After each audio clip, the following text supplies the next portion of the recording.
still climb. I can see the promised land right over the hill line. And I broke a lot of hearts in my lifetime, thinking that their heart wasn't like mine. Finally got through a lifeline, and I stumbled upon a right mind. Love showed up at the right time, put her in a white dress, get the white wine. Some people do it for the nighttime, but I'm thinking more, make your life mine. Yeah. Is it possible we could last forever and ever and ever?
I think I let my guard down.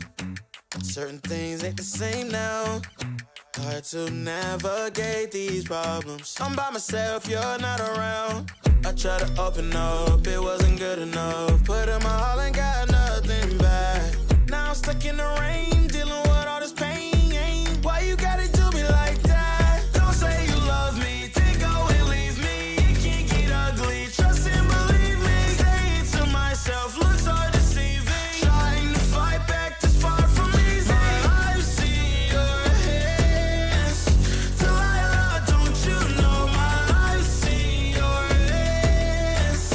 Delilah, don't you know heart turned cold, lost control. Looking at this beautiful distraction. Fell in love with a fatal attraction.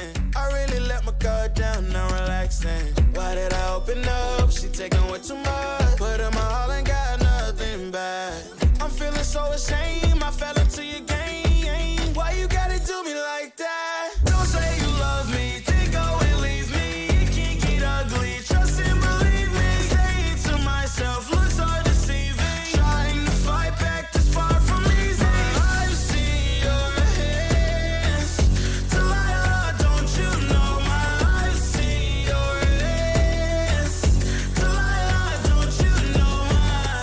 Gave you all of me, had me so deceived. You chose to leave my life, so I'm on my own in the cycle. I can't believe you say you love me, then go and leave me. Can't get ugly, trust and believe me. Saying to myself, looks are deceiving. Trying to fight back, just far from easy. My life's in your hands. Delilah, don't you know my life's in your hands? Delilah, don't you know my, don't you know?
You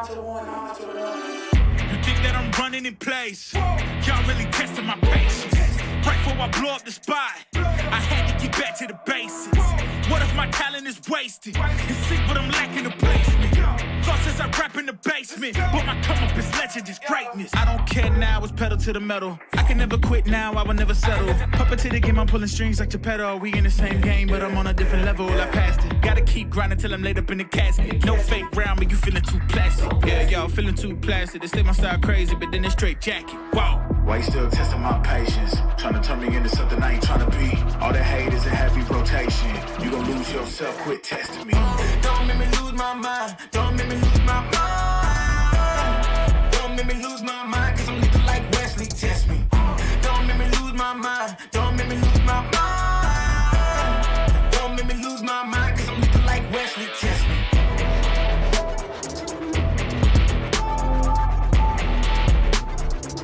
Cause I'm looking like Wesley, test me.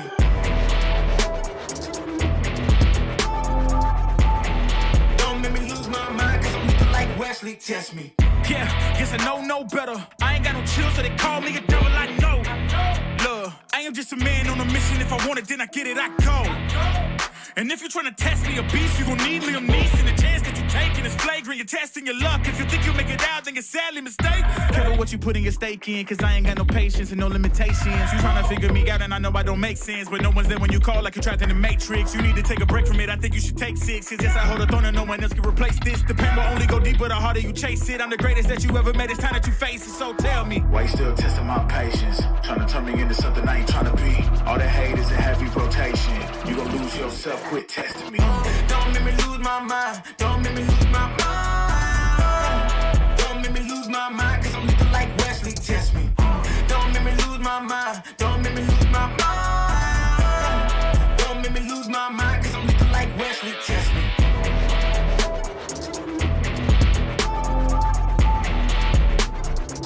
Cause I'm looking like Wesley, test me.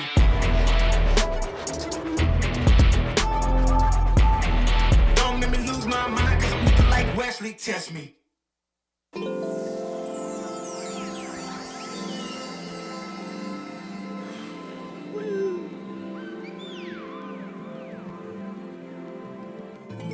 Yeah. Yeah. Yeah. Yeah. The rise before the fall, the glide before the rule, the eyes that saw the soul, the cheer before the goal. I'm here to let you know. Yeah. I'm here to let you know. Yeah. I sky gaze over my taste. Like Peter, this is my space. I'm spacey. I'm crazy over breakbeats. Space gazing in my safe haven. I make statements that embrace waking. Awaken, I'm woke. Taking the road to pull you ashore. The celestial scope. The stars explore in your inner. The starts at the core. Inner space and more. Your body's a planet for sure. Nurture it with the words I've writ. Scribe like highlights. Flying saucer. Supply the order, it's the author. Walking on air, walking on water, blending between borders to let you know this is here to support you. The blend, the blend, the blend, the blend, the blend, the blend, yeah,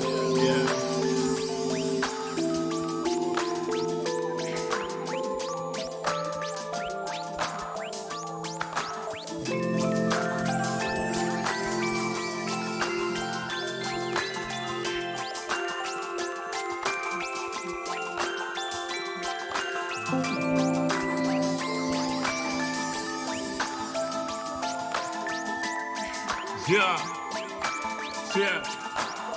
Yeah. Second verse after the first. Take control with words, roll reverse, the rebirth of verb from inside out, outside in. We control the frequency. The heart of the world beats in me. It beats on beats as we breathe deep. Oxygen from trees feed. Gift in our gift. This right here, proof we exist. Mind state is gravity, the way you uplift. Across seas swift, water quench thirst. There's a shift. Set sail like shit to find other lands. The motherland, sun is planned. With the words I'm writing, I'm fertilizing. The earth to rising, realizing. Global warming and the sea is rising. Pollution the planet needs metabolizing. It's full of fire like a dragon fighting. Creating hot springs when the pressure rising. It's terrorizing, but I'm never frightened. Cause the days will brighten. Yeah, the blend.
Everywhere I go, the people really wanna know who I is and who I be. They stop and stare when they see me.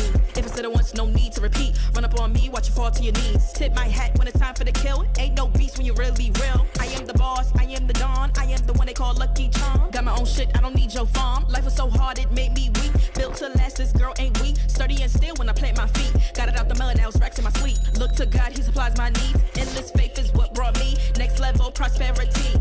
Silent power moves is what I'm giving. They love to hate the world they can't live in. Always present for the high roads. Go swim within the deep lows. Low. What told the future? Who knows? I don't do it for the likes, I do it for the love. Do it for the ones who really needed a hug, cause they had it tough, never had enough. Feared, loved, and respected. Using words as a weapon. Test and she. Hurry up quick, El Jefe's coming soon. Sit up straight when she enters the room.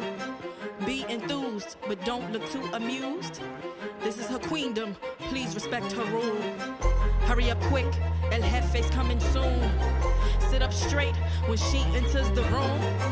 Be enthused, but don't look too amused.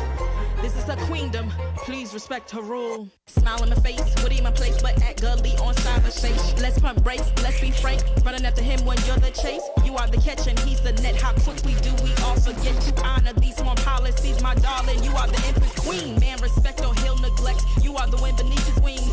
You are the season, you are the reason why this world can breathe. Giving sons eyes to see and daughters dreams to believe. Anything less than the best for you is high treason, queen. Hurry up quick, El Jefe's coming soon. Sit up straight when she enters the room. Be enthused, but don't look too amused. This is her queendom, please respect her rule. Hurry up quick, El Jefe's coming soon. Sit up straight when she enters the room. Be enthused, enthused, but don't look too amused. This is a queendom.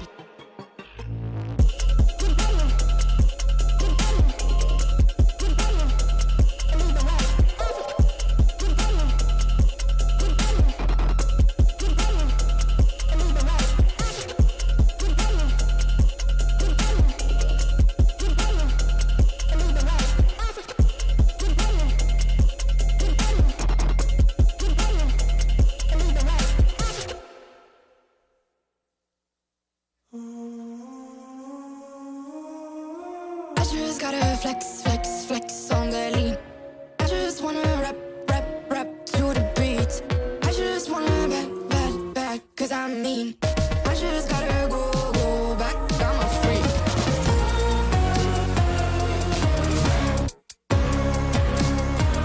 Gotta go. I just wanna rap to the beat. Move of emotion, they drunk at their problems. They always on road and they starting. She knows this cause she's the same. She's trying to stop playing games. Move of emotion, they drunk at their problems. They always on road and they start. She knows this cause she's the same. She's trying to stop playing games. Where the people at, what they really want to know. Who's your lovers and who are your bros? Who are the enemies you do keep close? Who are the people that you shouldn't know? Where the people at, what they really want to know. Who's your lovers and who are your bros? Who are the enemies you do keep close? Who are the people that you shouldn't know? I just gotta flex on the lean. I just wanna rap to the beat. I just wanna back, cause I'm mean. I just gotta go back, I'm a freak.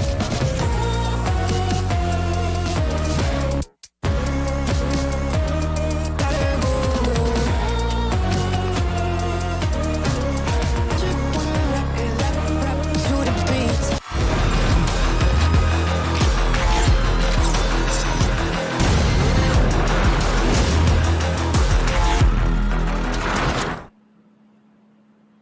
The day of reckoning has arrived for our group stage teams. Only the strongest, most innovative, most steadfast will stand.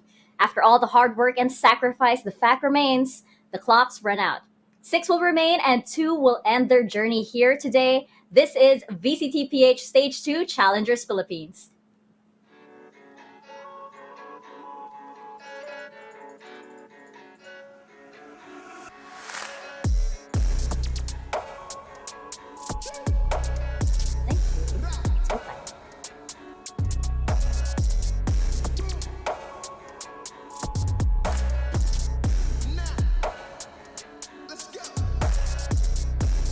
It is the final day for the group stages. We are finally here. The final day for these teams to make their mark, to make it count, and to make their stand here at VCTPH. 6 teams advance and 2 teams go home today. And this is the updraft.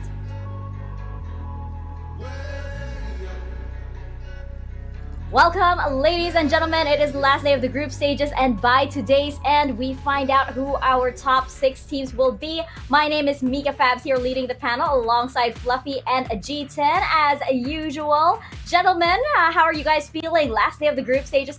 I know we're a little bit on edge with our first match today. We'll get into that a little bit later, but are you guys geared up for today? G10, I think you look like you're ready. You look like you're on the edge of your seat.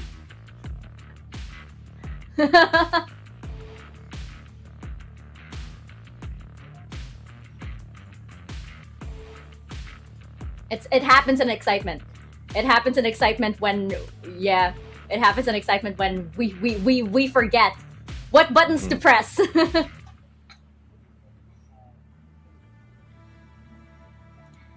It's not. Yeah, I think G10 is a bit lost for words still, but yesterday a very exciting games, and of course today I think we're opening up with a great game as well. Like you mentioned earlier, we have the 6 teams that will be confirmed by the end of the day who will be moving on to the playoffs. So unfortunately 2 of the teams will have to falter today, and that might not be their expectations going into this VCT, but that's part of the tournament. And we have a banger set of games of all the teams that not only are playing for positions, some of which are playing, like a lot of them are playing actually for their tournament lives. That is very, very true. G10, welcome back. Yes, so Fluffy did say a lot of teams are playing for their tournament lives, and those are 4 teams specifically. All 4 of them are going to be playing today. Those teams are Bren and SBE and Action PH and AEP. Although the huge focus will be on Bren and SBE because that match is literally our first match and it's the highest impact match. But AEP and Action PH, they also have a possibility, if they lose, to tie with SBE and Bren if SBE do win their match. And in a 4-way tie for 7th, I'm not exactly sure who's got the lowest round differential there. So we're going to be seeing, if that does happen, who will be eliminated. So it is a very, very exciting day of playoffs, ladies and gentlemen. Well, not playoffs, of groups for qualifying for playoffs. All these teams, they have the last shot, their one opportunity to capture everything they've ever wanted. And I hope that they do take it because Naos, they're not going to be able to move on. That's a fact. But these 4 teams, it's a toss-up about who can qualify still. And that's why we're going to have our eyes glued to the standings actually with every series. And part of this 4-way tie, part of this kerfuffle that we're in is because of what happened yesterday. And checking out our series highlights, we saw that we first had Team Secret and Naos. And yes, Team Secret still continued the perfect run. But I think the bigger news is, of course, that Naos actually gave a really, really good performance. We were saying a little bit too late at this point, but they still managed to bring the series to a map 3. And Fluffy, instead of the 2-0 like we expected, we actually got a Naos that we've been waiting for this entire group stage. Yeah, this is the Naos, the team that really looks more put together today, but like you mentioned, it's a little too late for that team as there's no way for that team mathematically to actually make it onto the playoffs, but there is still that ripple effect that I mentioned yesterday where their impact really does speak volumes to other teams, exposing a lot of Team Secret's mistakes, which I think Coach Fade brought up the other day, as well as putting up one of the best fights we've had against our top team this series. Yeah, and right now we are seeing Bren over here. We're gonna get to them a little later. I know we have a lot of time to discuss them as they will be part of the first series of the day and part of a very, very exciting series indeed. And we also see Action PH over here that did go up against Bren Esports. And finally, we had RRQ. We had playoffs RRQ G10 show up, and or maybe what could even be a sampler of playoffs RRQ because they've never looked better, and they're probably the biggest surprise and most improved team in Stage 2. Yeah, I would say, after week 1 RRQ, they really were kind of lacking, and we did feel that. But week 2, man, they have come back with a vengeance. You do see the Bren boys here, good celebration after the win. But RRQ, man, they just looked so clean against Oasis with the that 2-0. It looked like Oasis. Wow. So they were able to get some moments. We opened with that insane moment from Oasis, but the rest of this map, man, Nexi was just on a different level. The rest of this match, actually, Nexi was just taking names left, right, and center. It really felt like RRQ. They have kind of grown into their own as the VCT stage has progressed, as they played more group stage matches, as they've gotten used to playing together as a unit against some of the best teams in the Philippines. And I think that they're really on form right now. We did have a little bit of discussion of how RRQ kind of, whenever they have a match, they pick somebody. Oh, okay, it's your turn to pop off Kelly-esque. Oh, new match, it's your turn, Nexi. What about Draxi next time? But really, that's kind of just a symptom of the way that they play. They're always playing for each other. They're playing a lot more info focused than we may have been used to seeing them in the first week. And I think that if RRQ, they are going to be in the playoffs, and I do think that they're going to have a really, really good run of it, maybe even to semis. Finals is a little bit dicey, but I do think that, RRQ, they really are shaking everything up right now. Well, then again, that's what we also said at the top of the group stages. You're like, RRQ, well, maybe, well. So, I don't know. I'm in for more surprises as we head into the playoffs. Of course, that was the last series for RRQ and Oasis Gaming. And the next time we see them after today, after we confirm everything today, will be at the playoffs. Of course, this event wouldn't be possible without all of our wonderful sponsors backing us up. PPGL, the largest multi-game esports league in the country, together with Riot Games, for bringing the Valorant Champions Tour here to the Philippines. VCT Challengers PH Stage 2 tournament is also sanctioned and overseen by the Games and Amusement Board. We would also like to thank our official sponsors. VCT Stage 2 Philippines Challengers is organized by Globe at Home. Fiber strong, family strong with the new G Fiber, only $20.99 ang Globe at Home. Game it up to speeds of 150 Mbps, mabilis na, unlimited internet pa. To learn more, go to shop.globe.com.ph/broadband.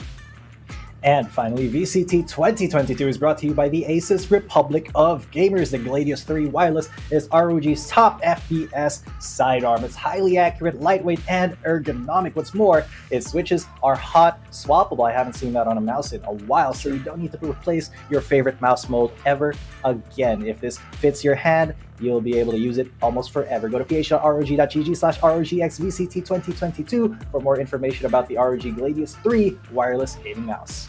And you can also head on over to our other streams listed over here. It didn't work. Okay, there we go. Over here, for the Filipino broadcast, we have Twitch, Facebook, and YouTube, while for the English broadcast, we have Twitch, YouTube, and on Facebook via Valorant Esports PH. And I know that each of these broadcasts have their own different flavor, and I know that everybody's looking forward to their favorite casters, especially since we have such an important day today. Just a reminder, of course, of our format. Why it's been very interesting is because we have been having a single round robin format, which, of course, the top six teams will be qualifying for the playoffs. 2 teams will be eliminated by today, and we'll find out who that will be after the last series. The teams are competing for the lion's share of $30,000 US, the championship title, and of course being one step closer to representing the country and the Southeast Asia region in one of the biggest esports tournaments in the world. Just a trivia for you guys. I have actually checked out I just happened to check out flights for Copenhagen the other day. Yeah, it's not as bad, but even cheaper from our area of the world is flights to Istanbul are actually like 60% cheaper than going to Copenhagen. Just in case somebody wants to save up for what's happening like later on at the end of the year. Instead. Why am I feeling like Mika Fabs has a plan? True. She's kind of like she's dropping hints at us right now. I love traveling. It is almost a daily routine for me to just check these randomly. So I just thought of checking those 2 totally random quote unquote locations. But yes, we have our standings. In the meantime, while I satisfy my wanderlust, we have our standings here, and we're wondering where these teams will be going by the end of today. Guys, do you think we'll be seeing any changes from what we're seeing right now in front of our eyes? Fluffy, is this pretty much our top 6, or can today's series bring about major changes? I think that even though it is the last day, it's not the final say for any of these teams aside from Team Secret and Naos Esports at the extremities. Everyone who is in the position 4 up to the 7th slot can really change, because when you look at the score, a lot of teams are sitting at a 3-3, and at the end of today, there could be a lot of teams that would end up as a 3-4 or 4-3, and those 3-4 teams at the end of it have to go through a tiebreaker, which, depending on the round differential, can tell us which will be our unfortunate 7th slot and not be able to make it to playoffs. The nice thing about the system, though, is that means that we're not only looking at the final result of the game, but teams have to also keep in mind the rounds that they do. So they really have to put all their effort every single round, because they know that it's gonna be a tiebreaker, so they have to play their best. So they have to do every round to the maximum effect and really get the value out of every match. Oh, absolutely. The pressure is going to be on for the 4 teams that are in a little bit of danger, or in some cases, a lot of danger of getting eliminated. South-Built Action, PH, Alpha Esports Pro, and Bren Esports, they all got matches today, and all those matches are going to be very, very important, especially our very first one. As Fluffy said, if we do see a bunch of 3-4s here, that round differential is going to come in clutch, and there are some teams that have a little bit of a bad round differential if we do get to that. So it really is up to how these teams play today to see who's actually going to be able to qualify, other than Secret, RRQ, and Oasis, who are so far pretty much confirmed. Even if all these 3-3 teams get 4-3 today, that just means that our top 6 is going to stay the same. But these 4 teams from 4, 5, 6, 7, man. It couldn't have gone it couldn't have gotten any more tense the way that they've performed up to this point, because that means that literally our last day of groups is going to be seeing who is still going to be qualifying for playoffs. That's absolutely insane, because we really thought that at this point in the week we'd pretty much have solid picks already for the playoffs. We'd have teams that have already have already qualified and are already preparing, but so far only 3 teams are confirmed. And man, Naos, even though they're at the bottom, they can still very, very much influence how things shake up for the playoffs if they do win their match against Action PH. And yeah, those 4 slots, Bren Esports, Alpha Esports Pro, Action PH, and Southbolt Esports. As we check out our schedule for the day, lo and behold, it is these 4 teams that will be playing today. Of course, alongside Team Secret and Naos, who still do kind of like have a final say as to the outcome of our standings. Of course, Team Secret and Naos, they could potentially play spoiler, or they could be kingmaker in a kind of way, and enable, for example, for Naos, Action PH to get that boost, or for Team Secret, maybe they don't allow Action PH to get, or Alpha Esports Pro rather, to get any points in. So, like we said yesterday, it is not over until it is over. Even Bren Esports and Southbolt Esports may be watching the last series up until the very last round, because you're absolutely right, Fluffy. Every single round counts today, especially when these 4 teams are so tied closely together. It's gonna be a nail biter. It's gonna be a nail biter. Right now, we can see, of course, that the Southbolt Esports do have that 7th slot, but we have our first series of the day coming right up. That is gonna change as well in the next few minutes, because all eyes are on that first series. That will dictate the pace for today. The other 2 matchups that we have will have effects on how our playoffs brackets will look like as well. So yes, indeed, keep your eyes glued on VCTPH Stage 2 today, because we still don't know. We have no idea. It could go to any one of these 4 teams. We are taking a quick break to just digest everything that we've just said, to make sure that we have our math correct and our trackers correct for those 4 teams that will be, very, very closely watched by today. But when we return, we have Bren Esports and Southbolt Esports up first for VCTPH. We will be right back. My vest, my watch, my belt, my cheese, my house, my sneakers, my blouse. I just party hard, topping the 1 in the chart. I've already won, babe, I didn't even start. Flexing on ya, flexing on me, flexing on ya.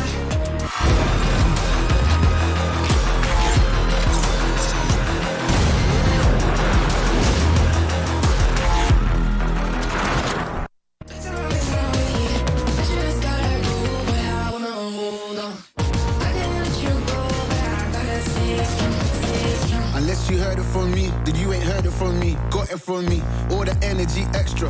You don't wanna see me with the hitters. Generations caught up, look how things will switch. People they're quick, now they wanna move at the bits. Boy wanna go to bitch, nah. Now I'm moving. I gotta do what I do. I'm really here on my ones now, instead of 4 3s or 2s. And now it's Effie from Paris. I could've been effing you in Paris. I don't wait for the drop, I just flow from the pot.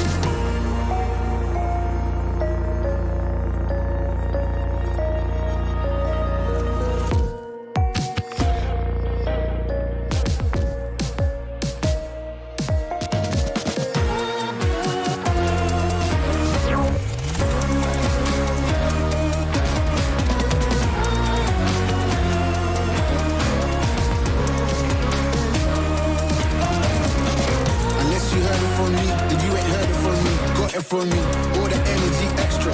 You don't wanna see me with the hitters. Generations caught up, look how things will switch. People they're quick, now they wanna move at the bits. Boy wanna go to bitch, nah.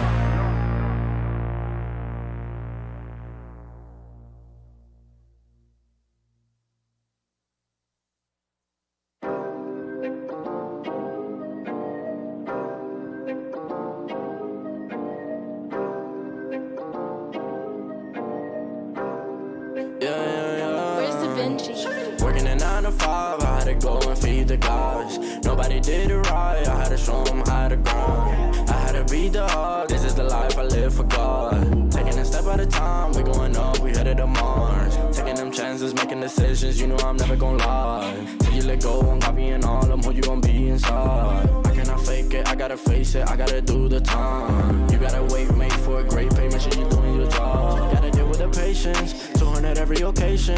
Going to different locations, how they got when I need some direction. Me and Vinci go up every session. Cook it up, yeah, you know it's no pressure. Yeah, you know how we do what we all in. We can slow up and you never catch us. Working a 9 to 5, I had to go and feed the guys. Nobody did it right, I had to show them how to grind. I had to beat the odds, this is the life I live for God. Taking a step at a time, we going up, we headed to Mars. You know my slimes, they came from the bottom to top. They can define us, they tryna find us. Boy, I know you with the ops.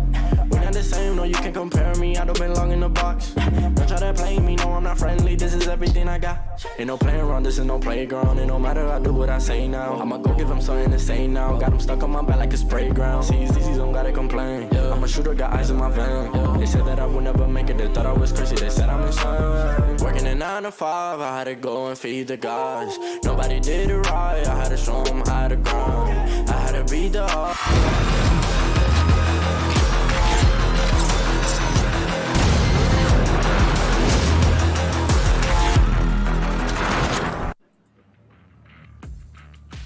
Welcome back, guys. You are watching VCT Stage 2 Challengers Philippines. You are back here on the panel. Before we jump into our series of the day, Bren Esports and Southville Esports. It is funny how these teams have an intertwined past, to say the least. Fluffy, this is the first time we're actually seeing we're seeing them go up against each other on the VCT stage. But this is a multiverse of sorts. Yeah, I mean, this is basically the battle of the Brens that we have here opening today. On one hand, we have the young collegiate kings looking to basically graduate into the playoffs this stage. Well, on the other hand, we have the Bren alumni, Southville Esports, gunning for the same position. It is both teams' basically last chance to make their ascent into playoffs, but only one of these teams can promote themselves, and it's only one of these teams' last series to basically make their mark on VCT so far. I love that. Battle of the Brens. Yeah. I love the pun that comes with it. And speaking of the Brens, we do have a Bren Esports. Let's take a closer look at this roster.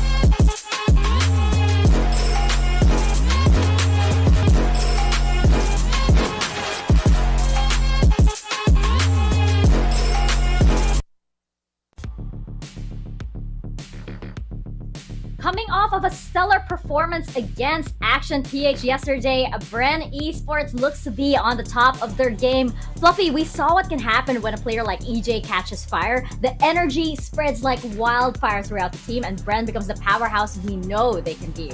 Yeah, EJ, massive impact, especially yesterday in his last series, I think dropping a total of 91 frags over the entire match. It's such a big thing for your team if you can get one of your players rolling like that. I think he mentioned it even in the interview that it wasn't just him popping off, although that was a factor. It was mostly because his team allowed him to do so, providing the utility and the space that he needed to basically move freely. Speaking of which, overall, Bren Esports, such an amazing roster, starting out this group stage very strong, consistent 2-0 victories, but kind of fell into a slump in the middle of it. But even though they weren't able to capture any of those games in the middle, they would go with a comeback against APH yesterday. Yeah, you brought up the interview. We chatted with them yesterday about how they didn't let their losses get to them, and we're seeing a lot of maturity actually from this young team. And I'm pleasantly surprised, of course, G10, because they've decided to focus on their efforts internally. We've always been saying how Bren Esports is that, hotshot, very young superstars and everything, and now we're seeing them evolve with this new kind of introspective and kind of very mature sense. Yeah, I mean, the mindset that Bren has right now has kind of changed, I think, along the, along the course of VCT Stage 2, just because at the start, they were a little bit more gung-ho, they were a little bit more focused, I think, on their opponents, but now they kind of realize that their problems and their losses have kind of stemmed from their own strat book, I guess, and they kind of have they focused on themselves. And I think that every single team in VCT, they do kind of fixate on their opponents when they do know who they're going up against. So being able to remove the distractions and just focus on your own game is something that Bren Esports played beautifully. They used that beautifully in the game against Action yesterday, and man, that game, absolutely beautiful. Bren deserved the win. But as we did say, this is the multiverse of Bren. This is not old Bren that they're going up against. It's old Bren. South built. They have a very, very big pedigree in the FPSC, not just from Valorant, but from the olden days. So I want to see how this new blood with a new focus on their own play will come up against South built, one of the most storied teams in Valorant PH. That is absolutely right. And South Built Esports, a team with nothing to lose and everything to gain by winning this series. Here is a look at South Built Esports.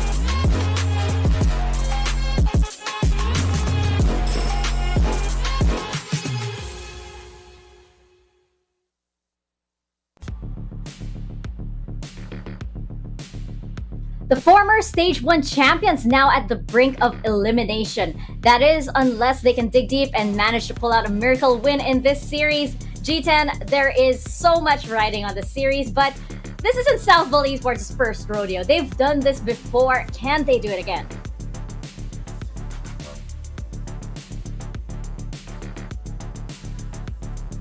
Oh, sorry. Well, there we go.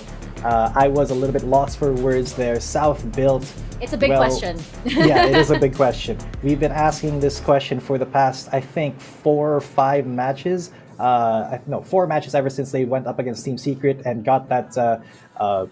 They got 2-1 there, and ever since then they've just kind of been on a downward spiral. They did get a really good win off of Alpha Esports Pro, but man, SVE, they just kind of keep getting unlucky in those map 3s.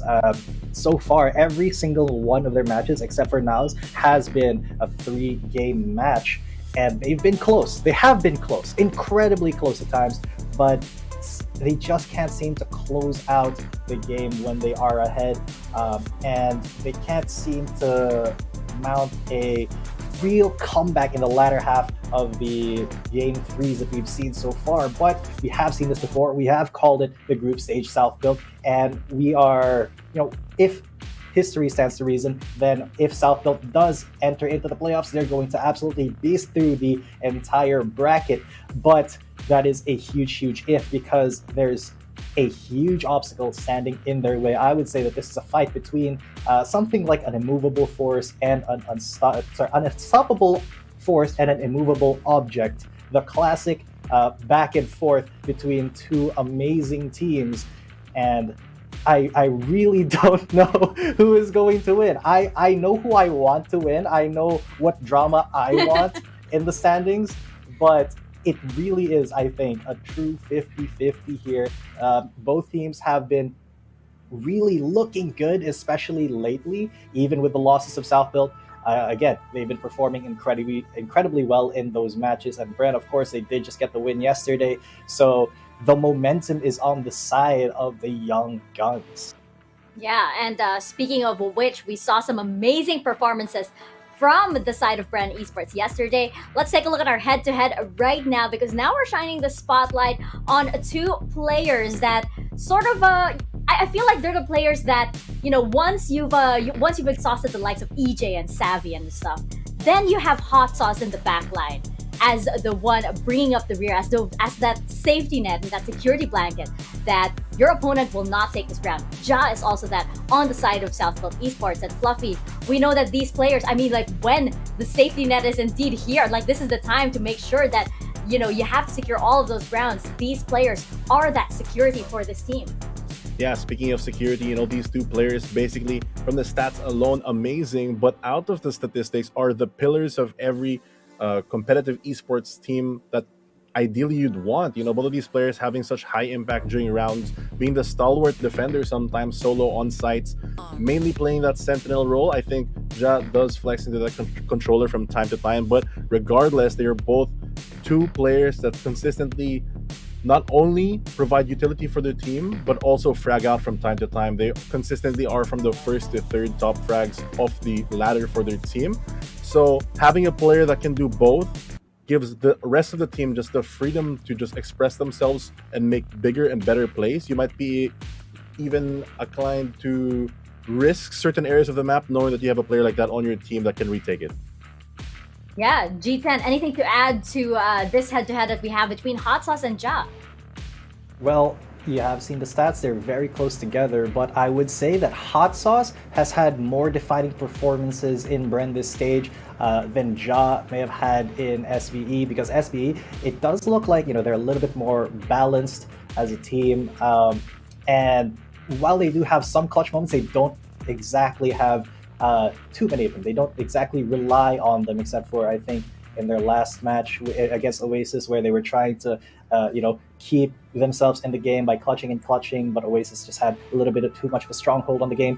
But in that case, the Hot Sauce, in every single match that they've had, has been, you know, that pillar, as we've been saying, of Bren Esports. When they want to retake, Hot Sauce has pulled off so many amazing stunts going to retake. So in my mind, Hot Sauce does edge Ja out a little bit, but historically, I've seen how Ja plays. I've seen how he thinks, especially in other games, and it is a little bit different from how, you know, your typical Valo player does play. But that adjustment, I think, is going to be a little bit.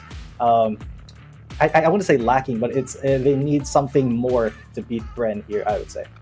Yeah, and jumping into our map vetoes, I actually, you know, you mentioned G10 about how Southfield Esports, of course, they have this storied history, and I don't doubt that Southfield Esports can handle the pressure. These are veterans after all, but we know that they're notorious for that slow start, and that would mean, Fluffy, this first map pick is going to be very, very crucial on the side of SBE. These two teams have very interesting dynamic. One starts slow and picks up steam, and the other needs that spark to start the fire. So I think, like, this first map, we could probably see or, you know, be able to predict the outcome already just by this first map alone. Yeah, I feel like the map veto already speaks a bit of volumes. I think the teams have done a lot of research into each other as well as working on themselves. Haven and Split being the first two maps. Kind of surprised of the Split ban. Haven, a map that I'm sure SBE has seen Bren perform well in. And on the other hand, for Bren, kind of, you know, SBE has had a lot of Split games, but they weren't always the cleanest. I feel like from a competitive standpoint, you get a lot of info out of that, but still choosing to ban it. We are going with Ascent and Bind as our first two picks. Very excited for me every time Bind comes up. It's a very interesting map. Doesn't really play like any other map with the TPs and such. The way you pick agents in that map as well, the man advantage can quickly basically swap from one side to the other. And for our decider map, very quick map ban today, we have Breeze. Interesting. It's always been a very, very interesting matches whenever Breeze becomes the decider map. G10, we've seen that in the past few days, and I'm not sure if it's like a little ominous or if it actually means good fortune. Of course, that will depend on who picks up steam with the first two maps that we have. Yeah, that's a good point, actually. Breeze has been a very, very good map for Bren so far. They won on Breeze just yesterday, I think, in map 2 versus Action PH. And having that as the decider, I think, is a little boon to Bren Esports. However, Ascent, we were talking about this map yesterday, kind of a 50-50 map, and being the first picked map by South Built. Either they have something cool coming out on Ascent, or they really just want to bring that 50-50 on, try to hope for Bren to mess up somewhere, give them that first map, and then try to take it back in Bind. But I do think that it's a little bit of a risky, or it's a lot of a risky move, honestly, to pick up Ascent for your first map. So SBE, they're at the casinos right now. They're gambling. They're hoping for it to land on green, but that doesn't mean that they didn't, tilt the table in their favor a little bit. Yeah, I think with the first map, like G10 mentioned, it's pretty 50-50, but I'm sure that the team that picked it does have the game plan going in. Bind, on the other hand, is a very, very strong map. I think for Bren Esports, they've done it in the past, and SBE doesn't, in my opinion, they don't have the best track record on it, but going on to the decider, which is Breeze, I'd have to agree also with G10 being it a bit South-Built Esports favorite. I'd like to just bring up the fact that the map bans today, compared to other map bans and map vetoes, have been so it's so quick. It's like it feels like the teams have gone into this prepared, knowing that, okay, against this team, we're playing them today, it's our last match, they're good or bad at this map and that, like map A and map B, they're good at this, they suck at that, and they're like, we're really gonna target ban and play our strengths today. It feels like both teams are going in more prepared and more solid as a whole. Yeah, this was probably the fastest, actually, that I've seen the picks and bans for the maps. And, it could really tell that these teams, they knew exactly what they wanted. I do, wonder about, like, what you guys have mentioned about Ascent. It kind of means that, like, I think South-Built Esports, they're like, for the first map, it's all or nothing for them. Because as you guys mentioned, Ascent, pretty much every team is comfortable on this map. So it's kind of, it's a little bit, alarm bells will go off a little bit, because you are offering that level of comfort to your opponent as well. As well as securing your own. But I don't know, maybe they have a game plan for this. I mean, G10, South-Built on Ascent, I guess it's better than the split that they have, but I think that, like, right now, maybe they want to take everything down to the basics. They know how flashy Bren can be, and maybe it's like, let's take it down to the fundamentals. Let's take it down to what we know. Well, Valorant in itself, just very raw and very basic. Yeah, I think it's a little bit also of, hey, let's take a trip down memory lane. Remember when Ascent was the #1 picked map in Philippine Valorant, and kind of South-Built, they are, for lack of a better word, they are kind of old, and they do like to reminisce a little bit. The nostalgia maybe hitting a little bit, but all jokes aside, though, Ascent, I think, is kind of a Hail Mary for SBE.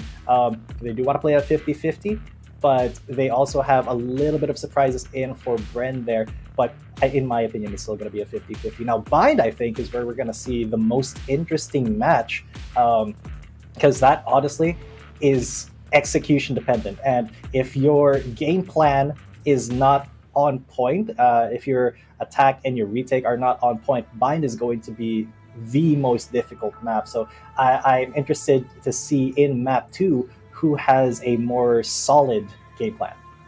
Yeah, not to mention, Bind is actually one of my favorite maps, just because there's so much potential for such fun things to happen, of course, since, people can just run around the map constantly, actually. And for sure, like, we've seen some really, really fun games come out. I especially love it when, like, the EU teams pick Bind, and it becomes, pretty much like a chase me all around the map kind of thing. We've seen that with other teams. But yeah, I am excited that we're going to get this map. Apologies again to Laika, who has yet to experience Bind in its full glory. Unfortunately, maybe next week in the playoffs, she'll get to experience that. But I have to say, G10, because you mentioned that, I am slightly favoring South-Built Esports right now, just because of the age diff, just because of the Lola Remedios buff that you have. For everybody's information, I actually have right next to me, I'm covering the brand. I actually have right next to me my essential oils. every Of course. single broadcast that I have over The here. esports tita herself on the side of the esports titas. Who'da Of course, thought? Who'da like I thought? kind of want to lend my support over there to them just because to show that like, hey, yes, we have you have the Tita buff, But of course, Bren Esports as well, a team very very close to my heart, and it's always very very inspiring to see such new talent, new superstars. You can tell these guys are superstars, really come out and shine Indeed, they will in this series as their final series of the group stages, as well as Southville Esports. This is our first match of the day, ladies and gentlemen. Casters, over to you guys.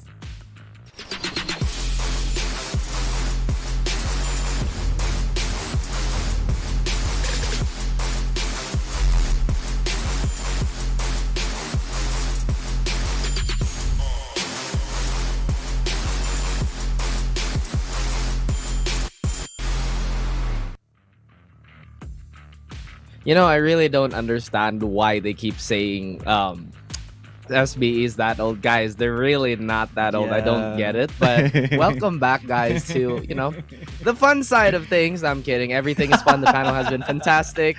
Accidentally matching is me and Asteroid today. Did we plan this out? No, not really. No, not at all. I mean, I'm the minimalistic one. You're the floral design guy one. But the color scheme is definitely there. Dude, I don't know, man. Whenever I see it, feels like you always wear something either super snazzy or very... I think the word is fresh. Damn, he's young and hip, guys. He's calling me.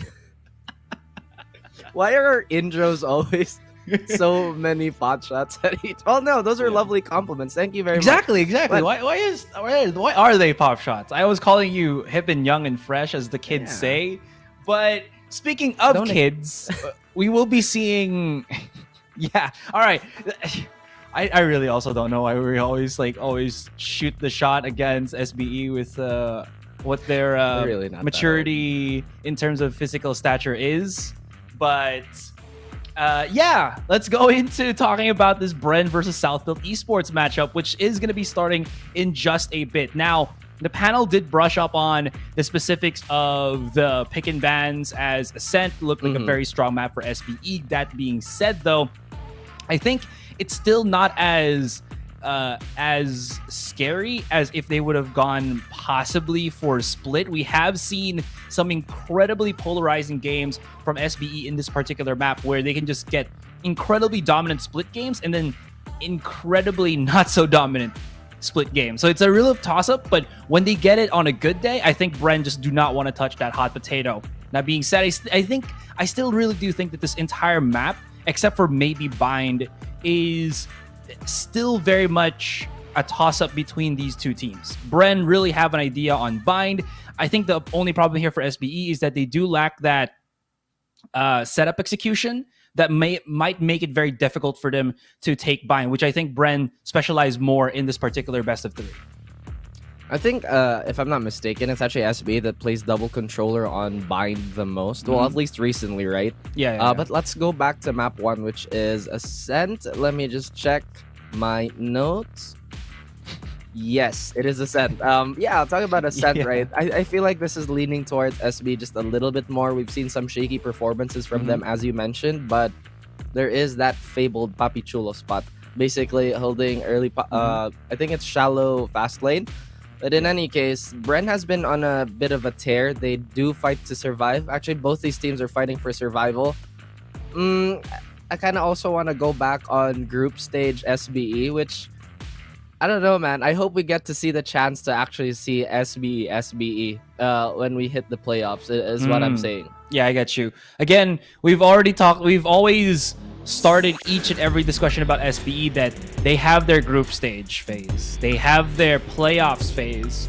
And it seems like the curse continues. 2-4 is the standard right now for SBE. Now, this is a really good metric, as I believe the panel also brushed up on this, that SBE, this is their most crucial series yet. Because if they win against Bren, they actually tie up to Bren in 3-4. Because Bren right now is 3-3 in terms of the series. SBE is 2-4. So being able to pull Bren down will at least give them a shot at contention for the top 6. It's very all nitty and gritty and all of that, and my screen has turned a little bit on the darker side of things, but now it's coming to the light side. Looking into the agent selection, it is going to be a mirror match. Here we go yet again. I would have expected SB to play that Astra again. Typically, that's how they run Ascent, but we do see a little bit of variation and a little bit of a callback. You know, honestly, I'm glad that all the controllers are getting loved this stage and this patch in general.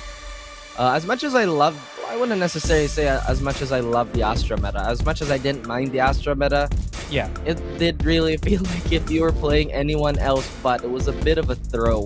Now there's a lot of flavor and quite a bit of compositions to really pick and choose from.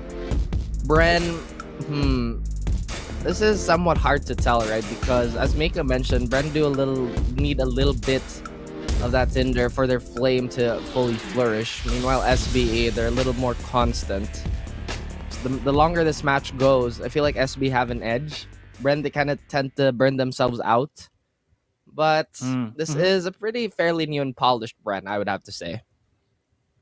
That they do. And maybe that's the reason why we are seeing Ja play on this Omen. Not just because he's very viable, but the fluidity of the Omen compared to this current state of Astra. Because before, Astra was actually pretty dang fluid, so she could basically do whatever all the other controllers can do and then some. Oh yeah. But this is so different right now. So they want that mobility from it and everything. Aziz is just going to be charging right in. They need to clear the turret first because Aziz might need his teammates to come pinch right through. Hot Sauce comes in, good little flick, but not enough damage to solidify the kill. Symbol the back of the site, spotted by the jumping kangaroo, and SBE just go in, claim the site, make it their own, and say to Bren, this is us, we're here. That they are, and we have Bren trying to retake what has been lost, which is the site. As this might actually get sprayed down here by the pistols, but no, Papi Chulo gets zappy. Ja does get rid of down, but Aziz will find his younger Jet counterparts. We have SB winning their pistol. They seem to be locked and loaded. I actually found it interesting that Aziz didn't dash for the switch. Instead, he went for upper stairs control towards market, which is not typical, at least. We've seen so many teams run different jet dashes here. Yesterday, I believe it was RRQ going for the more vertical take, where they spent the cloud burst and the up dash. The Korean jet dash on B main. Yeah. It is, there's a lot of like cause and effects for it, right? So if you push for the one underneath, at least you do have that straight vision on B main if someone or B stairs on the site. So if someone is holding that angle, you can aggressively peek it, stuff like that, and you can always just have your teammates just slow push it and close the door for you. That is true. Yeah. Now we look at SBE trying to find a little bit of an opening, or at least they're attempting to create one as they walk towards A. Very wary is EJ. Only has a shorty, which has been a fairly popular choice this stage. I think we've seen this more than we haven't. As EJ's going to take a little bit of damage from that nano swarm. And now they've already planted their feet towards the site. We've seen how excellent Zavi can be even on eco rounds, but that's not the case this time around as the SMGs are a little too powerful on the side of Southfield right now. And John even gets a freebie on Hot Sauce before that smoke blooms. That was just perfect timing, and now Symbol is being a bit cheeky, a bit sneaky. I think he got actually not spotted just yet. He can't really have that much movement or room to move in. And there he is, spotted by Ja, was actively searching, and flawless round for SBE. This is going to be an absolutely gorgeous transition into the bonus, as they have all the necessary tools that they had. Look at that timing though with the smoke. I don't know if Ja actually counts his smokes disappearing, but this is really good timing for him to actually catch him off as he replenishes the smoke on A Heaven. It's probably an internal clock at this point, muscle memory. Yeah. And now we have the beginning of our gun round. Bren, or at least even the trend from the entire stage is that typically the team that loses the first 2 rounds get this one back. But a bonus is a bonus nonetheless. Bren going for a bit of a default this time around. They send a body towards A, and that's going to be Ja. He does have an SMG in hand and even finds Brain Freeze through a one-way, interestingly enough. Oh wow, and EJ just gets a whiff of him. Doesn't get the whole scent. Gets teased a little bit. Aziz tries to land a Marshall shot, but EJ, very crispy one tap, removing him from his tree position. Now Asteroid, looks like South build, they're moving towards B this time. Yeah, they've already made a lot of noise on the A site, so maybe a change on B is what the doctor ordered. A couple of mollies just to clear out certain angles. Good lineup there from Poppy. Also good blind from Hot Sauce. This is probably the reason why they wanted the Omen in the first place. The paranoia just really covers up a lot of these angles, and Ja has already sneaked up. Hot Sauce not really expecting the peek through as he tries to get the weapon in hand. A little bit of a misplay there from Ja as he just wanted to get the upgrade, but in hindsight, he kind of lost his life to that. Flash is being thrown from both the KOs here. Chulo's setting up. Oh, almost good, but not enough damage on those weapons to really make it a solid round for SBE. They got the plant, they got the damage, but Bren at least recuperate with one in the end. That was a decent bonus. They get the plant, they remove a little bit of armor, and they remove 3. So they're going to have a healthy economy moving into this one. Bren might actually be running on a gun deficit. Yeah, they're forced to go on Inspector and Brain Freeze. So they might have to put him a little more passive, considering that in the previous round they did make him push out a long, or rather a main, just for a little bit of information. And as you said, just trying to go for an upgrade there. The safest play, considering that their CT control was dissipating very, very quickly at that point. A heavy-handed B take perhaps, but EJ, who doesn't have a weapon at all, forced to use that blade, would be truly unlucky if he eats a 0 point very, very early and then gets caught out. South build, they've seemed to found, or at least find an interest in B again. A lone Hot Sauce is here, but Utility is keeping him company, and Market is occupied by Symbol. Symbol, though, is getting flushed out already. The dash is getting prepped by Aziz, but the wall actually kind of saves him there. Nope, he takes quite a bit of damage for this Nano Swarm. Stripped of his armor again. Might have to fight for backside here. And Boathouse looks to be a land of the duels as Hot Sauce finds Papi Chulo, but Aziz gets him. So it's an equal 4 versus 4 situation. Now a 3v4 as EJ making quick work of those blades and Pro making quick work of him. Pro gets flushed out, Utility on his face, everywhere really, and suddenly it's a 3v1. Flippy has to be the anchor for his team here. He's gonna get peeked from all sides. Xavi's gonna be first contact, he gets found out. Brain Freeze nearly gets his head taken off, but moves at the nick of time, just for him to survive. Now Bren take a second round on the board for themselves. I gotta say, Bren got a lot of map control at the start of that round on the defense. You were talking about how you were very much afraid for EJ, but I think they played that absolutely perfectly. You saw the smoke be placed on tiles, and then they didn't actually push through that. Probably what was going on in their heads if they push through tiles and everything, it's too close. They don't really have a good angle to fight. It's gonna be in favor of SBE. But if they wrap around, go all the way through spawn, they actually might be able to bypass the turret and have a straight shot, a straight sightline into B main where SBE is still going to get overwhelmed. That being said, already the site defense from Bren was super good there. So that flank was just a cherry on top if ever it didn't actually work out, especially when Ja got overwhelmed by EJ way too quickly and dropped a lot of weapons that SBE could have picked up. I like that Hot Sauce didn't fall for the conditioning for Bren here. They hit B pretty hard. But instead of focusing his attention towards tree, he does have quite a bit of traps and a forward turret to clear out B main. And the alarm bot is going to keep his market safe, but Ja falls. This is an eco, so it's pretty much going through the motions here. We know how notorious SBE is when it comes to these sheriffs. Maybe it's going to rear its head, and that it does. Timely, now they have an open B side, or at least a fairly open one. I think that Hot Sauce is soloing this, but Symbol already makes his presence known. This Vandal could potentially be lost if he doesn't find the right timing here. Poppy, who's been... Oh my goodness, even Pro chimes in. And like I said, the notoriety that they've gained for these ecos, it's so worth it. Pro finds that Vandal and finishes off Xavi on the back of a stifled buy. Okay, doesn't get the plant on the spike, but stifled buy. I feel like the S in SBE should be just turn into Sheriff. Sheriff built Esports. You're not wrong, honestly. Look at that. Yeah. Very, very clean shots here. I honestly thought they lined up for Symbol, but again, not the face. The face did not allow. Pro, beautiful positioning, just to get a little bit more control towards market. Yeah, No, they get so like I cheeky, said, right? Mm-hmm. When they have those. Yeah, like sheriffs. I said, Southbelt is still trying to oppress me. They're using this as a potential conditioning point, but Bren takes a page out of Southbelt. Unfortunately, EJ gets traded out. They are on their eco again. Economy's not too strong. Papi Chulo making sure that this Vandal gets as much value as it can.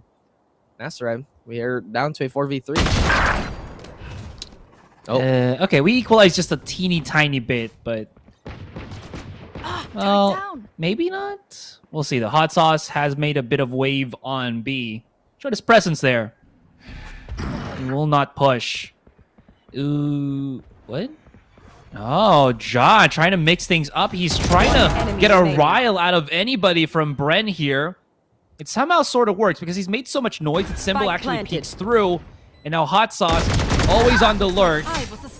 But Poppy, very much prepared for that. Just tucked himself in the corner.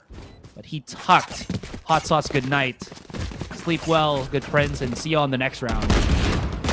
One thing that Southbelt have been doing is that they've been rehitting all the outsides of the sites because they know that Bren have been being so aggro. Hot Sauce trying to get that information gets unfortunately punished, and typically you wouldn't have a Killjoy in that position unless you already had short control. Southbelt made sure that all those prerequisites were met, but at the moment, we have a pause coming in from Bren, assuming it's coming from Bren. Well, either way, it's going to come from Bren, one way or the other. The question is it past or present? It's a story that we love to go and loop back around. Again, well-timed timeouts have been the saving grace for some of these teams. I think most notably Oasis, Bren, and Action PH have used that to really good effect. They really do need to figure out what has been the issue here more times than not, especially on that, as you said, stifle or broken by from SBE where they just got dismantled. But that being said, I think it is just SBE's confidence once they have the sheriffs. Maybe in behind the rifle buy, you know, behind every man ... It's like behind every rifle buy, there's always a sheriff. So, I mean, so they should have like a secondary sheriff weapon buy every single round as like a lucky charm. Lucky charm. Lucky charms, lucky charms, lucky charms. Do we really believe in those? Maybe, potentially. We are fairly superstitious as a community. We talk about the 9-3 curse and this. I'm not entirely sure what happened there with Freeze. I think he got the first shot off, but yeah, on Fates, Flippy, once again, not allowing that. Spike Symbol, down beautiful Hunter's Fury there, but unfortunately for him, that's going to deny him of taking away the Killjoy control. That lockdown is going to fully flourish. It's going to buy precious time for Southbelt. EJ's been fantastic with this operator. Very, very high efficiency. Very high hit rate as well. This time, it's not going to be the opener for them on this retake. I actually feel like this retake's already taking quite a bit of time. They do pop that lockdown, maybe a little too late. EJ finds Pro, so they're not gonna have post-plan lineups. EJ finds Ja. I could be mistaken here. That operator is finding value very, very late into the round, but they still haven't found. Oh, there we go. Right on time. I was about to say they still haven't found the last remaining member of Southbelt, but there we go. actually didn't matter at all. There was no form of support for the players of Southville just fleeing the site. They were like, no, we gotta reposition. And then you said EJ, always an opportunist, wanting deadly on that operator, and he just played Shot like a fiddle, just knew exactly where it was. And this last one on Aziz, it was very much prepared for it, because that's almost always the case, right? If it's not A main, it has to be short. There's always one player that's just going to be playing cheeky that particular angle. It's incredibly difficult to make do with. Aziz, he's going to double peek with Flippy here. They are going to be charging against EJ, but they decide otherwise. They don't really want to touch the angle just for the moment on Catwalk. Savvy backs away, but they haven't really gotten any form of map control here on A short. They're slowly creeping up. This is perfect, but they need to spot if EJ's there first. before he gets the pick, or else it's going to be incredibly easy for EJ to just hold this angle. Peek once, peek twice. You have a shorty for close. But I like this. SBE taking the safer of the two, just waits for nothing. But he actually still forced EJ to rotate back. Now Flippy, as well as Aziz, they've gotten a bit of noise on B main. Still, the rest of Bren haven't really moved their budget an inch. They've really controlled EJ for the moment. They've made sure that he's just going to be there. The flash out from Savvy, creating a lot of utility here, but getting spotted. They're getting founded. And again, SBE, the same 30 seconds left. Symptoms draft. It's 25 seconds. They need to push right in. And they still haven't cleared a damn thing. This is going to have to be right here, right now. They've called Pro to use his ultimate. Aziz is going to be coming in, but he is getting devoured by a nanoswarm. Still somehow finds Savvy. Also still is back to the side, gets the kill. And now they are so pressed for time. I don't think they're going to have enough to get this one. Papi Chulo still able to make it happen. And the 2 versus 1, EJ gets overwhelmed. And somehow Papi saves the day with that kill on Hot Sauce. So I love the mid-round adjustment here by SBE. And the thing that we notice about Bren is that they become incredibly passive once EJ gets that operator. And that's for good reason, because EJ can push. He's done that many times. The moment he gets that opening pick, that is the go signal for Bren to try and adjust for map control. South built, they wanted to go for a B split very early on that round. We saw them try to take control of Tree. And when the call was made that EJ's holding from that position, they smoke it out, they crawl, and they try to get as much ridiculous detail in all their information, but Aziz, a little mistimed there. Pro does finally get the tag, but since their front line is going to be a little stifled now, they're going to have a little bit of a delay. And look at this, Bren, they're moving and they're circling in. The flank is sealed still, but this is going to still be a problematic plant.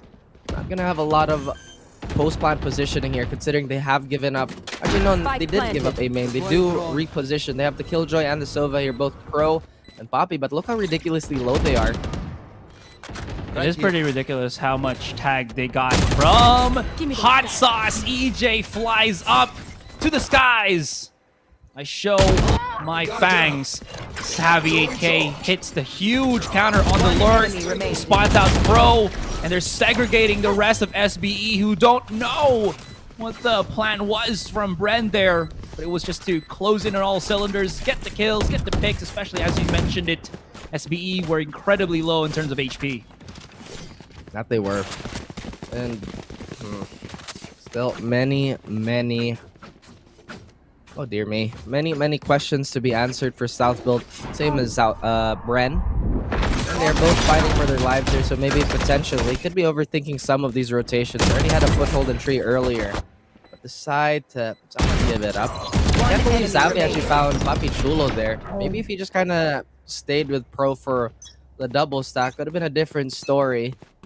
But as we like to say on this desk, hindsight is 2020. The aggression is completely warranted. EJ gets an explosive 3K to open up the round. Oh no. Now, Bren, they have no more reason to really press the issue here. They've cornered South build. They've removed the man advantage from the equation.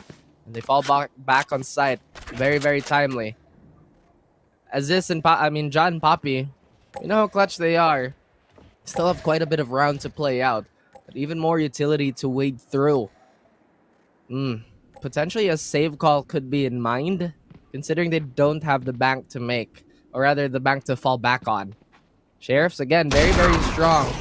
Okay, well, maybe if Ja finds a timing on freeze, this could be very much possible. He sees the fragment. Does Zavy have a flash? No, he doesn't. He has to fight this, and he's fighting very, very well. Ja has been isolated now.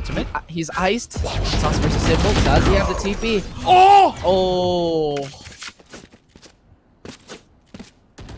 dear. That is just... Here. There's no iframes. Yeah, there's no iframes when you're going to use that from the shadows. You either get it or you don't. You either live long enough to be a awesome TPer, we get caught just straight from the get-go and just lose the round. Unfortunate turn of events. Ja. It was almost a really good play. Just 1 second short of maybe getting away from whatever that was that Symbol was going to do to Aziz. Okay, standard default play. Aziz charging right through.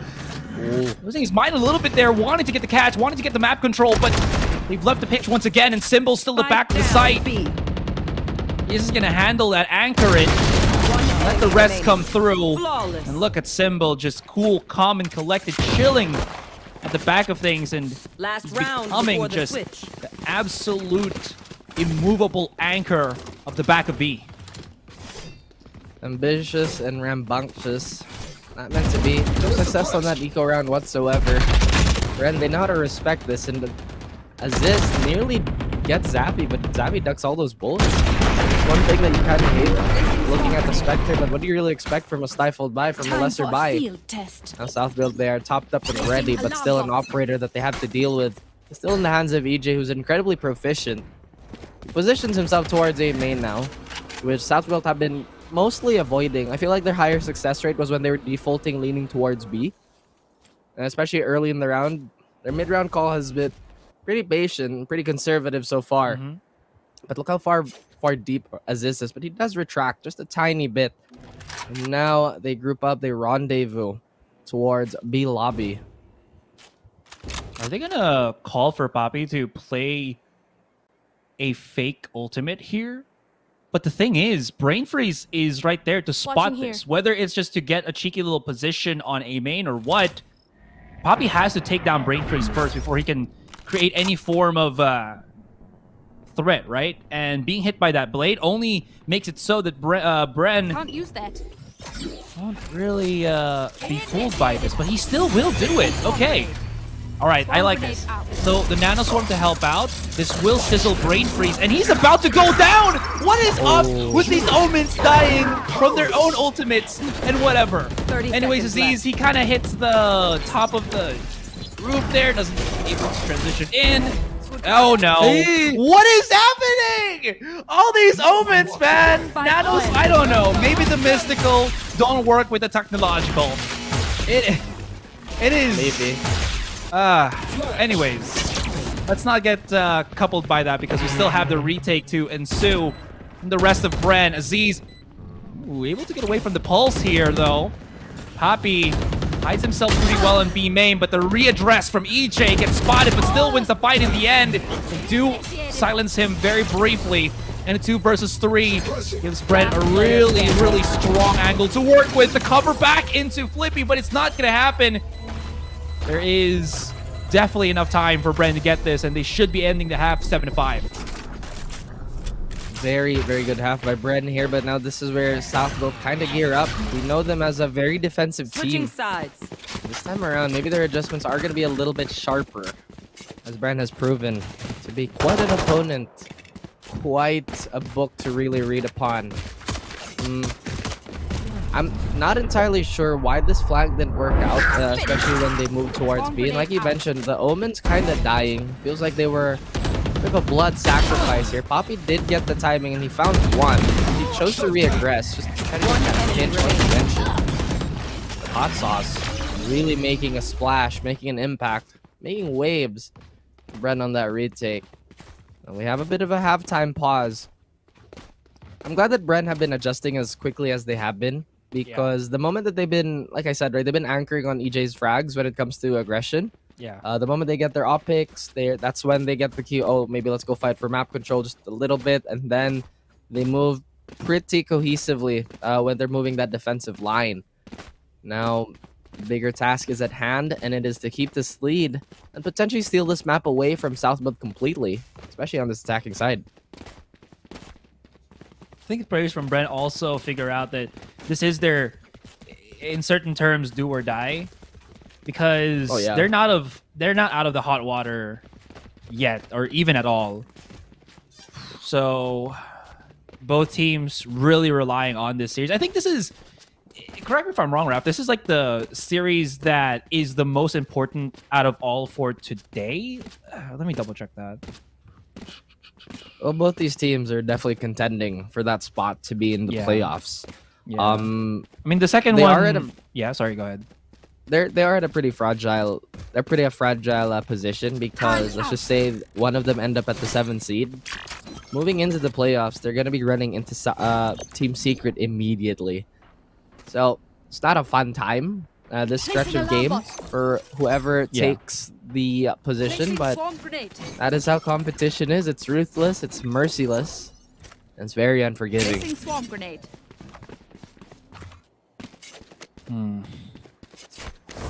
Now we go. Ah, yes. Frenzy on Savvy and then Frenzy on Pro. I like this. I think teams really had to start like incorporating more Frenzy in their pistol rounds. It's just such a strong weapon. I feel like at some point, maybe like a month or two, everybody's just gonna not think about the Ghost anymore. With that being said, though, good shots and good follow-up flash from Flippy. What did you say, Asarai? Ghost not too good? I take back my statement. Anyways. That was a classic, though. Oh, that's true. But I mean, it got started with a Ghost. All right, that's what I meant. Hot Sauce, he's 9 HP. 3 versus 2. Bren is trapped. They're going to use all of their abilities just to get out of this sticky situation, but Ja even makes it more sticky as he comes out from behind and gets all those juicy little kills with 2K. That's an interesting analogy. I'm not going to read into that too much. I hope the audience doesn't read into it too much. That's what I'm saying. Again, South Built have been very impressive on their defensive side no matter what map. They've been very consistent in doing that. And it's just a testament to how well they manage basically the strength of constantly readjusting, falling back, waiting for someone to get a better position on the flank and whatnot. Now is this a little more aggressive with that Marshall. Understands that there is a very large possibility he might just kill someone in one hit. And Bren, they can feel something coming here. EJ, though, he is unfazed. We've seen how good those classics are. South Built, as I mentioned, and all teams really, when they win that pistol, it's very, very likely, if not 90% of the time, they win that second round. Especially considering they only have one upgraded pistol on the opposing side with Symbol's Sheriff. Still, they want to coagulate a little bit here towards A main, waiting for the smoke to dissipate and potentially set up for it to explode. But the counter paranoia is also in play here for Ja if ever the need arises. No, instead he swaps in place. Doesn't have that set paranoia. Will use that shadow, or rather that shadow step. And Bren, I think they got what they want. They baited out the utility. Now it's reduced to mostly a gunfight. This is perfect. They're going to go closer and much tighter as they go in through a short. But there is this massive crossfire that 30 seconds left. has set up. They didn't force the dash from Aziz earlier on, so he can go very aggressive with this particular angle as Ja holds the cross. He can also close the door on them, by the way. So now they just set this up. Even if it is all about that gunplay, SBE still have a perfect set of control here. As Hot Sauce try to be cheeky. I believe, what was the spike in all of this? Oh, it was a short. So he's probably just looking to get a lurk kill, but it will not happen. And we equalize 7-7. So they didn't invest the flash in that. Interesting. Oh, do I have to But yeah, we are at a 7-7 now. This is potentially an 8th round on the board for either one of these teams. But I doubt that Bren One enemy. will let this opportunity slip away. They are going to get their upgrades first. And I've said this in the first half. The team that loses the first 2 rounds, they typically take the third. Symbol's going to be operating on not even a full bag of utility and has half armor. That's a little unfortunate. So this might prove to be a bigger danger to him specifically. Everybody else is fine though. Now we have a default that's once again looking like it's going to be a B split. The spike has been dropped just outside top mid, leaning towards the Bren side. Now smoke has come. And SB, they are still not budging. They've completely forgotten mid control here, barring the Killjoy utility. So they're not going to be using that as a safe avenue of rotation anytime soon. As Bren, they occupy that space. And they are looking to press the issue even further. No, they actually back out. Caution here. Caution here. I do really like how Bren just are making all of these movements, but kind of playing the same vibe as SBE. They're gonna push the clock to its very limits. And if they make a mistake, this is going to be bad. But this is their gun round, so you shouldn't really be too afraid for them. Grounded. Still, though, they go into the loving highlights of Aziz. Helping hand from Pro is going to be somewhat good. Aziz now looking to maybe get one more catch off. Shoots through the smoke with the Sheriff and almost actually incapacitates one of them with Savvy. Oh my goodness. Jaw gets into the goodness. sight. And can he stop the plant on that spike? Aziz making a lot of noise. They're still planting. But where are the defenders? A Symbol keeping track of both Heaven and Door. Now recuperate. Try to double up onto Hell.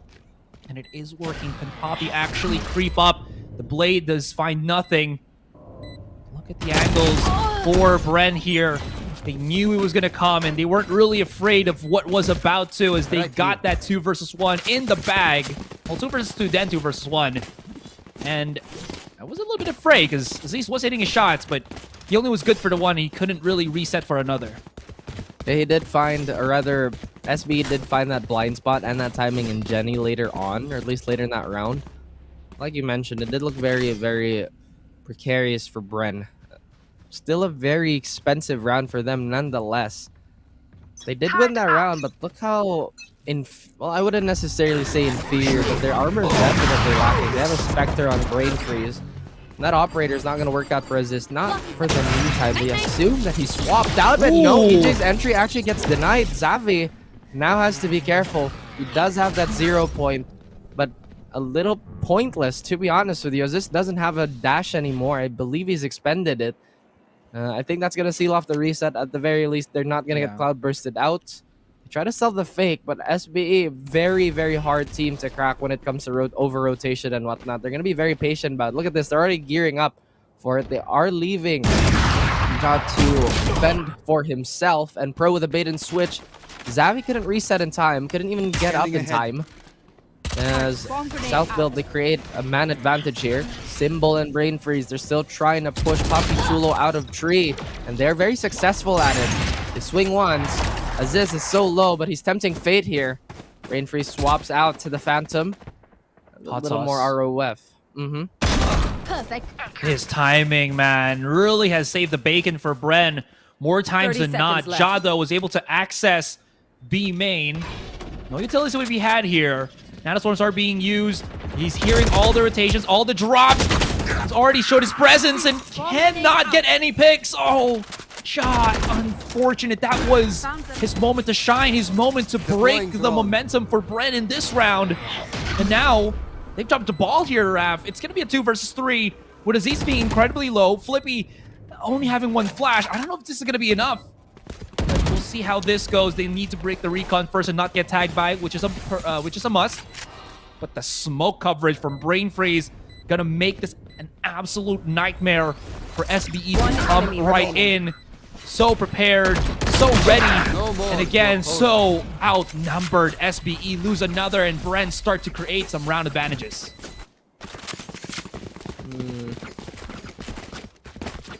Round advantage that they have increases to 2 now, potentially 3. South Built relegating their resources to half by here. Realistically, it's only Flippy that can buy a little bit of armor and a rifle, so they're not going to risk it. They did have a very good start to this round, but whatever the salvage play was, I did mention that they left mid so open. But time and time again, we talked about how Ascent is a map where you look at mid, either you take full control of it or you just kind of leave it alone. Southbuild, they've been choosing the latter. It's been somewhat hurting them on this defensive side. Their openers have definitely been great, but their mid-round decisions, a little shakier than usual. Yeah, it's really hurt them more times than not here. Maybe not the decisions, but rather just the straight-up peaks. It feels like they just lost everything. I do like the adjustment that we saw from SBE. The problem is they just really can't find that bit of accuracy, that bit of pick that would make it work. I mean, we saw Poppy understand that there's like gonna be a push. Loses the fight. All right, at least they know, right? And then Ja having such a great timing and position on that lurk, that peek out through B main, and then he was almost gifted 2 kills, and then he loses that. So SBE missing these opportunities, just stacking up to a round loss overall. It's not a pretty picture as of this moment, and they need to bring back that confidence though, because if not, I shudder to think what's going to happen in the next following rounds. It is quite unfathomable as EJ has been landing all these crisp shots all day long, and it looks like he wants to continue that rampage that he began yesterday. His consistency has definitely not fallen off yet. Looks like it might be a good series for him. As this has to be the first victim of this one. Has to be the sacrificial lamb. I love that Bren's not overextending either. The respect they give these sheriffs, it's commendable. It's quite commendable indeed. Throw that smoke out just to delay the push from Market, but eventually they will find Jaws. Jaws is so low. He only has a quarter of his health left, and it's Pro to fall first. Powers out. Now Poppy, who's been so steady, finds one, but only good for one. Jaws managed to find himself inside, and Xavi hits him with a precise gunplay. Flippy has a tall order in hand, but 30 seconds I'm pretty sure this round is done and dusted, giving Bren their 10th round on the board. Unless Flippy can prove me wrong. Maybe. He fights for the first. Could be the catalyst for a second. His HP is just not allowing him to take any fight, even if he had full. Xavi was just a little too sharp, a little too accurate. Struggles. And the spike Round after round. Really so difficult. Look at that. EJ was just very much prepared about what was to come. Like, this man is... Okay, the only other Jet that I've seen play like this has got to be Jordan. Just full-on confidence. EJ, I feel like he's just riding off the coattails of, I think, yesterday, or maybe just, you know, the second rising of Bren. Oh, yeah. I feel like the difference is that EJ's support has been much more cohesive. Oh, yeah. At least space-wise, their spacing has been much better. And I feel like this is something that they've drilled because EJ really wants to play aggressive. It's been working out. It worked out yesterday. Might work out today. As Flippy is going to throw that fragment. And Xavi tempting fate again. Pro fights EJ. We've been singing praise of him. But as Black and Blue would love to say, the oak tree of the scene. You should run. Fell on somebody's head today. That's EJ. Now Bren trying to manage with only 4 people. They still invest this lockdown, even though they're not going for any slow defaults anymore. The counter lockdown is here. They don't have anything to break it either. Oh, Hunter's Fury finally does come out. Ja is on a massive flank here. Xavi's gonna be first contact, and he's gonna be the first to find the kill.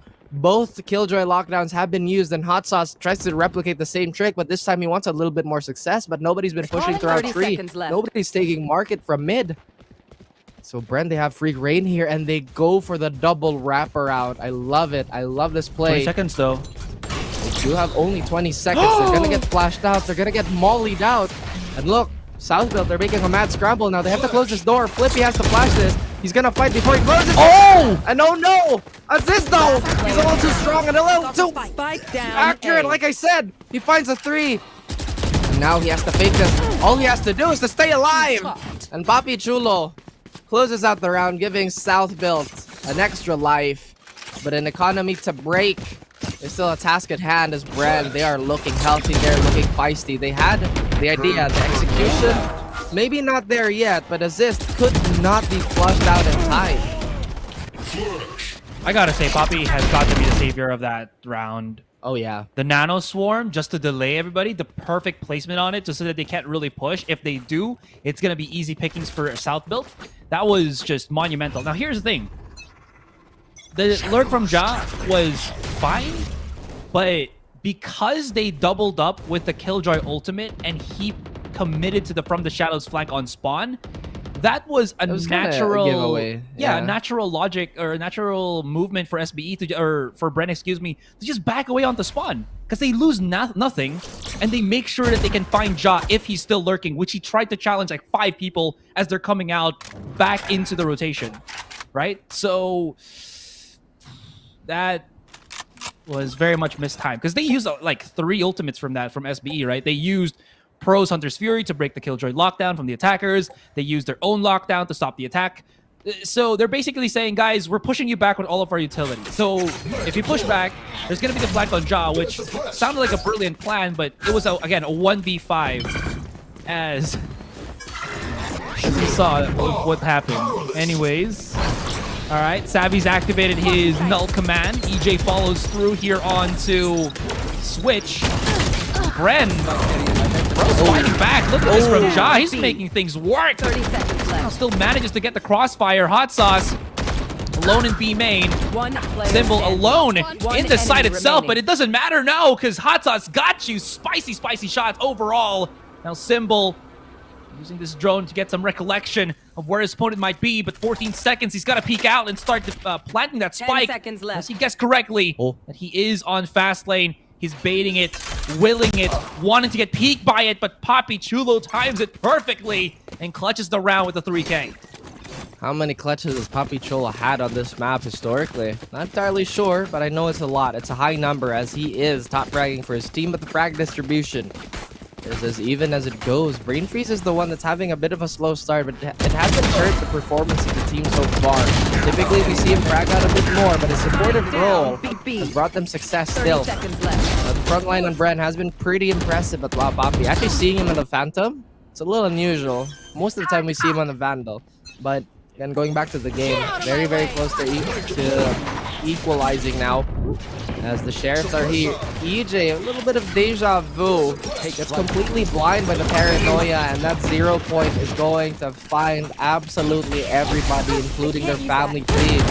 Medics are going to be traced, but EJ makes a bit of an outline, and John Flippy, they just chime in. They're like, you know what? Finish the round, let's equalize this. Pretty much done and dusted. Unfortunately, though, for Aziz, he did expend blades for that one. He will get a free upgrade for his troubles. And just to go back to that that lockdown play, I think it was a fine decision, honestly. But maybe if Ja was a little more patient, could have found more, could have even found one at least, the tail end. Yeah. But anyhow. Agreed.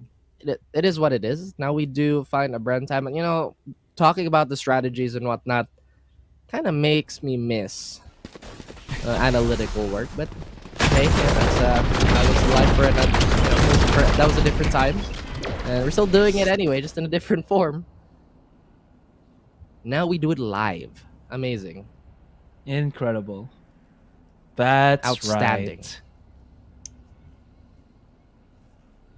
Right. Exactly.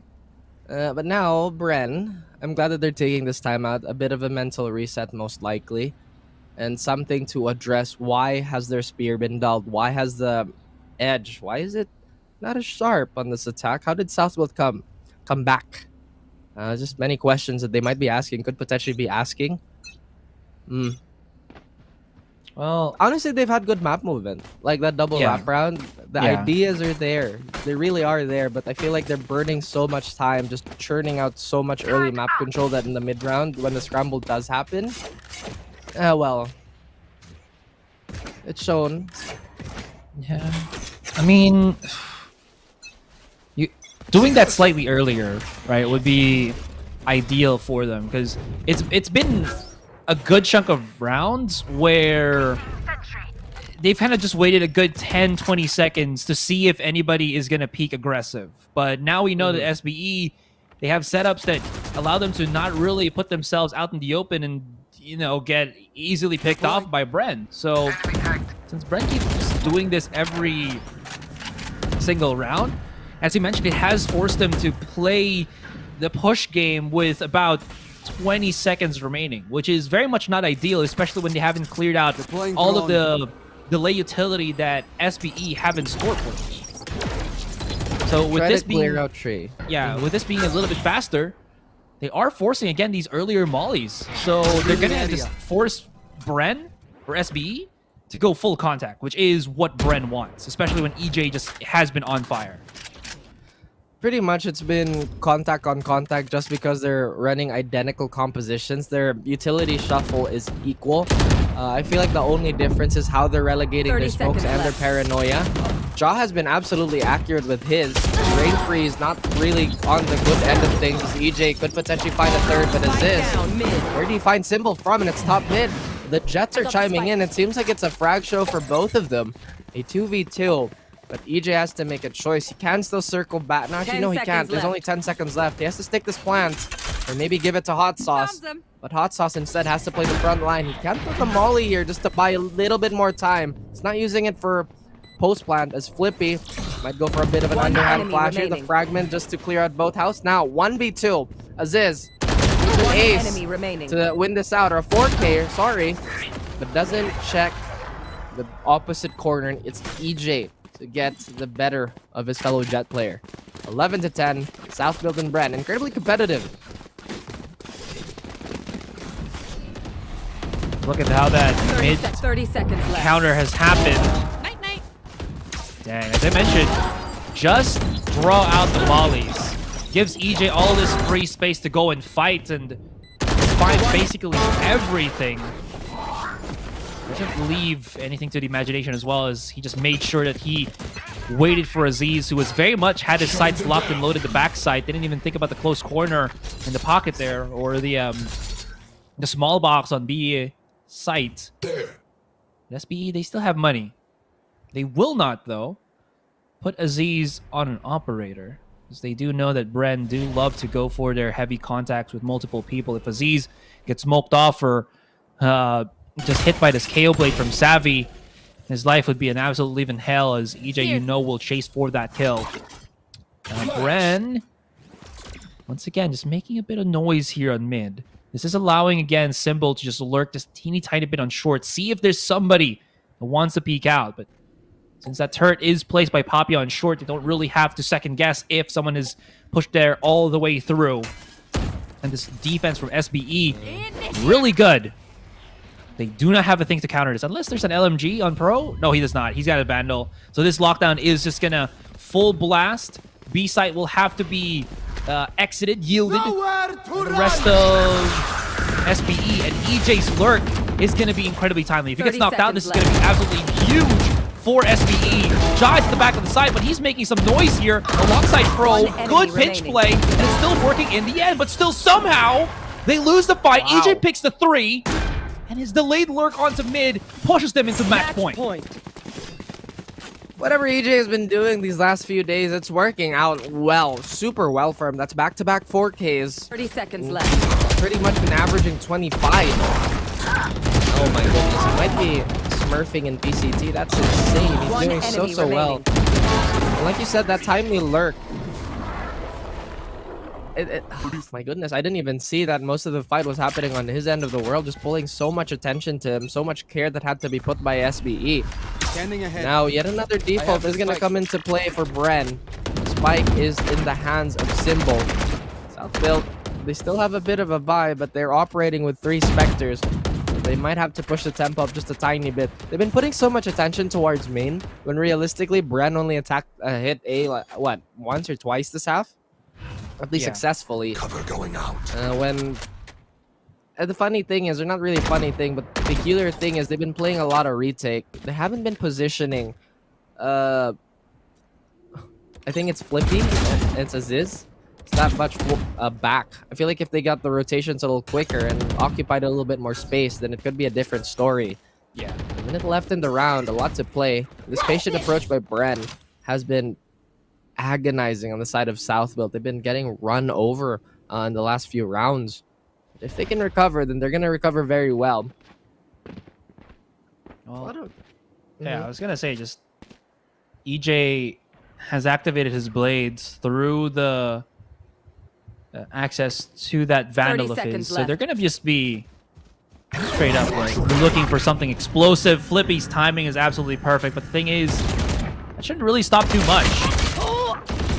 Pick through by Hot Sauce. Stopped dead in its tracks. Savvy still finds a pick. Overall, this is good. Wow. 13 seconds. Where are they going to have to go? No time to get that spike planted down. That's done. What? They really like to take their sweet time. If they can find John Aziz, that would be perfect, but they will not.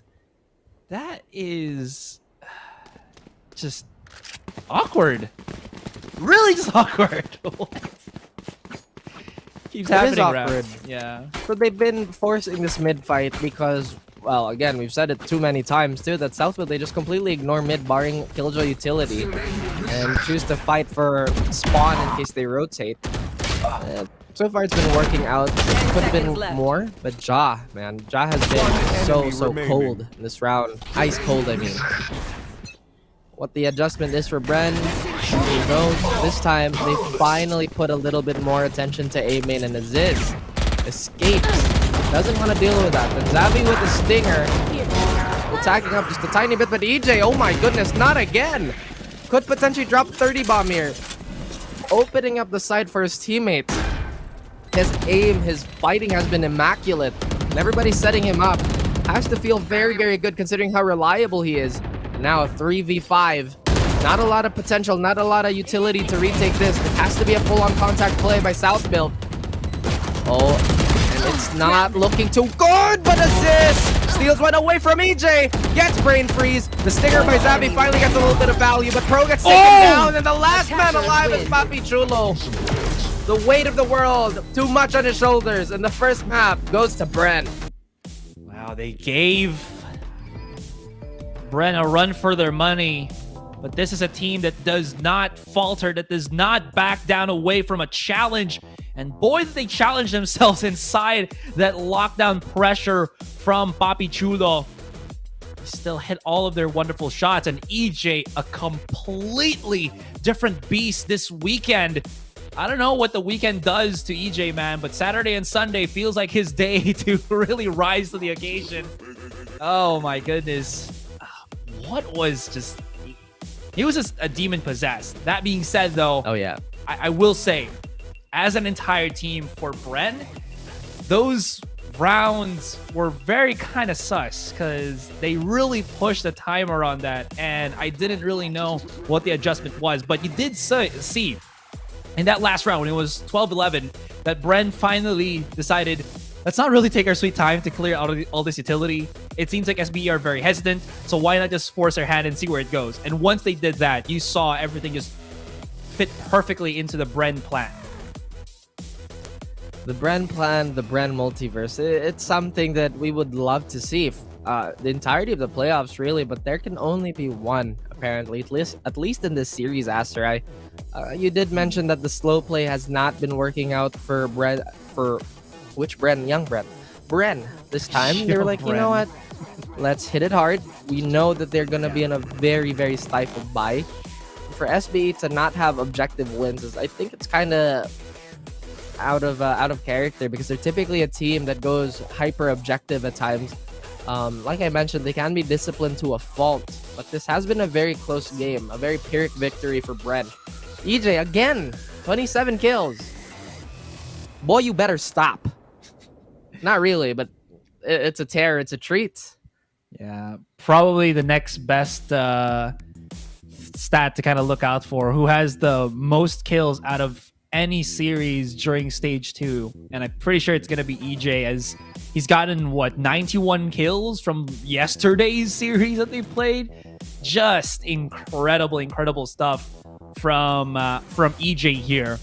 Now a quick little gander onto the highlights, and you really do see, I think, right now the mental reset for Bren. Even though there is that strong, somewhat start from SBE, as you saw, especially with their with the thrifty pistol win, it kind of made me a little bit wondering if that is really where their excellence ensues. Right, it's in the chaos of it, being able to take these firefights, but countering utility against Bren is somewhat a very trivial pursuit here for SBE, and you really do see them struggle in being able to counter that.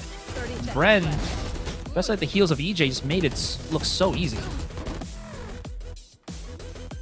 I've been thinking, what was the cause of the I wouldn't necessarily say breakdown, right? Because SBE, they were still playing very well.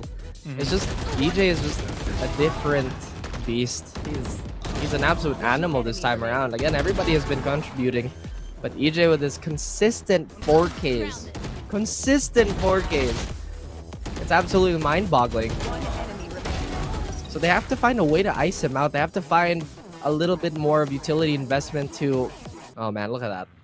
wholesome pop-offs yet again. I've said this before, Bren have had my favorite pop-offs, and I still think that trend is continuing, but it seemed that the utility shuffle was pretty much standard play for South Built, and they were doing it well enough. It's just when it came to the heavy contact, AJ just wasn't taking no for an answer. We've been championing this man. We've been talking about this man since yesterday, and for very good reason. But Astor, any parting words before we go on a short break? Well, before, when this roster had Team Secret, I said it before, and I'll say it this time as EJ and the rest rise to the occasion. This team has become public frenemy number 1. We're gonna go on a break. When we come back, it's gonna be game number 2, and we'll see if the series ends or will SBE come and 1-1. Yeah, don't go anywhere. We'll be right back. Taking a step at a time, we going up, we headed to Mars.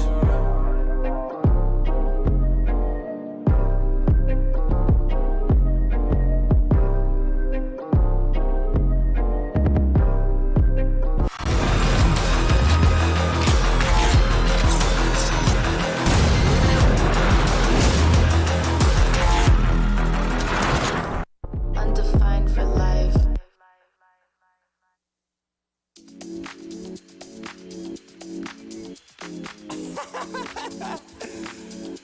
Oh man, what you talking about, man? What? You're so crazy, bruh. Wasn't too long before I realized a whole lot of truth just realized. 2 groups faking the real guys, and both of them plotting on your meal size. Gotta be more, is this real life? Got a bad hand, but I still try. Trying to knock me down and I still climb. I can see the promised land right over the hill line. And when I get there, yeah, we all gon' party. Learn how to surf cause the waves is gnarly. Gotta make the bread, gotta bake the barley. But it take a little time, be patient, darling. Working for the people, gotta rake them all in. But sometimes people make you hate your calling. Some people panic when the brakes is stalling. Me, I go to God when my faith is falling. Put it on the tattoos. A righteous man don't know bad news. Found forgiveness for my snafus. Nothing for the pretty girls trying to get a cashew. Bad dude. Sometimes life really suck like a vacuum. The devil I don't never turn my back to. I just wanna shower love like a bathroom. And be a role model for the black youth.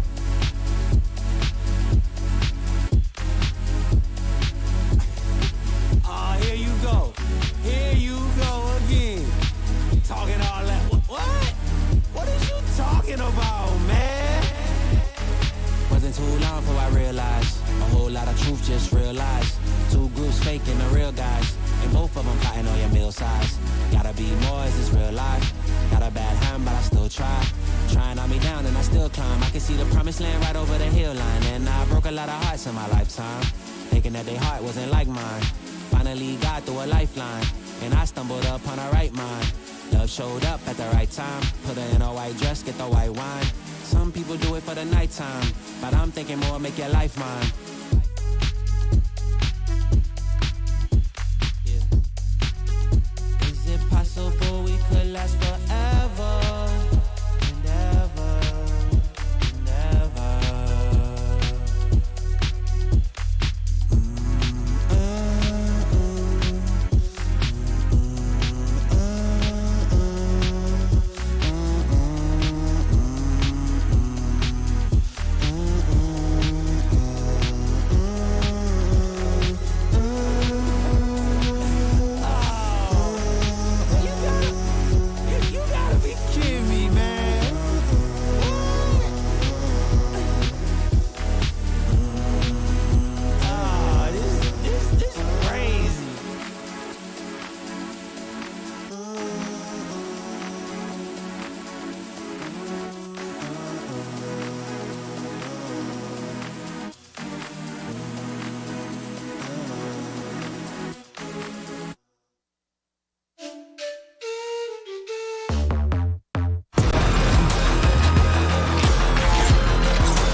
All right. I have just been called out for that outro for some reason by production. But you know what? We'll continue with this. I will stand valiantly as I stand by what I said. This is the time for public frenemy number 1 to keep on pushing, because this team is just looking better and better every time we see them play. They might have a bit of issues here and there. They might have this back and forth between their oppositions, but somehow, some way, they weave excellence, especially with EJ at the driver's seat, just able to run down the opposition, especially hitting that plus 20 bomber in that first game. What do you think, Raph? Darryl, you're muted. No, I'm kidding. Don't check. I'm not Nearly muted. got you, but I no, know. I'm not muted. Like I mentioned, right? It's not that South Build played bad. I feel like there were a few rounds in question and a few positions that could have been better. Like I said, they were considering a lot of retaking and a lot of more passive play. I found it very peculiar that Flippy was that far forward towards tree and assist towards main. I get it, they do have the dash, but on that retreat, it's really not as safe of an avenue, right? A lot of their problems also became much more apparent when they had a very clear numbers advantage that was not capitalized on. The swings that we know SBE for, the discipline, yes, for the most part it was there, but in crucial moments, for some reason, it did kind of dissipate. That is still map 1. They are very notorious for losing map 1. But since we're counting round difference, I don't think that helps their case if ever we go down to the wire when it comes to standings. And it seems that we are heading in that direction almost definitely. You know, we talk about as well the performance of SBE, especially Ja, that feels a little bit icy in that game and not in a good way, but he actually was the one that got the highest performance output from SBE, able to net 23 kills. So somehow, some way, he's still able to find all these cheeky little picks and whatnot. But I think what it matters the most, that's when they do start to falter.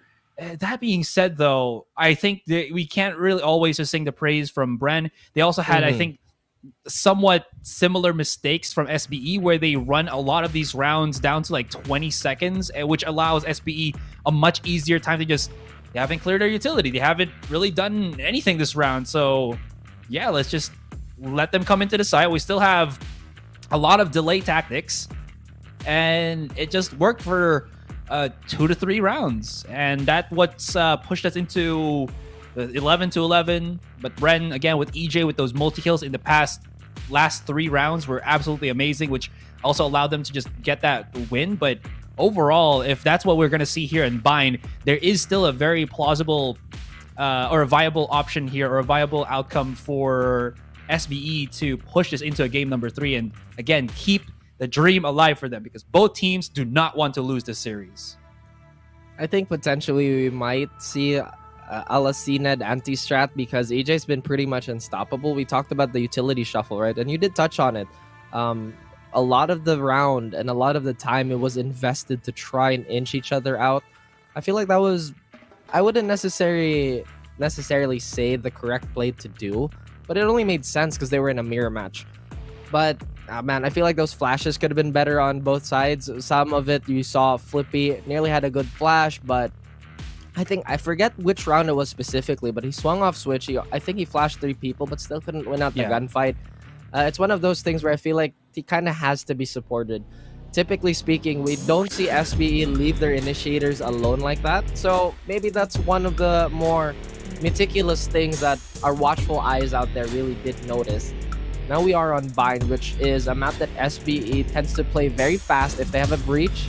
But instead, with the Viper, this is very telling that they want to go double controller. Exactly. Okay, so Ja doesn't actually go that Astra. We go for the Brimstone. The typical U-haul or elbow. Let's go fast. Let's have a little more control. Yeah. On the other side of the world, though, we have pretty standard comp for Bren.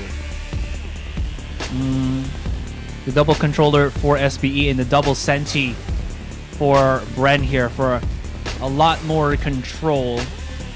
Again, I am going to say, I honestly thought it was going to be a double duelist for Bren, but they didn't commit to it.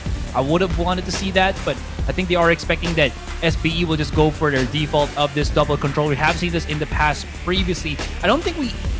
correct me if I'm wrong, I don't think we've seen SBE actually play the Astra here on Bind, or if they did, it wasn't as, I think, proficient. So having the more multi-lineup setup from this Viper and Brimstone should be a tad bit more effective.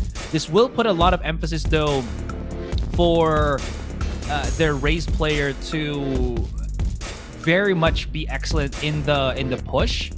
Other than that, I am curious to see how this is gonna pan out, especially again against this double Senti that Bren has put on the table themselves. A lot of slows. Double controller. It looks like Southfield want to double down on that utility shuffle. I feel like a lot of those rounds that were reduced to quite a bit of contact play, just gunfights. Again, still kind of reductionist of me, but it was a mirror match. This time around, it's gonna have a little bit more flavor, as Asrai mentioned, a little more aggression. Xavi has a bot and a ghost in hand. Might actually clear Jaw here. Jaw gets that shoulder peek. Doesn't want to have any of that. Hookah control is already in the hands of Southfield, at least for this early portion. And we see that Viper wall come down. Now they have to guess if one has crossed the corner. Xavi had the same idea. Papi Chulo, they're going to be burning as much time as we can. Now Bren, they lean towards A just a little bit more. But once again, Asarad, all this utility and all this smokes could prove to be quite infuriating for Bren. And it does, actually. Great little crossfire there. Frenzy's doing the work. Molly delays Symbol and the rest of Bren from coming in, but they're still able to plant down that spike. Good contact plays overall. Equalizes the numbers. We still do have EJ is waiting on showers here. Ja, does he, or is he aware? Ooh, well, that straight headshot just gives us a resounding no. Symbol is getting corralled here. Good smoke there from Papi Chulo. And there's the peek through from Brain Freeze. A little bit too antsy for him. And this will be EJ gonna have to go in a 1 versus 2 where he's not moving. EJ's not moving. Oh no! Oh no! All right, he definitely had he definitely has some technical issues. Not sure what's gonna happen there, but it should be around already for SBE. That's unlucky, considering they were all one body shot away from death. And I think we're gonna have a tech pause here, beautifully timed. Well, no, not beautifully timed. Not at all. Bad timing.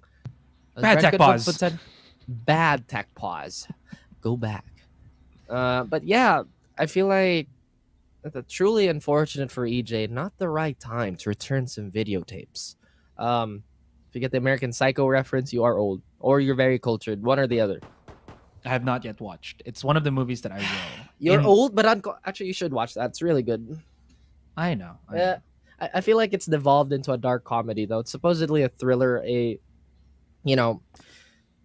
one of the classic slasher films, but just because of the absurdity of it all and the general memes of the world, it's been reduced to that. But back to the game here, not much to talk about. Instead of Southfield taking that round, not entirely sure what the ruling is going to be. We'll have to find out in a bit. This tech pause might last a good minute or so.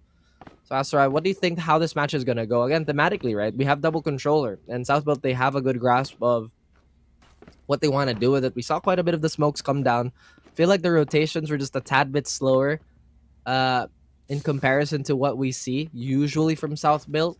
Yeah. So maybe that's something they have to fix mid-game. Otherwise, this could be a very, very dangerous balancing act that they're trying to do. It is going to be difficult, though, because even though they're double controller, their opponents are double Senti, right? It would just mean that... Okay, here's the thing. SBE, they need to get as much value as they can here on their... what was this? Defending side? Oh no, no. Now I'm kind of confused with what I was talking about here. They need to get as much value as they can on this first half, I feel, because come the next half, I don't think smokes are gonna detain Bren as much because of how much contact play they have on close corners. They can molly, they can nade a lot of these angles, and they can just force the hand of SBE so much more efficiently, I feel, even though it is going to be a double controller. Because again, double control just means that it's one of two things. You blot out vision, or you play close enough to your smokes that you can,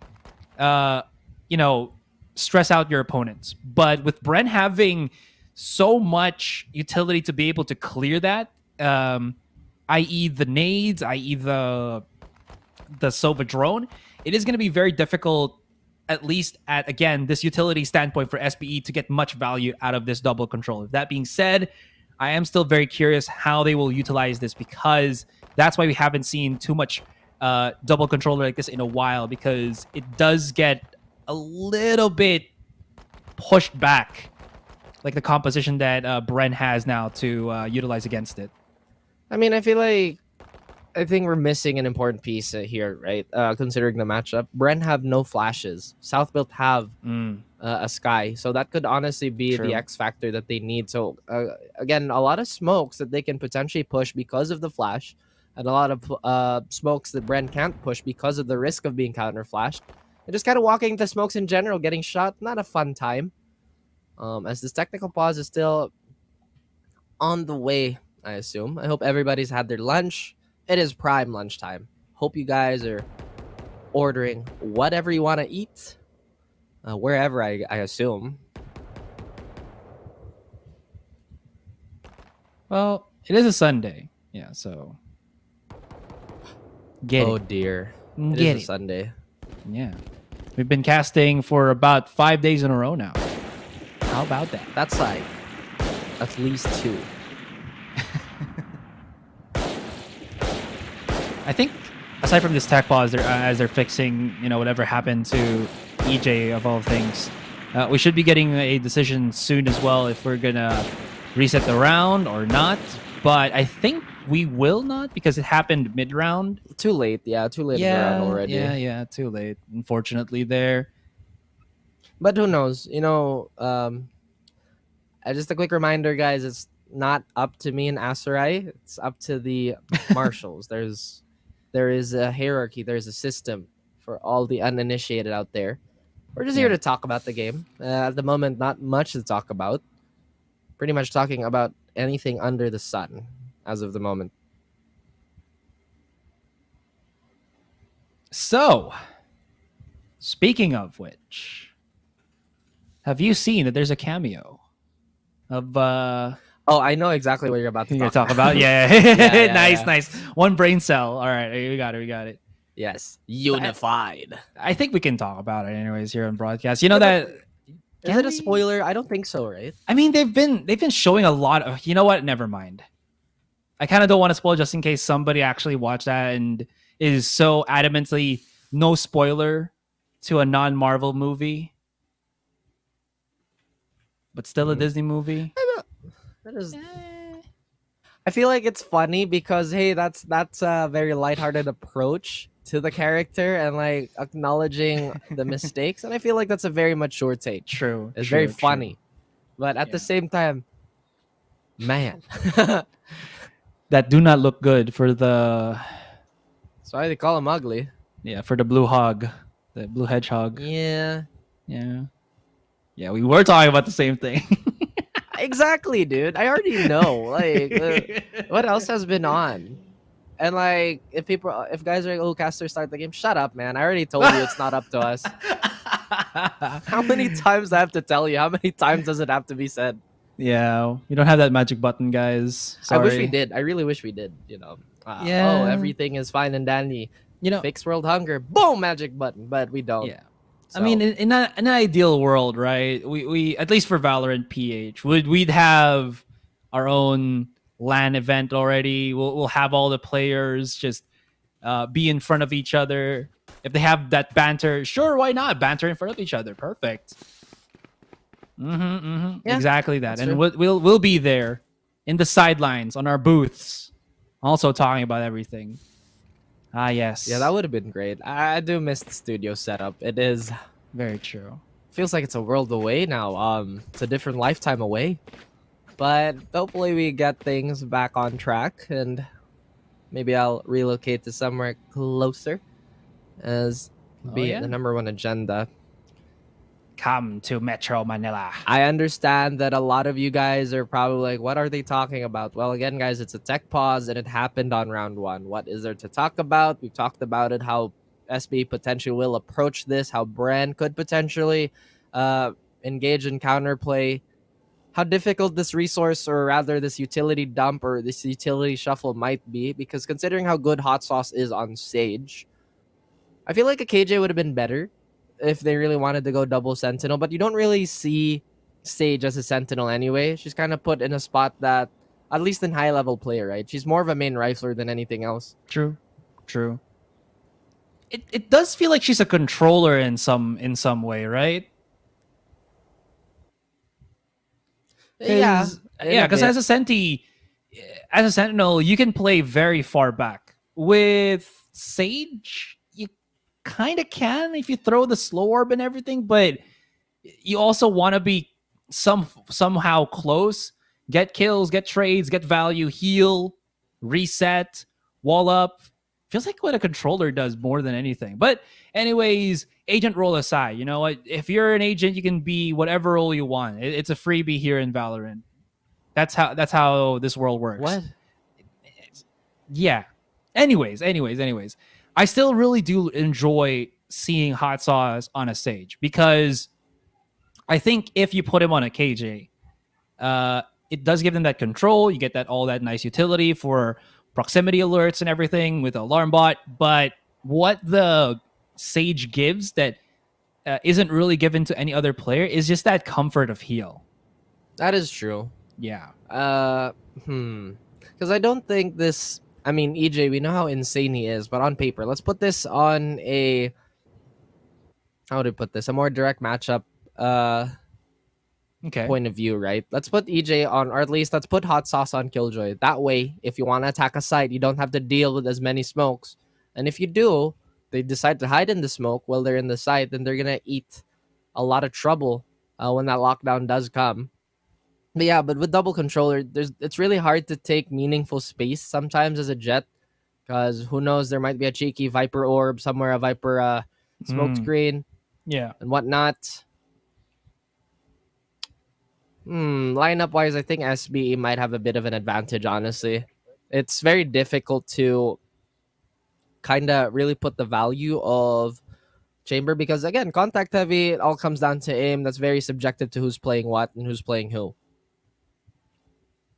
I'll go on the flip end. I like the composition for Bren just a tad bit more. Like, I'm not the biggest fan of double controller, to be honest, anymore, because people could just push through that. Very easy to get value off of things. I will say though that the natural landscape of Bind does make double controller with the other agent combo that they have look pretty well. And look, we're back in camera right in front of you guys. And it seems like we are still having a continuation in that technical issue side. We're going to go on a break. And when we come back, we'll have that final decision from Riot, guys. Just make sure that everything is ironed out pretty neatly for you. So don't go anywhere. We'll be back after this quick little pause.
I think I let my guard down.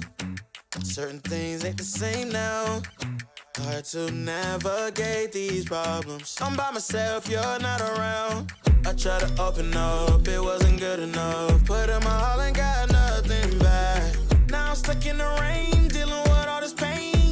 Why you gotta do me like that? Don't say you love me, then go and leave me. It can't get ugly, trust and believe me. Saying to myself, looks so deceiving. Trying to fight back, this far from easy. I've seen your hands. Delilah, don't you know my I've seen your hands. Delilah, don't you know my heart turned cold, lost control.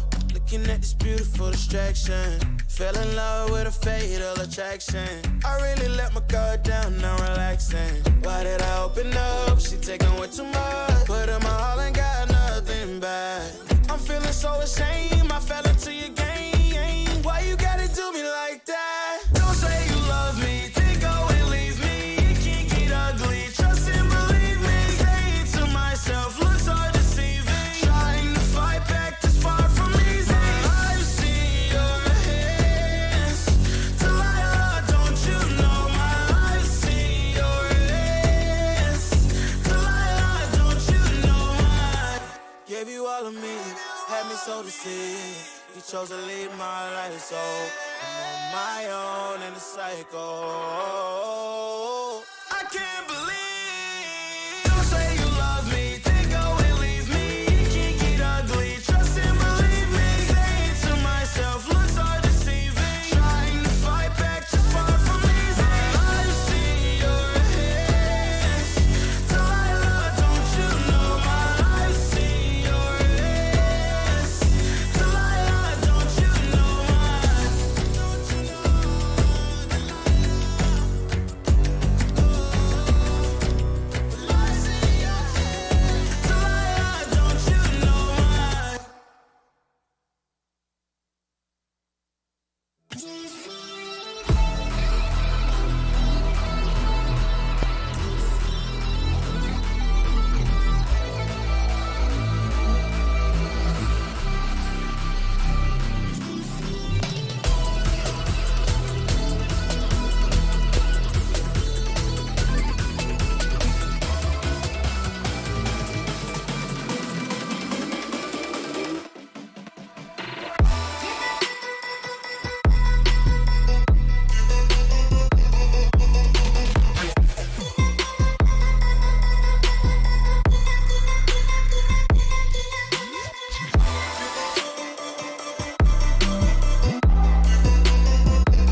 You think that I'm running in place? Y'all really testing my patience. Right before I blow up the spot, I had to get back to the basics. What if my talent is wasted? It's sick, but I'm lacking the placement. Thoughts as I rap in the basement, but my come up is legend, is greatness. I don't care now, it's pedal to the metal. I can never quit now, I will never settle. Puppet to the game, I'm pulling strings like Geppetto. We in the same game, but I'm on a different level. I passed it. Gotta keep grinding till I'm laid up in the casket. No fake round, but you feeling too plastic. Yeah, y'all feeling too plastic. They say my style crazy, but then it's straight jacket. Wow. Why you still testing my patience? Trying to turn me into something I ain't trying to be. All the hate is a heavy rotation. You gon' lose yourself, quit testing me. Don't make me lose my mind. Don't make me lose my mind. Don't make me lose my mind, cause I'm looking like Wesley, test me. Don't make me lose my mind. Don't make me lose my mind. Don't make me lose my mind, cause I'm looking like Wesley, test me.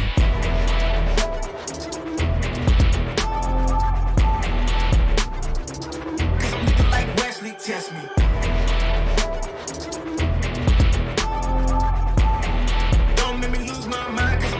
Wesley, test me. Yeah, guess I know no better. I ain't got no chill, so they call me a devil. I know. Look, I am just a man on a mission. If I want it, then I get it, I go. And if you're trying to test me a beast, you gon' need Liam Neeson. The chance that you taking is flagrant. You're testing your luck. If you think you'll make it out, then you're sadly mistaken. Careful what you putting your stake in, cause I ain't got no patience and no limitations. You trying to figure me out, and I know I don't make sense, but no one's there when you call like you're trapped in the Matrix. You need to take a break from it. I think you should take 6. Cause yes, I hold a throne and no one else can replace this. The pain will only go deeper the harder you chase it. I'm the greatest that you ever met. It's time that you face it. So tell me, why you still testing my patience? Trying to turn me into something I ain't trying to be. All the hate is a heavy rotation. You gon' lose yourself, quit testing me. Don't make me lose my mind. Don't make me lose my mind. Don't make me lose my mind, cause I'm looking like Wesley, test me. Don't make me lose my mind. Don't make me lose my mind. Don't make me lose my mind, cause I'm looking like Wesley, test me.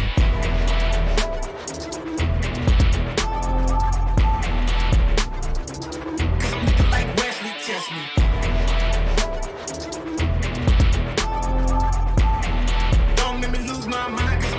Wesley, test me.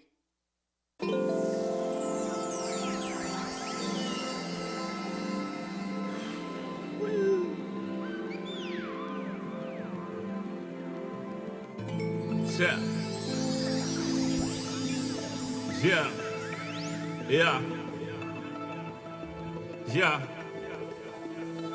The rise before the fall, the glide before the rule, the eyes that saw the soul, the cheer before the goal. I'm here to let you know. Yeah, I'm here to let you know. Yeah, I sky gaze over my taste. Like Peter, this is my space. I'm spacey, I'm crazy over breakbeats. Space gazing in my safe haven. I make statements that embrace waking. Awaken, I'm woke. Taking the road to pull you ashore. A celestial scope. The stars explore in your inner. The starts at the core. Inner space and more. Your body's a planet for sure. Nurture it with the words I writ. Scribe like highlights. Flying saucer. Supply the order. It's the author. Walking on air. Walking on water. Blending between borders. To let you know this is here to support you. The blend. The blend. The blend. The blend. The blend. The blend.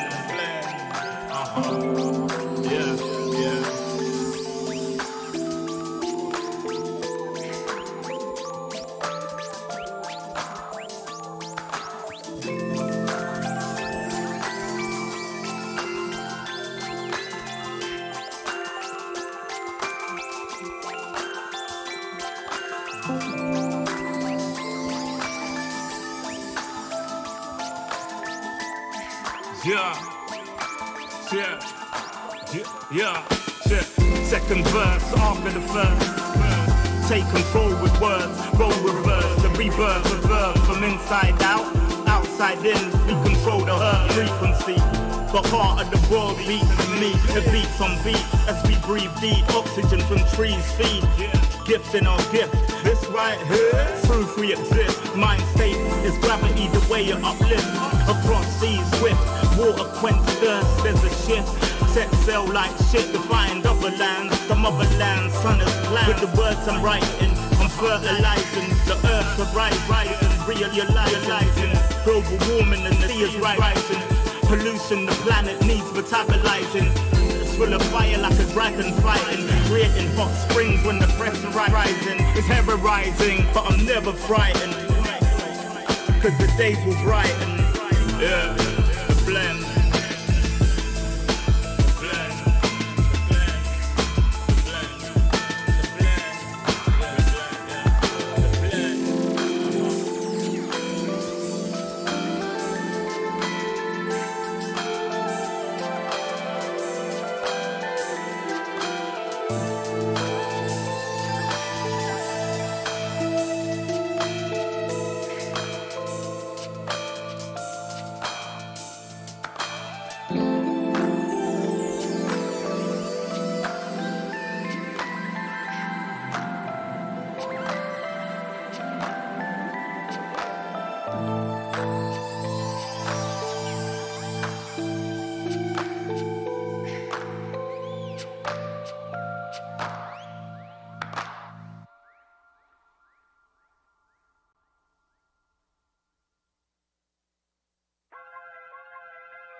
Everywhere I go, the people really wanna know who I is and who I be. They stop and stare when they see me.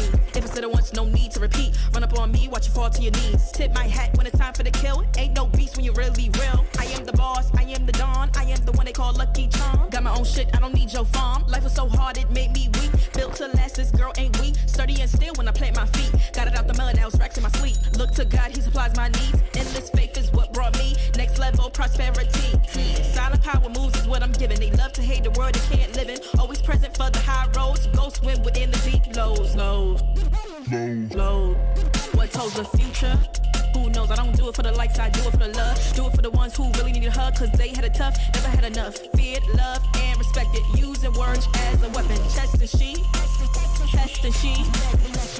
Hurry up quick, El Jefe's coming soon. Sit up straight when she enters the room. Be enthused, but don't look too amused. This is her queendom, please respect her rule. Hurry up quick, El Jefe's coming soon. Sit up straight when she enters the room. Be enthused, but don't look too amused. This is her queendom, please respect her rule. Smile in my face, Woody in my place, but act gully on cyberspace. Let's pump brakes, let's be frank. Running after him when you're the chase. You are the catch and he's the net. How quickly do we all forget to honor these small policies, my darling? You are the empress queen. Man, respect or he'll neglect. You are the wind beneath his wings. You are the season, you are the reason why this world can breathe. Giving sons eyes to see and daughters dreams to believe. Anything less than the best for you is high treason, queen. Hurry up quick, El Jefe's coming soon. Sit up straight when she enters the room. Be enthused, but don't look too amused. This is her queendom, please respect her rule. Hurry up quick, El Jefe's coming soon. Sit up straight when she enters the room. Be enthused, but don't look too amused. This is her queendom.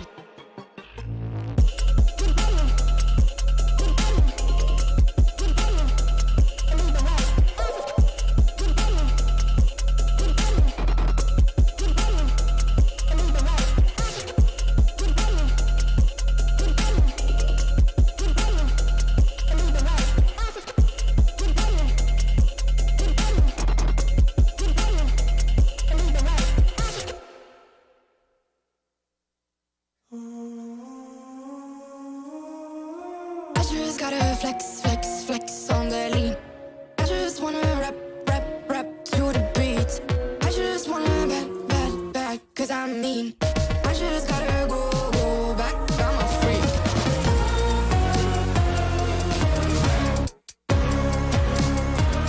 Gotta go. I just wanna rap to the beat. Move of emotion, they drunk at their problems, they always on road and they starting.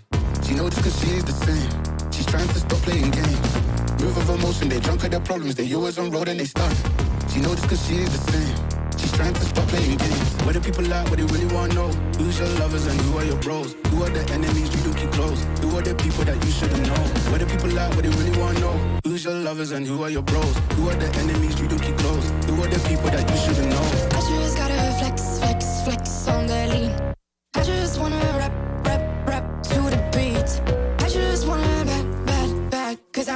mean. I just gotta go back, I'm a freak.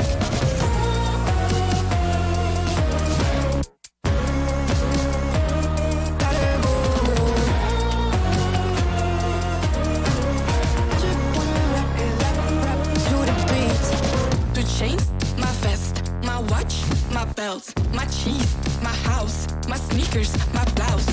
I just party hard, topping the one in the chart. I've already won, babe, I didn't even start. Flexing on ya, flexing on me. Flexing on ya, flexing on me. I just gotta go, but I wanna hold on. I can't let you go, but I gotta stay strong. Unless you heard it from me, then you ain't heard it from me. Got it from me, all the energy extra. You don't wanna see me with the hitters. Generations caught up, look how things will switch. People they're quick, now they wanna move at the bits. Boy wanna go to bitch, nah. Now I'm moving. I gotta do what I do. I'm really here on my ones now instead of 4 3s or 2s. And now it's F from Paris. I could've been effing you in Paris. I don't wait for the drop, I just flow from the pot.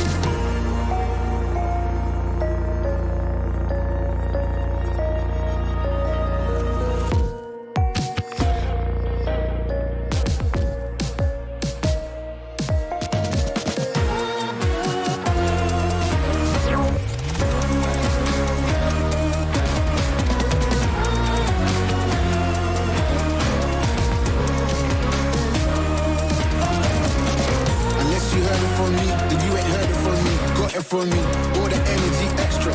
You don't wanna see me with the hitters. Generations caught up, look how things will switch. People they're quick, now they wanna move at the bits. Boy wanna go to a bitch, nah.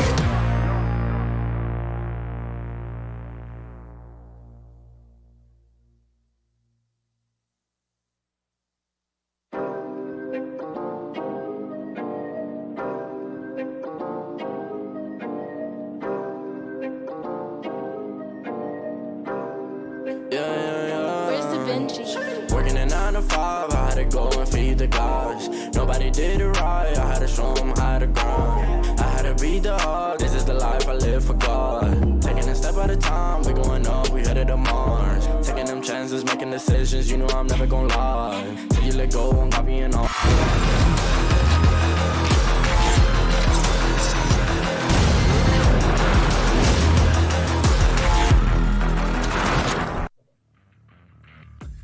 So let's go. We are back into the second game. Now, I do believe we are going to have a rollback from what the production has told us. So that would mean that we are going to start this 0-0 once again. And that will just mean that, you know, we are going to be looking at a restart from this one. That being said, there was a lot of things that I think wasn't really done as well, I think, by SBE, right? If all the probabilities or all the what ifs, right, like Marvel does with their series, is what if Brain Freeze didn't push in because maybe EJ just told him, oh no, I had a technical issue, something like that. What if, right? So we'll see that happen right now, but at least from the basis of things, it seems like really it could have been a Bren win. I really hope your palette for movies really expands, because you've been referencing a lot of Marvel. I have a lot of other movies. Bit. It's just the most relatable, common, I guess. Question mark. I guess. Yeah, it's relatable. Marvel relatable. I don't know, man. I don't have a godly hammer lying around my living room and have a tree for a friend. But as we try and continue with this matchup, everything has been done just to make sure that everything is going to go silky smooth, Asarai. Yes. I think we're just waiting just a tiny bit.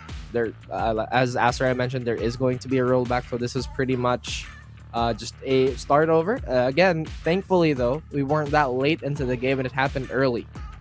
So yes, a lot more exciting Valorant and maybe potentially even more rounds to play.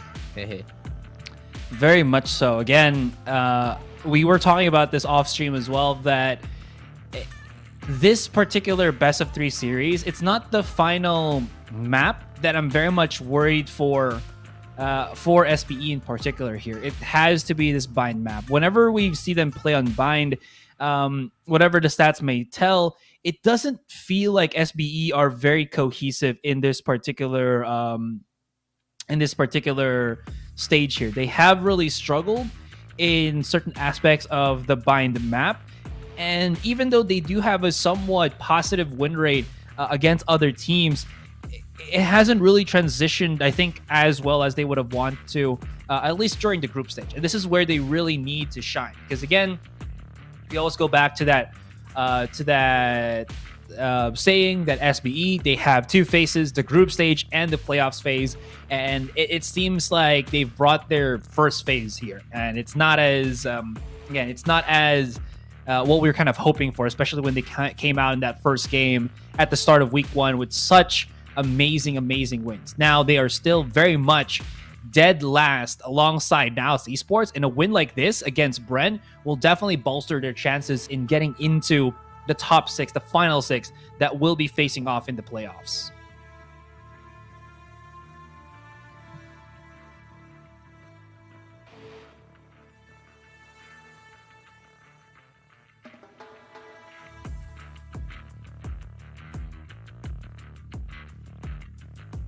Oh, oops. My goodness, technology is very difficult.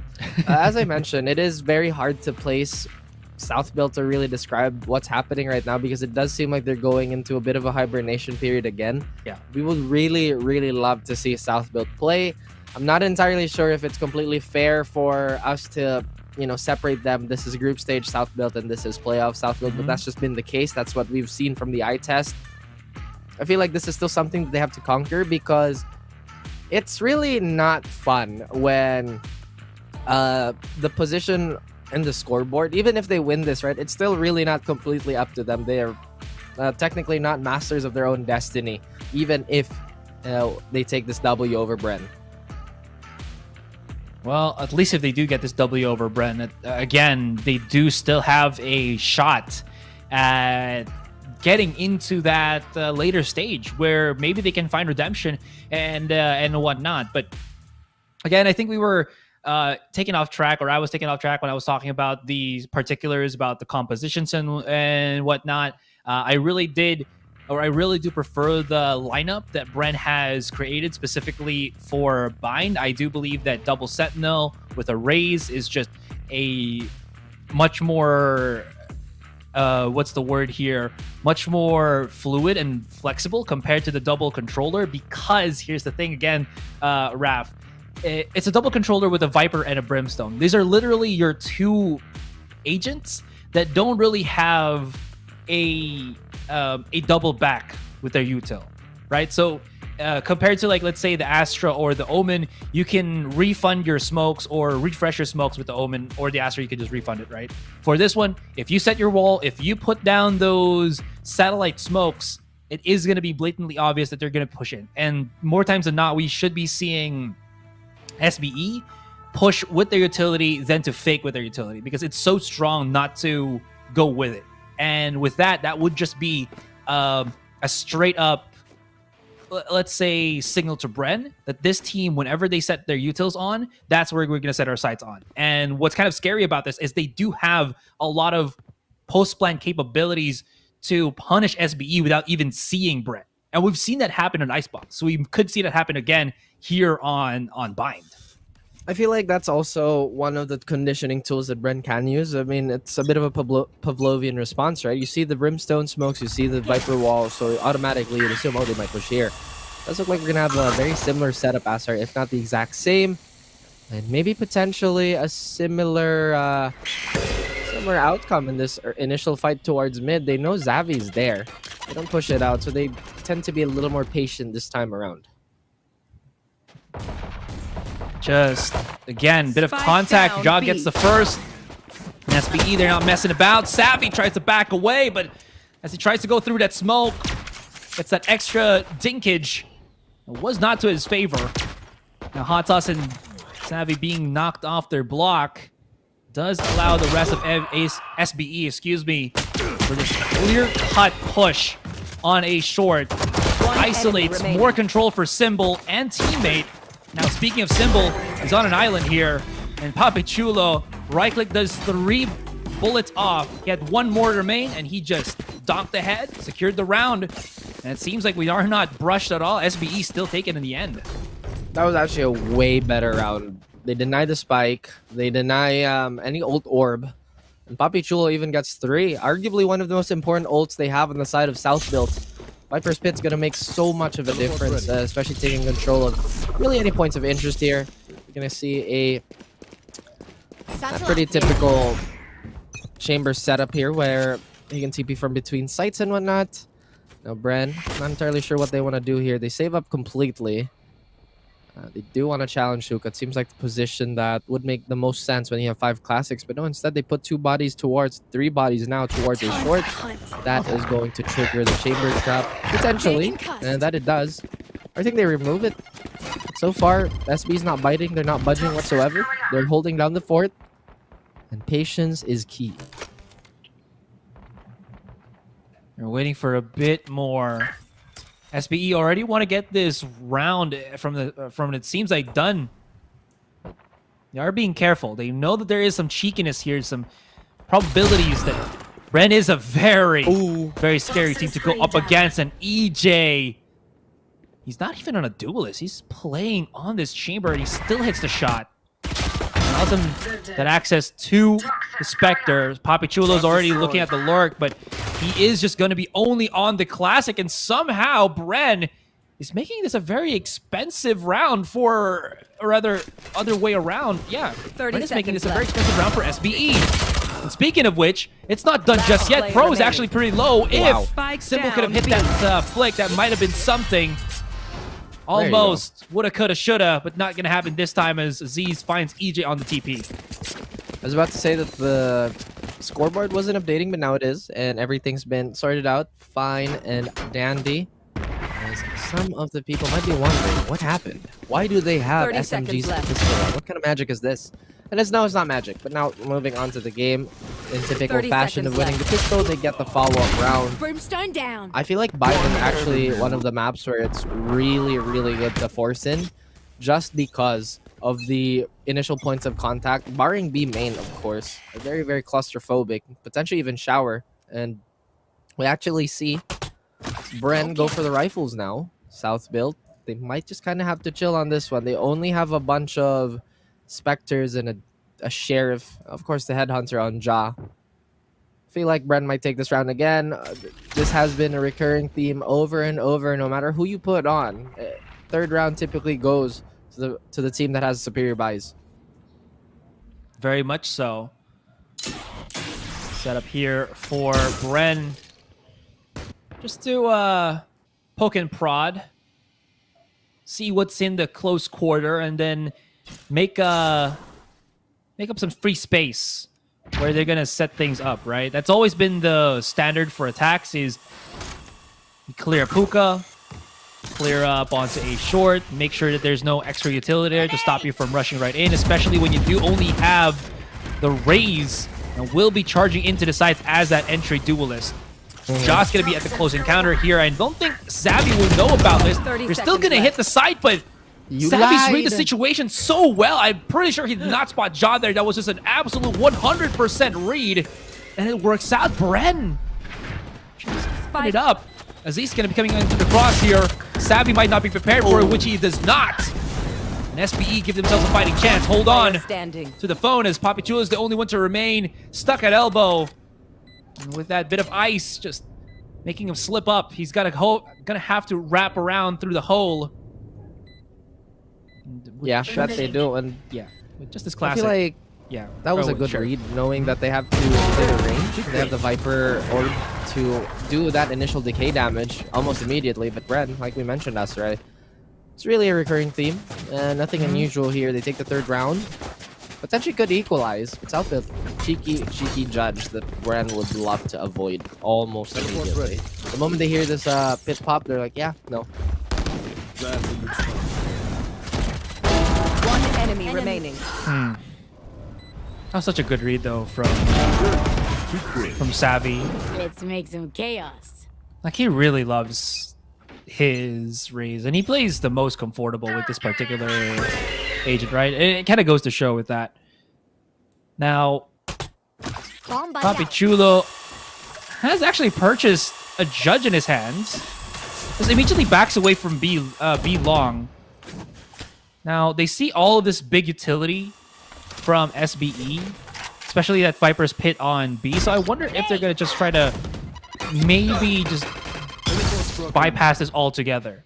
That being said, it still is a spread out from Bren, but they have done this in the past couple of rounds where they really brought that timer to just 20 seconds before they started pushing in.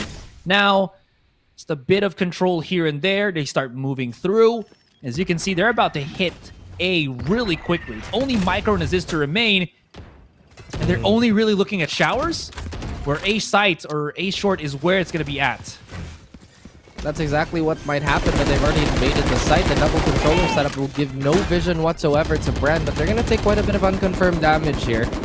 Actually, it's only in hot sauce, but he still has that heal available. Immediately burns for himself, and Zabi, he finds a crack at the defense, will immediately go for it. Doesn't even fall for the flash, the fake flash by Pro. And now things have gone topsy-turvy for John, the boys here, as EJ finds the mark, finds the spot. This is the problem with having a judge. He limits so much to holding that close-ranged angle. EJ gets a bit of a thump from behind. Ooh. And now Southville, they completely get annihilated. I feel like had Poppy had a rifle, it could have been a different story, but now they're on an eco yet again. Brenda did a great job of spreading out their attention towards A. Again, it was a split. Now we have a timeout on the side of SB, I would assume. Yeah, it has to be SBE, right? Yeah. I do like the setup from SBE, to be honest. It might seem like it was a bad setup, but they did have these traps laid bare that, again, might work if Bren was there. But the thing, again, that I like to go back on is Bren understand that they don't really have to be, spreading out their utility. They can just pierce through one specific location, and that is as good as they can get, because they do have this just one smoker that has only 3 smokes, by the way. You really have to commit to that one angle, and it still works because they have a lot of trade power. If there's any cheeky little corners that might not be picked up by the players, you'll always almost have Symbol's utility to help that out. And on the flip side for SBE, what happens when they don't push on the angle that they're very much prepared to in defending? Basically that. But I feel like... Also, yeah, I was just going to finish this off. Also got to give it... It was just unlucky that he wasn't able to get the kill through the smoke. I don't think there was a wall there. Yeah, just I feel like composition-wise, this patch has been the most balanced in terms of, kind of putting into place that, hey, we kind of need all of this to be functional. Because we haven't seen a triple initiator succeed consistently. Ja finds EJ on a very, very quick swing, as they still crawl up towards B. But back to my point, or unless the players don't give me a chance to do so, as they try and pepper down Pro, and he's dangerously low. It's not going to help their cause. A crawl by Aziz gets denied by Hot Sauce, and Bren still working on a pretty much even ground here. Even a bigger advantage with all these guns. Well, they were just waiting for it, and they timed it perfectly on that counter alert. Now, the march, the charge towards A. Savvy making sure that nobody is actually at any corner, and just scanning all the sightlines. Even if he does go down, it still shouldn't matter too much because they do have the numbers advantage and the weapons. But you know what? He's just going to play it nice and slow as he wants to clean up on Shower. Ja, bit of tidbit damage against Hot Sauce, but that's the person you don't want to actually go trade in if he doesn't get knocked or eliminated. You can always heal that. Oh, Savvy's here on the knock-knock. Backs away, but look at the long lurk. It's going to be Pro with 17 HP. I wonder if Savvy is aware of this? Has to make a choice. No, Micro's making a lot of noise. Pro's going to hit this flank perfectly. Spots out one in the back. That is going to be Brain Freeze. But he's looking at him. Oh, he not hit the shot. This is just horrendous things. Might have gone for Savvy first, but they decide otherwise. And Bren. Oh, Esther, you said he would hit the flag. You said he'd hit the flag. Oh my god. This is exactly what happened to me and Taylor. Taylor was saying, they flushed him out from golf. And it didn't happen. We cursed it. But then again, that is the mark of a true commentator, a true caster. You gotta curse some of these things. Don't do it on purpose, obviously. Bro, what a heartbreaker. I feel like that was the most audible heartbreak I've ever had in my life, at least on air. And you hate to see that happen as Ja has positioned himself on top of truck. Can't hit the drone, but it will hit Hot Sauce behind the smoke. Again, a tail of 2 shots. Oh, Xavi has to dance! And he dances so well that Aziz can't keep up. The fancy footwork just a little too quick, a little too fast, and a little too precise. And now we have a showstopper. Not a showstopper, a tour de force coming out. That Molly is not going to sizzle anybody in the cabbage. Wants to get a little bit of a deep fry. Sets up the teleporter, and he gets Simple. This operator's doing so much work, doing so much value. 3v4 now. You'd assume that they still have the flashes, but Poppy's got 10 for the flank. Ja gets Xavi. And now EJ has to work and try to hold off on all fronts. Oh, well, never mind. Man, that U-Haul interaction from Ja, it felt like he was just dancing. Such a rhythmic play from this guy. If we can see that again from the replay, that would be tremendous things. Yeah, we just re-peeked that, got the kill onto Simple. Simple could have just taken it a little bit more chill. They weren't really pushing. But Ja, it was like, you follow my step. That works. Oh my Cha-cha-cha. Ja. And it's gone. I was so impressed by public Bren me #1, and it's gone. Thrown out. You win the some, window. you lose some, alright? That you do. You lose I'm not a Team little bit Secret, of pun okay? power. I don't get flawless victories. That is true. That is true. I mean, who else is Team Secret right now? Very impressive run by them. Just a bit of a call out, but would it not be strange that we have? It's been 2 stages, and we could potentially be in a stage where we might not see SBE if this trend continues. Oh wow, Ja just pops and stops Xavi. Super consistent play from him in the last 2 rounds or so. Now, Xavi's been very aggressive. This is a little bit of a symptom that they have to address very quickly, because a lot of the round losses that Bren, or at least the games that they struggled in, it began with a Xavi pick like that. Oh, and it's been fairly dangerous domino effect that, not saying it's unrecoverable, but statistically speaking, when Xavi falls first, it becomes increasingly difficult for Bren. Yeah. Because again, they don't have that big cha-cha from the nade. What? Must have been looking at the minimap. Possibly, because Pro is... He whipped out his gun, his rifle, so that was kind of awkward. Brain freeze. 30 seconds left. Now charges right in. That nade Spike will down A. still not be enough. Hot Sauce is here to give him the heal, which is good. And through the smoke, through the gap, Brain freeze finds one. He is finding the necessary tools here and the wall to actually keep the team alive. Launching smoke. Spike needs to get planted. Who has it in 10 his hand? seconds left. It is going to be Hot Sauce. Spike The quick charge out to U-Haul, but they hear the steps. And Ja, okay, he's good for the one first. Does get One enemy turned off by remaining. the team. Papichulo comes in for the swing, and now we're now left onto Symbol, who's stuck on the side. Do they know he's in pocket? And will they actually steal this away from him? They just check him out and shoot through the wall. Ja, as well as Poppy, perfect execution on this tandem, and they keep the rounds going for SBE. And it looks like SBA, they're looking far more impressive this time around. Bren struggles, potentially. No, they have a very good bank to fall back on and a very good economy to rely on. As of the moment, I think they still have 2 more buy rounds. A pause is going to come on the end of Bren. Yes. Bren gets that timeout, gets that mental reset. Hey guys, X is Y. And it's not very good for us. Just a TLDR, just to be, you know, completely honest and making it completely digestible for a beautiful audience. No, that's alright. The problem here, right? Again, look at that. The double control is just so oppressive when it comes to the post plant, but I feel like the biggest difficulty for them is actually getting One the enemy space remaining. to get it down.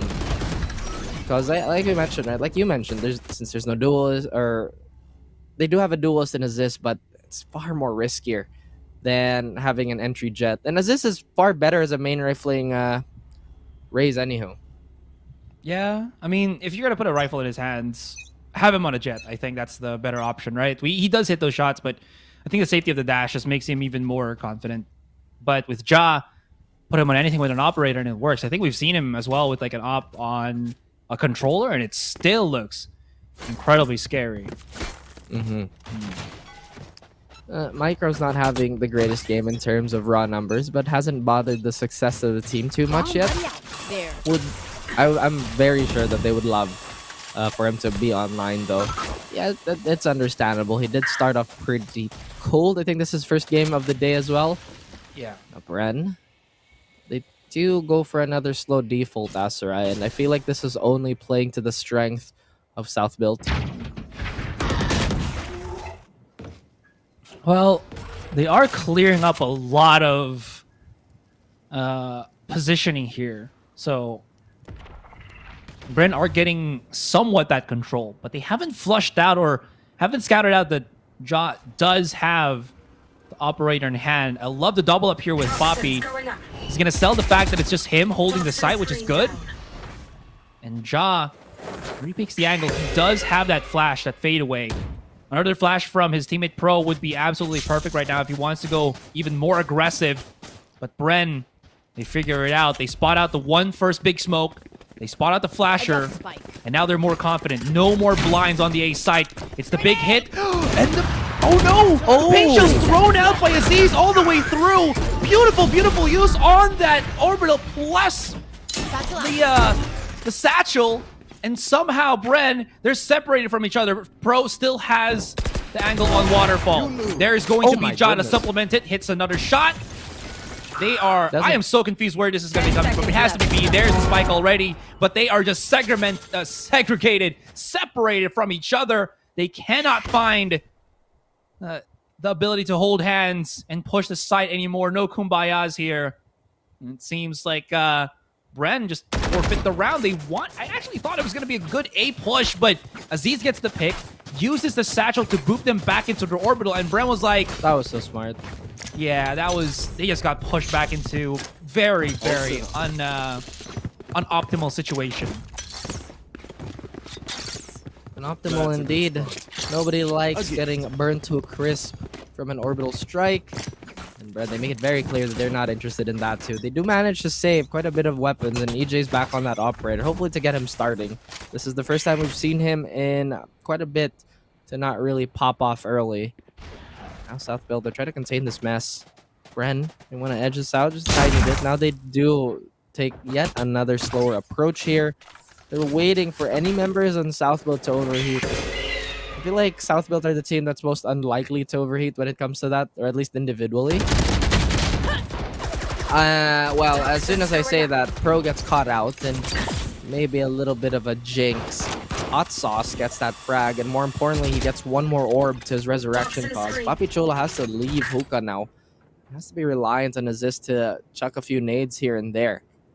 4v5. Operator in hand for both these teams. But so far, not a lot of meaningful map space taken by Bren. Here's the thing too, right? Yeah, the more you just force out the smokes from Brimstone, the more it's painfully obvious to you that he's not going to have any more smokes to kind of supplement the fight later on. The molly and everything was used, but there is a counterback, a pushback here from Bren. They've already gotten a bit of damage through and are able to at least have access to the A site, but good thing that SBE was able to break all these walls. They're just going to have a bit of guessing game as to where they're actually going to be planting the spike now, and these smokes might be just dissipating. The thing is, they run right into the B site, but Papi Chula's here. If he can stop the planter, it was absolutely perfect. He's hitting one shot. He's going to hit the second one as he denies Hot Sauce that plant on the spike, and Poppy's brought enough time. They've lost the round. Bravery's all he can really do is deal damage, but other than that, Bren, they are really pushing the limit on the clock wrap. I can hear your confusion. I'm honestly visibly confused as well.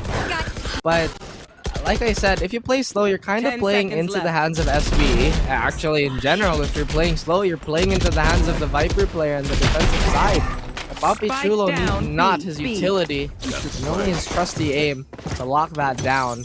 Bren, they've already expended their timeout. They still have an operator and a vandal on the side of Hot Sauce and EJ. They are on the backs of their sentinels for opening up a site here. And that could potentially be the case, Asterai. It doesn't seem like that could be in any order and any possibility as Papi Chulo invests the Viper's Pit just for security, just for insurance.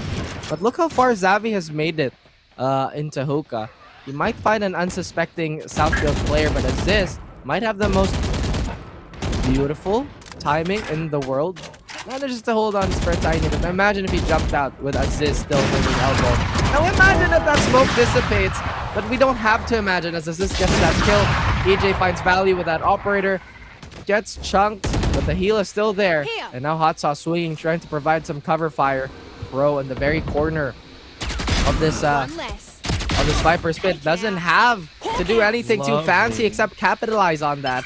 And lovely indeed as he finds 2 more players. And now look, only the heavy weapons are alive and kicking on the side of Bren. That's the problem, right, with the drone is it's way too slow. If it peeks 30 you seconds left. and doesn't spot you on the corner, you can just push out and they will not expect that you're there. Compared to like a Trailblazer or something. But, you know, all of that speed aside, good timing from Pro just to go for the punish. And Ja, he's so prepared for this. He's already seen the one pop shot. Hot Sauce is there. He's waiting for the opportune moment. 10 seconds left. He's been blocked off. Now this Molly actually goes right on top of the wall. And Hot Sauce is not getting burnt at all to a crisp. But that doesn't really matter, doesn't it? As he still loses at the end. And what? Oh, you know what possibly happened? It might have off the wall. Like it hopped off the wall and then onto ATV. Yeah. I mean APC, yeah. APC, yeah. I think it's like the spike, right? Where you can't put it on high ground anymore or on a non-reachable anymore. It will just drop down. Probably something similar because how many bounces is it for the Molly to actually activate? It's like 2, right? 2. Yeah. Yes. So I don't know. These weird interactions, man. They're kind of funny. But yeah. At least it didn't like net anything dangerous. Imagine if Hot Sauce wasn't being burnt by the Molly and he actually got that double kill. Yeah, but you know, it's just an imagine thing. It didn't really happen. This is what happened. This is reality right here. This is reality. Where have I heard that before? It could potentially be a reference. Who knows with Aserai sometimes, but look at Xavi. He's found himself in U-Hall and might regret his decision. No, it's actually Brain Freeze capitalizing off the space, fighting assist. And we don't have that much utility on the side of Southfield, at least for safely clearing this U-Haul position. Realistically, they would have naded or botted that out, but since we lost Aziz, or rather Southfield lost Aziz, it's not going to be the easiest thing to do in the world. They still have the flash. Maybe they reserve that for an effort elsewhere. And the default plan provides to be quite a perilous retake on the side of Southfield. Look how aggressive Xavi is. Unfazed, flashed maybe, but the double peek benefits only Ja as he finds Hot Sauce. Xavi, never mind, finds one. Micro finds another. Micro finds a second. And they're still trying to find a mad scramble. Time is on the clock. Rather, it's not on the side of Bren. Or rather, Southfield, my goodness, the scramble is getting to me. I know Micro might have a potential cutoff here towards Market, but nope. He's holding off on that chase. Economy, still pretty good. Last round in the half. Southfield. A little bit of a slip up there, but ultimately, they still have a very good lead going into this next round. Very much so, and Bren here have equipped Savvy with the judge. He's gonna make something fancy happen with that showstopper. And speaking of Savvy, look at that, just quick shutdowns overall. The adjustment on the wall as well from Hot Sauce, rather than putting it on default anymore, they just open it up because it'll just get naturally broken down by people, even in the guise of a smoke. It's still gonna get broken down so easily because they know where it is in a general positioning standpoint. Anyways, Ja, as he goes aggressive onto short alongside Aziz. He's already found the first pick. He hasn't conceded the angle just yet, but this recon drone will push him back. They still want to enforce the issue. Oh my! Not hitting these shots. Finally finds it. EJ, though, still gets a trade in the end, but SBE Micro finds another one. 2-for-1 exchange, actually favoring SBE here. Bren, they've been battered.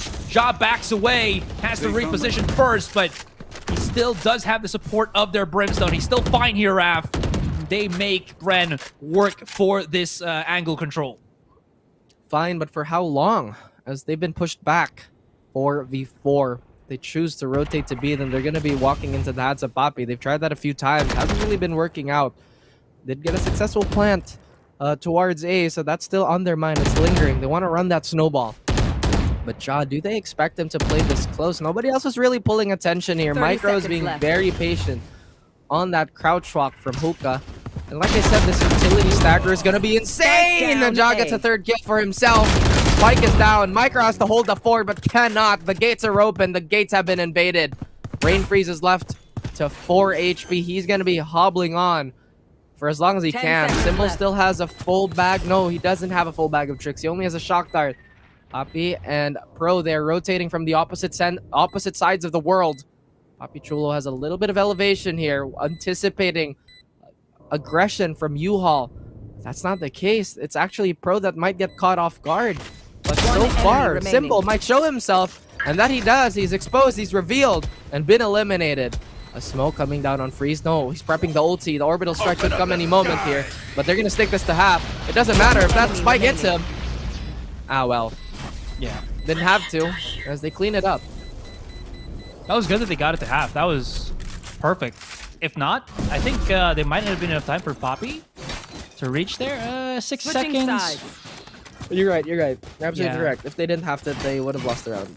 Yeah. I do feel like it's coming right there because he might have been like a second too late. So really good timing overall there, and great trigger discipline for Poppy not to for the Viper not to get too antsy to get the peak first. He waited for a bit of utility. He waited for somebody to just readdress the angle.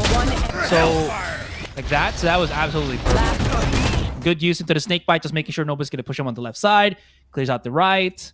And just makes Brain Freeze stutter just a little bit, but still is going to be a very far endeavor for Bren to get this all the way back, as now we swap the sides. And this is where I send my question again. Does SBE have enough with this composition, with this agent selection on attack, that they can outright outplay Bren? They'll have to force the fights out somehow. They do have the mollies to do that, and Ja has to capitalize on the fact that they're going to be swinging for the fences. Like you mentioned, though, they don't have that mobility in terms of smokes. They can't really reposition quickly enough, unlike an Omen, which has very, very good range. Astra as well can do that, can call back a smoke if ever she needs to. Viper and Micro's Brimstone, they're rather Poppy Chulo's Viper and Micro's Brimstone, both very committal. That wall has to make so much impact one way or another. Either it's to sell a fake or to just go on a site. But with that being said, I feel like they're going to have such an easy time taking B here, with the layers upon layers of control that they could potentially have.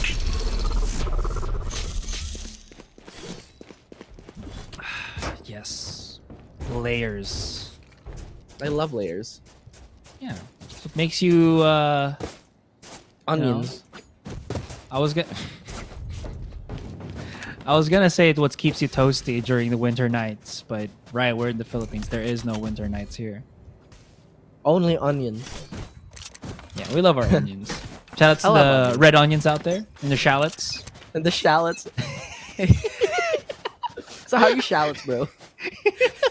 No. Of course we had to squeeze that in. But it is very difficult to determine what's a shallot and a red onion. Either way, it'll make a meal delicious, no matter what you put. Yeah, I think shallots are just a tad bit sweeter, but you know, like living in the Philippines, it's more fun in the Philippines for some reason. I wonder where that statement came from, but look at that. The trademark is going to find a number of people there. At least it's going to slow a number of people. The alarm is going to be enough for EJ to be aware that Octagon might be for squares. The squares are Aziz to be the first to fall. EJ, as sharp as he has been, he TP's out. Beautiful rendezvous just to get that quick freebie and brain freeze. It does look like the early struggles of the attacking side is already rearing its head, Aster, considering they lost Poppy Chulo, who would have been very instrumental on this site. Big flank already against Pro, and he got Just stabbed in the back. Now all they have to do now is look what's in front of them. Micro's been slowed down by the orb. And they know where he is. Straight up on the default. He does have the crossfire set up, but Savvy on the swing was already anticipating where Ja was going to be peeking from, and that's going to be the round. They have plenty of time to defuse this spike. They can even have a nice little stroll around the park if they wanted to. It's going to be Bren rearing it all back. That was really unfortunate. I didn't know that Pro was going to get swung from that as he was just lurking at elbow.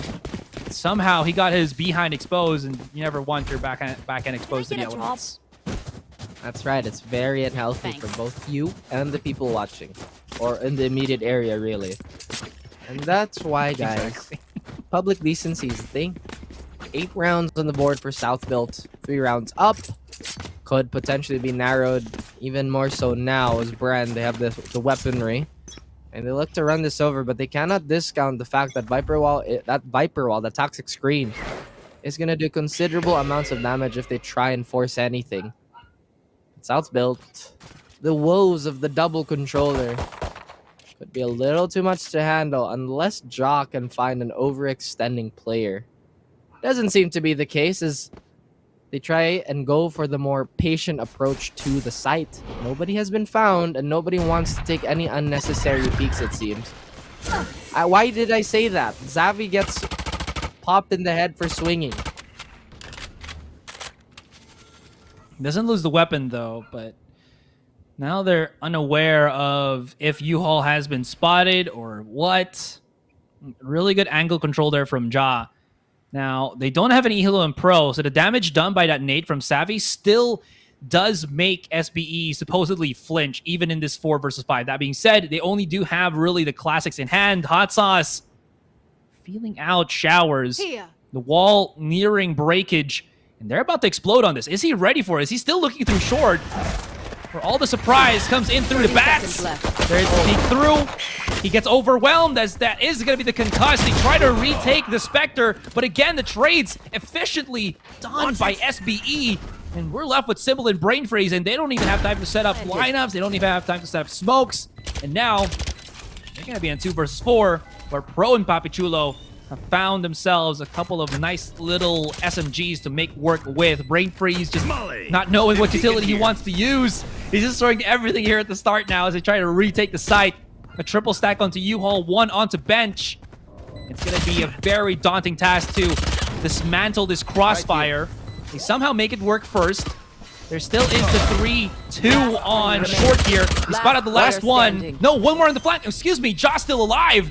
And Ja, he needs to time this perfectly. Half on the spike. Oh. He is almost going to whiff the first shot. The second will not. And SBE claim a thrifty. That was so scary. That was so scary. I feel like the information that he was 1 body shot away wasn't relayed immediately because he was aiming for the head. And granted, that's muscle memory at that point. But imagine if he missed the second time. That would have been a disaster. But it wasn't. And Southville, they break the trend. They do get around off the board with these pistols. Last player standing. Whoa, just to rub it in just a little bit more. But them to make work, even with classics. Remember, no sheriffs on that side. Suddenly, this is not looking like a good map for Bren at all. This is supposedly their pick, but the double controller seems to be so oppressive. And like I said, it's tailored to the speed of South Built. Let's talk about speed. Aziz goes into a mad jump here. A quick one. He has a nade still, but that's the full extent of his current arsenal, especially in utility. Now the post plant is here, Asteroid. Bren want to get as much as they can off these classics. Maybe even replicate the success of South Built, but I feel like that's quite unlikely. Yeah, very much so, since South Built is like 4 stacking the site, always looking for that fight already. They're very much prepared for what Bren has to offer them. Pro's the only one spotted by those recon darts, so they will know where he is, but he shouldn't really do too much other than that, and the rest come in. Good kills for EJ and Savvy, but it's all just that. Savvy now hoping that maybe he can get one more. Good slow onto Aziz here. That actually allows Savvy for a nice little pop shot, and Micro barely gets to the teleporter, but a bit expensive, but in the end, it still is a round given to SBE. I feel like crouch equals death. That rule has to be more apparent because look at this. Had Pro not crouched and just dipped in and out, maybe a free shot wouldn't have been landed on him. Xavi though landed a ridiculous one onto Aziz. Yeah, crouching can be very good if you really want to fully commit to that spray. When most cases in pro play kind of don't want to, or at least in the game in general. But now Bren, they expend their timeout. 5 rounds, not insurmountable, Asterai, but 3 is all SBE needs. And we're going to be looking at the opportunity for SBE to redeem themselves. Again, the tension, the pressure that they are feeling right now because it is so close to the breaking point. If they lose this, they're our bottom 7th. And that does not give them any form of reprieve as they really want to get into the top 6 for the playoffs. And cannot stress that any further other than that.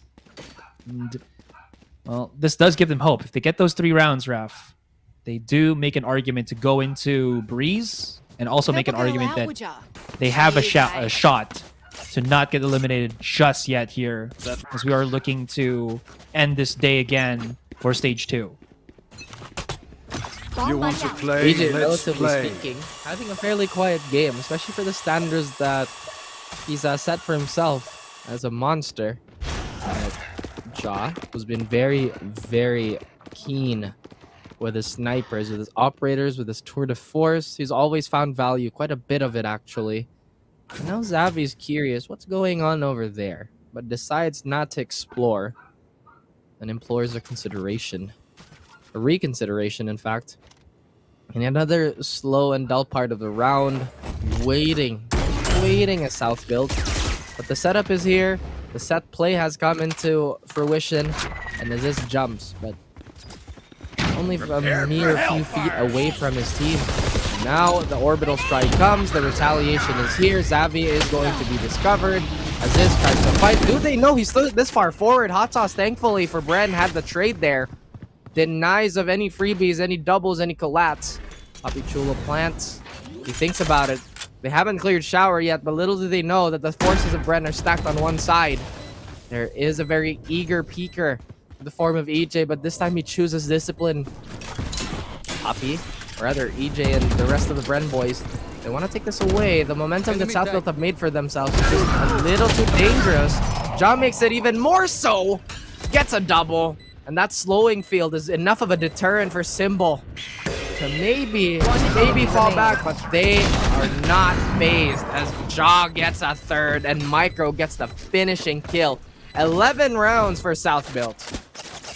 Ja did not miss any of the bullets that he used with his tour de force in that. He still had 2 remaining. If there were 2 more players of Bren to actually fight up against, if Hot Sauce got that kill on Ja, he would have been able to use his wall to maybe make everybody break out from SBE, that we can still defuse this spike. But SBE, gotta say, such a clean take on U-Haul there. Aziz just had no fear, and since Savvy actually gave up U-Haul control because of the threat, there it is again. Yes, there it is again. Sometimes you just gotta use it, but it's not the be-all, end-all.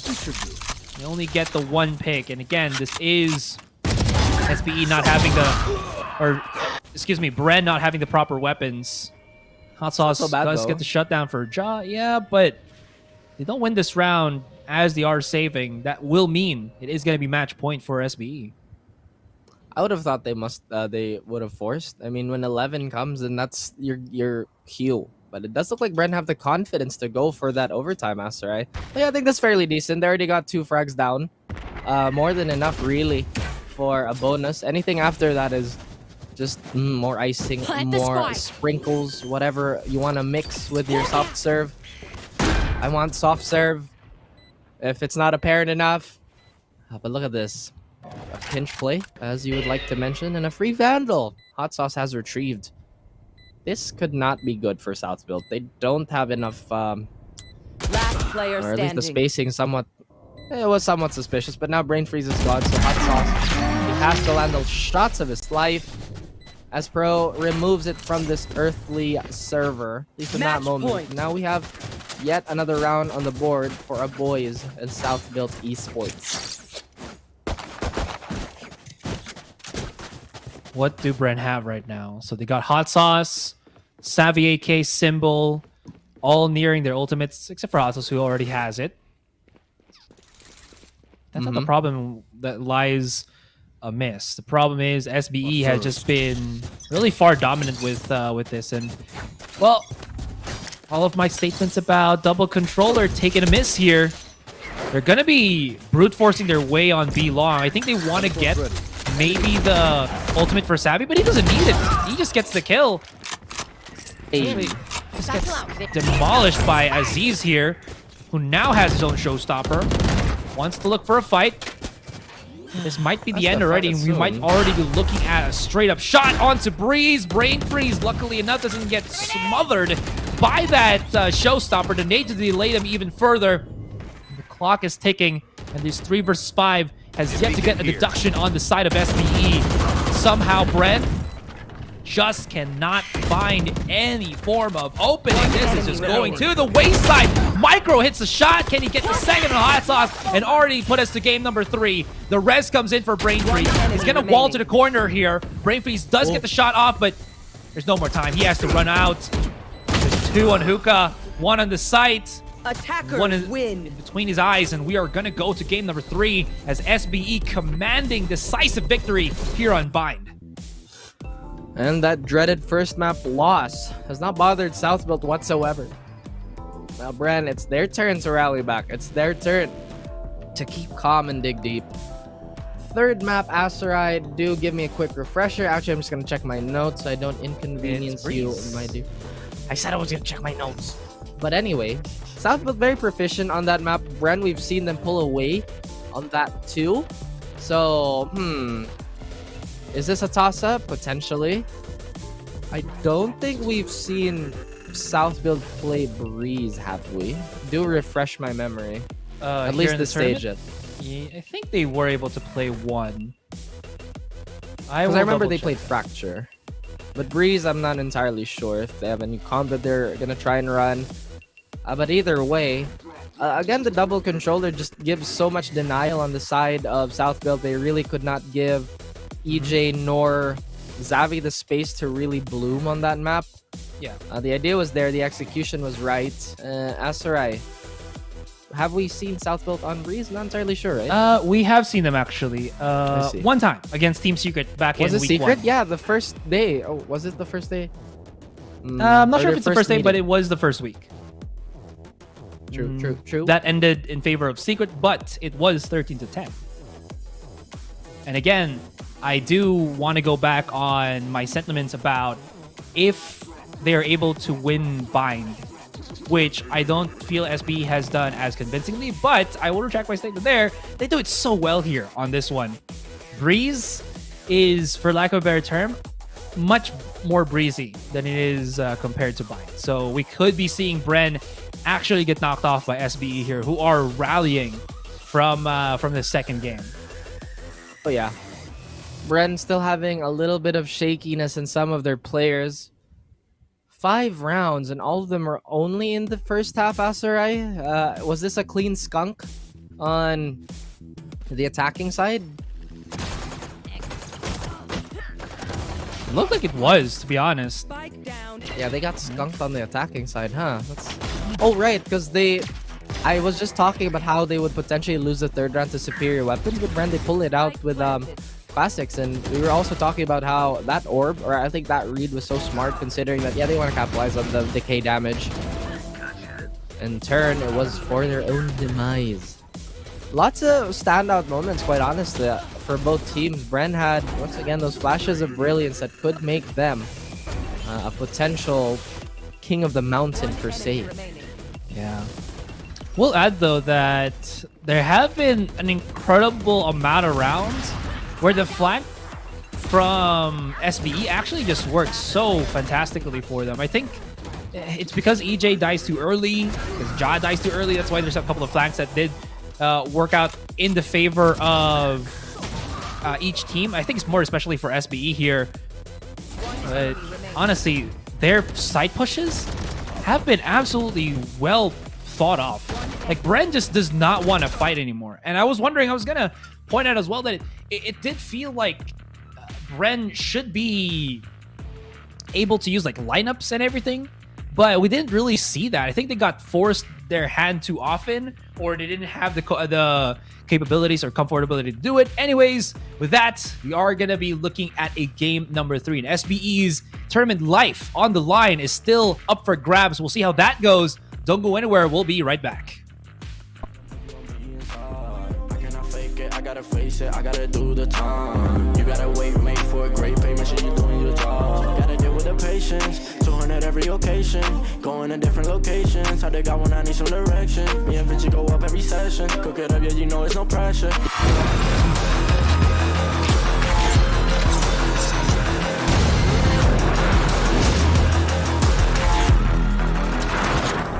You know how we do it, we all in. We can slow up and you never catch us. Working a 9 to 5, I had to go and feed the guys. Nobody did it right, I had to show them how to grind. I had to be the hard, this is the life I live for God. Taking a step at a time, we going up, we headed to Mars. You know my slimes, they came from the bottom to top. They can define us, they tryna find us, boy I know you with the ops. We're not the same, no you can't compare me, I don't belong in the box. Don't try to play me, no I'm not friendly, this is everything I got. Ain't no playing around, this is no playground. And no matter I do what I say now, I'ma go give them something to say now. Got them stuck on my back like a spray ground. CZs don't gotta complain, I'm a shooter, got eyes in my vein. They said that I would never make it, they thought I was crazy, they said I'm insane. Working a 9 to 5, I had to go and feed the guys. Nobody did it right, I had to show them how to grind. I had to be the hard, this is the life I live for God. Taking a step at a time, we going up, we headed to Mars.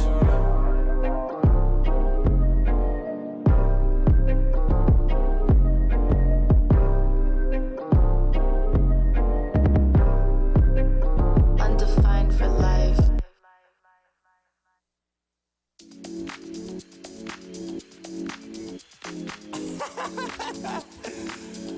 Oh man, what you talking about, man? What? You're so crazy, bruh.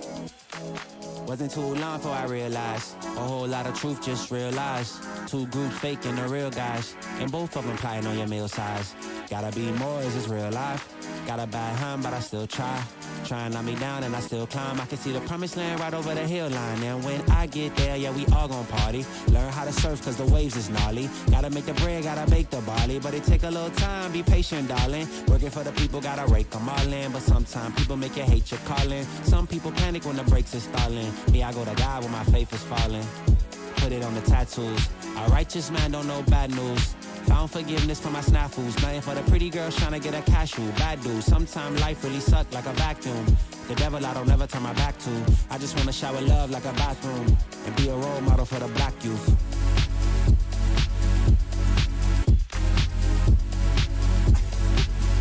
Here you go. Here you go again. Talking all that. What? What are you talking about, man? Wasn't too long before I realized a whole lot of truth, just realized. 2 groups faking the real guys, and both of them plotting on your meal size. Gotta be more, is this real life? Got a bad hand, but I still try. Try and knock me down and I still climb. I can see the promised land right over the hill line. And I broke a lot of hearts in my lifetime, thinking that their heart wasn't like mine. Finally got through a lifeline, and I stumbled upon a right mind. Love showed up at the right time. Put her in a white dress, get the white wine. Some people do it for the nighttime, but I'm thinking more, make your life mine.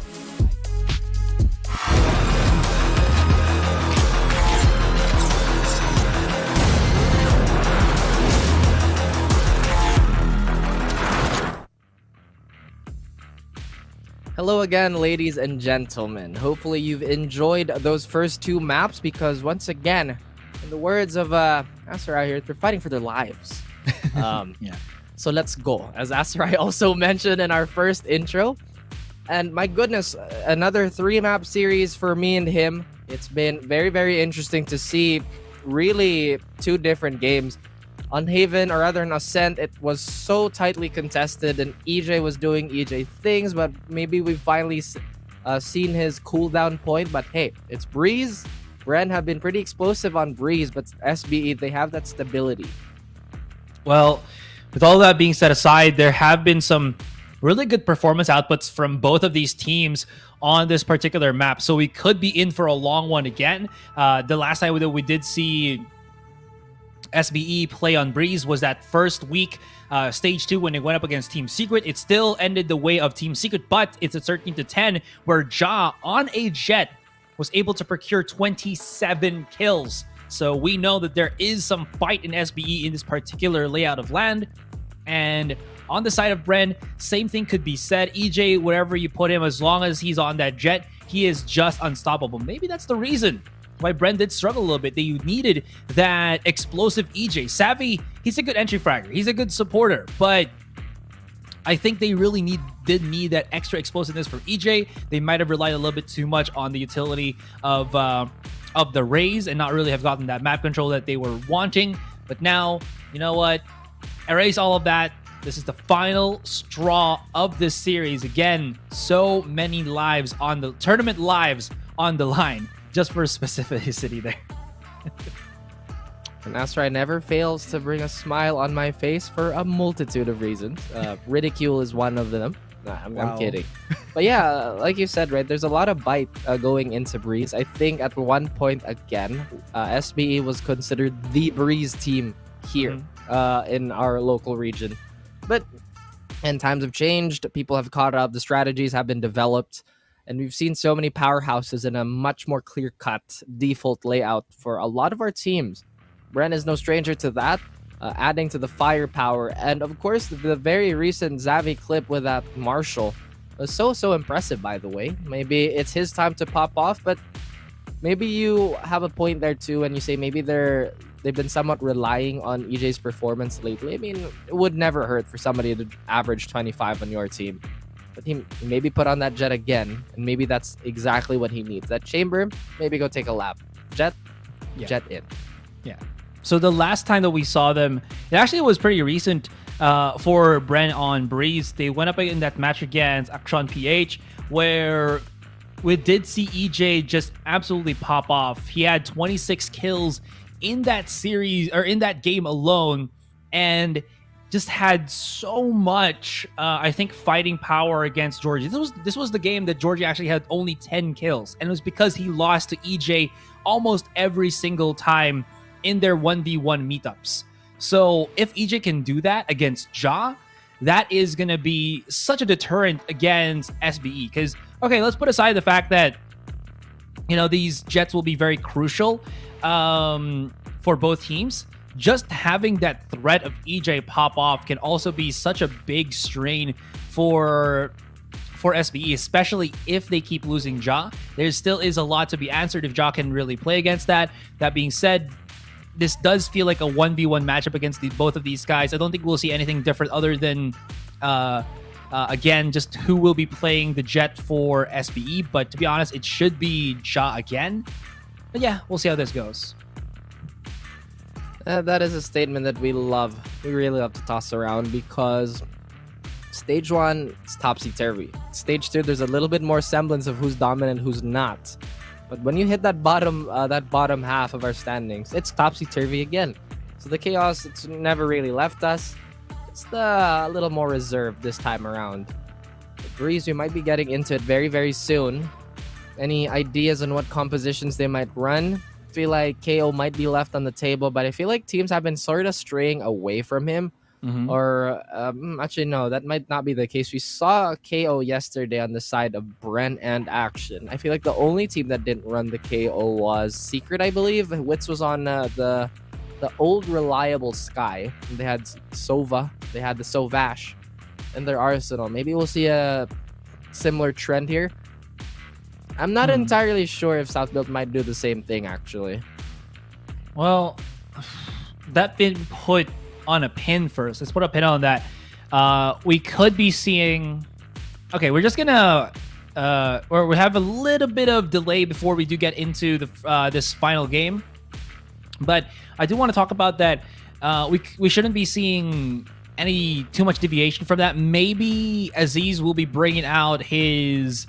or Flippy would be bringing out the KO. But other than that, it shouldn't really be too much of a deviation again from what they were able to pick. I think we should be looking at a mirror match where there's going to be a jet, there's going to be the double initiator. It just makes everything very easy, or very not really easy, but straightforward for these teams. There's going to be at least the chamber before the changes is brought out here in the tournament servers.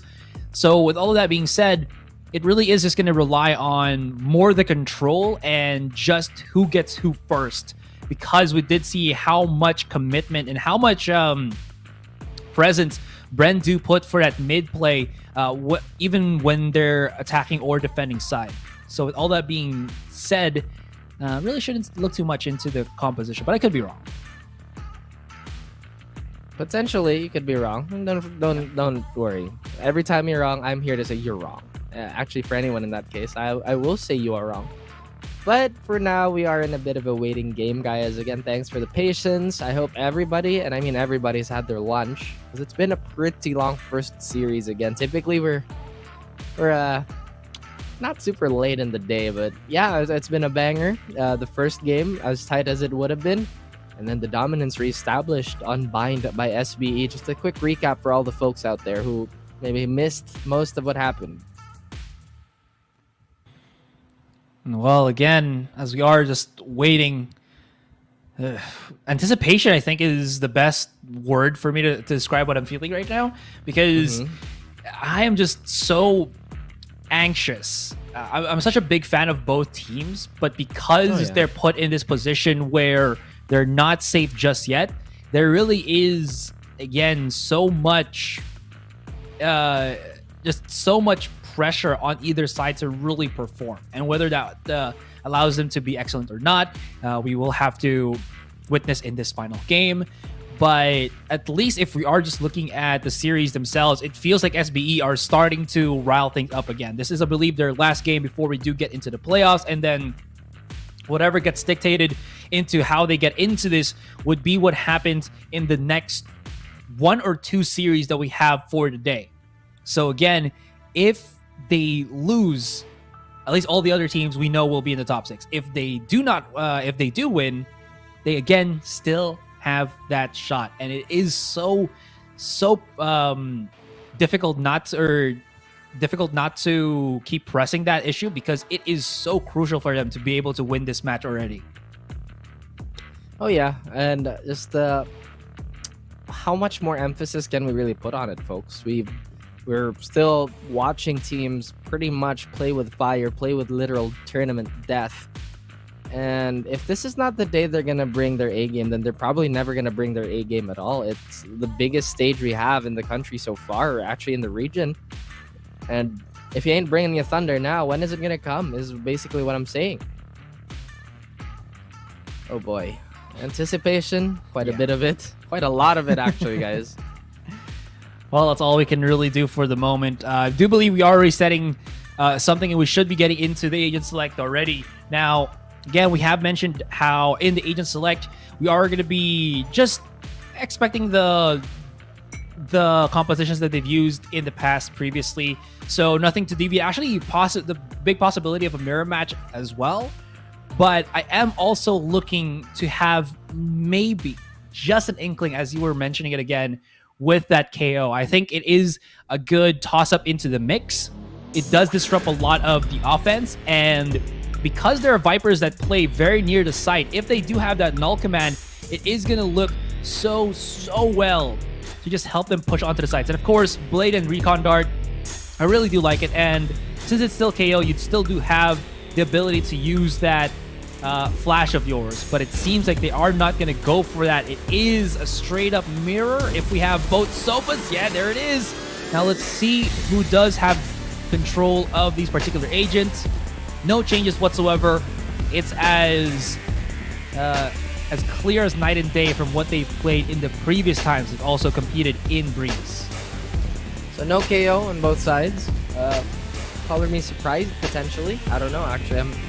I feel like it was at the beginning of the life of this map, it was like, oh yeah, let's get the Sova to clear out all those angles, and then everybody's like, well, we know they're going to be there anyway, so let's get something a little more specific. And it's like, oh yeah, it's a big map, let's just get a Sova. And it's been working out really well, especially in tandem with every other utility that most of our other agents have, especially with the rise of a very contact-heavy Sentinel in the form of Chamber. Again, this Chamber has 2 trademarks. Still. That's a good spot. What is it? You get 2 trademarks with a ghost buy, I believe. But I actually quite like that buy. I feel like it's underrated. yeah, my favorite buy is Shorty. What is it? 1 trademark and then 4 headhunter shots. Is that 5? I think it was 4. I don't think it's gonna be 5 because that Shorty's 100 and I think trademark 150. 150. Yeah. So, well, as I mentioned, the trademark is a very lethal weapon, but the mobility in the pistol rounds almost make this game into an arena shooter, as mobility is the name of the game. When you crouch, you die. And EJ is actually making sure that everybody's doing the dance of death. But Spike Aziz down mid. and Ja are still here. No regrowth to top up, but we have a flash. Do they know how close EJ One and enemy Symbol remaining. are? Oh, but Ja needs not any assistance.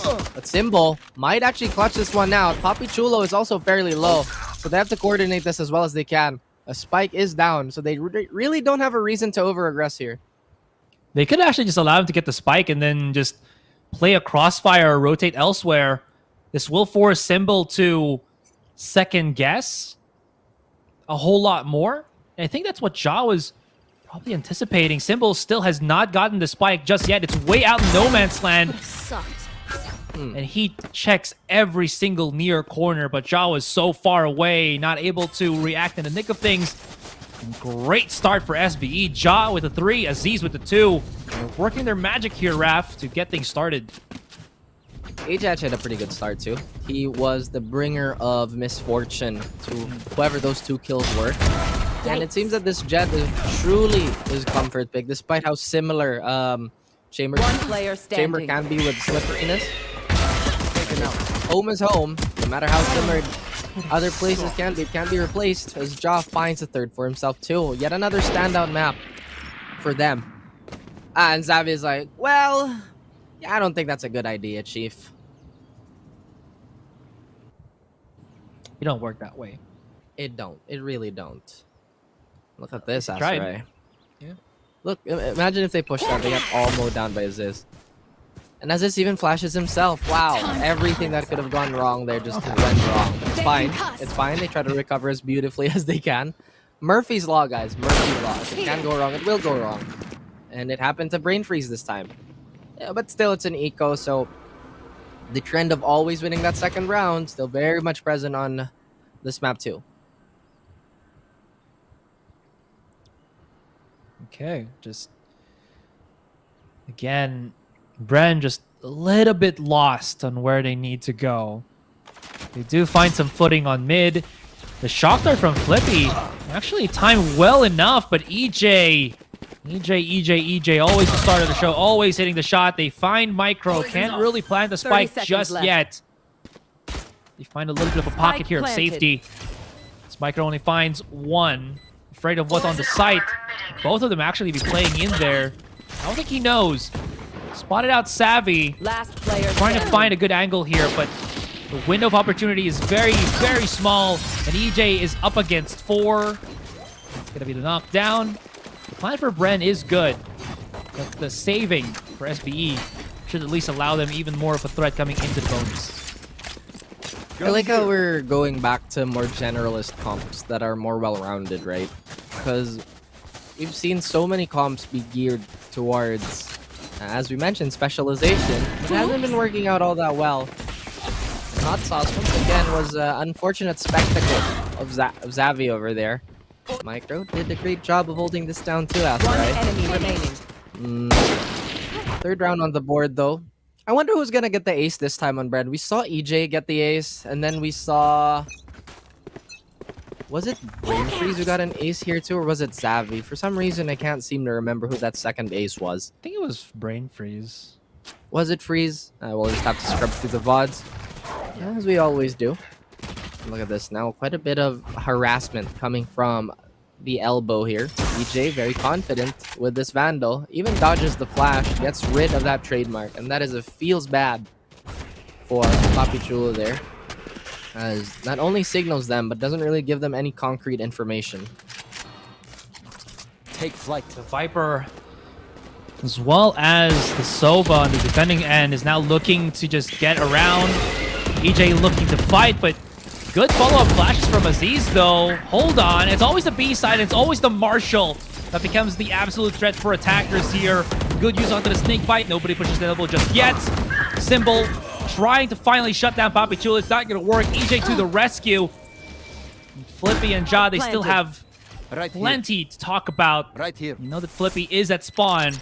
You know where Ja is going to be coming from as the wall separates, allows him to get closer much further. Player standing. And that shock dart. Oh, EJ's been shut.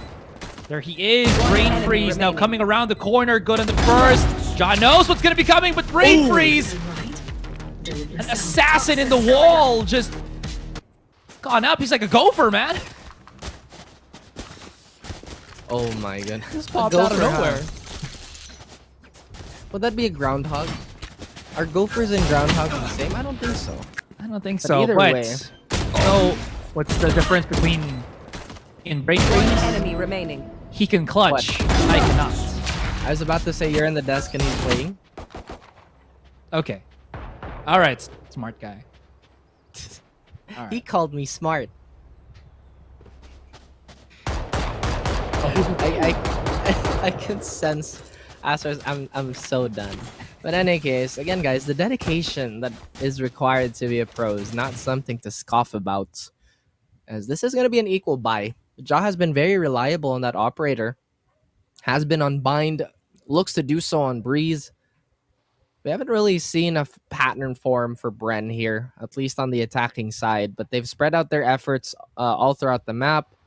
They didn't really throw early cave presence in the first 3 rounds. Instead, they opt for mid. And now we have a technical pause. Why am I hearing wonder- like What? just What super are you calming water? I don't know. Is that from the game? Is there ambient noise on Breeze, actually? Yeah, that I'm not sure of.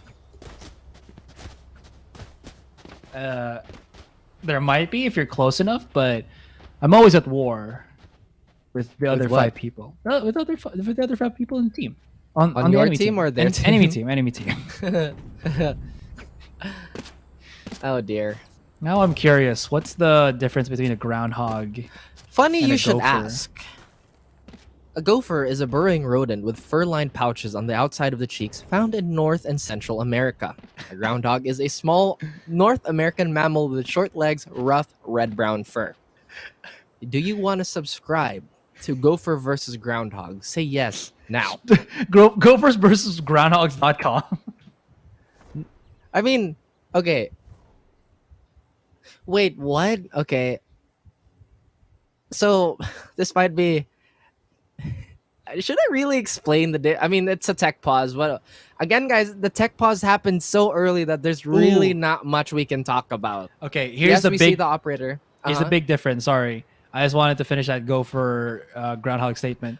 So I see that, gophers are much lighter than groundhogs. Gophers are like 200 to 300 grams, while groundhogs are 2 to 4 kilograms. So they're massive. Do you ever see like groundhogs? They stand up, they just look like they're chilling. Like, hey, what's up? You know? I mean, I see meerkats so do adorable. that. Actually, animals are amazing, guys. Since we're on the beach, since we're on Breeze, save the turtles. Yeah. So does that mean that since animals are amazing, and you'd say that animal is compliment, right? If I say that you're an animal, you know, is that a No, compliment? by that, when I say you're an animal, I think you're a savage, prehistoric, archaic mind creature. You know what I mean? I'm kidding. I'm kidding. No, but it depends on the context. Okay. Okay. Hmm. If I say it in a different breath, would that make it sound more I feel like it would. complimenting? I don't know. Okay, but you know what you should know? Yeah. Groundhogs are herbivores. Meanwhile, gophers are omnivores. So again, folks, this is very educational, this technical pause. Why are the casters talking about animals? Because there's a stuffed animal Look right at in front that, of see? us. Yeah. I never noticed that that's a cipher hat or something, a colored cipher hat on top of our friendly bear over there. I wonder if they actually sell merch of the actual stuffed animals. Not yet, at They least. should. They Yeah, should. no. I think they have like wave 3 of the merch. I do want to buy, but like the shipping and everything. Ay. Probably if I had the group buy with like, you know, the other casters. Just And get they're like, just get TP control, bro. yeah, I'm gonna from the shadows it and then just come back here like, you know. Hey, what's up? Oh my goodness. I wonder Well, what happened here. What happened where? Technical pause, where we're having this miniature-esque podcast. They'll let us know. They will. You were talking about operators, right? And Ja. Mm-hmm. Well, he is the Ja operator. But here's the thing, right? EJ, I feel like Ja has an edge when it comes to the blades. I feel like Ja is way more consistent than EJ when it comes to the blades. But EJ's just been outstanding in the previous days. That, I don't know, it might be a difficult comparison. The South build crux here is if they fall and they lose that operator, now EJ has access to his heat maker. He's going to make a lot of money on that shot. Hot Sauce is not having the greatest starts yet. The first 3 rounds have been pretty rough. But like I said, guys, it's really hard to base off how the game is going to go when it's just the first 3 rounds. Also, big props that we have that top left recap of the maps with the score. yeah. That is so good for viewer and caster. That's right. Absolutely. And the thing is, we still have a number of possibilities that we have to comb over here because this default's not really leaning towards anything. Instead, they're waiting for aggression. They might have a read here. But it is not meant to be.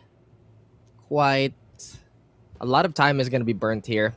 They're probably going to go for a mid door take here. If they don't get early halls or cave control. They are going to send a lurk here. They might take that orb away. But there is a wandering Aziz. I just realized Aziz is on the sky. I thought that was Flippy.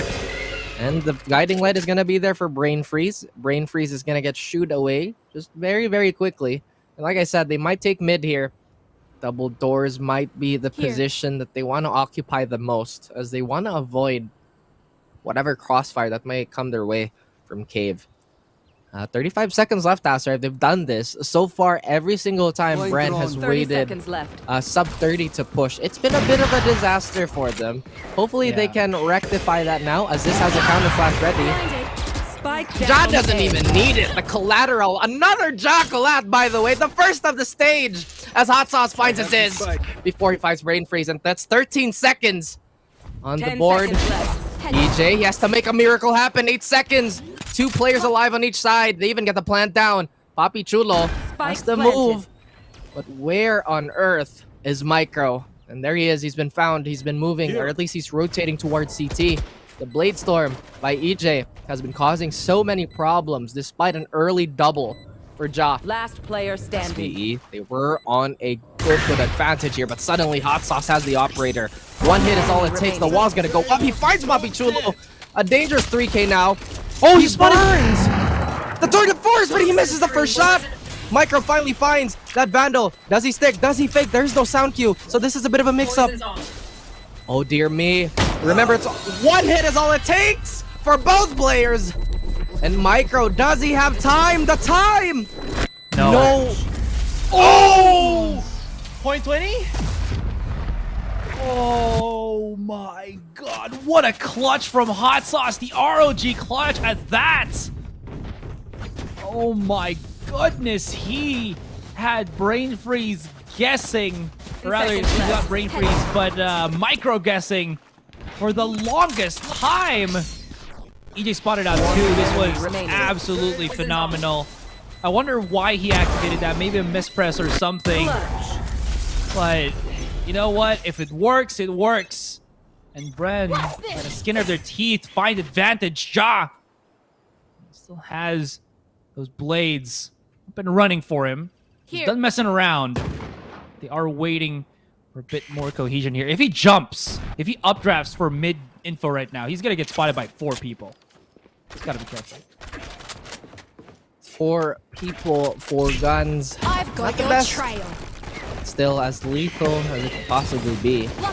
This is an expensive round already. They used the Seekers to secure the round.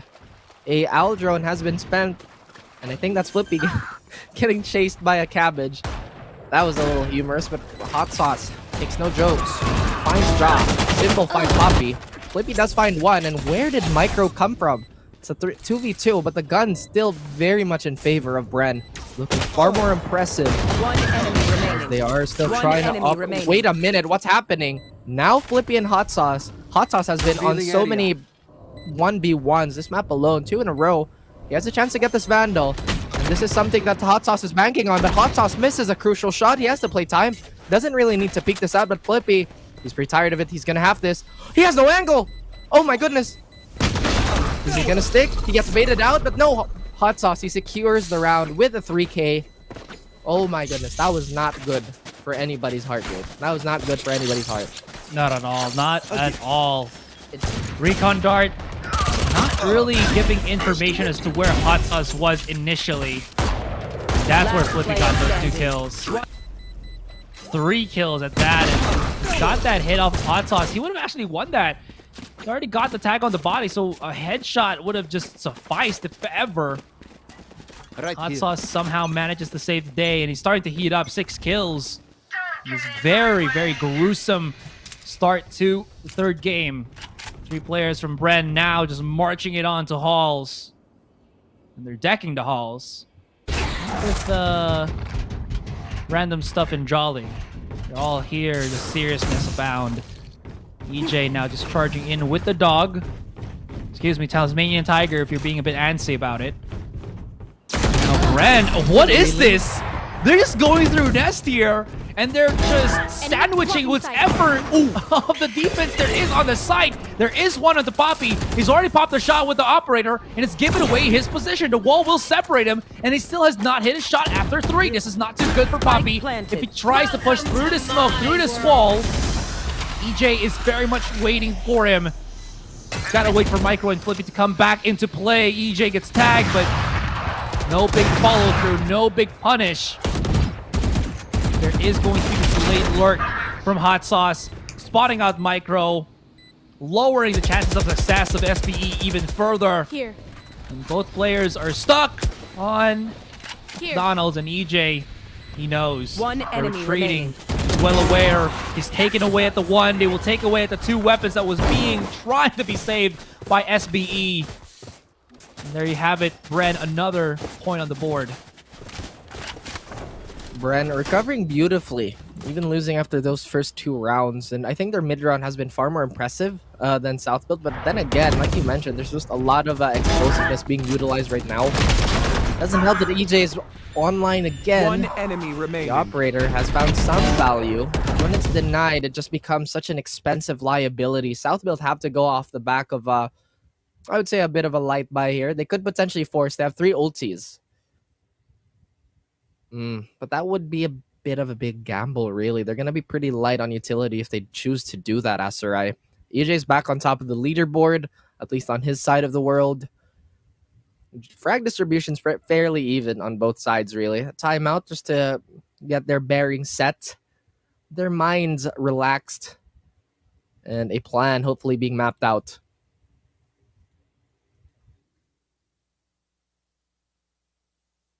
Now,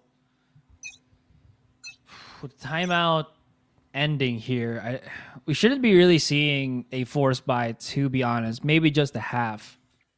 I'm wondering if it's all going to be sheriffs, and that means it is the sheriff-built Esports. Michael's actually going to be playing with a frenzy. So he could be playing for very close, near his utility. That's why he wants to have the automatic pistol. But it seems like Bren, no chance they're going to go for A. It's all about this B tunnel control. Ultimate already activated from Papi Chulo, but this is going to be quite difficult to maybe utilize, but somehow the flash does not phase him as much as I thought it would, and he gets away. Shuts down onto EJ. That's a huge, huge upset for SBE here. Aziz now does have the lurk. Sabi finds an opening through the flash, still does not get anything to the tag. He gets absolutely nothing. Flipper retaliates, but does get spotted at McDonald's. Now Papichulo still has a couple more shots left in the chamber. Will not find it though. Right around the corner, look at the positioning from Ja. What a sneaky little player this has been. And it does still force a 2 versus 2, but the weapons definitely favoring Bren. Poppy, 2 bullets in the tour de force. This has your name on it, Bren. I got it on the bag. One already. Brain freeze timing is absolutely perfect now. It's Poppy against the world, but he did not know that Symbol has gone around that. They will able to get another one. That is the second time that picking up an upgraded weapon has caused the death of an SBE player. And I love that. That is absolutely so precise. He jumped up, shot him in the knees. Amazing. Yeah, they were corralled. They got corralled at least by Bren. Bren has been very aggressive with their map control. Southfield haven't really done anything to alleviate that. Maybe potentially pushed out mid. So at least if they go for elbow, they have 2 fronts to worry about. But look at this now. Southfield, they still have a good buy on their shoulders and in their arsenal. Nearly tagging up somebody. Now it is play fast is the call for Bren. They want to build a little bit of momentum. They charge in. Oh my goodness. Ja didn't even have to pop him in the brain. But that he did. As Flippy and Micro need no vision to cut down the horde that is forming outside of Cave. And Symbol has been discovered. He is literally living on a prey right now. Look at that. There's a Seeker. Oh wait, no, was that a Seeker? I think that was super anticlimactic the way it ended. Oh dear me. That has to be the worst position known to man for the spike to fall. Between a crossfire of 3 players. If he picks up, he sees the shoulder. But instead, he finds the end of that scope, that bullet. Southfield, this time around, they're much more prepared for that rush, for that blitz. No flinch for Ja here. He just held that back of the site like a total baller. Let's get a quick little replay of that one. Good little shots. Micro, even though he was tagged, all he really did was tag, sidestep, pop shots through the smoke, get value. Easy as that, baby. Easy as that. Very easy. As Aserai would like to point it out, very simple. I feel like is the honest term. But yet another slower default Aserai. There's still a little bit more pressure towards Hall Zero's hot sauce. Looks to occupy it. That he does. He's pushing up. Very wary of the trap already. Maybe he's gonna open door here. Maybe a little bit of noise or something to pull the attention of Bren away. Or rather for SBE. My goodness. We do see that Trailblazer, but it's denied immediately. Again, no concrete information in the numbers game. But this side of the map, patience is in abundance. A rotation and... Oh, actually, that late rotate from Flippy might be what Bren needed. They wanted to pull attention away from B. But instead, they double back onto A. They lose hot sauce in transition as Ja. He's going to try to find yet another spot where he can perch from. Savvy, still undeterred. Doesn't have too much utility under his belt, though. 30 seconds and a Viper's, or rather a Snake Bite, is going to stop that hold completely. And now they go for mid. An emergency call on the side of Bren. At least by the looks of it, that wall's going to go up. That is going to hide. But Aziz gets 3. Annihilates everybody trying to flush in. And Bren, they disappear just like that. Bren, not really a team that excels in these mid-round mix-ups. They've done this. They've tried to done this in Ascent. It failed. They try to do it now in Breeze. They fail. Keen observation. Yeah, it's cause again I think they just really feared the threat of Ja with that operator, but they got things set up much more cleanly on A. That again, pushing on B, haphazardly, not knowing what the opponent has prepared against you, really slows your chances of getting it more successfully. That being said, they are going to try their merits, their metal, here on the A site. Have to wait for the wall. It will broker down. And if you look at the arsenal for Bren here, it's just the blades on EJ and Savvy with the Guardian. EJ, though, already has abandoned A main. He will be marching through halls. The shock dart, just to see if there's any traps. He's already found leeway here. Nobody's looking at spawn or anything. Spots out one Flippy on the wall or on the ropes.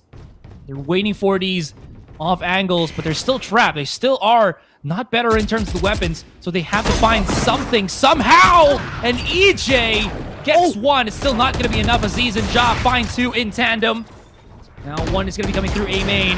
Bren still are not in the best of positions, and they put themselves in such a weird corner. Hot Sauce has brokered out his sword of force, but it's not going to happen. It's not going to matter in the end, as he was just the lone wolf. When all the pack of Bren has been met by SBE, the 5-5 when we equalize. I'm not sure what was the decision making there on Bren's side, because there's a little bit of hesitation. Did they want to go bridge and door take into A? Maybe potentially go for a waterfall. But at a very split moment there, it looked like they wanted to cut off the rotation, and just because of this hesitation, it gave enough time for everybody in SBE to plant their feet, and they kind of walked themselves into an awkward crossfire. Bren, very well done to at least time it out, get their intentions clear, get whatever plan they have on the road, because so far whatever they've been trying to do in that round just not indicative of them trying to be, how would I put this, a little heavier, you know, on the side of SBE. But it is 5-5, so still a reset point. Ja has been finding so much value with that operator, though, very consistently as well. Despite losing it a few times in some of those rounds, hasn't really hurt them either. This is a quiet game from Xavi. He only has a frag and 9 deaths. I mean, sometimes the numbers don't really show everything, but typically you'd love to have more assists at the very least when you're playing an initiator. Absolutely, especially from Xavi, who we know can really find those picks. If he does get that opportunity to do so. But speaking of opportunities, I think that's also the reason why it has been so difficult for Xavi, because if you see who has been shutting him down every single time, it's the upper with the opportunities. It's Ja. Xavi just walks up, Ja just looks at him, and then bam, he's already preparing for next round, already gone in the first or in the current. Oh dear. Yet another debacle that could potentially happen here. I think they're trying to bait out a reaction from mid, judging from this hold that they're doing from spawn. Little bit of a jiggle from EJ. He doesn't fold. Symbol wants to dribble the situation into their own hands. Aziz, wow, that's a bit of a tongue twister, really. Sends out a very deep trailblazer there. But instead of pushing forward, they use those seekers from that captured orb. And judging from those movements, SBE are going to be very comfortable just holding their lines. We see a little bit more elbow control. I love the ballsiness by Ja. Doesn't hear the sound spot though. I think he did. It is going to be a very slow contact play. Did he? I'm not entirely sure. But yeah, there was an opening on shoot and the throw on the pistol, but Ja's 30 like, seconds yeah, no left. one's there. I see. He must have seen the model. But 30 seconds. As I've said before, very rarely do these super late pushes work for Bren. This could be the round where I'm proven wrong, because look how far detached and look how much of a sprint they have to make. But Ja is on a monster flag.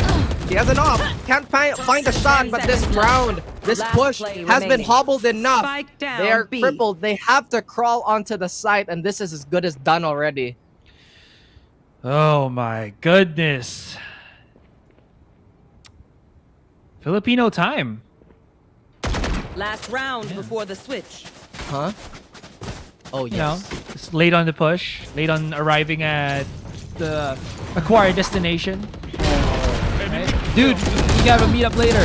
We'll meet up 5 p.m. and then they go 7. Left. This sounds like a personal attack to... Oh, man. Hi. Exactly. It is... Guys, come on.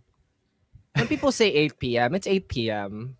Doesn't mean 8 p.m. the next day. The meetup's over and everything. But I love how people are like... Oh, yeah, go ahead. Yeah, no, I was just going to say, it really did feel like Bren... I don't know. They are looking for contact and fights, but it's when it's already over already. Now, they do find some information that Papi's there with the op. He actually is severely tagged. Coming into the side of things, it is going to be Aziz. He gets overwhelmed.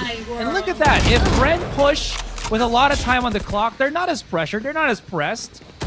Poppy still is in the back of things, gets spotted out by Hot Sauce and Symbol, just making sure that nobody's going to be there. Maybe find a rifle near enough, but Ja, he's sneaky. Finds an opening here, but the Seekers give away his position. Can't really push up. Flippy finds the Viper Spit, and this exposes the rest of Bren. Now left on to Hot Sauce, whose boots and savvy outfit has just given him away to Ja. And that will give SBE 7 rounds in the first half. I don't think those are boots. I think those are brogues. I'm just saying. No charges left. No, brogues. Switching They're sides. brogues. But I'm just saying, again, completely unrelated. Moving forward with the round, I feel like what Bren is trying to do is that they're going for the immediate haymakers. Either it's a very, very late push, or it's a super early rush. But the problem is, I feel like the biggest strength of South Built, it's very hard to get a reaction out of them. You have to constantly poke and prod for them to actually adjust. And look at this. It's been the same story. Oh, okay. Now they're swinging for the fences. Let's just rotate. Let's see how well we can hold this. If it doesn't work out, we can always go for a save. But that's really not the case for Bren. It's been big swing after big swing and big counterattack after big counterattack. 16 kills for Ja, man. And here I was, again, wondering what the interaction would be, but this has been a really enlightening performance output for Ja. Is this the first time we're seeing Ja on the Duelist this series? Because he played Omen. Oh, he played Chamber. This series. And this is the first time we're seeing him on the Duelist, at least against Bren here in this best of 3. Look at how well he performs. And that's exactly why you want Ja on that operator. It's just the space that allows him to play his most natural game. EJ still doing his best, but once again, maybe we're seeing his fizzle from such a undeniably fatiguing series from yesterday, from the early start. That was a blistering 4-game stretch, What was it? He had like 37 and then 28, 26, and then 27 at the beginning of the series. Yeah. What a running start for Ja. Really has shown that he is very much comparable to the other top dogs that we have right now in the scene, right? I think Ja is that special sauce that SBE has. Here. And what's good about him is he can just basically play almost anything. Oh, yeah. Just we've seen him on the controller. We've seen him on the Sentinel every now and then. And now we see him on the Jet. It looks like this is going to be a discovered attack already. Ja, they waste no time. They understand that there's something very hard pressed to be addressed. But Poppy gets an immediate double kill. I'm not sure what what's going on in the mind of Bren right now. But these last 4 rounds, it's not been biting well for them. Symbol begs to differ though. Finds Poppy Chulo, but the damage hasn't been done. Symbol recovers. Been reduced to half health. Ja does find Brain Freeze. Naziz dodges that shock dart Aserai. Ja is very low though. Naziz doesn't have regrow, so this could potentially be doable. But the flash has already come online. No need. As Ja puts his crosshair where it needs to be. Yeah, Ja had the same situation there. We had 22 HP in a 1 versus 2 where Symbol was also the one left, right? That was the first pistol of this game. And he basically did the same to that. That is not going to leave a good taste in the mouth of Symbol. Oh, yeah. Ja bullets. Yeah, just stray away from that conversation. Actually, you were right. He does have boots. I didn't realize those were Chelsea boots. I don't really look down necessarily on Valorant too much. Crosshair placement is a thing. As we see, yet another attack being attempted towards B, and Hot Sauce is the one to get the first pick on that trademark. I'm not sure why Ja was swinging out with that while reloading, but EJ happily obliges. And now we have a 3v4, an already pretty impressive eco on the side of Bren. Could it be more impressive? The patience? A little too patient. Getting peppered by Flippy. That jump out from Poppy was just a pure bait, right? He was just making all that noise. EJ! No way they actually spot out each other, supposedly, but EJ still gets it in the end. Poppy's had enough of the shenanigans of this mid-control from the wily E. Jyoti. One enemy remaining. Good shots from Symbol, though, and could actually transition, but runs out of bullets, down to 2. Flippy throws out the recon dart. Symbol will get exposed. Found them. Flippy repositions. Does he know? He's right there in front of him. Oh, he got tagged. That is so unfortunate. And Symbol clutches the round. Always gotta be worried about that pulsing recon dart. Gives Symbol enough leeway to go in for the clutch. And that is your ROG clutch. Man, normally it's SBE winning those rounds, but at the same time, it's still part of the Bren multiverse, so they do take pages out of each other's books here. In South Built, they have to work with a light buy here, with a slight upgrade. It does look like mid control is the name for Bren, and verticality is the name, or at least the intention of EJ. As the Spectres are is that no, it's not EJ, it's Ja. Once again, they go for the verticality. No, not anymore. Oh my gosh. Poppy might have the greatest timing, but instead cannot find the follow-up shot. He does find hot sauce. Could have found a weapon. Hasn't been biting well for them. Sudden elbow control does surprise Bren, but not for too long that they can't recover. And now we have a lone Flippy with a 6-shooter. 5 bullets and 4 players. How likely would this be? I'm not entirely sure. Most likely not. But Flippy begs to differ again. He finds Xavi. Then he finds EJ. Nearly hits the shoulder. But EJ's just a little too sharp. He's just playing around with his food there. He's like, peek me. Peek me. And he does. Just baits him into his own process. Yeah, Poppy almost had such a good position there, but everybody from Bren, the whole team, they wanted to go out for a picnic. Touch grass here in Breeze and mid. They can do that all day long. And they found, oh wait, a couple of SBE players. Break it. Why not?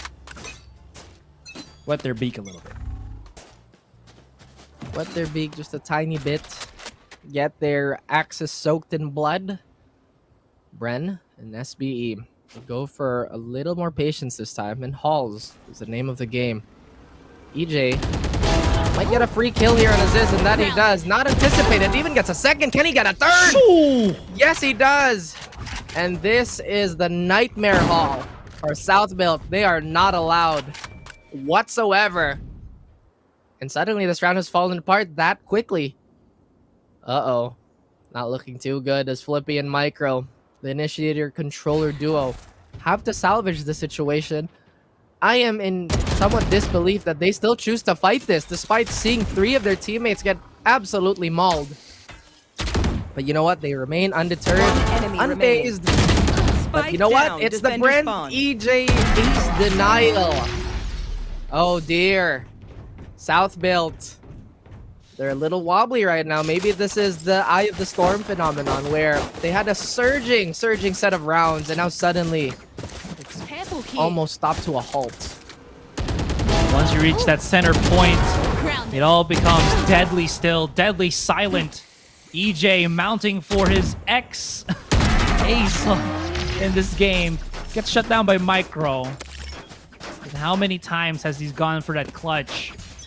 He really is turning into the king of... You want to play? Let's play. VCTPH here with how many times he's done this in the past.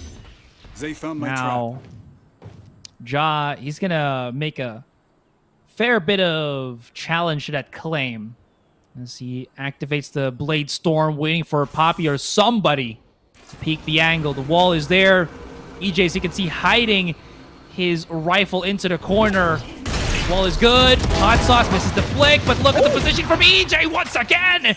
One on the shot first, not enough for a second, but makes them a little bit complacent or a little bit scared, actually. Now in the open, he cannot push through. He has his teammates waiting for him. Charges right on. Aziz hits some shots. PPGL still has his tour de force. And that spike is well out into the open. 2 versus 2. Brain freeze. Does he have anything to at least remove the opposition? Yes, he does with that snake bite. Flippy retracts the Hunter's Fury. Knows this one is right in front of him. But still misses the fight or loses the fight. He was vulnerable indeed, but could not hit the shot to take the first target down. My goodness, that was quite an exchange. Still a very, very good round on the board for Southbuild. An even better one for Bren. They have the round advantage now. And their economy's not too hurt by that. They even get an operator for themselves and still have that much left. Southbuild, this is getting dangerously close to the finish line. The momentum has been reduced to ashes. That's alright. It seems that Bren, they've found their footing yet again. They've hit the ground running. That was kind of awkward from Flippy. No, did Sybil actually tag? Or tap the spike? Might have actually, right? To merit the ultimate there, the Hunters. All that being said, EJ saves Savvy's bacon. We do love our bacon being saved. 4 versus 5 as the round continues. Mid control taken aback by SBE, but this is EJ's domain. I told you he loves that mid play. It's been turned into his playground. Before it was bullied out, but now he becomes... Actually, no, it's a really bad decision. But anyways, he's the one that defends it really well. Flippy gets a nice little intro on Hot Sauce, but this is 2 versus 4. They do have control of the spike. If Micro can get closer onto the site, he will be able to utilize that ultimate of his. Viper's Pit, but Brain Freeze is here to deny them that fact. The walls will go down. 40 seconds. Still some leeway, some movable portions for SBE here. Brain Freeze has the angle, waiting for the peek out into the corner. They're coming in for the pinch play. Onto the sandwich.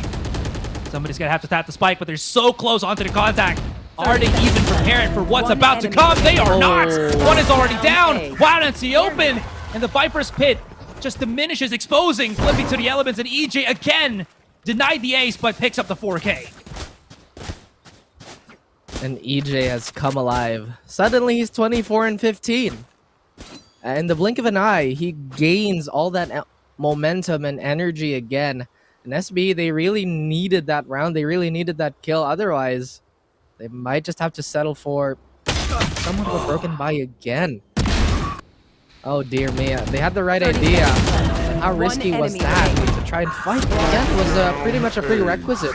Otherwise, they would have gone straight down. Ah, yes, in the timeout, have to talk amongst themselves. How are we gonna deal with this? EJ's once more red hot, and Hot Sauce has been pretty much super valuable with that operator, as everybody else on that roster has been contributing in bunches too. Zavi, despite having a slow game, hasn't really hurt the cause. But those flashes are invaluable. It's enough to deter Southbuild from being really that aggressive. They did lose that pit, but they are 1 orb closer to the Seekers, so this might just something they have to pivot on. Well, unless they can stop EJ, actually find him. I don't know if the Seekers is going to help. I mean, it is going to help maybe find EJ, but he's been so slippery. Like, just able to get through all of his utility without really putting himself in too much danger. If you can see that, you talk about how he gets 24 kills, but I want to talk about how he has 15 kills, even through all of that mess that he just dives right in. This guy likes to dumpster dive in fights, and he still finds gold out of all the rubble. Very nice analogy there to really make the most of your situations. And EJ has been very wholesome in his previous interview, always giving credit to his teammates for setting him up.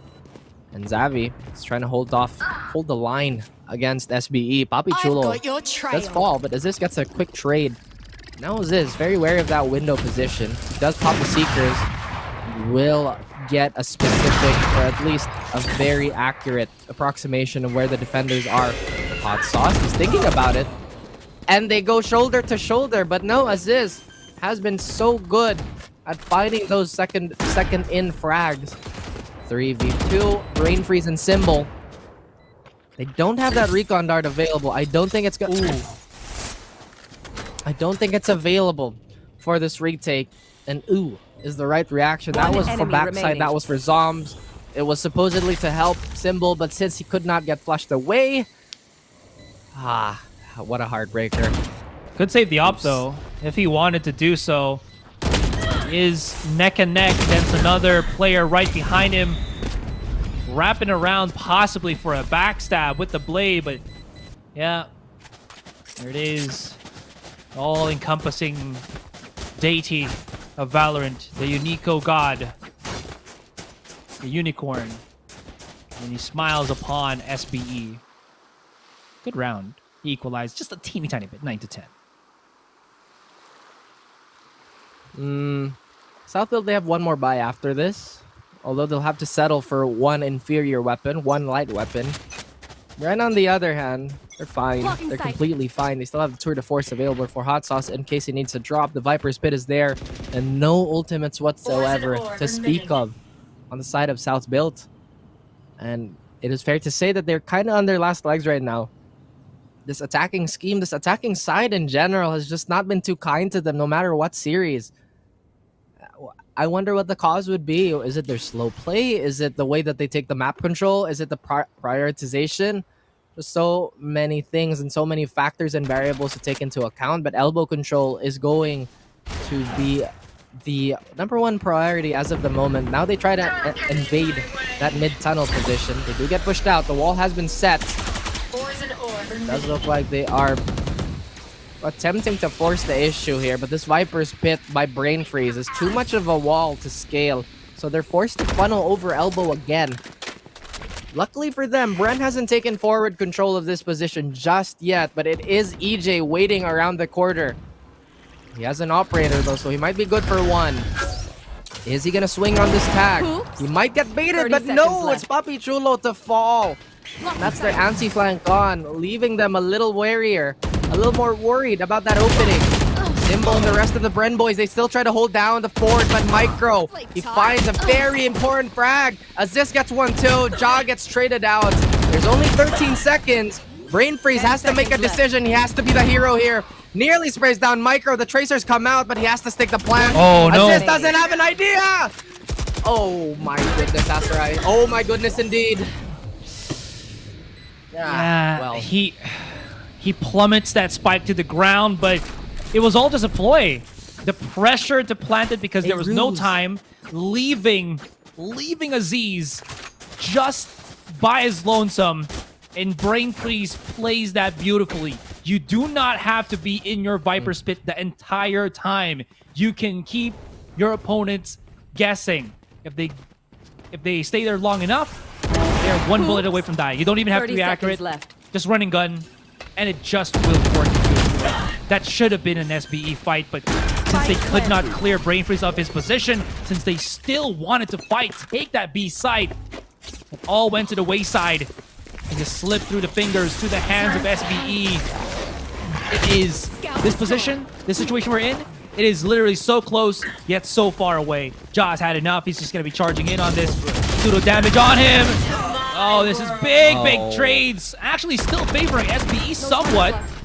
They allow Micro to utilize his ultimate, and they actually pick up weapons here. Okay. This forced push for SBE actually works in their favor. But now here comes the challenge. Bren is still here. Symbol has a recon dart. If he plants this perfectly, he will be able to catch one. EJ preps himself the dash. Flippy only looking through B main. I wonder if EJ will check his corner. He does, but not in the nick of things. Savvy has the operator, but I mean, it's operator in a 2 versus 1. What can he really do with this sniper rifle in hand? A lot of things, actually, Raph. He's not yet done. Wraps around to the corner, but no time left.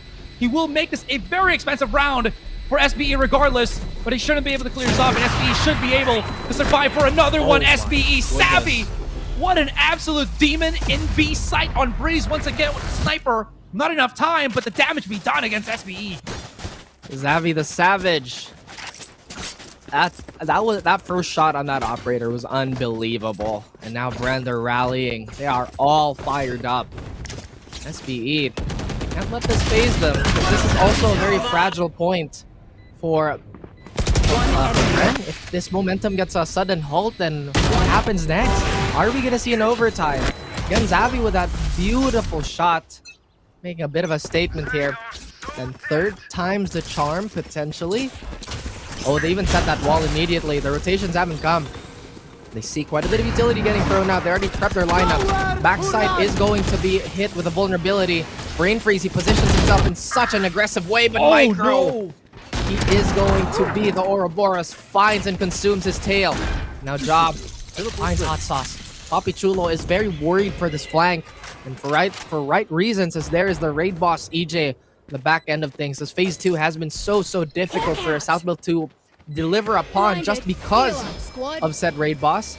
Now Xavi, he tops up his teammate, but 5 men strong as South Built Asarai. Oh my goodness, the defense is still here. They try to break this line as EJ, he will be that spear. He breaks the formation and the scramble has begun.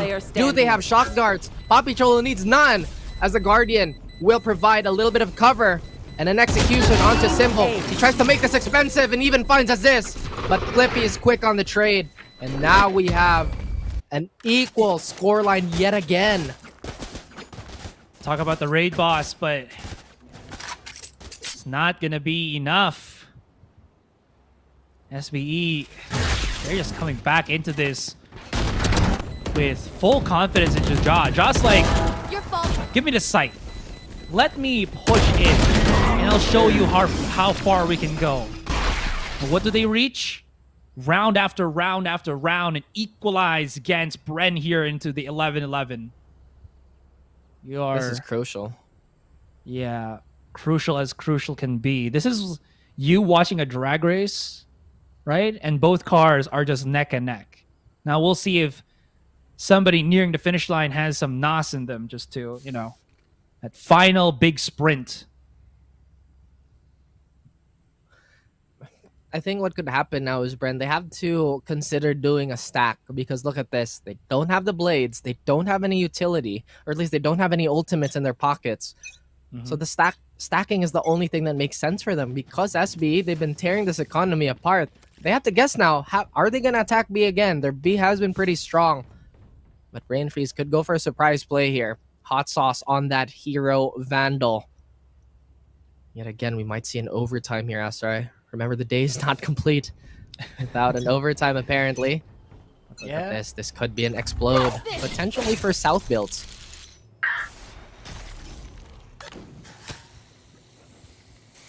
Okay. South Built with Ja on the blades. 1, 2 defenders hold the back of the sides. Brain Freeze and Simple with just the pistols. They're getting closer and closer to this. Brain Freeze just fully blinded, trying to back away. Savvy gets a headshot.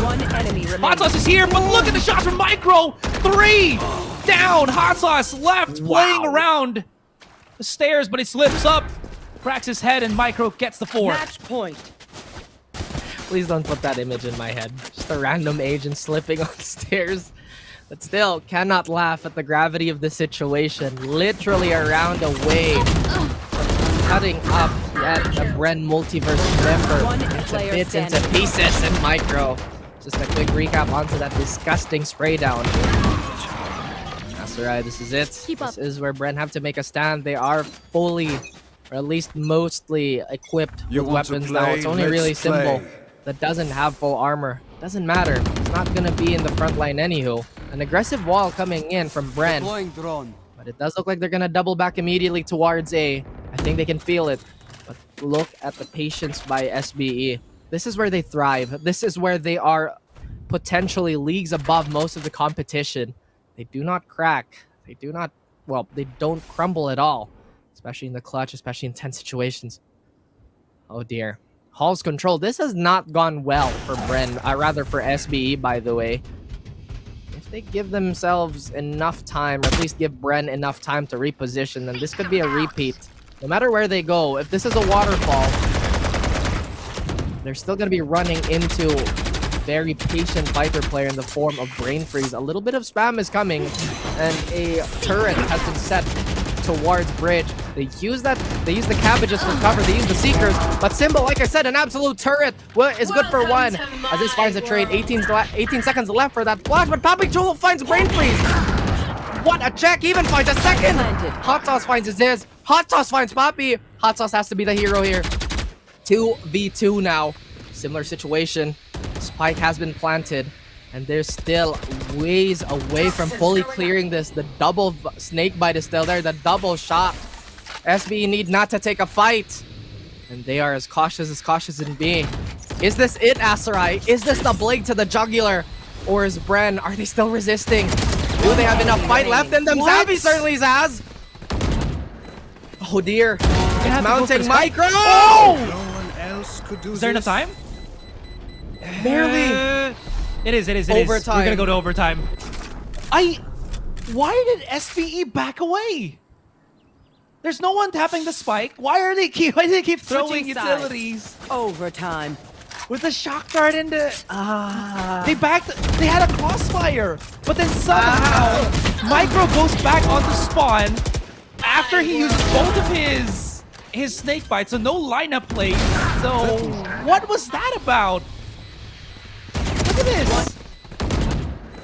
No security, no refrag whatsoever. And Micro actually pushes himself into a position where it's disadvantageous for him to actually repeat that because there's so many corners to go around. I don't know what to tell you. My guess is as good as yours. They fumble, a crucial fumble. Now we have 2 more agonizing rounds, but look at that flash, it's beautiful. They are still undeterred. Look how low EJ is. Can he find some value off of this? No, he can't. They get stand up. Brain Freeze finds Jaw, the anti-air gun, but it is in the rest of SBE. They refuse to let this site go. Hot Sauce. He still wants to keep this going. He does get the spike down. 2v1 now. Does he have enough for ult? No, barely. SBE, they're kind of playing this a little slow, a little more passive. They clear out the backside. They will find nothing. So this is their go signal to push forward. Hot Sauce, all he needs is one.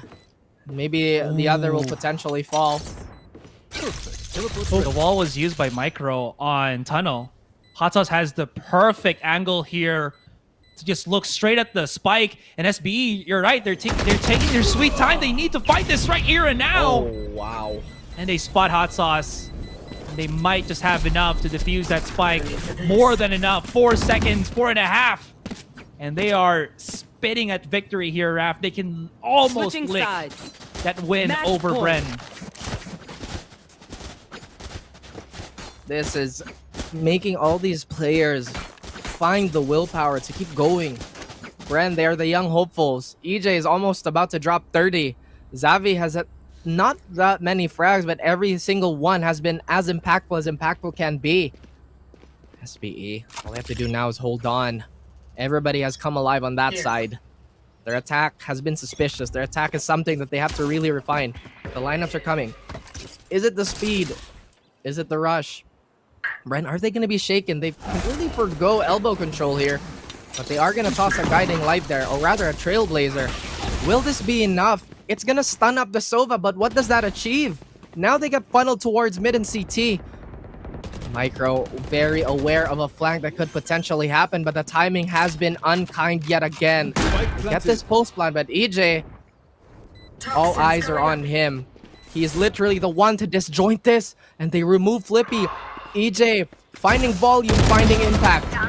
But Xavi is the one on the front. Jaw eliminates Brain Freeze. 2v3. An assault on all fronts, but John Micro reducing the number to 2v1. What is the dash? Attackers win.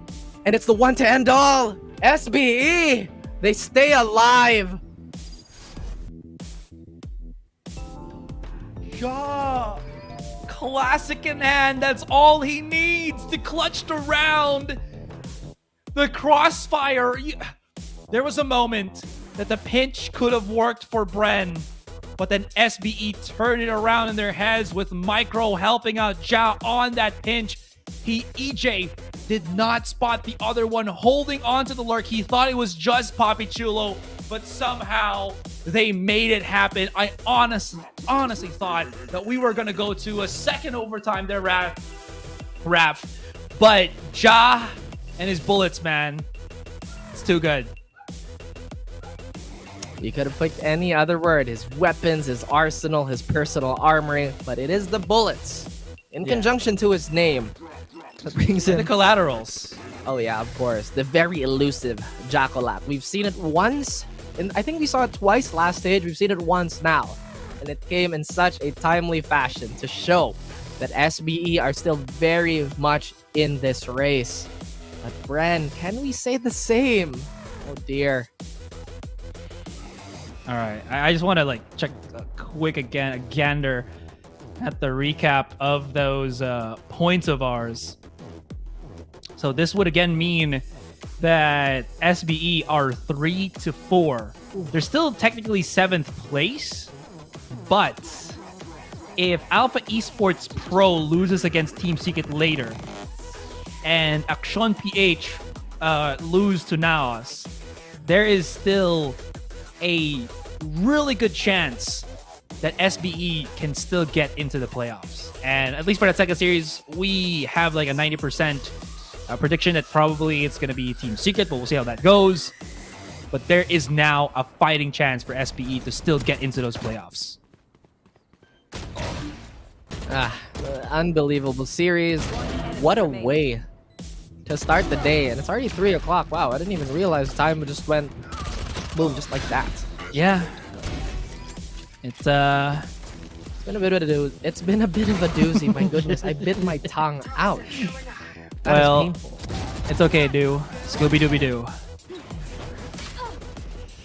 You could say that the spirit of Shaggy possessed him on all these clutches. It's a fraction of his power. Fraction of his power as he shows us the multiverses, the generations of Bren from CSGO to Valorant, and then some. And then some indeed. What a match. I'm just like enjoying the highlights now. We've done our job. These guys have done their job to the utmost maximum. It was such a hard fought series overall. EJ was even popping off this entire game. And I don't know how that fared off, but Ja just activated. He just was a relenting demon.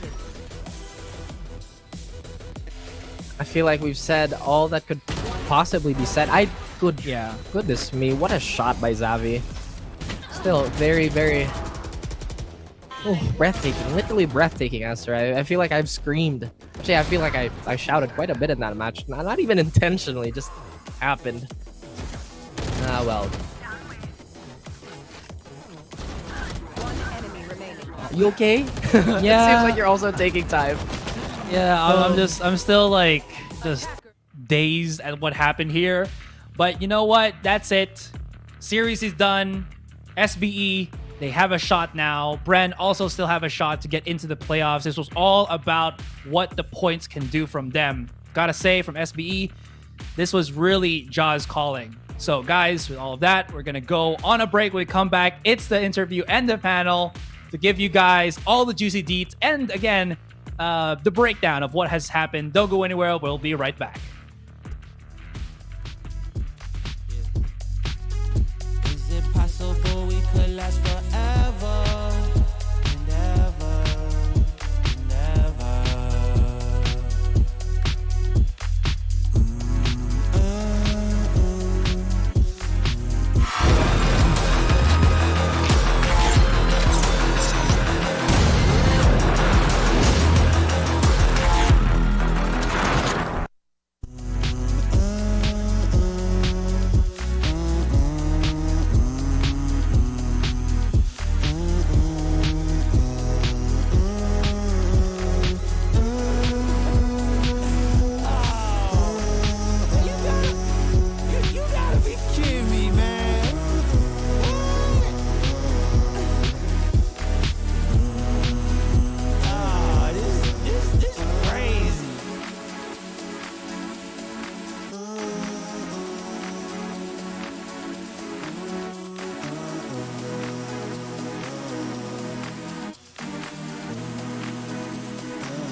I think I let my guard down. Certain things ain't the same now. Hard to navigate these problems. I'm by myself, you're not around. I tried to open up, it wasn't good enough. Put in my all and got nothing back. Now I'm stuck in the rain, dealing with all this pain. Why you gotta do me like that? Don't say you love me, then go and leave me. It can't get ugly, trust and believe me. Say it to myself, looks so deceiving. Trying to fight back, this far from easy. I've seen your hands. Delilah, don't you know I've seen your hands. Delilah, don't you know my heart turned cold, lost control. Looking at this beautiful distraction. Fell in love with a fatal attraction. I really let my guard down, now relaxing. Why did I open up? She taking way too much. Put in my all and got nothing back. I'm feeling so ashamed, I fell into your game. Why you gotta do me like that? Don't say you love me, then go and leave me. It can't get ugly, trust and believe me. Say it to myself, looks so deceiving. Trying to fight back, this far from easy. I've seen your hands. Delilah, don't you know I've seen your hands. Delilah, don't you know gave you all of me, had me so deceived. You chose to lead my life, so I'm on my own in the cycle. I can't believe. Don't say you love me, then go and leave me. It can't get ugly, trust and believe me. Say it to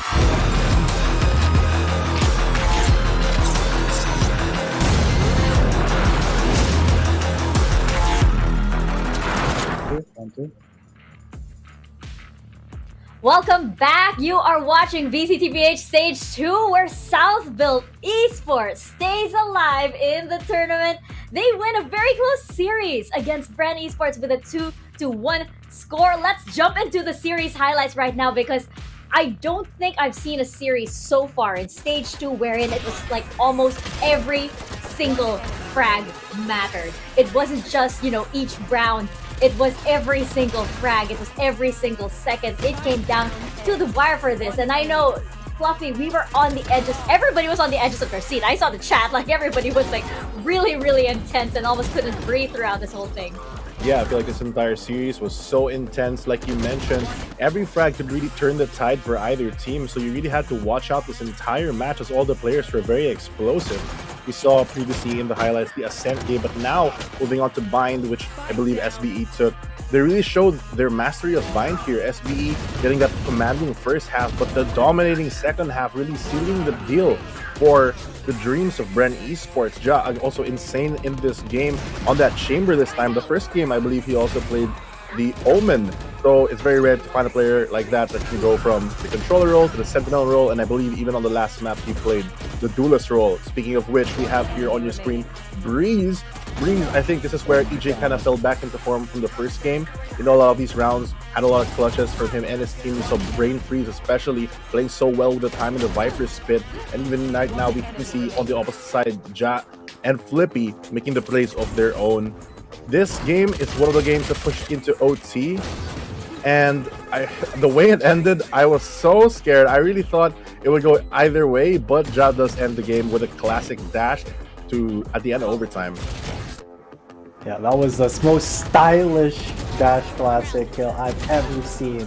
And it was kind of poetic that Ja was the one who did it. We have been kind of talking about Ja a lot, especially since he was in the head-to-head, and I gotta say, he just did not disappoint. Every single game is a banger from Ja and SBE, and even though they did have some problems, as noted by Raph and Asurai earlier, they do have a little bit of a shaky attacker side when it comes to Breeze, because of their more patient play style, maybe because they like to be a little bit slower on the take, who knows, but it didn't end up, really hindering them from taking the win. It just made it such a tense match. And of course, the MVP most deservedly is the man from the head-to-head himself, Ja.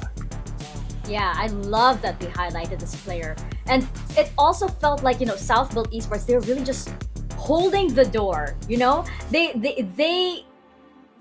that Bren Esports, for example, needed that spark, needed to catch the energy of everybody, and it felt like they did do that. But South Built Esports really just withstood everything that Bren Esports was trying to throw at them, and that included all of the flashy plays. We saw Bren Esports at their prime here, and South Built Esports really met them on the top of their game, which I feel like is no higher praise. Like, they do indeed deserve this win. Fluffy, as we head into the standings though, I know now it gets a little bit dicier for South Built Esports, especially since they are still within the tournament technically, but now it's out of their hands. Yeah, they've done everything that they've done, and that's all that they can do. They've done it very well though, taking Bren Esports back to school, and it looks like they might have a very good chance of securing their place in playoffs, but like you mentioned, it's really the end of it for them for the group stages. All they can do right now is sit back, relax, I guess, if they can, and watch the rest of the games today. I feel like they're probably on the sidebar, and you know what, we'd much rather play instead of just sit back and watch. But I think we can ask them themselves, because we have a representative from South Built Esports on the line. We have a Micro. Let us welcome him over to the panel for a quick interview. Hello, Micro. Thank you so much for taking the time. I know you're a little out of breath after that series, so thank you so much, and congratulations to you guys, because this series meant so much. Can you just take us through those last few minutes, those last couple of rounds when Bren Esports pushed it to overtime, when you guys pushed it to overtime? What was going through your head during that time? Well, parang nag-focus pa rin kami dun sa mga strats namin na from yung sa attacking side, kasi parang ginawa namin, pinanish na lang nila namin, parang fast pace yung ginawa namin. Parang kahit na natalo kami sa retake ata sa post plant, the next round parang ginawa pa rin namin na parang full confident pa rin kami na kaya namin pasukin yung site. Parang nag-stick pa rin kami sa strat namin. Yeah, and it definitely did work. How did you guys prepare for this? Was there anything different that you guys did for this match in particular, considering that it was so important that everybody had their eyes on this match? Well, I think since nag-break ata kami ng one day kahapon, wala kaming match, parang nag-reset lang kami ng mentality. Nag-reset lang yung mentality namin para, since ito na yung parang last match namin sa group stage. Ayun, nag-reset lang para this series parang all in talaga kami. Clean slate and very refreshed. Yep. We were wondering actually what you guys are going to do right after this. Like, are you guys going to be watching the next two series very, very closely, or are you the type that, like, you don't want to watch, you just want to look away, and then you'll just come back when you can't do anything about it? I think some of us parang nanonood din pero hindi masyadong parang may mga chine-check lang kami ng mga scenario, ganun. Pero at the same time gusto rin namin mag-rest since grabe rin yung series na nangyari. Para makapag-reset ulit. Definitely. And Micro, just a personal question, like how are you feeling right now after that series, knowing that you guys have done all that you can and now it is out of your hands? At least medyo na-relieve naman ako na naginhawaan naman sa pakiramdam kasi need namin tong panalo na to tong last match namin. And yun, nanalo naman. Yes, indeed. And no matter what now, at least we could say Southvolt Esports, you have ended the group stages on a high. Any shoutouts that you would like to give for supporters or maybe your personal supporters, any fans that you might want to give shoutouts to? And shoutout sa SBE, sa management, sa boss namin, Boss Prince. Yan, kay Black and Blue, analyst namin. Sa manager namin, si Sir Lee. And yan, sa mga supporters ng Southwood Esports. Thank you sa pag-support. Ayan. Thank you so much, Micro. You can rest now. You can grab a good lunch, something good to eat. You guys definitely deserve it. Congratulations once again. And like you, we will be waiting until the end of the day. Thanks. Oh my gosh, I can't imagine like if I were in their position, I wouldn't be able to eat. I wouldn't be able to drink anything at all at this point. I am just that type. I probably like would hide in a corner and then just wait G10 because like it's definitely nerve-wracking because that they did the best that they could, but now it's up to somebody else to decide their fate. Yeah, it's definitely one of those situations where there's really no good way to go about it. You just gotta wait until the end of the day. Whether or not you watch, things will happen with or without you. So I'm pretty sure SBE, they're gonna take, as was said by Micro, a little bit of rest, a little bit of a mental reset because they do have to potentially prepare for playoffs next week anyway. But I want to go back to that match first. I want to talk about it a little bit because that was the absolute tensest match that I have seen so far. It went 11-11 on Breeze in the third map, and at that point I was stuck to my screen. My eyes were just like stuck on whoever was trying to frag. I was looking at the top right of the screen, seeing who was dying already, and man, when SBE got that match point, I thought, ooh, sigh of relief, But then, God, Hot Sauce, EJ, it was a little bit too hard for him to clutch it out. And man, I do commend Hot Sauce as well. Even though EJ had the most frags in that last game, Hot Sauce was so solid for Bren. They had so much confidence in him that they even gave him the Hero Vandal when the chips were down. They were at 11-11. They were at an eco. They forced that Hero Vandal to Hot Sauce. He made it work. But man, that round wasn't for them. The next one was, and I just gotta let out all these feelings, man. It was I know. I think everybody feels the same way. I'm kind of speechless, but at the same time, I want to talk about it a lot. So you're speechless and speechful at the same time, but it's just like the words can't quite form yet. Fortunately, we have a lot more series to go and we can digest everything that we've just seen because that's part of the story. Everything here is connected. We are off to a quick break, but when we return, we have got Alpha Esports Pro and Team Secret coming right up. VCTPH will be right back.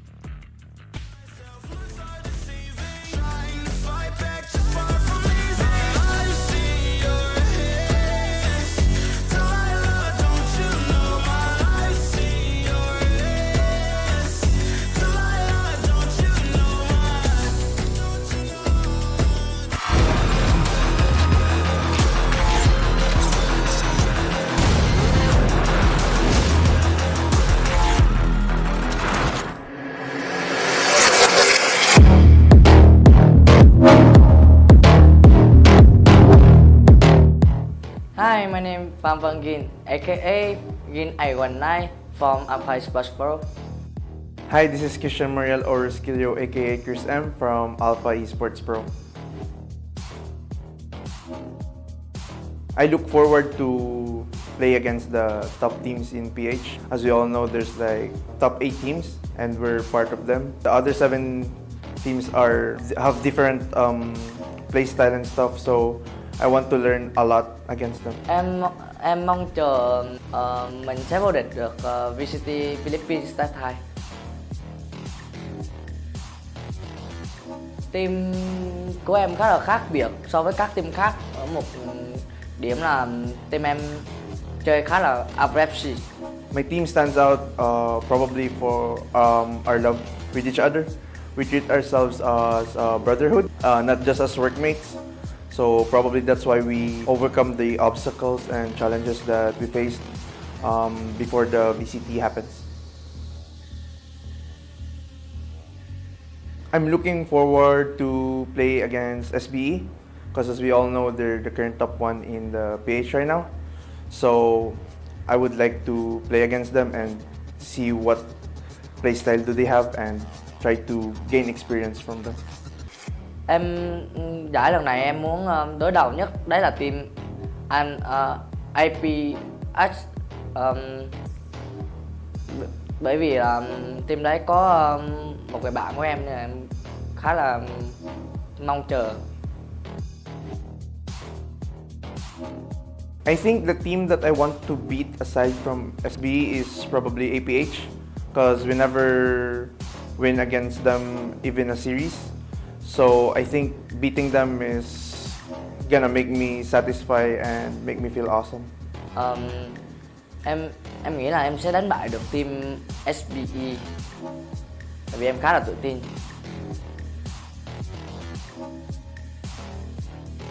Em muốn gửi lời tới fan hâm mộ Việt Nam là đừng lo, có em ở đây rồi. Em sẽ lấy vinh dự về việc cho Việt Nam. Yeah. My message to my fans and supporters is that thank you so much guys for the unending support, love and support to Alpha ever since from day one. All of this is all for you guys. Thank you so much.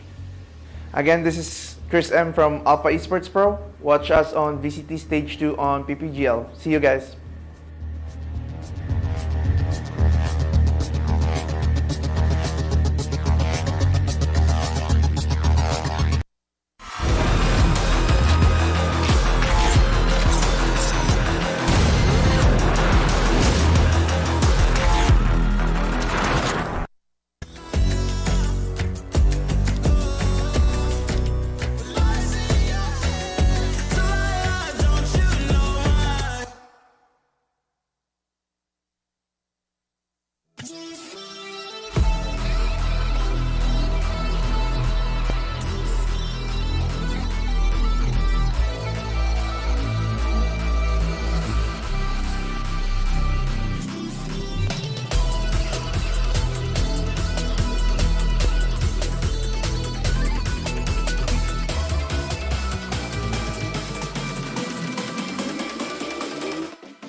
Welcome back. You guys are watching VCTPH Stage 2. I am Mika Fabs leading the panel alongside Fluffy and G10.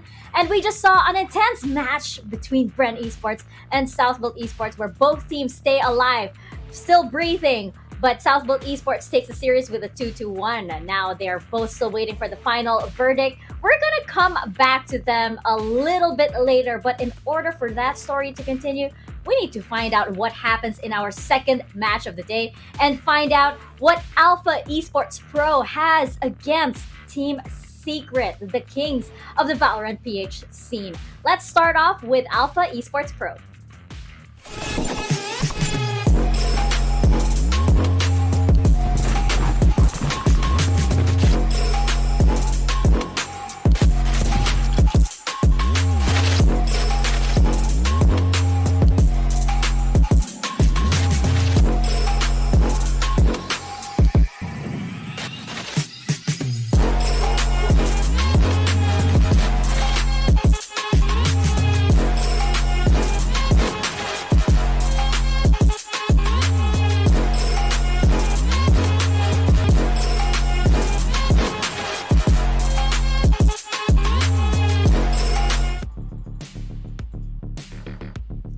They might be coming off of a major loss against RRQ previously, but Alpha Esports Pro is ready to make their last game count. G10, we've known this as a team as the G and Sanity and Jin team, but we also know how much of a threat they are when the whole team comes online.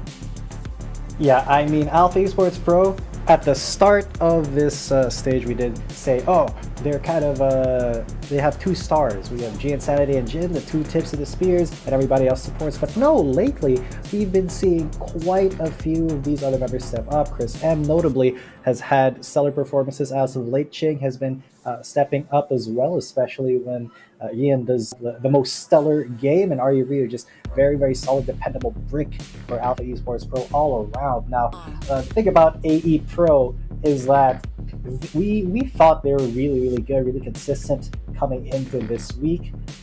And the past couple matches they've had have not been, the best for them. They did lose against SBE, and I believe it was RRQ.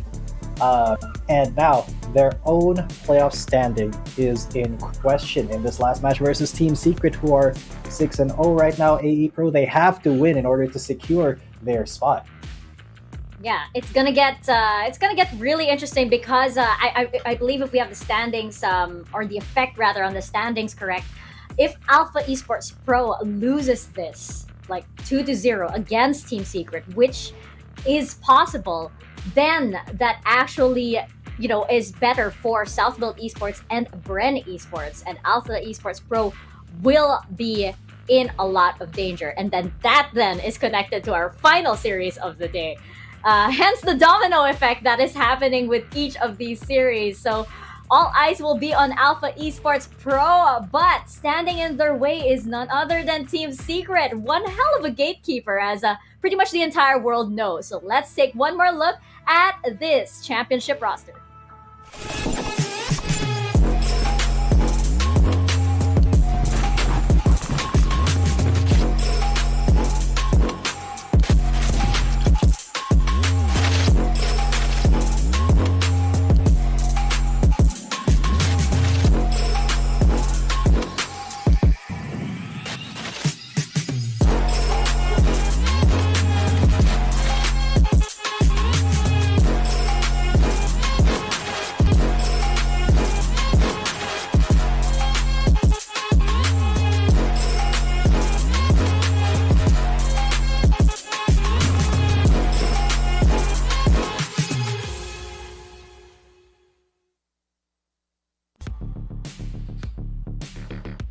Enjoying what is pretty much a perfect run here at Stage 2. The champions of the PH scene already have their heads in the playoffs with their 6-0 scoreline. Fluffy, we've been wondering whether we'll be seeing a different Team Secret, maybe a teaser of what's to come in the playoffs, but Team Secret right now, they seem to be keeping their cards close to their chest. Yeah, Team Secret in the most comfortable position you can be in on the leaderboard over all teams.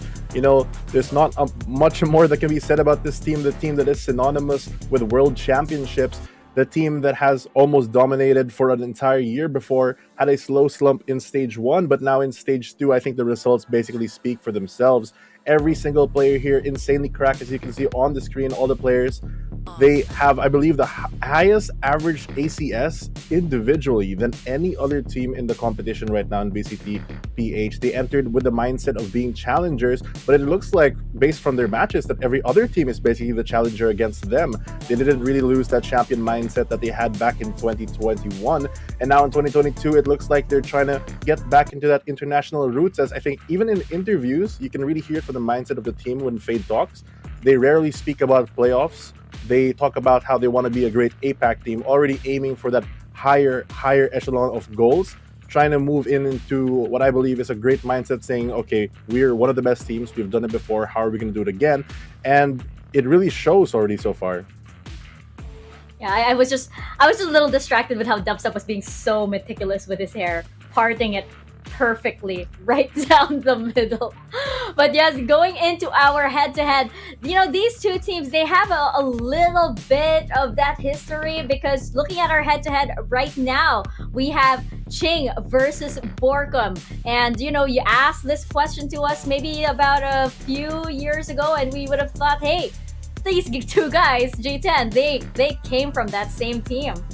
Yeah, a little bit of history here between these two guys, Borkum and Ching the God. Now, of course, these two have just been absolute anchors for their teams. Their ACS fairly close, nothing super high like we see with usually duelist players, but the stats are very, very solid for what they do, and in a pinch, they do happen to be a couple of the most dependable guys on these teams, man. Whenever you need some utility coming, Borkum, Ching to God, that's who you come calling. And usually we do see them as kind of accessories to murder, shall we say, for their star players. Usually Dubstep or Jesse Vash, and usually Jin and Jin on the side of AE Pro. But of course, they do also shine individually to have their own moments. So I'm very, very excited to see what these two can bring to the table.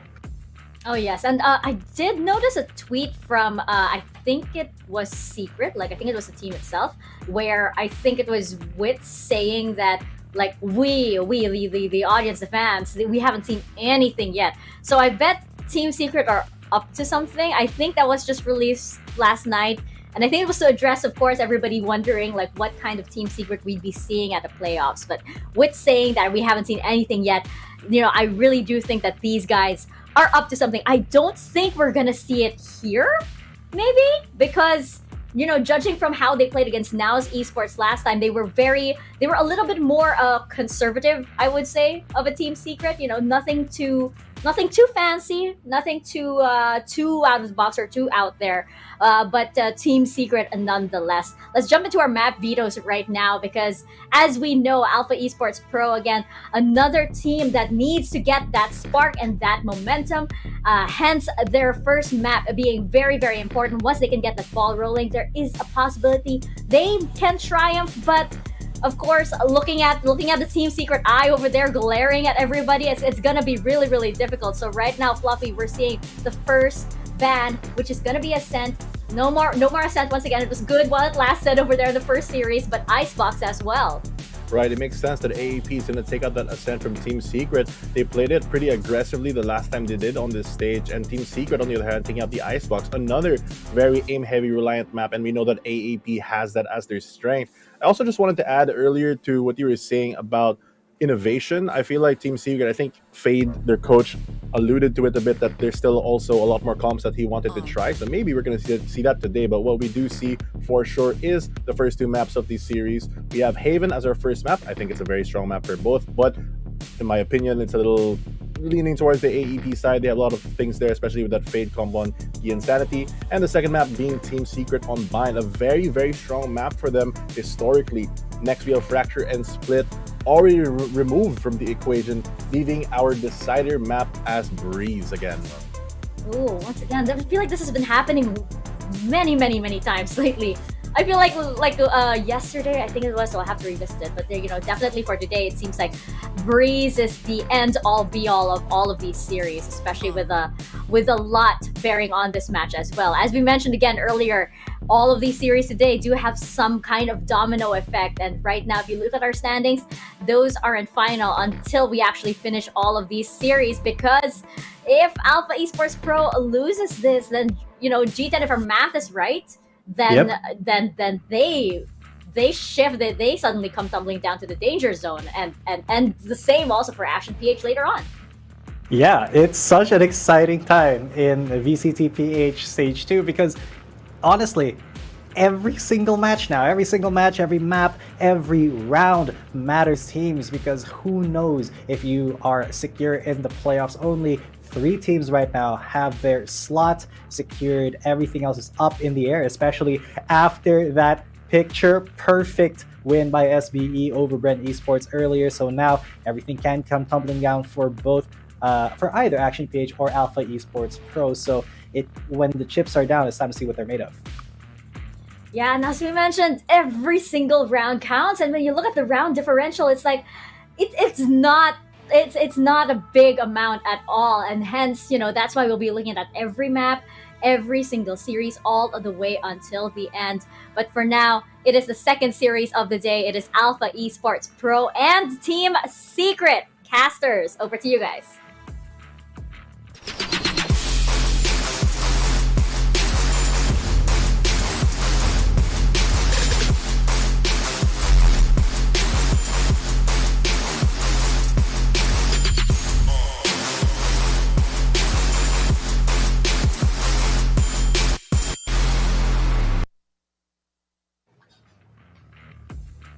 Perfection is a standard, well, survival is a necessity, and we'll figure out which of those two will be the virtue that we look into for this next series, as we are going to be going the distance and looking to, at the very least, get these standings pretty much sorted for next week. Welcome, ladies and gentlemen, to the second series. My name is Dax here with a very, very chipper Black and Blue, to say the least. And look at that smile, look at that accomplishment. But we're going to be looking to accomplish something amazing now in this series. Will Alpha Esports Pro be the one to beat Team Secret, or will Team Secret complete their full revenge tour and beat them all in the group stage? Yeah, these are the two teams that we basically have some of the biggest, largest fan bases and supporters with. So there definitely is going to be a lot of eyes on this match. Now, for Team Secret, nothing really stands from winning nor losing this. I mean, perfect record would be nice, right, for them, but they are firmly set in the first place slot, first seed going into the playoffs here from the group stages. So last match for both of these teams here today,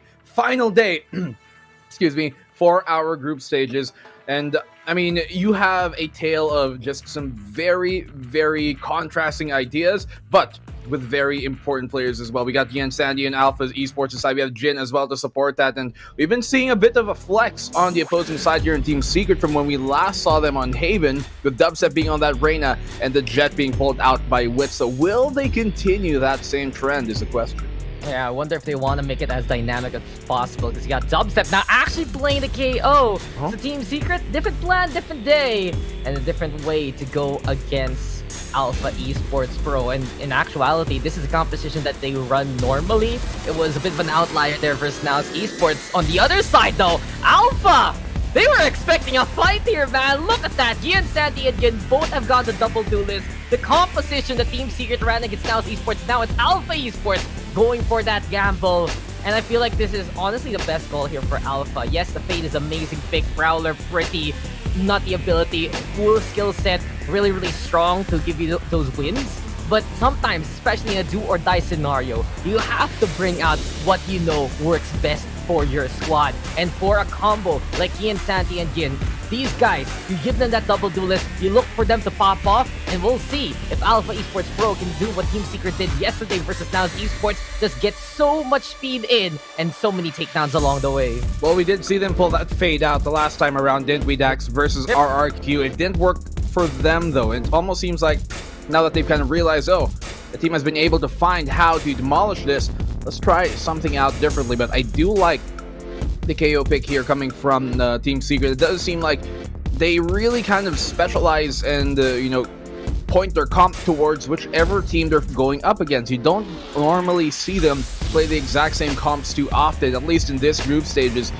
for especially like a map like Haven. So they really do seem to have one of the widest playbooks of any team, and that's to be expected with the tenure and the experience that they have over anybody here in the group stages and even in APAC in general. So really good things going for Team Secret, but I like the confidence pick here coming from Alpha Esports. There is that caveat though, that how will that KO match up against the Reina of Jin? Will it be able to do enough to suppress the utility and the snowball potential that Jin might have? We'll have to, I guess, wait and see if that does come true. Yeah, it seems like that's one thing Team Secret is looking forward to. If they can get those huge control values with the Astra, with the KO, then they might be able to desync in and gain sanity. Alpha Esports, though, it's been a long time coming for this matchup, really, Black and Blue. Been looking at the history books here at VCT, and I remember way back when Alpha Esports, their first escapade properly into VCT Stage, all the way back in Stage 2 last year, they were able to face off against that Bren Esports roster, which is Team Secret now, basically, and they were dropped 0-2 there. But when you were hyped for a matchup like that to happen yet again, and a year later, it's finally here at the very end. But can Alpha beat the demons that have been playing them this week? Or will Team Secret just keep it going and keep going from over a chain with a fine output to start things off? Kian Sati with a dash on in, hits immediately here from the side of Alpha, and Team Secret, they're overrun from both sides here. That is what we're talking about. Just that snowball potential that Alpha have. They get one kill, they're going to keep on going. That's what they make really so proficient happen time and time again. Ching that kill, and it's all onto Dispenser. Now Dispenser, he has had some amazing clutches this entire stage, but this one might be a bit too out of reach, Dax. I think I've been looking at some of the clutch stats here. A lot of Team Secret have some good numbers, especially Borkum. He has 10 clutches right now in his whole tournament out of 40 situations, so like it's a 25% clutch rate. But yeah, Dispenser, he's been solid too. I think for Team Secret, the people who have really stepped up, especially for this stage, have been Dispenser and Bash. But you know who has stepped up immensely to this stage? Alpha Esports, making it to the top 8. A chance right now to make that playoffs, and a better chance now winning that pistol. Man, oh man. 1-0 Alpha Esports. Great opening start for them on this attacking side. And the fact that I have to reiterate, for Jin to be picking Reina, I know there's lots of sayers about what is a Reina, how good is a pick of it, and even I at some points wondered, like, is it really always the best option? And no, it isn't. It isn't always the best option, but sometimes it's a damn good one. And for Alpha Esports, it's one of their best. So, once again, I do like the fact that they're sticking to their guns. It has been, at least historically, one of the more consistent compositions that they win with. And Jin, you can see the full effects. It doesn't matter if he's suppressed. Look at that dude. He's got gun potential. Oh, perfect. Dismiss into safety. I mean, that's what the Reina does, right? You get an oh no, and then suddenly, wait, I can turn invincible here. See ya. Bye. Take that soul. Go for more. And Alpha Esports, again, very quick rush towards A side. But, man, you have little faith. Literally, Team Secret did this yesterday against Naos. Paper X have done it in Champions, and if you've been watching some of those Paper X games, we've actually seen Phoenix for once over at the MYSG side, so they're pretty cracked there on, well, that side of the region. But here we go, up that right now, Gianzati going for the spray down. Borkum did find Ryu, though, at the very least. But Alpha Esports, if this is the pace that they're playing, Team Secret, they need to put a stop to this. And in all honesty, we keep talking about how Alpha can be an incredible team, very mechanically inclined. And not only that, they're going to be that hard heat check right now. Team Secret, they need to play to the standard that have sent them to the 6 victories they've had already. And so far, it's all Alpha Esports getting the pushes that they need anyway. Well, very good round once again from Alpha. Only losing a single player in both rounds here. Dispenser goes down with a turret. Say hello to Timmy, but Timmy's ever indestructible. He can outlast us all. When we all die, Timmy will be there. His face says it all. Ready to shoot again. But the thing is, if the Killjoy dies, then how does little Timmy turret actually shoot, right? Well, he will have to gain his own, like, I guess, he sentient. Needs to evolve. Yeah, he's gonna have to be sentient at some point. And just I mean, gain his own automation. I mean, if you want to take it the other way, little Timmy was an average turret that no one understood. Maybe he could make a wish somewhere from magic and robotics, that can come together. Isn't that like how Wally started? He just developed his own. I mean, that's true. He was just like, I'm gonna pick up the garbage, and now I am the garbage. No, wait, I'm not garbage. Oh wait, but That's I'm in love with a better robot. Yeah, there you go. But this is looking better here for Alpha. A quick rush yet again towards B. We've seen this before over at the pistol, and they're not going to be stopping there. They want to make the flank happen. Over onto Team Secret, and Jesse Vash absolutely overrun. I know the Team Secret fan base is huge, but I don't think they're gonna be Team Secret's gonna be able to handle a tide like that in game. It's Alpha Esports overrunning the competition. Here we go again from Chris M. And Team Secret absolutely caught napping at the guard station. Sporkum though, all alone now. 1v4 scenario. Aldron though scouting on the round. Wait a minute, Chris M is there, but Sporkum still finds one more. But Kian Santi, he's not done to keep the pressure on. Bonus time for Alpha Esports Pro, and what a way to start off the series for them. Great rounds here coming in for Alpha Esports Pro. Opening twos and the bonus. That's certainly just a nice one for them to get early on here. Attacking side, we do know that this is where the composition will excel. I do love once more the paranoia here thrown by Chris M. Perfectly timed for that B take. They know on that push that their biggest problem will be that A link, and he throws it in there specifically to shut down Dubstep, who was holding, waiting for that opportunity. So it's not just kind of blind aggression here, Dax, which is funny because you got blind, but it really is proper utility usage that is enabling all of this, and Borkum, master of it all. Borkum's just always going to be playing those more criminal mindsets. And oh, Giansanti! Alley-oop with the rifle. Did it actually get tossed outside? Seems like that might be the case. And Alpha Esports, sure, we lost a member. We're not going to give up that shot. That's good. That's good to see. You know, sometimes you need to do those jumping jacks to get stretched on out. Be ready for quite the cardio coming into the rest of the series. The Alpha just have to be a little bit careful. Team Secret, nothing really to lose here in this round. Everything to gain with the aggression, but Chainsaw Dubstep. But Dubstep turns around, doesn't matter. So there's a takedown. Do they check the corner though in time? Ryu, you have to look left, and he finds Wits there anyway. Safe place here from Alpha Esports. They already made a mistake towards that C site, rectifying it here at A instead. And yet again, another plant over at this side, and well, the paranoia comes too. Yeah, no chance here once again. Even though it is a 4v3 and RU is quite tagged on up, they have a really good hold of the situation here. The plant a bit too maybe left, a bit too deep there for Guy and Sandy to peek from A long safely, but it doesn't necessarily matter. The Sheriffs actually does connect, but Jane gonna clean up us all on a Jesse Vash. Once again, he's gonna be turned into ash. 4-0. Great start here for Alpha Esports Pro. Man, you cremated the guy before he even got buried. That's pretty sick of you. But Jesse Vash, yeah, he's gonna be backing on away. I think he wants to meet Ching somewhere. Like, friend, enough, son. Nah, never mind. Alpha Esports making this a very convincing start, and it does seem like for Team Secret that they have been absolutely exposed from the get-go. The fact that they're unable to really put any pressure towards that D side just opens up so much for Alpha Esports in the rounds that actually matter. And now we're seeing a lot more discipline for Alpha Esports when Team Secret is in a thrifty state. And this is such a good sign for Alpha Esports because we have seen this week that their performance has been slipping. When Alpha is winning, they win hard. They win in the most amazing fashion. And you can see that this is the best that Alpha can do. But on the other side, I feel like Alpha Esports is also affected by losses a bit more. So you could have noticed that in the SPE game, especially the RRQ game. But back to basics, back to what works. And a reset here for Alpha Esports already paying absolute dividends during this first map. Yeah, that like small break they had have just been enough. Really going back to the roots. I bet their team huddle sounded like, what on earth are we doing, guys? We're kind of relying on this fade thing. Let's go back to what we know works. And so they do here.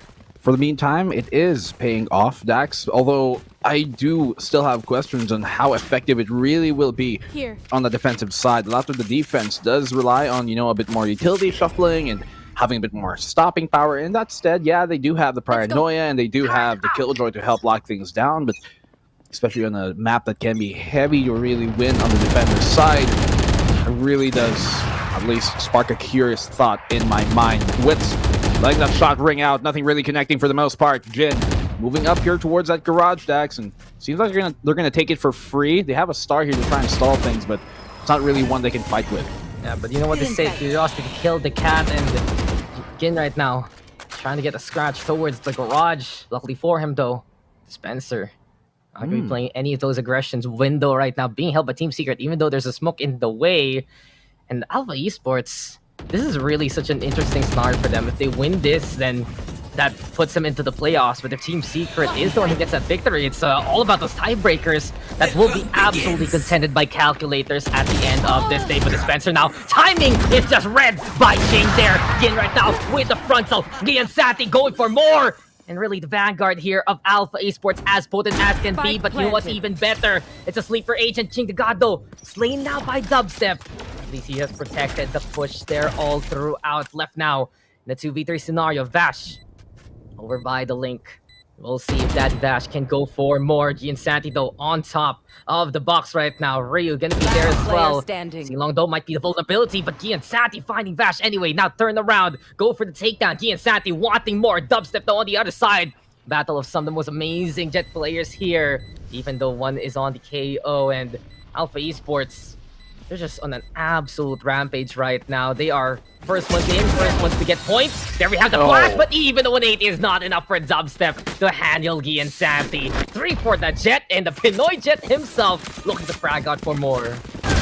It's been really interesting to put Dubstep on this kind of main rifler role at second, third in position instead of him being in that entry that Witz has taken up this time. So I'm curious, I'm wondering if like this is something they are comfortable with. Now, they've been able to make it work out, but then again, one could argue it's simply because of how superior they are firepower-wise and mechanically, but when it actually comes down to the thick of it, is it the right decision for them to be making Alpha Esports Pro looking really primed? And when they're landing their shots, they're one of the most difficult teams to beat in a straight gunfight. So Team Secret, even them, kind of realizing just how problematic that can be. Eco round here by Team Secret. This could be a very even half already, you know, kind of secured here by Alpha, but a great shot from Jesse Vash. Dubstep 2 follows up before going down. How did Vash even find that angle? But 2 for 2 now in the trade. Hunter's Fury unleashed, but doesn't get too much there anyway. And Giansanti does find Wits there at the very end. 2 HP, the Dream still alive here for the side of Alpha. You just need to be a little bit more careful yet again. The Team Secret, pesky plays when they are on the eco state. Vash right now with the rifle dispenser though, exposed by the alarm bot. And Ching, he knows how this team works. One enemy remaining. This might be patricide there, and Ching finding his mentor Vash. Planted. Goodbye to those bonds and hello to Alpha. Looking for a push again. They already have that C side all left now though to dispenser in a 1v3 scenario. You know, I'm gonna mention this already. Hopefully I don't jinx it. Ching usually has a really tough time playing against Team Secret or Bren back then, no matter what team he was on ever since he split. But now, he's the one exposing that playbook. He's the one finding the frags too for the team. And the backline being protected by Ching, essential for Alpha Esports to be secure with the push itself. Dispenser though over the garage, Paranoid gonna get thrown. But there's just no way now. Alpha Esports have already evacuated Team Secret. They'll be staring at a scoreline that they have inflicted at other teams. 0-6 now in favor of Alpha Esports Pro. You did it, Dax. You done jinxed it. I know, I'm sorry, Ching. Potentially. Well, just a bit of... I'm not sure if this is too fun of a fact, but it is something to keep in mind that, you know, for the longest time, Dax, during year one, we were really talking about how Bren, there were that 4 piece that really looked super good, but they needed a 5th member to really round out the boy band, right? And they were struggling to get that 5th member for a while. They had Ching on there, and eventually swapped him out for Humi, and even with that, they still never looked like that full 5-man roster until they got Wits on in. And so them now extending into a 6-man roster is very curious for me, and I'm just really interested in how they try and utilize it this time around. But look at the pressure they're applying here. Great shock darts. There's no way for them to get healed up. Wits, speak of the devil, he's going to appear. Does get that opening kill here. It makes things a lot more difficult for Alpha, and this is where they struggle, Dax. When they lose those potent opening entry frags, they really do get a lot harder of a time to be able to get themselves in. But Still 3v2. Don't scoff. Don't laugh. Yeah, don't worry. I didn't hear anything but a stopgap method right now that Team Secret needs. And of course, the quartet becomes a quintet with wits on the roster. And that was just a sounding success of a shot that allows Team Secret now to try and set back up. But Alpha Esports, a gamble here to push. They're not putting the spike down as of yet. Wits going over to the high ground, but Ching, as well as Insanity, they want to make a play work. And at the very least, Naos right now is there. Updraft? Actually not gonna go up top. And Wits doesn't find the angle here, but Turret being such a bother. Good positioning with the utility, but such an all-in angle here for Alpha Esports Pro. They need to shoot Team Secret as soon as they peek. And Ching is gonna go for it! He finds one, Pork comes over the trade, Wits drops out to get the takedown! Team Secrets, they will finally get on the board. That got dicey though, very creative for Alpha Esports. But it's either you hit those shots or you die when you put yourself in a corner like that, and it's Team Secret to capitalize. 1-6 in Alpha Esports Pro. The first round they give up, but Team Secret, great opening start from them. You see how just applying that bit of pressure towards A-Long with those shock darts were enough to kind of keep them on their toes and allow Wits to go for the peak. Great utility usage as well. That's when Team Secret looks the best. Coordinated, and they can be one of the most coordinated teams you're going to find here in PH especially. So, play by them once again. Post-plant retake here. Absolutely stellar as well. Dropping on down, and shot connects. 1-6. Hopefully, for Team Secret's favor, they can at least get 5 rounds here on this defensive side. I mean, the operator is a good call in general here for Team Secret. They realize that they're getting overrun. They need to find at least a way to watch those angles as much as possible. Even better, now you have Wits towards that B site that removes that angle for Alpha to utilize if ever. Instead, we might be seeing more of those stacks here from Alpha Esports. It does seem like Team Secret more accustomed and more prepared for that parts of the Alpha Esports playbook now then though. Dark Cover can get thrown here by Chris M towards Garage, so at the very least, over the window, he's trying to make a little bit of noise, perhaps even psych out the opposition, but a great scan there by Dubstep. Find the presence, I believe, of the Reyna.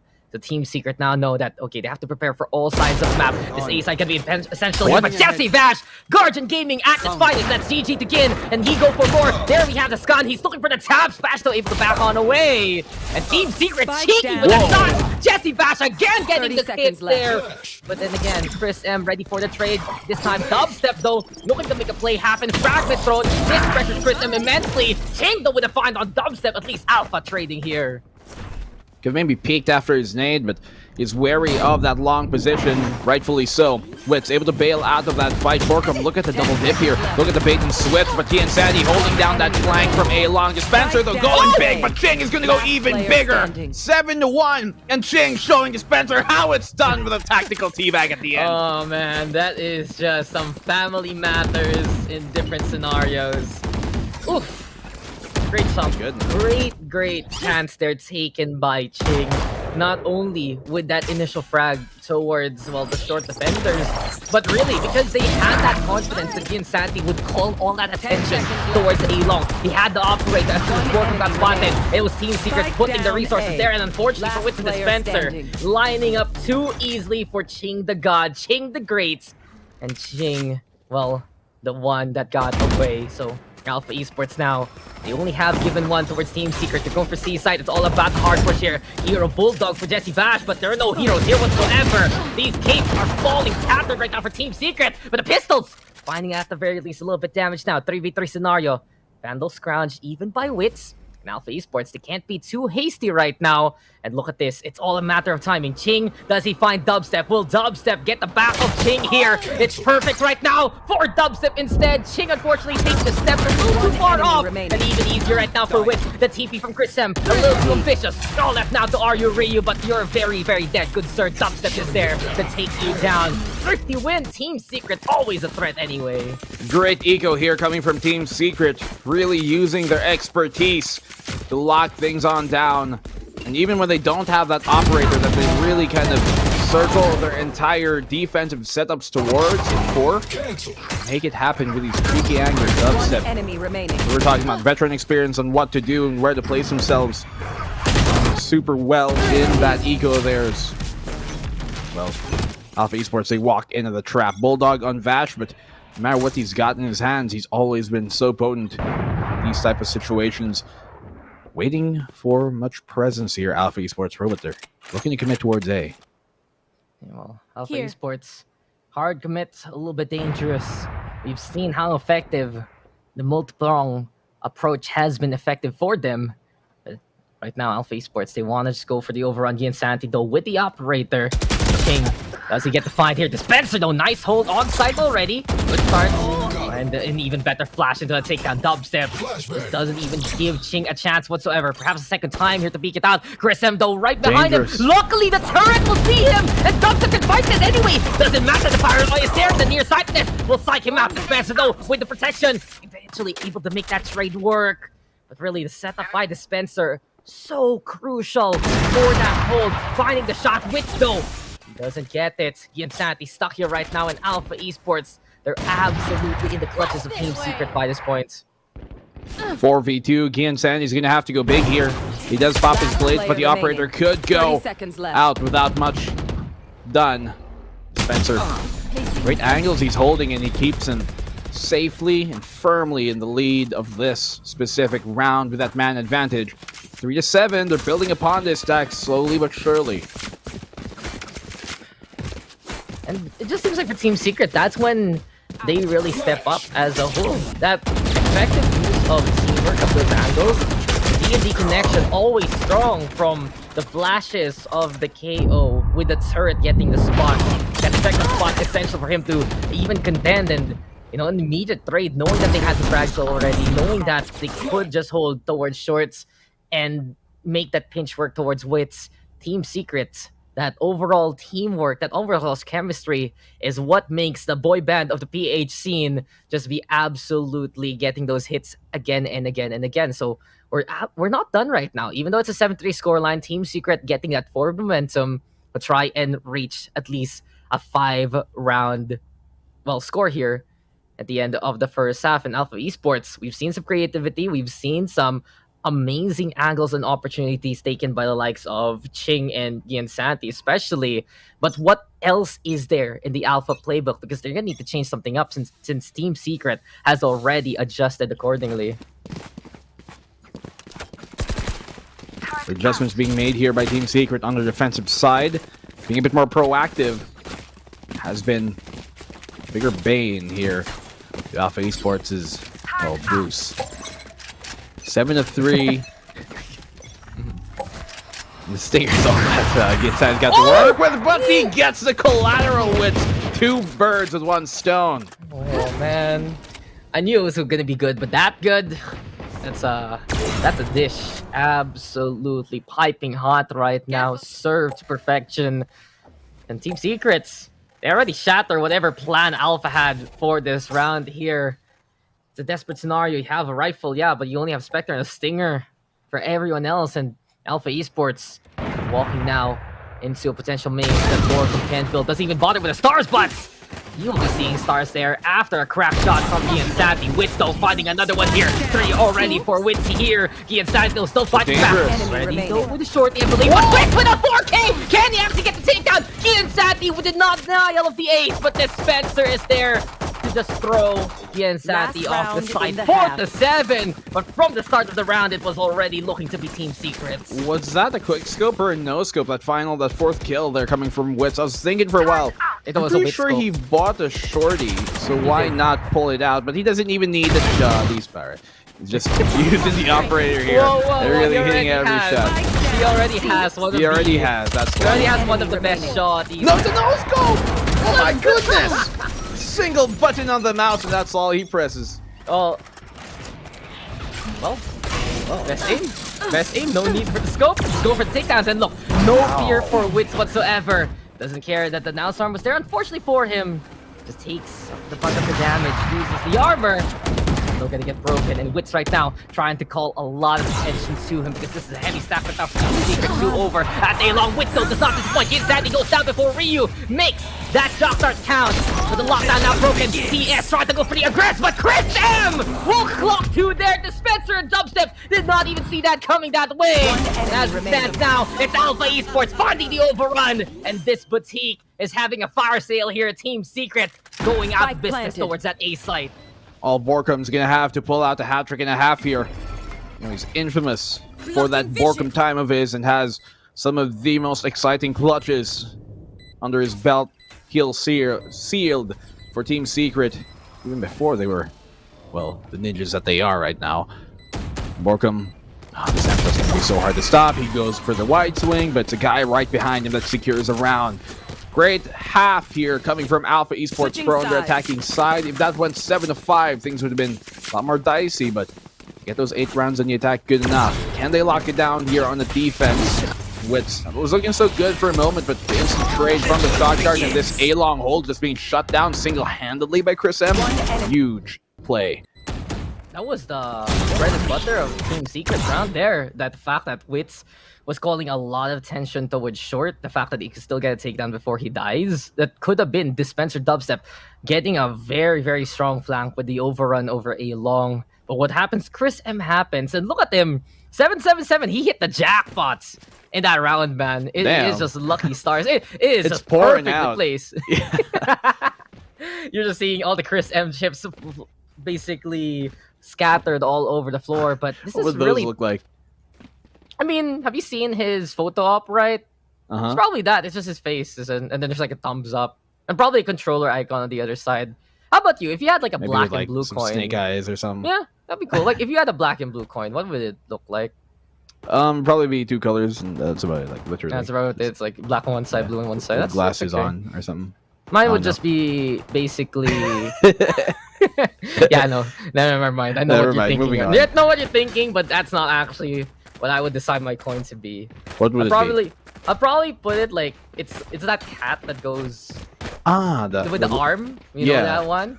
I don't know why I'm doing it right now, IRL. Yeah, I'm doing it too. I'm doing it too. If you saw my camera.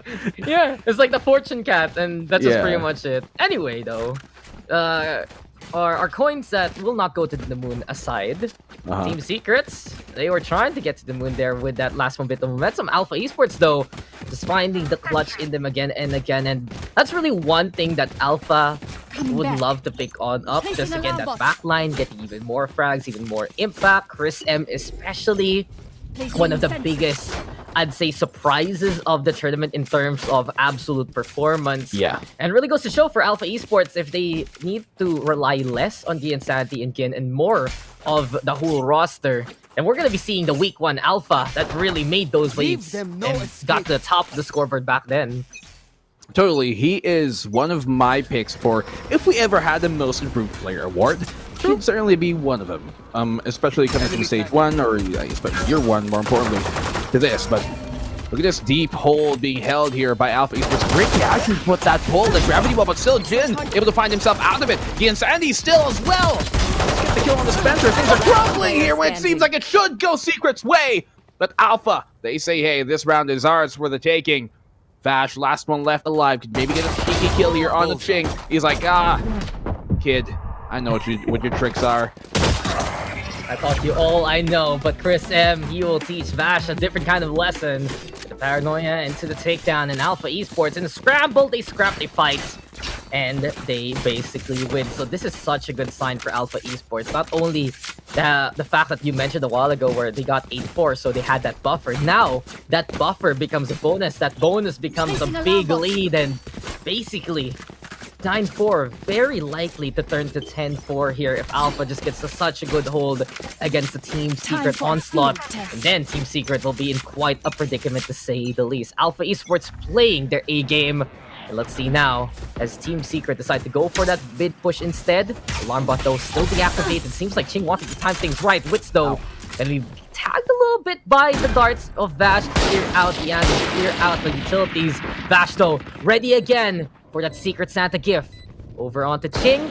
Still, though, Team Secrets. Surprise, surprise with the shorties, perhaps. Dispenser into the corner. Lear is there. Can Alpha get the check? Oh, no! Sandy taking damage. Whistle with 5-1. Jesse Vash makes the shorty count even. Gian, though, with the Marshall anyway. 4v3 right now. And Dubstep just watching the doors here as Team Secret have made this dicey. This is effective rate for Team Secret. And how are they doing this? The pistols, man, doing the damage that needs to be done. again! Oh! Marshall matters here! All left now in a 1v2 scenario. But this is going worse for wear here for the side of Alpha Esports Pro. Borkum with a Marshall 2, the fragment for the stall, and Team Secret, they will snatch it under the eyes of Alpha Esports at Thrifty to get the second round of the second half. What a round here for Team Secret.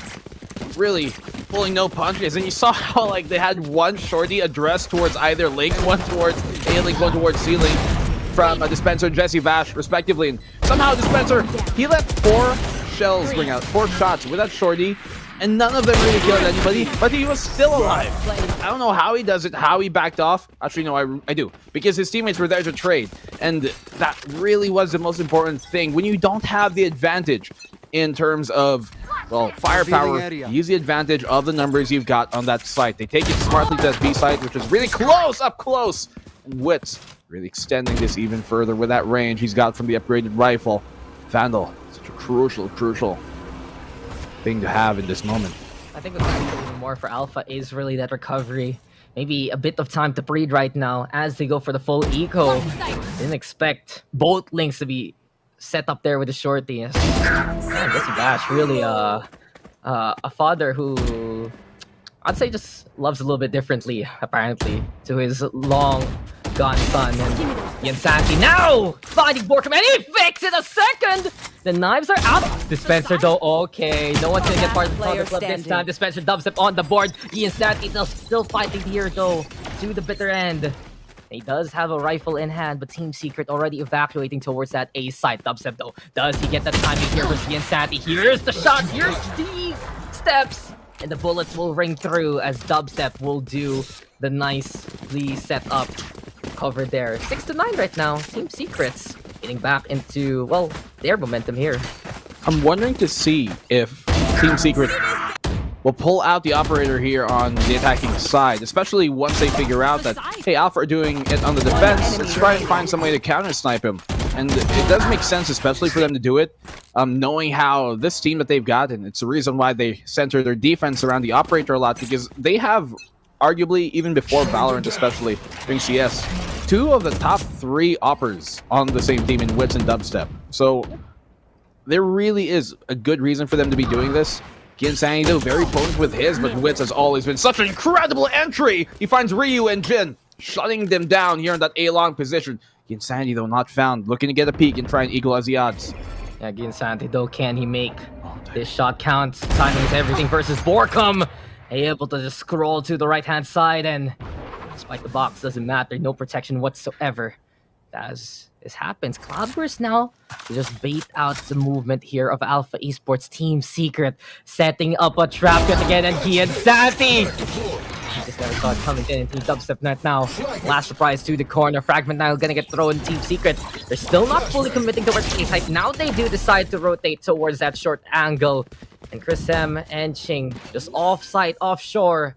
Not ready to really protect here. Dubstep waiting for someone to come. Here we have Chris M creeping closer and closer. The domain has been set by Team Secret. They see the barrel, they see the gun, and they're looking for the kill. Even worse for where the dart is there. No escape whatsoever. 1 bullet in a dream. Dubstep. Can you get the tap on? Doesn't happen. Reload instead.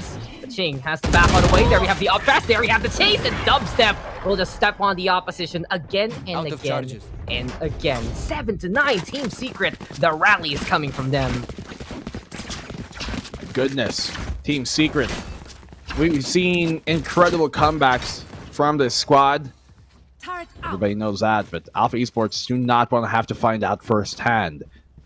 Ching, he's been, I guess, the victim of that in the past, even on different teams against his former team here in Team Secret, but this time around, Alpha Esports lead, cannot let it slip away. I'm wondering why a timeout still yet hasn't been called, but one would wager if they lose these next 2 rounds and Team Secret tie it up, probably going to call one. Maybe the next round, because they don't have the buys yet. Might as well take this time, look for taps, and go for broke. Middle, now heavily contested, the Team Secrets. Of course, the resilience experience always there in spades, and right now, there's just a card in the sleeve here for Wits. Ryu now gonna go down. Spencer watching the flank as per usual, always also reliable here. And well, in and the Insanity experience. Does seem like the first one here of TAGALOG going to go down. Second one will fall too. And unfortunately for them, there's just no laps to be heard. Catching the God, have to back on away. And oh no, those names catching him. Past haunting him, and Wits, of course, the future of Team Secrets. Continuing on with a rampage. 8-9 now. Team Secret 1 away from tying it up. What do you think is more quote-unquote BM? Like, what? Tactical crouching, teabagging somebody, or spraying at their body afterwards? I think it's top crouch, not gonna lie. That Probably is right. That is just historical. There probably was like a caveman painting of the first ever teabag in recorded history. Well, that's how it what came. I feel. Yeah, that's how it came out. I mean, And it's not too different from the usual. the usual things in history. I don't think I want to go that. Yeah. Not Ooga too booga? different from the usual gamer for a lot of things. No. Yeah. Yes, I too run with my car. I don't have wheels. I just run, and that's how my car goes. Very burly. I too also have a pet dinosaur. I'd love one. Were you a Flintstones guy or a Jetsons guy back then? Flintstones, but the Jetsons, it's on, and then nothing else to watch. Sure. I mean, it's like it's right after. Might as well. Past and future. Yeah, Now we meet the president. Ooh, that was almost close. Dispenser able to just go for a quick little dodge. Looks cool doing so as it happens. But Team Secret trying to crawl towards that A side. Change over to find Autowits. Good shutdown. Oh, the rampaging jet. Ching's not up, but Borkov will make sure that his time is over. Team Secret now waiting for that link position to see the reinforcements. But Ryu takes advantage of the opportunity. Mistake their mate by Team Secret. Not watching there the proper angle. Chrism comes on in. Jin is there. And Team Secret a little too ambitious in that round, thinking one step too far, not looking at what's right in front of them. And Alpha Esports gives them the ghost of Christmas present there. It makes sense why they wouldn't be watching that when they're inside the site, because that should be held by the A main player and Jesse Vash. But Jesse Vash, because of the fact that they weren't too sure if there was a flank, he turned his head for a few seconds, looking towards that A lobby, just to make sure nobody was crossing into the sewers. And that moment, Rhea found the perfect timing to be able to go on the flank and get those kills. Alpha Esports not letting this lead get cut, minus at least past 2. So, Team Secret, still no attacking operator pulled out by them, but it's been working for the most part. And, well, you know, the present is a gift, and right now, presently, Jin might be able to give a gift to one. Null Commando is the play. Team Secrets, third in their interviews, they're looking forward to that APAC slot, looking forward to get back to the region, but they still need to beat the rest here to be a scene. One more name on that bounty list, but it is one gang that is just looking absolutely potent and willing to fight back. Now, Empress, prime again after that kill on Borkum. Team Secrets unsure about setting up completely towards that A site. They're waiting for timing here for anyone to peek if ever. It also seems like they're waiting out the clock of that Empress. Perhaps now, Team Secret might be able to stop that rampage if they play that patient game here. Plant the spike. 4v5 retake from Alpha, very potent. Hunter Spirit to delay even more time, but it's not really going to connect on. Never mind, spoke too soon. I jinxed it, didn't I? Dubstep to be found, and this lockdown is going to be absolutely just making the lives of Team Secret that much more difficult. Spencer, like the patience here for him to wait towards the lobby. He gets that pick on Jin. They get the lifeline, and Jesse Vash fending him off, but they have to be wary about this long, wide angle. Chris M bleeding up house. It's all on the Dispenser, gets tagged through the wall, and Alpha Esports Pro a single round away from securing match point. I need a new camera angle for that one, man. That was a lineup, I believe, from Jesse Vash to break that. That was like a 1 second. Trust me, guys, I got this moment. And it almost worked for Team Secret. It almost did. That lockdown getting broken there at the very last moment, giving Team Secret the element of surprise. Alpha Esports like, oh no, I should probably play some stars. It's gonna be a bit of a problem. But good for them. They had that numbers. They had that recovery. And that's the great thing about Alpha Esports as a whole. Even in those awkward scenarios, you know that these guys have very, very quick reactions wherein that they can just readjust on the fly, especially if it's a firefight waiting to happen. So 8-11, Alpha preventing for the big brain of Team Secret from giving more highlights to the community. And now, they're 2 away from taking a map away from our first seed. Here. Alpha, incredible start for them. the better way to end it off. Taking map number 1 versus Team Secret of all. Paranoia out here, looking for this aggressive push here towards that A-Link, but we've seen this punished many times over. That's a common mistake I do see quite a lot, wherein if they're going for maybe a B plant, oh my goodness, Dispenser getting a trade, but they pie the corner of that elbow and A-Link, then they push past that box, and at that point, you're in pretty much no man's land, and so be very difficult once you have crossed that point if you're not using a dash to commit maybe into that A-Link. So maybe, well, now they will get that plant in A site, so Wood's job kind of done. Able to get that space. Now they have a post-plant scenario here. Dispenser, back off safely, but for how long? At least they can play the post-plant in general, and now Jin looking to lead the charge here. Dispenser goes down again. Sandy, where did he come from? Ascending way too high with a shorty. Beyond that, though, time ticking now. Team Secret set up with the Cosmic Device to want to play a cheeky game down and help. Jesse Vash, though, finding Gi Insanity. Jin right now with the trade. The duel now becoming a solo player.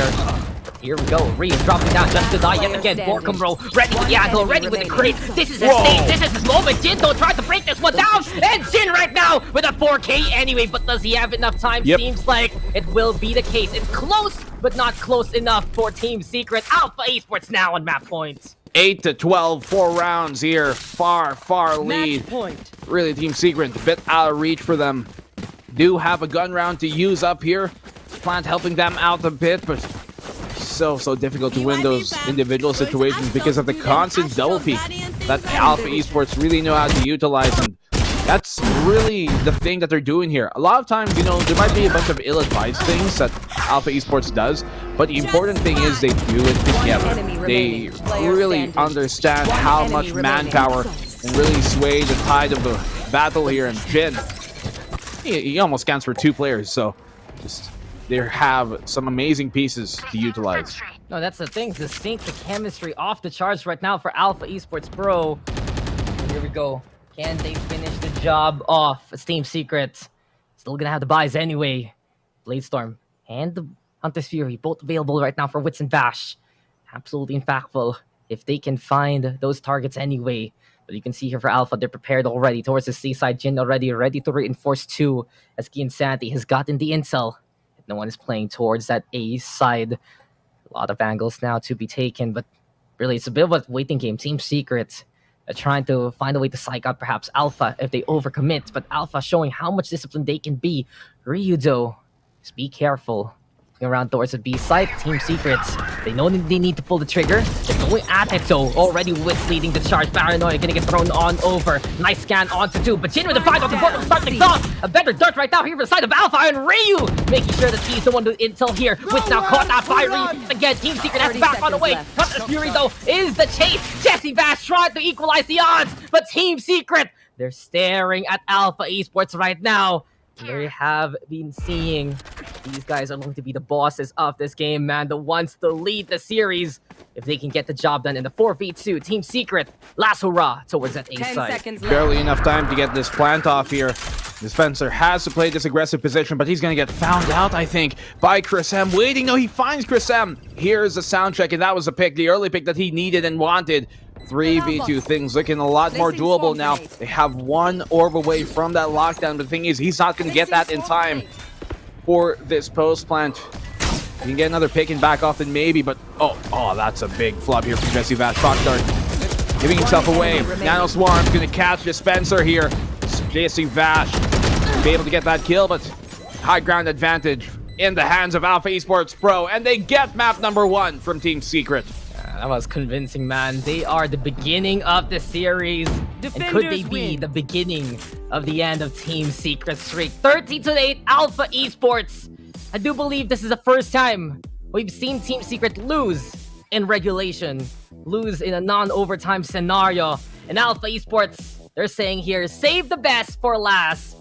And save the best for Alpha Esports. What a window to show off how strong their start could be, how immediate from the get-go, man, that they're there to check on Team Secret. They're there to get the job done that no one else has done all throughout the group stage. And with a win like that on their home turf, on Haven of all places, Alpha making such a strong case for themselves yet again that they belong here in VCT.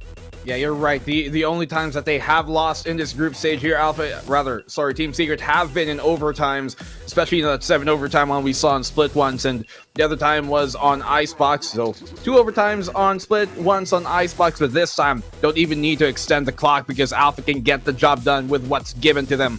What a map here for them to take, and that is a hell of a way to start. When you're the underdogs, that map number 1 is absolutely crucial. Alpha Esports realizing this, going back to the roots. Who needs utility when you've got damn aim like Jin and Gian Sandy Dub? No, I was gonna say for you, who needs utility when you have Gian Sandy and Jin too? Ooh, that's I like that better. Let's roll that back. Go. Yeah, go. No, it's okay. Deliver it. No, you say it. You say it. Who needs utility when you've got Gian Sanity? There you go. And right on cue, we show who's the MVP here, Gian Sandy. 21 kills for the side of Alpha Esports, but really quite a tandem he has with Gin. Good start also really from Ching, big moments of Chris M, later at the end, Ryu stepping on up. And I think for Alpha Esports, that's all they really need. It's always better if everyone is bragging out from the get-go, of course. But just having that extra little bit of oomph, that little bit of push by Alpha Esports from one of the more supporting players here has given them more of a reprieve, right? More second chances, even if Gian Sanity or Gin go down. More of a chance, really, in those clutch scenarios. And this is what we talk about for Alpha Esports Pro. It's not just the step up of the vanguard of that front line, but a team as a whole has made it here to the group stage in general. And there are just no signs of stopping them when they are this hot. We've seen them at their lower points this week, but we have ascended back to a new height for Alpha Esports in this first map. Giving props to, the backline really is important because the flashy plays, the clutches might come from some of these duelists in Gian Sandy and Jin, but a lot of those consistent rounds that they're able to win is because of the support that you see it from Jake, making sure that backline, making sure the flanks are covered, really doing a great job of holding off those pushes. And Chris M, how many absolutely perfect paranoias has he thrown this entire group stage? And even in this map alone, as I talked about, that very, very aggressive push that they had towards that A link when they were on, their eco or their bonus, was because, really, of Chris M enabling all of that. So many good moments here from Alpha Esports Pro. Bit of a rally coming in from Team Secret and Jesse Vash. I'm not even sure why I'm surprised he wins some of those type of duels when he has a Guardian up close, but he's done a very good job of making that so.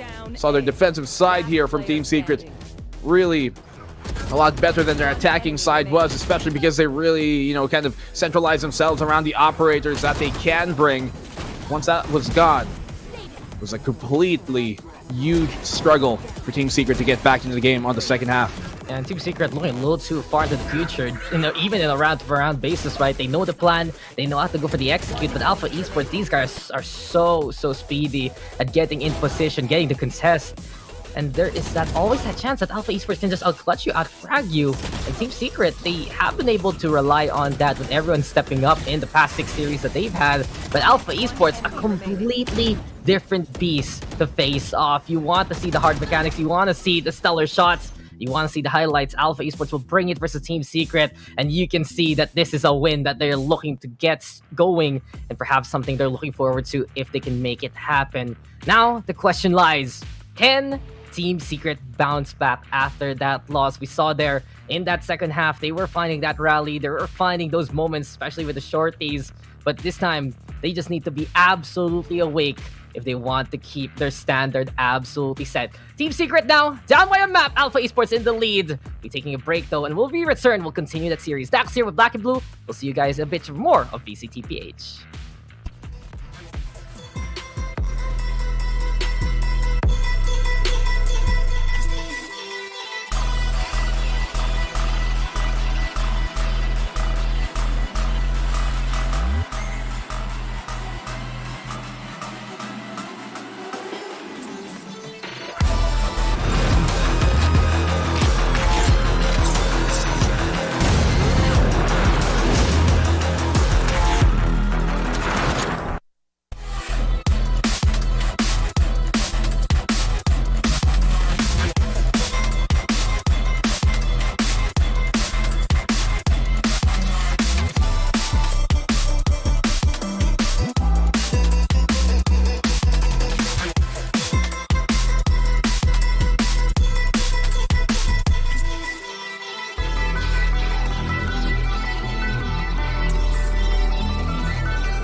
When stars sparkle, they shine. And Alpha Esports, a star-studded team shining bright there in that last map, taking, the first map in the series versus Team Secret. Welcome back, ladies and gentlemen. Dax here with Black and Blue yet again, and you are tuning on in for Team Secret versus Alpha Esports Pro. Now the series isn't as consequential for Team Secret. They are already guaranteed into the playoffs, guaranteed for that first slot. But for Alpha Esports, this is everything to gain to get into the playoffs, secure that slot without having to deal with the tiebreakers, and be the one to beat Team Secret in the group stage. They've already basically done that first step here, Black and Blue. They've looked to put that marker and push it even forward. Now the question is, can Team Secret bite back, or will Alpha be able to do what hasn't been done all throughout the past 2 weeks? Well, Alpha are living up to their name. The way they played that map number 1 was just super impressive. It was all about confidence, not only in their composition. Obviously, they picked Reyna, and every time you're picking Reyna, you're basically saying, I'm about to do some scary stuff, but more importantly, the fact that they even picked Haven in the first place, which has, at least in terms of round differential, been the most dominant map of Team Secret as of late. In the group stages, the 2 times that they played here on Haven, Team Secret, they won it 13-0 and 13-5. And for them to do that then now and pick Reyna, fading away from that fade that we have seen be quite, I guess, impressive as well for Alpha Esports Pro, barring the fact that they don't typically frag out as much, and them to do that is a good sign of things to come potentially for them. But we're going to Bind. And while Bind has never been like a super dominant map for Team Secret, it's always been a generally consistent one where they make some magic happen. When rounds are not supposed to win, they end up winning. And I really do think there's some sort of special sauce in the soil of Bind, and that's one of the reasons why they're going to this map. We've seen them, be pretty efficient at it for the most part, and there have been some kind of faltering moments from Team Secret on Bind, but statistically in the past 3-4 months, it's one of their better maps, almost like an 80% win rate that they've got on it. And you saw them dominate versus RRQ and SBE on that map in action as well. So I'm looking to see this really extended into that third map, and I'm going to be really expecting us to go to Breeze, if anything. Yeah, Bind has been one of their constants, really, even back in stage number 1. And coming into stage number 2, even more creative with the Yorus. I wonder if we're going to be getting that again here from Team Secret. It really puts such a stain on RRQ's defense there. You could really see that it was so impactful. The backstab's always a possibility. Just the mind games there from Team Secret. And if they can go for the psych out, Team Secret will do so. And conversely now, for Alpha Esports, this isn't really one of their better maps here. They have shown that they can frag out, especially with those neon-based compositions. But overall, past year, it's like a 22% win rate. It's not as potent as it could be. And the last 2 times we've seen them on that map, they have lost to both Action PH and South Built Esports. So it's really such an uphill battle right now for Alpha Esports. They do have the lead in the series, so they can drop Bind if ever. But if they want to win this, they need to deal with the backline pressure. They need to be the one hasty enough to execute with the neon rays that they've been doing, or will we get the fade from them yet again? What else can Alpha Esports do right now to continue on this momentum? But with the odds stacked up against them, seems like we're in for a show. And in all honesty, Alpha Esports Pro is a team that loves to be put in a spotlight, and with odds stacked against them like this in many, many scenarios that they can be in. I mean, let's not forget their origins, where they came from and why they came here in the first place, right? To dominate, kind of seeing the Philippines seen as what should be their home, and that it is, and they've been doing really well here, very well received by the community and just the scene in general. They've been such a stellar team, one of the most exciting to watch, if anything, ever since year 1. They're proving that once more here. So this Alpha Esports squad, they've proven a lot, but looking to prove really the most here this stage. This is one of their final shots to really get this done. And once again, that pickup from Jin has been very, very good for them. And I have to reiterate, if there really was a Most Improved Player award, I think Chris M would be one of the forefronts of taking that, because he has been such an absolutely crucial part of their process and of the puzzle that they propose to many of the teams up against him. His backline play, his supporting, utility have just been the big linchpin that helps, Jin and Gian Sandy really be those 2-pronged spears that get them within the sight. And on the retakes as well, that's really what does help him on out. So we're going into Bind in just a bit, and I really do think that composition-wise, seeing from what we saw from Team Secret, in the past few times we've seen from their Haven, and looking at how Bind to theirs is also a map that they are quite fluid in composition-wise, I'm going to expect another premier tailored composition that they're going to have specifically for playing against Alpha Esports. Now, the caveat there is it takes a lot more work for the team to be able to be proficient at all those multiple compositions, and it can really kind of get you shaken up on how the team is supposed to play and which plays are to be run. Look, I'm honestly thinking, will we get the fade here for either Team Secret or Alpha Esports Pro? It has become one of the most potentially potent picks that you can have, and while both Team Secret and Alpha have shown something very, very different on Bind compared to the usual standard, there still is that possibility to experiment, especially for Alpha right now. They have that map lead. Can they actually go back to that utility-based composition that we've seen from them actually branch out into? And it has been a bit more 50-50 there for Alpha Esports. There's really good games that they have been able to pop off with it. Some lackluster games, I have to say, wherein they just couldn't find the timing and the sync as well as the space that they could really utilize. And coming now into this series, especially against Team Secret, will they be able to test the other side of their coin, the other facet that is Alpha Esports Pro, or we'll get more of the same and more of the brawl that already worked up in map number 1? I think, though, I'm really intrigued to see if Team Secret is gonna go also the double duels composition. There's that possibility. Most likely, Jeremy is gonna be subbed in here. This is a Raze map. That is his signature pick amongst many, especially if Dubstep is playing something else like the Yoru. And that can be a very, very interesting matchup to look at. Kian Sandingin, Dubstep, and Wits or Jeremy, depending the map pick itself. And who can be able to outduel the other? That might be the burning question right now as we wait for this next game. And, when you look at a player and generally a team like Team Secret, they're almost like their counterparts in terms of, who are the other top kings of the APAC scene in Paper Rex, where they're just so good at making multiple compositions and ideas work on out that they can pretty much flex on anything and try so many different compositions, which, by the way, if we're really going to be shouting them out, they played the Phoenix for the first time a while ago. And looking at that, I am going to expect if we ever go to Breeze, there might be some similar hijinks up in store here, but this is one of the maps, Dax, that we do see Jeremy come into the fold over Wits, and I think that's what they're going to stick with here. So I'm wondering, and there you go, you had some ideas, and that's, well, coming to reality. I mean, the Yoru comes online pretty much expected after that dominating performance against RRQ. And this is really the comp that they were able to run last time there in the first place. In the meantime, though, Alpha Esports is the bigger one to talk about now. You still have the Raze, you still have the Sky, but there are a lot of changes to this composition. No to the Neon and no to the Chamber. We go for the Sage and the Jet instead, plus the Astra in tow too.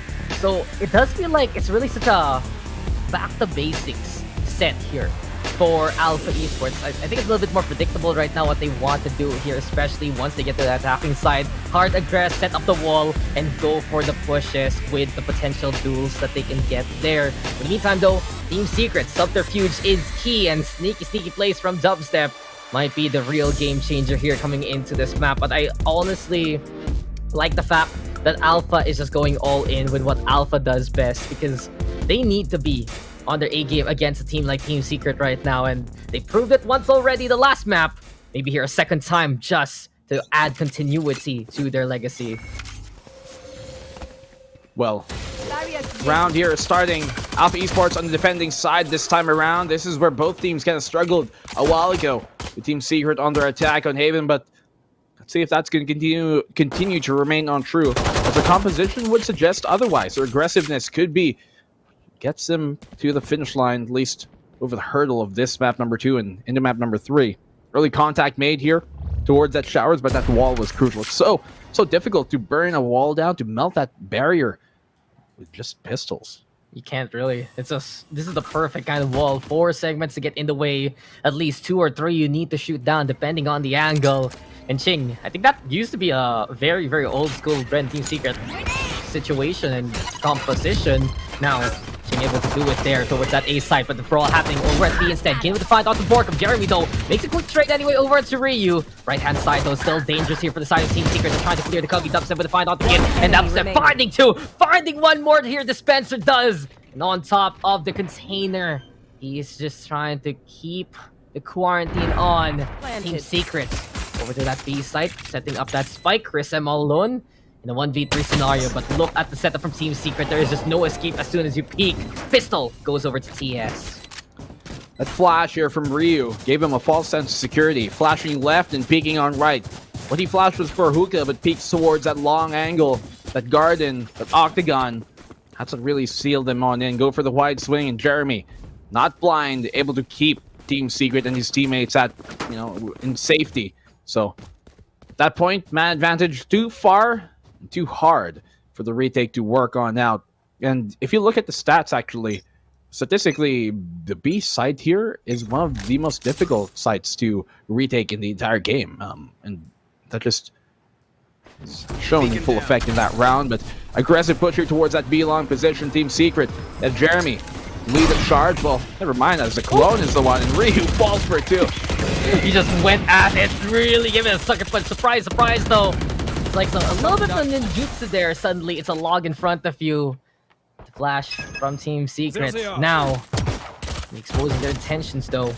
Eat Crash also heading towards Ginsanti vaulting. Does Dubstep reinforce this? Gin goes down. Ginsanti falls. Jesse Bash on the board too. And Team Secret, front to back, everything is absolutely secure. But Chris M right now breaking a bit. One enemy remains in the face of Jesse Bash too. But Jeremy, left and right, all directions that he can look at, he will take them. And 2-0 right now for Team Secret after that stellar transfer. He's the embodiment of keeping your head on a swivel. Really making sure that no corner goes unchecked. No spot goes unhinged. Jesse Vash, rest here, especially Dubstep. Those huge kills, important ones, but still, see now. Eco round, looking too well for Alpha Esports Pro, but their bonus of Team Secret, well, they really want to convert. Could be difficult though. I think there could be a bit of an off angle against Sandy's play here. Now, it's not necessarily super uncommon to be played, but it's one that is powerful enough to still catch a lot of teams, even a team like Team Secret off guard. Look at these guys. They're just very, very playing it safe right now. They just want to be like, okay, maybe he's here, maybe he's not. A little bit of intuition there after the wall. Jing actually down below with the judge instead. In Alpha Esports, they need to stop this momentum and fast. A while ago, they got the bonus, they got the overrun, and they had such a good lead to propel them to that victory. What more if it's Team Secret doing the same to them? And right now, a little bit of that cheese antics, a little bit of the sneaky plays. Perhaps Ching can just shut down that short push as soon as possible. Ryu, though, he needs to be careful too. All eyes are on him to protect that long angle. Fake out though. It's gonna be hitting the corner. It did get stuck. Jeremy getting tagged down into that takedown. And Alpha Esports now, that's the first strike they're looking for. Ian Santi with the find the Vash dispenser, though able to push on forward. Borkum also catching Ching there, jumping around like bunny over at the hookah. And Borkum hopping on top. Dubstep with that takedown, covering far true. This is Team Secret holding forward, going as fast as they can. And right now, it's a spike even planted, smoke dissipates, and the life of Chris M will fade away. Left now to the hand of Gian Santi. 1v3 scenario over onto B long. But unfortunately for him, there's no place it would rather be than the site itself. But hostility is there. It's not a warm welcome whatsoever. The angle's even better here for Team Secret. Gian Santi looking around wherever he can, but really lost in the woods and lost in the eye of Team Secret. 3-0 bonus secured. And whatever Alpha did last map, Team Secret trying to do the same here. Great round for Team Secret on that bonus to convert. And is that the Wasteland Vandal he had? Yeah. I just realized it kind of looks like the PP Bazan. Very infamous weapon for many reasons. I love 64 bullets. Is that the right number? Yeah, the one where you have like a sleeve of Oreos as your magazine. Yeah. Six I in the thought it was front. always like half a Pringles can there. Oh yeah, basically. Yeah. I really feel like there's some slept on skins where unfortunately they don't have the effects, but they're really cool. Wasteland, Infantry, those that need more love. But right now we're loving the fake out because they're just blinded there. Alpha Esports, they tried to play the gamble towards the shower. Unfortunately for them, it's just a cold reception. And okay, I guess that's another different skin you see there with the Bucky. Borkum though taking damage from the classic King right now. Trying to play the shotgun out. Able to bring the pepper on the dubstep. And Ryu with a fight on the Borkum too. Jeremy though catches Ching over onto the backhand side. The A side already taken by Team Secret, and they decide to go for B. No bonus points for getting all the sites, but you do get bonus money for getting those kills, basically, because everyone gets a bounty there when they get the frag. So there you go. Team Secret now, 4-0. You know, there are many moments where that fake out here from the Yoru can be crucial, especially on maps like Bind. A lot of people were thinking when it was first put in, like, you know, it's not super convincing. No one's going to fall for it, especially in Pro. But the thing is, it doesn't have to be super convincing, because once you know there's presence of Yoru there, then you see that thing come around. Even the mere fact, if you don't shoot, you still hesitate for a second. And if a swing comes right after that, it can be just that small millisecond that helps you out in the long run. That's what, especially in those tight angles where you're going to spam on through and it gets hit once, it's a perfect flash that only goes one way. And so the defensive side can continue looking forward, rather the attacking side can continue looking forward. Team Secret, they're looking forward into a 5th round potentially here. And unfortunately for Team Secret though, even though they got a little bit of cash money there from some of the frags, they do have to reinvest after Alpha Esports still fought back, and Ching was just so cheeky there with the Bucky again and again, peeking, being quite a bother. But this is the problem right now for Alpha Esports. They need to play against a relative unknown, to say the least. That Yoru isn't really too commonly seen. It is getting that more and more pick rate right now on Vine, especially after all the Paper Rex shenanigans. But you can see that there's still that unfamiliarity, sometimes with the fake out, sometimes with the teleports, with the gate crash.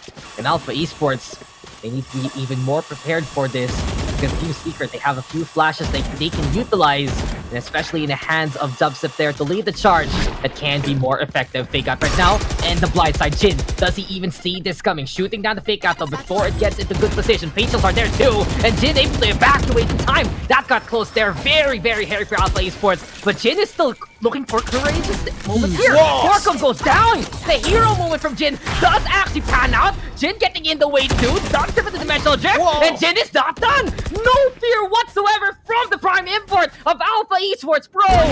Again and again, the re-engage is the 3 and 4 punt here.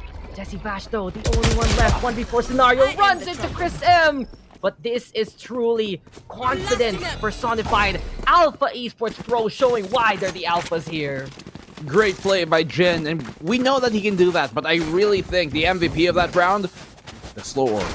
Those 2 slow orbs did so much in stopping the aggression from Team Secret, keeping Jeremy at bay here so he can't swing after this kill. And then when the showstopper is pulled, slow orb follow-up really made things much more difficult for him to be able to really fully utilize the momentum that the blast back can give you. So shut down by Jin, but even better heads-up play to immediately throw that utility down here coming from Ching. Well, Team Secret now, they'll have to be careful in those scenarios when they use that ultimate with the Yoru. And speaking of Yoru, he's gone here. Ching those lobbing the slow orb real quick. Chris and waiting on the other side. And what a setup by Alpha Esports, bro. You think he cleared stage number 1, there's a stage 2. And it's extra hard mode there, courtesy of Alpha. Hatsuri though, the call. Does it trap Ching in time? Ching is still finding Dispenser anyway! And now Jeremy, all the way on the other side. But Jeremy finds the frag here. 2v3 scenario. Absolute brawl. Jindo somehow surviving the rush of Jesse Bash there. Now, everything left though to Jeremy. Over onto the lamps. He needs to burn bright here for the side of Team Secret, but the showstopper, it's coming his way. It's fuse lit. The light looking to burn, and let it rip for the takedown as it burns golden here for Alpha Esports Pro. 2-4, and there is just no hesitation from Alpha for the past 2 rounds. Yeah, they're going and going. Defense is a mere suggestion, as my good friend Dax likes to say here. Ching. Thank you. Yes. You're welcome. I just like One enemy remaining. I just like that whole setup like Ching and Chris. I'm kind of surprised Jin won that fight against Jesse Bash, but you know, he has been winning incredible odds in incredible sites anyway, so we'll give him that. I do want to point this out though. I was trying to talk about it a while ago. Team Secret, you use that your ult, you're out of the fight technically for a while. They really have to be careful at timing that there, but timing from Borkum perfect against Ching. Chris M now gonna fall, Team Secret. Not gonna fall for the same trick twice here. And over onto A side, a very secure push from short. 5v3. Retake. Almost undeniably difficult. Unless they get an early pickoff here. Again, Sandy's up, but if that comes too late in the round, there might not be enough time to get it going, and knowing when you have an operator on a retake, it will slow down those takes and executes. That's a problem they're going to have to address here right now. Give up that opening pick. They do at least get a trade, not a direct one, but going 1 for 1 at the very least. Jin, so potent, so deadly, but it comes down to Gin and Sandy. Zaborkum's able to find Jin. Does get that kill, but realizes this is out of hand. He's got to back off. Maybe can get a kill here on the swing, but even Jeremy and Dubstep noticing the time is their best friend and falls back to secure that 5th round. 2-5. Great round here from Team Secret. I have a proposition for you, Dax. Oh, sure. Go ahead. If ever Raze falls out of the meta, what do you think about adding, like, bounce to her ult, like a Sova? You know, like you can press right click and give her some bounces. Wouldn't that be fun? So basically, you want to give her a free blast back while she's flying in the air too? No, like you can bounce her ult. Oh! Like off walls. Oh! Like a shock dart. No! You know how broken that will be? You're gonna see a showstopper lineup happen, and it's just gonna kill 3 people. At the start of the round. Yeah, no. I reject that. I reject that patch there, good sir. I refuse to play in an era where Raze can bounce a rocket. That'd be cool to see, you know, a time or two. But that will get frustrating pretty quick for people who love their tactical That'd be a fun meme. FPS. Not the. I don't think it's the right genre though. Maybe in another potential 5v5 game. Prepare for hellfire. I wonder what that could be. I wonder what it could be. But I guess we're wondering now, Team Secrets. They will try to make the Orbital Strike work. Oh, Chris M, he's prepared though. Felt the presence of the K-Card skin with the find onto Jeremy too. It's Alpha Esports right now with the man advantage. Make that 2, make that 3 again. Let's rush it on in. The raging ball of Alpha Esports continues on. And there's just no stopping Alpha Esports when Jin gets going. 3-5 Alpha. Great round here. Really funneling Team Secret on their attack there towards that A-short position. Once they come on out, they spring the trap and shred them on down, barely even letting them get an opportunity for a plant. Now Team Secret dissuaded from that Alpha site, going towards the Bravo one instead. But King Sandy, he's got an op here. About to wager. Actually, no. It seemed like he was about to go for a peek towards short. Actually, still go for it, and I think that's exactly what he's going to do. Aggressive peek here, but dubstep with everybody here from Team Secret spamming through. Team effort to really get the job done. No, the showstopper. I'm getting flashbacks already. Jeremy, though, looking around, and Jin goes down. Finally, the Matador is able to say, "Olay!" Dubstep, though, with a 5 on the Rio 2. And this is Team Secret now. Enemy remaining To get the crowd's approval. And you can hear the roar already for Team Secret. Alpha Esports stuck here. Over into the hallway. There we go with Dubstep and Chris M yet again. Getting the jump on him, despite the flash coming his way. So at least stability, courtesy of the Astra. But Team Secret right now, they put on a show, this time with Jeremy. And they will be 3 ahead after the 3K. 6-3 for Team Secret. Here.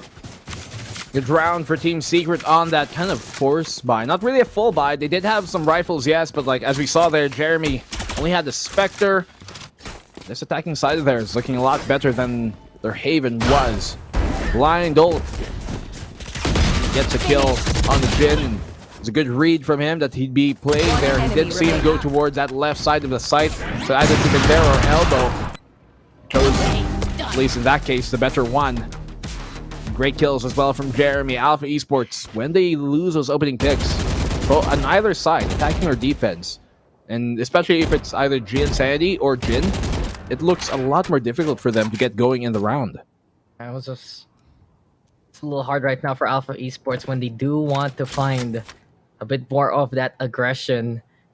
It's, if you can see from the setup, right, and from some of the rounds that Alpha have won, when they have a little bit of the cheeky angle and get that first pick off, it's a trade system that they're trying to rely on there with the back line. But without that first fragger, but without that front line there, Alpha Esports, their whole defensive plan doesn't really pan out to the way that we'd expect because we're not getting really too much of the stall here from Alpha frequently. There are rounds where it does become a factor, but most of the time, Team Secret is the one with the better setup, the one with the clearer angle to get towards the sites.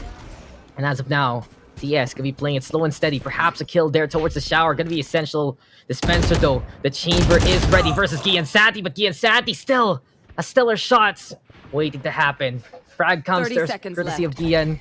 Here comes Team Secret now towards Source 2 and for Sem. It's all about the hold here. A bit of that game of patience right now from Alpha Esports. Jesse Bash looking to make some noise. He still has 3 people here towards B side, so his job is technically done here. But Chris M, he's not done! Finds one there! Time ticking right now for Team Secret. Things are getting awkward. Giansanti already ready in the flag itself. And he's coming in from short as much as possible. Borkum forced to go for the plant. There we go with the Clatterus, but Dubstep will find the takedown anyway.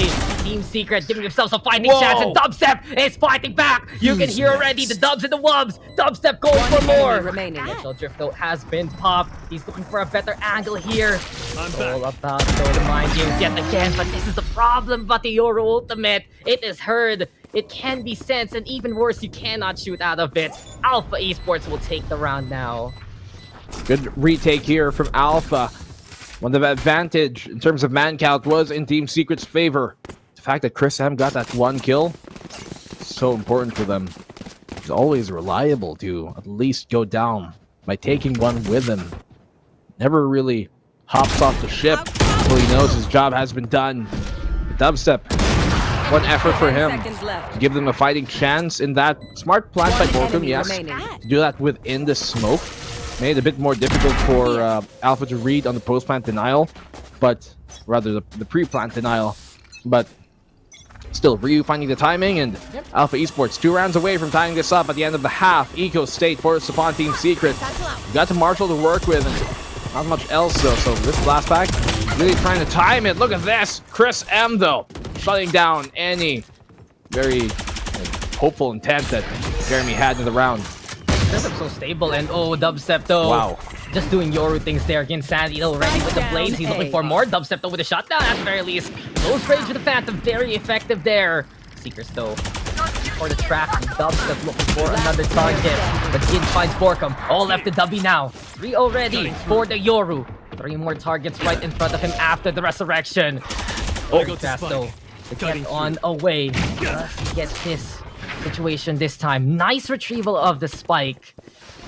And some really good movement with the Yoru at the very least. This is how effective Yoru can be on a map like this. Black and blue. Alpha Esports now trying to hunt down that lone member of Team Secret on site. 3 TPs because he got the reset off of Skate Crash there. The 2 kills. Dubstep.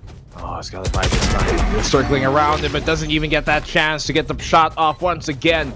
Ryu stifling the clutch potential that Dubstep had in the round, but once more, nice try from him.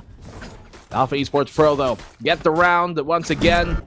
Crawling back into this slowly but surely. But 2-3 rounds out they've won in a row. It's a great effort for them to stay within the fight, and Team Secret letting it slip slowly, hopefully for their sake, not surely. I mean, the last 2 rounds have been a very interesting of the dynamic of Yoru. You could see it there, especially in the round prior to the last one. Dubstep, he got that ultimate, and maybe by reflex or just trying to get that intel, he pops it. Problem is, it's not the Blade Storm, it's not the showstopper. You can't really fight with it in the first place, and especially if you're in a solo scenario that we've seen him have to do back-to-back, it's a bit of a struggle, really, to get that same consistency that you get from the more, I'd say, metapix, something like a Jet that's a lot more usual. But you know, the blinds have been pretty effective all throughout. Though catching Dubstep anyway. Dispenser is there, ready for the trade after, well, everyone from Team Secret decides to shoot at him. Here we go, Alpha Esports now, ready for the stall. Ching, able to infiltrate into the smoke.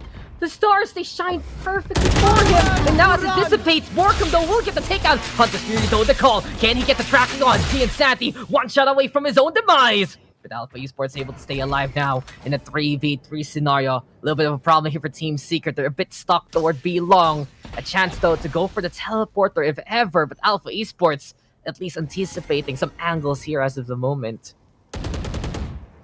There's a good gamble for that ultimate. Here. Again, Sandy's taken down low.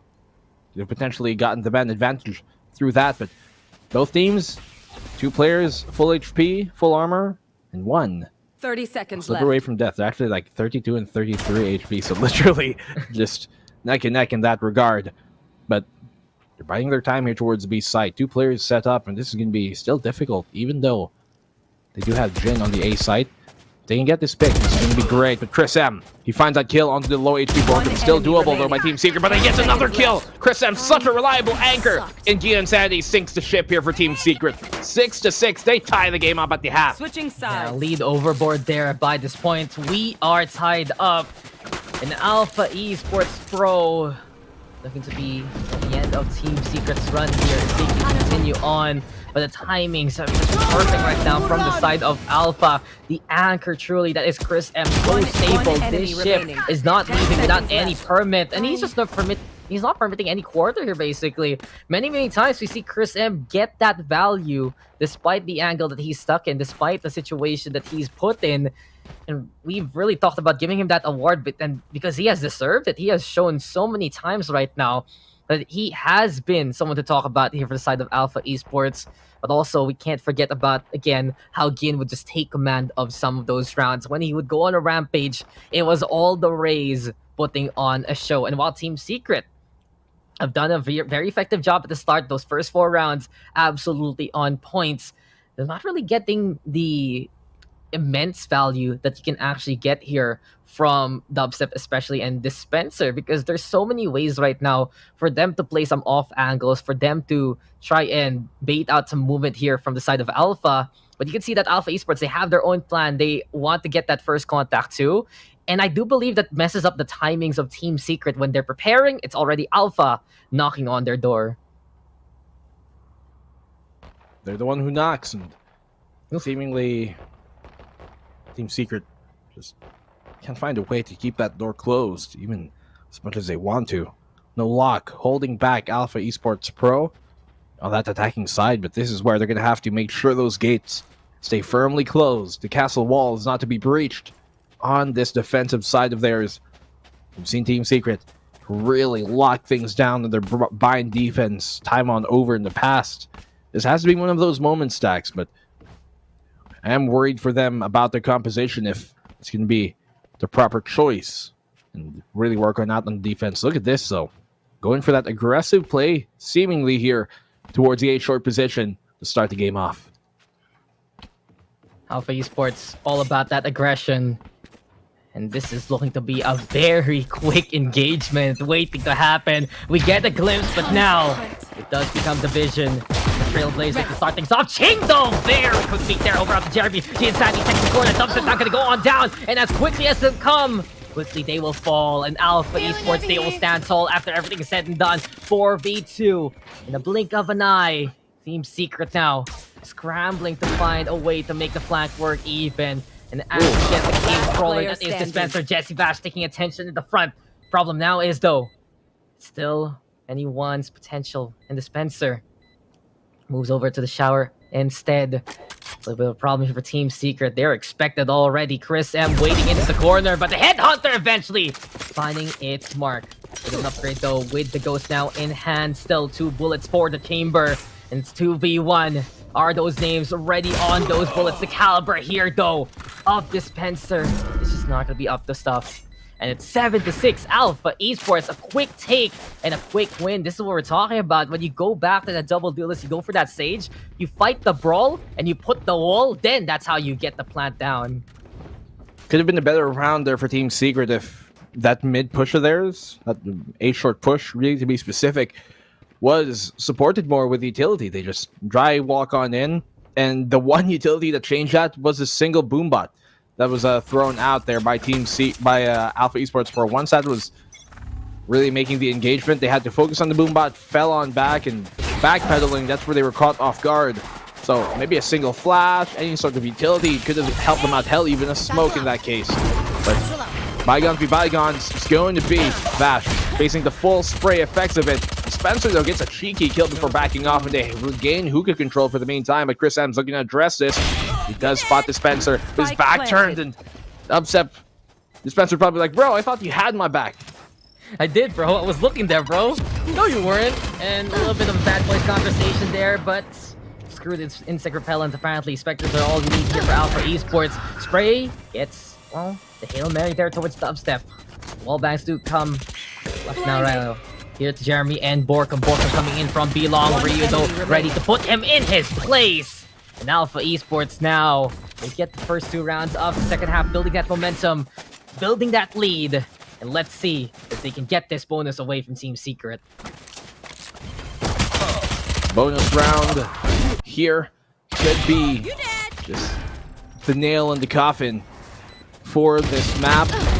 To continue building that lead upon. One enemy remaining. Hell, Team Secret, they put up good fights. They don't win the individual gun battles, but you can see that they're almost always so close to potentially getting that pick. Almost always so close to getting that kill. We have seen them win. You know, that second round eco of theirs on Haven. That fortune not finding itself here so far on Fine. TP away rendezvous. As soon as he makes contact here, Dispenser, and be careful with that endeavor.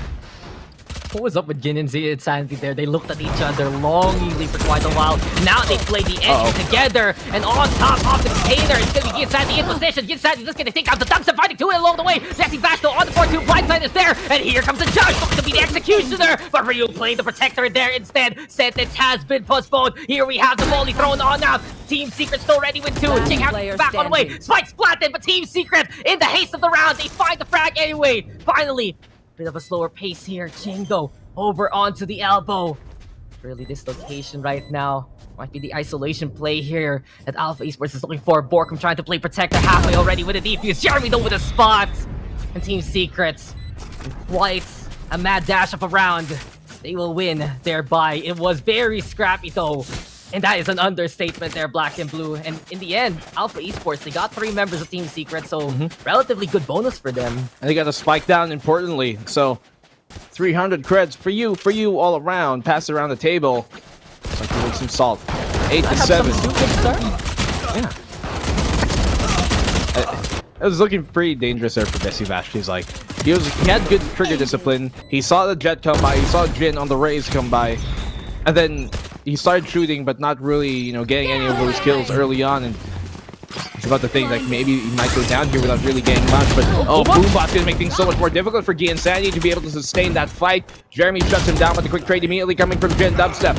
Holding on here. He does have the gate crash to bail on out, but he does it too late. Why didn't he just do it in the first place? Maybe going for that off angle, but he knew he was there. 3v3, Borkum down very low. It'll be much more difficult for him to try and get a kill here.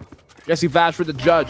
And if he times this right, he could get Chris M, but Star placed upon his feet to try and go past this though. Nebula pops and he retrieves a rifle, but Ching there to support him. Rez is up online as well. Behind you. Oh, here we go now. Short angle gonna be perilous here. Dispenser though, finding the 2 anyway. Ryu now from the short angle as well. It's just all about just that deja vu here. Smoke though in the way. Ryu gonna get that takedown. Dispenser sticking it. Ryu can't find him. And in the end, just right under the nose here of Alpha Esports, it's Team Secret who gets the round win. Dispenser dispensing away the corpse that was floating. The resurrection just basically cut in its prime. And what is up with the past 2 rounds here, Black and Blue? We were just hitting the play button. Someone smashed fast forward for some reason because those were absolutely hasty from both sides. What a round here from both sides, like you said. Dispenser, MVP flank, he's gotten that one. Otherwise, it was looking pretty dire for Borkum to take that Lamp's position all alone with low HP. A single bullet would have done him on in. Very, very important frag. He finds and another. He ends the last round and he starts this one. Are you Ryu? Quick on the trade though with the Sheriff. Great shot. This is quite a fun match now to watch out for. Can Team Secret handle the aggression of Alpha Esports? Will Alpha Esports find the speed that they need? Well, they're finding the hits anyway. The heads are rolling from the hand of Gin. And now he has opened up the octagon there. The true fighting champion. We have the showstopper too. Seekers though searching for a target left and right. There is that value if ever. Orbital strike though into play again, letting it rip. Jeremy tagged, but he's not dead as of yet. Flak right now, courtesy of Chris M. Jeremy don't win the frag there. And can Chris M just get a single shot? 1 HP in the dream. Hit him, finds the frag. Maybe a head there towards Borkum. And over onto the hallway though. Borkum putting Oh. the flames on. A big blockade. The defuse is there, and Borkum will burn Chris M's life to an absolute crisp. In the end, in the chaos that is this game, it's Team Right here. Secret who finds the ladder to climb here. Have to simmer down. I don't think he had a gravity well. The only two reasons why he had to go for that was either he didn't have his gravity well because it was on cooldown, or he misplaced the star, which I think is also very possible because it should have been on the ground a bit further out to pull Borkum off of that defuse spot and buy him just enough time to maybe make it to the backside. So the fact that it went on top of the kind of container there, that small slope, made things pretty impossible for him to force Borkum off of the angle, off of the defuse.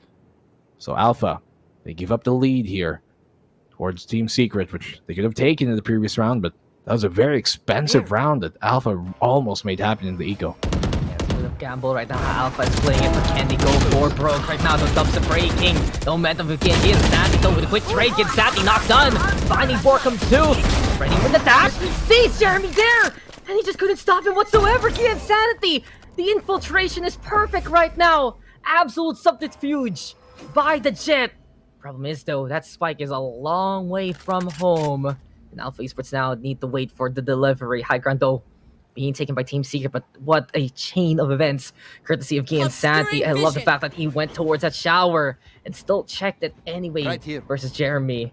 Team Secret though having to play a bit of a slower game now. Dispenser into the lamps. There we go with the dart. Broken though. Intel not given as he would like. Shotgun though flies on by. Jesse Vash versus 2. Gian Santi already with a quad. 16 HP and a dream for an ace is right in front of him. Can he just get the grasp on? Barrel though has been seen. There we go with the top up courtesy of Ryu. And Dispenser, he's done the backstab before. Can he do it yet again? He found the 2 anyway. Chris him all alone. But there you go. Revenge. This served cold, and as it stands, Alpha Esports gets the tied score line. But Chris M finding that last frag there in the end, exactly what Alpha needed in that kind of moment. If they timed that pincer peak there between Dispenser and Jesse Vath at the same time, they could have actually won that round, but it doesn't go that way. So, Alpha Esports Pro, utilizing what they've got. Gian Sandy, as he said, man, he is an absolute spy, making it all the way to the back without Team Secret even realizing he's in the file room. 9-9. Alpha Esports tie things up. Not an operator who really have been pulled out much here in this entire map. Team Secret, they're eco. They're gonna have to go thrifty once again if they don't want to give this up. Trailblazer to lead the charge, though, but we are just leading into faster and faster rounds now. Gindo with the first frag. Alpha Esports immediately towards that B side. And this is just a blaze of glory here from the side of Alpha Esports. Speed kills. They want to go for the frags. Team Secret able to also handle it in some of those moments. But in a lesser buy situation like this, and no real surprises. Well, there's one. Dispenser, though. Big gasp with the kill off again. The Insanity, though, again with the cover. Turning around to get that takedown. Ching on the board, too, versus Dubstep. And this is looking to be Alpha Esports getting the lead back. But how drastically has this game has turned into as soon as Alpha Esports was on the offensive. This is what their double duelist is all about, to make this game be as paced as this. And Gian Santi and Ryu frag out in the end. 10-9, Alpha Esports will get the lead back. And I think I have to posit this question right now here, Black and Blue. Team Secret, they're deciding to contest this. And is it more the force outside? Is it more of them willing to do so? Or is it really just Alpha Esports right now finding more of those control options with the speedy executions that they've done here? They've been finding really good timings, and one might say luck, the other might say intuition and game sense. And really, it's kind of a mix of both. And the fact that they are going like super ham and hard has been throwing off the timings of Team Secret, and that's why they find these openings. But we're going to see, where is the timeout of Team Secret? Giving up the lead here, still have yet to call it. Early reconnaissance made. Jesse Vash has to be careful by having his bow out. Could catch him out in the end here. Flash run out by Dubstep, going a bit too wide, but the backup from Jeremy's going to be able to get the trade. Not keeping him safe. They trades him at the very least. They've gotten more. Gian Sandy though, peeking. Finding the over-peeking Vash. Jeremy still getting that kill. Going unpunished on the back of the site.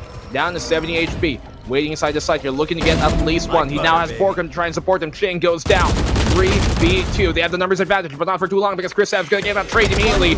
And now they're going to be all spread apart. Jeremy does not win the clutch because Chris M does. What an ROG clutch here coming from Chris M. Did you just see that there from the side of Alpha Esports, though? They psyched out Borkum heftily there with a number of peaks. The flash comes on in, able to get that frag there at the end, and Team Secret just falling apart to the wayside as Alpha Esports have decided to just up the beat of their drum again and again and again. I think the problem right now for Team Secret is they have to take a little bit of time to set up and wait for the stall between the Yoru and the Raze too. And Alpha Esports is willing to go in anyway. A nice guiding light to the backside. A great peek there from the side of Alpha, and an immense control from left to right on top of that container, basically. It really goes to show for Alpha Esports, they know how to play these flanks, play these angles, and if it's not a crossfire, at least it's a challenge that they're willing to bring out. Gindo, tagged down by the shock darts. Very risky scenario here for Team Secret. Here to respect in the hands of Jeremy. He and Santi up top here, but Jeremy comes in close, decided to go for the Rampage too, but Jin instead is the one who has bring the chaos to the battlefield and brought the frags along with him. Two already here for Gin.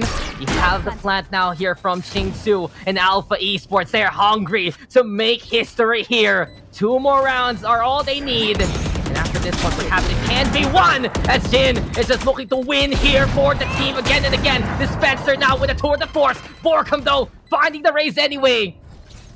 Don't put that in that situation, though. Borkum with the stem beacon.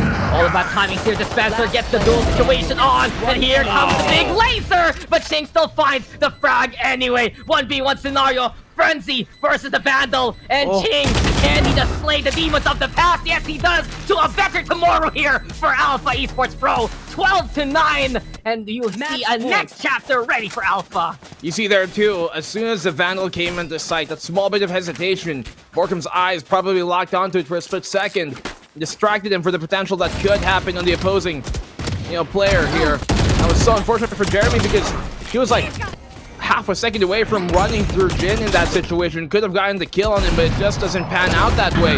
Man, oh man, things are looking desperate here for Team Secret. Now is the time for them to call that time out of theirs, but still they don't. No breaks. No breaks, we go on, man. We continue with the space battle of the boombots.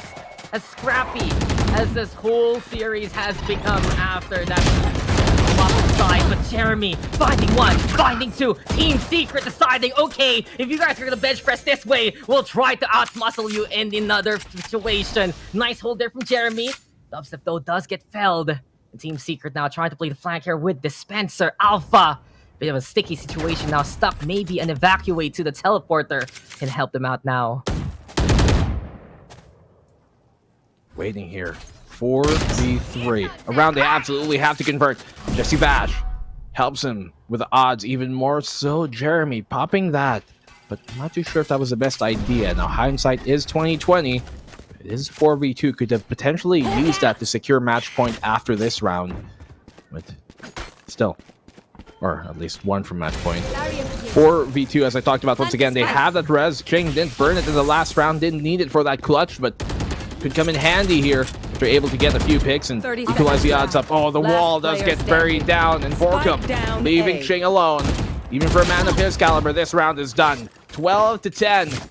Secret don't give up just yet. Yeah, we're not done this series. We've seen so many times that an overtime has happened in a Team Secret series, whether it is their comeback or them getting hit by the comeback of the opposition. Remember last APAC stage where we had like 7 overtimes here in Bind when they were playing what was like CBT or something?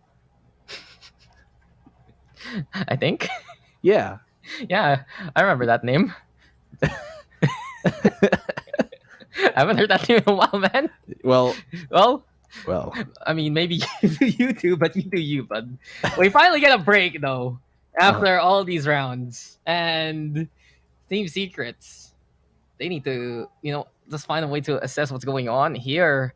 They have the potency to frag out, of course. It's pretty apparent. Jeremy, Dubstep, 21-19 kills. But problem is, Alpha's pace is just breathtaking right now. And it's actually Alpha going for the timeout here.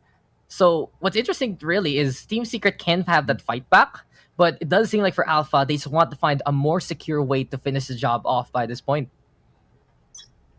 Security. Something that we know Team Secret are one of the best at when in terms of locking down rounds they're supposed to win and not lining up the rounds that they shouldn't. They have the man advantage and they have the weapons. They are very good at converting those, but for their sake, Make 'em dance. and anybody's, I hope I'm not a big jinxer, as this could very well go into overtime, but we know as well that Alpha Esports know how to use these hands they're dealt. It's a little dicey here for Alpha. They literally just go for the stinger for Ryu, and if they lose this, they might not have money for the last round of regulation. So here we go, case in point, fake out of their Kindo with the final dubstep. Jesse Bash ready to make the trade happen. Gin Sandy prime your tailwind, but there's just no way it's going his way because Jesse Bash just lines it up, and they got fall like dominoes so simply for Jesse Bash yet again. Chris M, the only one left in this scenario. But that setup was just perfect for Bash, knocking them down again and again.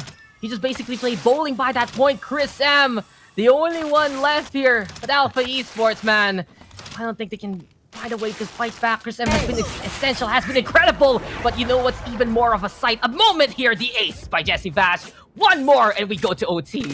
What a stash by Jesse Vash, teaching them how it's done. And you saw a quick tap by Jin. I think it was Jin here in this one. Yeah, he quick taps on that fake Yoru, swings wide and gets some real one. It doesn't matter because Jesse Vash, he's got aim labs for days and gets the ace at the end of it as well. Talk about cards dealt. Certainly a flush here coming from him. 12-11. Still not out of the deep waters just yet. Quite muddy for Team Secret, but slowly gaining momentum here, Dax. And with weapons advantage, this could be theirs. It's a little bit of a problem right now for Alpha Esports. This is what I was talking about. You can see now they're stuck on the Spectres.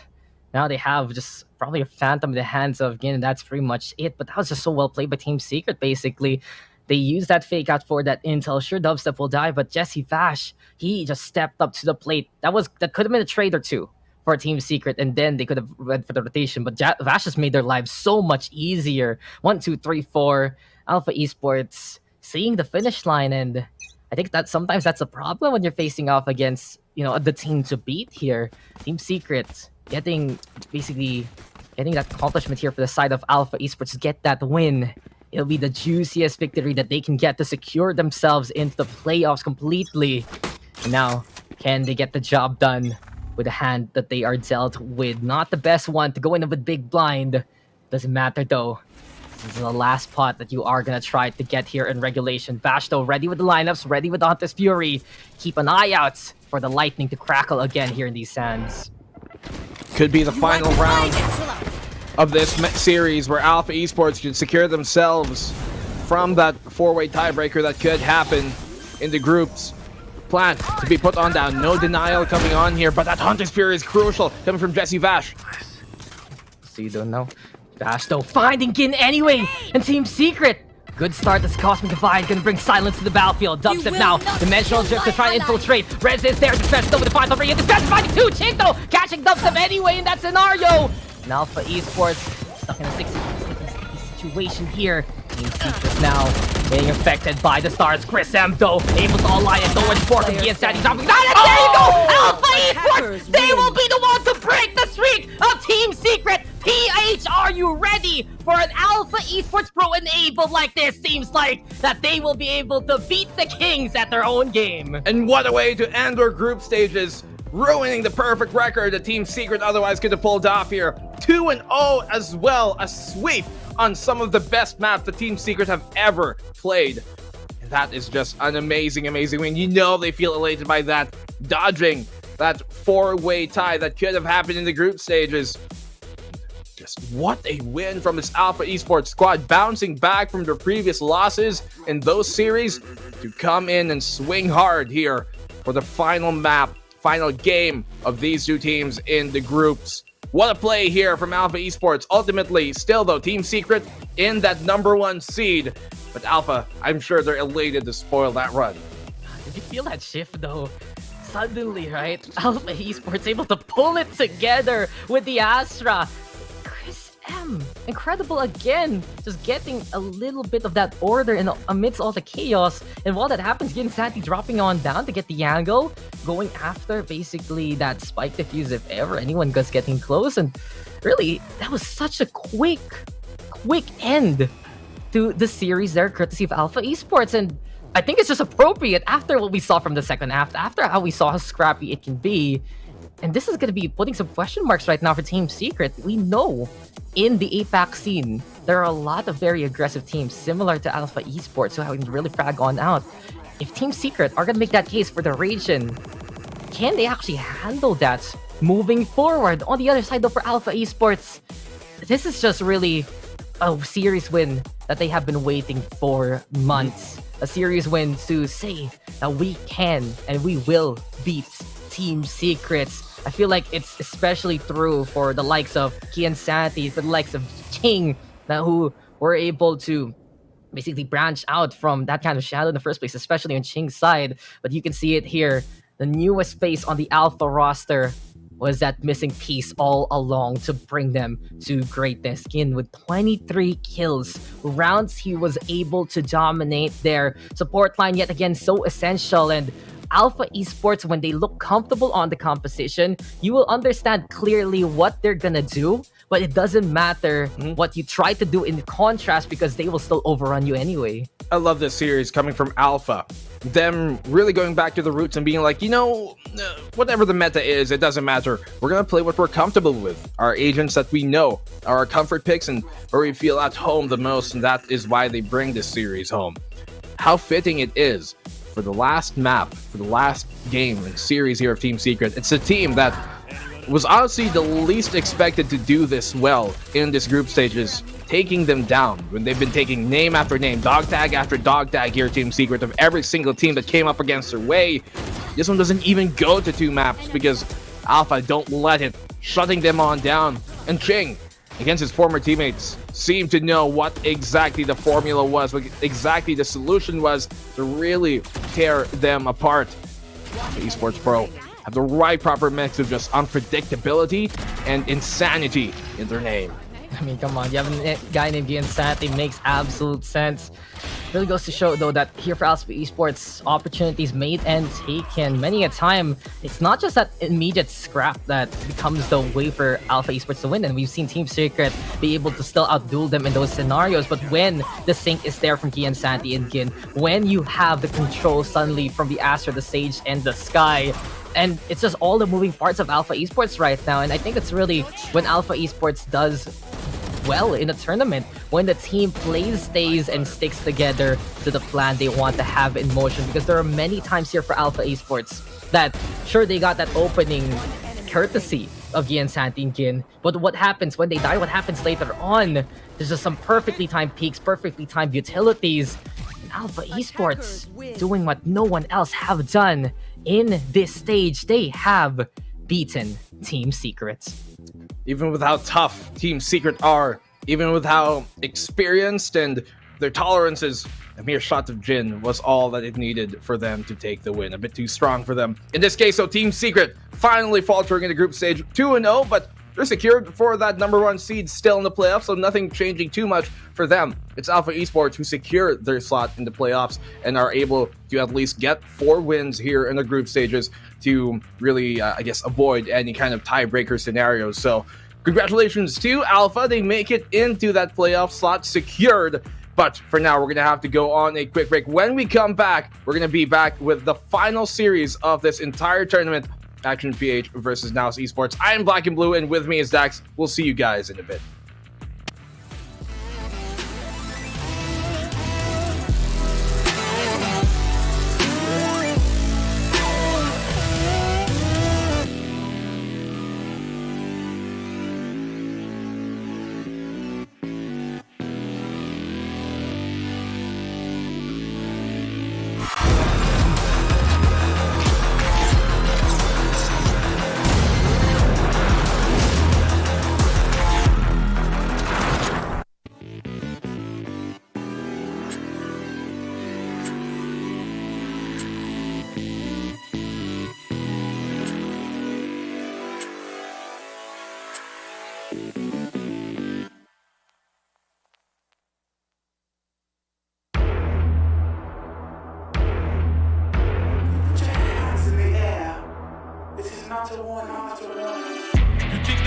running in place. Y'all really testing my patience.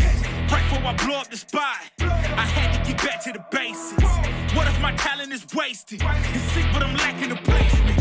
Thought since I rap in the basement, but my come up is legend, is greatness. I don't care now, it's pedal to the metal. I can never quit now, I will never settle. Puppet to the game, I'm pulling strings like Geppetto. We in the same game, but I'm on a different level. I passed it. Gotta keep grinding till I'm laid up in the casket. No fake round, but you feeling too plastic. Yeah, y'all feeling too plastic. They say my style crazy, but then it's straight jacket. Wow. Why you still testing my patience? Trying to turn me into something I ain't trying to be. All the hate is a heavy rotation.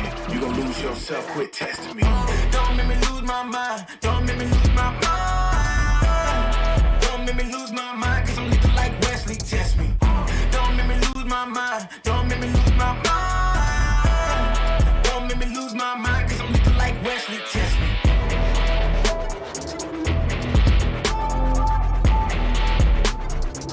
Cause I'm looking like Wesley, test me.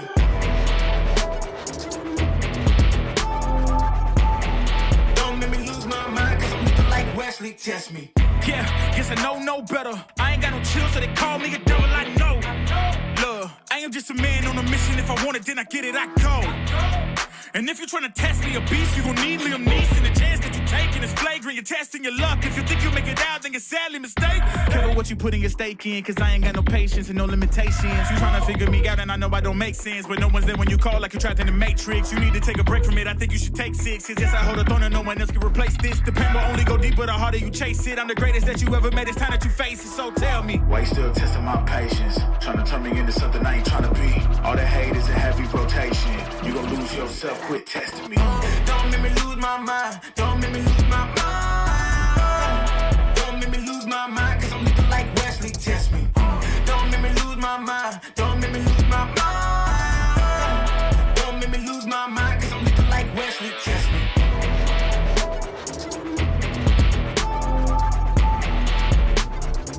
Cause I'm looking like Wesley, test me.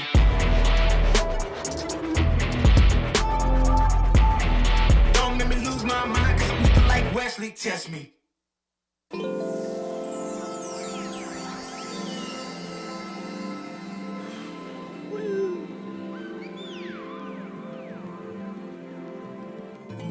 Yeah. Yeah. Yeah. Yeah. The rise before the fall, the glide before the rule, the eyes that saw the soul, the cheer before the goal. I'm here to let you know. Yeah. I'm here to let you know. Yeah. I sky gaze over my taste. Like Peter, this is my space. I'm spacey. I'm crazy over breakbeats. Space gazing in my safe haven. I make statements that embrace waking. Awaken, I'm woke. Taking the road to pull you ashore. A celestial scope.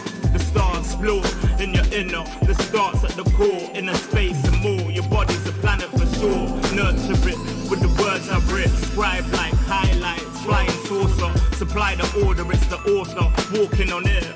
Walking on water. Blending between borders to let you know. This is here to support you. The blend. The blend. The blend. The blend.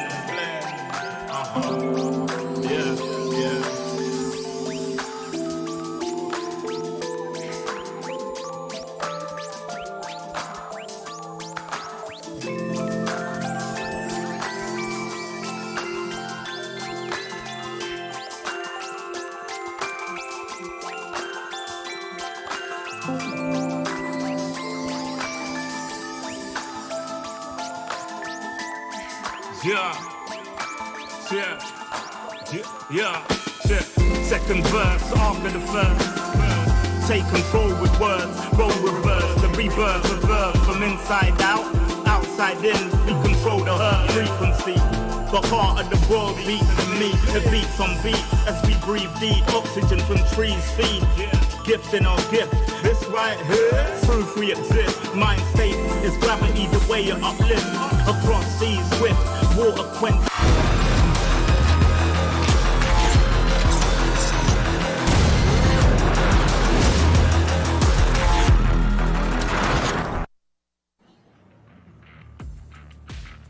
On the last day of the group stages, Team Secret finally get taken down. It is a 2-0 in favor of Alpha Esports Pro, one of the very few teams that can say that they've taken down the Philippine champions on the VCT stage. My goodness, gentlemen. I mean, coming back into that, after that series, everybody kind of like had a collective sigh of, what? Yeah. Yeah. We were trying to figure out what happened. I mean, just looking at these series highlights right here, and I think G10, I think you said it best earlier. It's like, very few teams can outbrain Team Secret. So what do they have to do? That was Black and Blue. Oh, that was Black and Blue. Yeah. I wasn't Shout out looking to at the Black names and popping Blue. up. There you go. But Shout out to him. He's actually right though, because Team Secret, they have the biggest strat book we've seen in VCT. They pull out so many agents. They kind of define the meta here, and we saw that with the Yoru pick and Matthew. They're not afraid to do something different, especially when they're really confident. But AE Pro, man, they put their comfort picks on like a comfy pair of jeans, or like a comfy pair of sneakers, I would say, and then they just ran rampant on both Haven and Bind. It was amazing to watch, but even then, Haven was very, very dominant, yes, but in Bind, it was such a nail biter. I really thought that we were going to be going into overtime when it was 12-11 and Team Secret had the lead, but somehow, some way, Alpha Esports Pro found the right setups, changing the IGL with the right calls at the right times to actually get this 13-11. Yeah, Fluffy, I mean, it's pretty, I mean, like Alpha Esports Pro, they really did show up today, but like Black and Blue actually said it himself. Alpha Esports Pro, they were not like a super duper strong favorite coming into the group stages. Yeah, and then they come surprising us and taking down Team Secret 2-0. Yeah, for sure. But I feel like Team Secret already had the hint about this. Team Secret fades their coach. Kind of mentioned earlier on in the tournament in one of his interviews that this was one of the teams they were kind of eyeing. We talk about today making every round count, and we can see that Alpha Esports Pro really made the most of this game, bringing the fight to the current kings and showing them who truly is the Alpha today. This is the team that Team Secret, like I mentioned, has deemed themselves to be the most consistent in their own right in the interview, but today, Alpha Esports does not disappoint that notion. Going back to the roots with the Insanity on Jet on that Haven map, running that double duelist, stepping away from that more meta fade, and as we see here, the MVP himself, and playing their game before anyone else's, taking it onto Haven, basically getting that commanding first half and converting it into a victory at the end. Even on the second map with the Insanity and again taking charge of the pacing of that game on Bind, the team alongside their dynamic duo really toughed it out against Team Secret's map choice, by the way.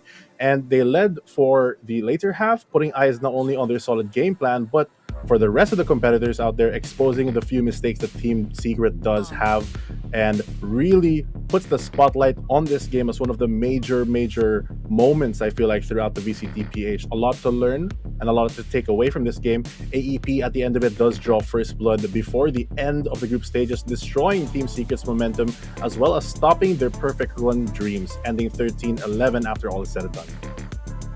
Yeah, I think that that's basically it. Just out aiming Team Secret. That is the solution. And of course, Insanity was one of the like we always say, one of the spears of Alpha Esports Pro. He is one of the players that this roster revolves around, and that's where it is. Alpha Esports Pro is really playing to their strengths, and that's the magic of this team right here. That was it in full force. We can actually welcome a representative of Alpha Esports Pro onto the panel. I believe we have the coach himself, Amix, joining us. So let us welcome him for a quick interview. Hello, Coach Amix. Hello. Thank you so much for taking the time to chat with us.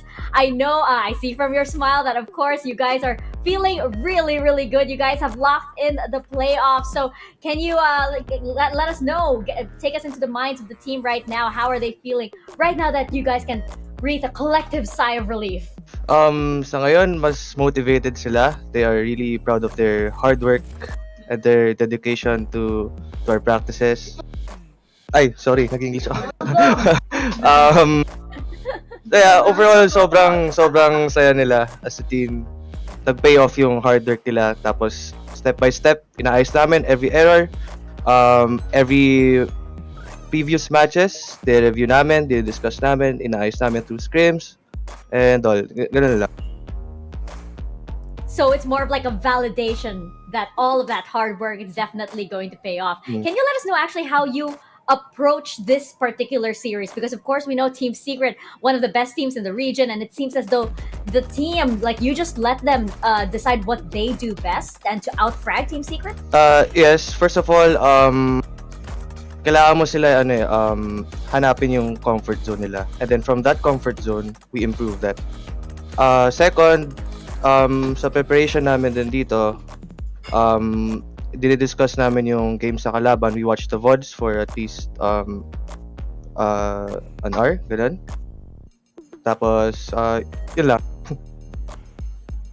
Yeah, and can you actually let us know, of course, this isn't Alpha Esports Pro's first rodeo in the playoffs, of course. You guys have gotten into the playoffs in many stages. What do you think will make this time different? I think they have to explode more. Yung different gagawin nila siguro, they have to take note of their every wins, of their every loss, and that from that take it as a step, tapos you move forward to games, tapos explode sa laro. But of course, do not take over that much. Steady lang sa pace, ganun. I like what I'm hearing from Alpha Esports Pro. It's gonna make the playoffs very, very exciting. So, Coach Amix, do you have any shoutouts that you'd like to give? The floor is yours. Okay, shoutout sa mga teammates ko, my hardworking teammates. Gian, Jin, Ching, Chris, you.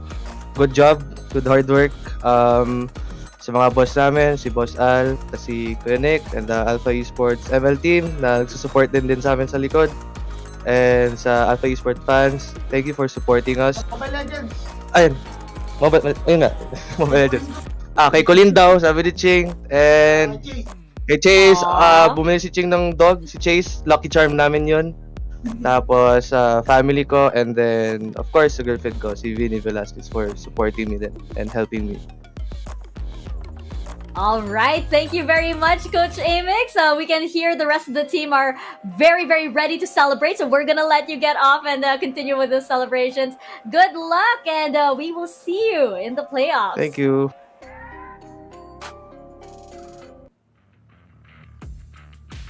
Ooh, I really hope Alpha Esports Pro can continue that momentum. I love what Coach Amix was saying about, just letting the team keep on exploding and exploding and exploding. It is similar to what we noticed from, like, for example, when Bren Esports, when somebody catches fire, it just spreads, and it feels like Alpha Esports Pro is ready to take that to the next level. So exciting indeed, especially since, we have seen Alpha Esports Pro in the playoffs before, and it seems as though Coach Amix is adding, even more maturity. He mentioned how the team is looking back at where they came from and really taking to heart every single win and every single loss. So it's gonna be exciting for sure as we head into the playoffs. But we are not done just yet, because there is still one more series of the day, and right now we still do have that little bit of a tie, so it is not over yet. We still have our final series of the day, Action PH versus Naos Esports. VCTPH will be right back.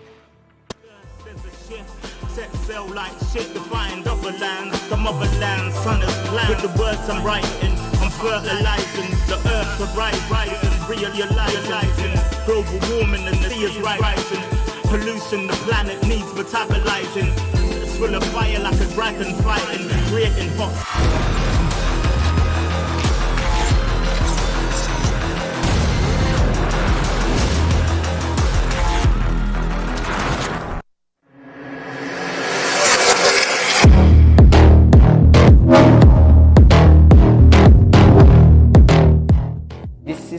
Jules Delphine, aka EJ from Bren Esports. This is Box Ramos, aka Symbol from Bren Esports. Ang pinaka-look forward ko po this VCTPH Stage 2 is to qualify for APAC Challengers Playoffs. Tapos never pa po ako nakapag-qualify for APAC. Kaya I'm looking forward to qualify this stage po. Ako ang expect sa VCT Stage 2 is wala man gud namo napakita mo ang best sa group stage. So now murag like gusto lang namo i-prove na worth top team PH gyapon mi. Trust po namin sa isa't isa. Kasi po, yung pag nagbabanding po kami, para po talaga kaming magkakapatid. And sa in-game naman po, every idea from each player counts po. Yun po yung lagi namin ni-remind namin sa isa't isa. Really skilled players, like individually, are amo ang aim, amo ang decision making, like really mas kusog pa compared to the other teams. So murag amo ang aim lang gyud ang ginabasihan namo. Ako ang gusto na makalaban is Naos Esports. Because gusto lang namo i-prove na murag young players man sila and we are young players also. So murag gusto lang namo na mas gahi pa mi compared sa ila. The team I'm looking forward to play is Team Secret. Kasi po, ilang beses ko na po sila nakalaban since nung ibang org pa po sila and never ko pa po silang natalo.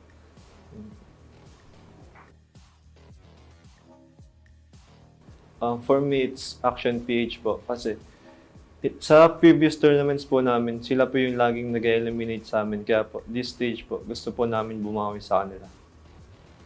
APH, I think APH.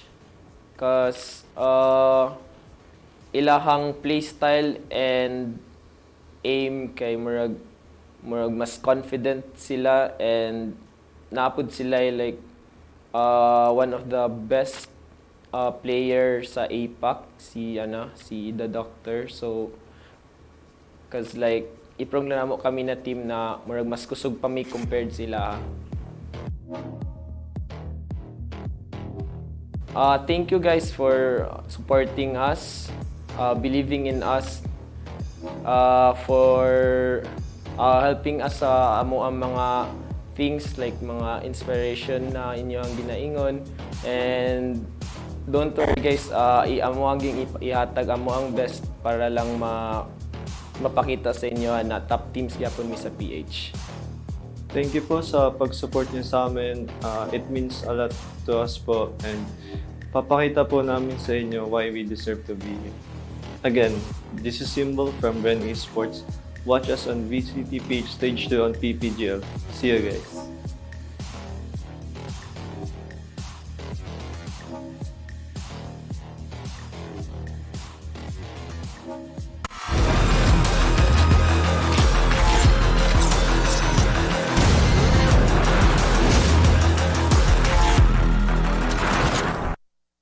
When the pressure rising, it's ever rising, but I'm never frightened. Cause the days will brighten. Yeah, the blend.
Everywhere I go, the people really wanna know who I is and who I be. They stop and and stare when they see me.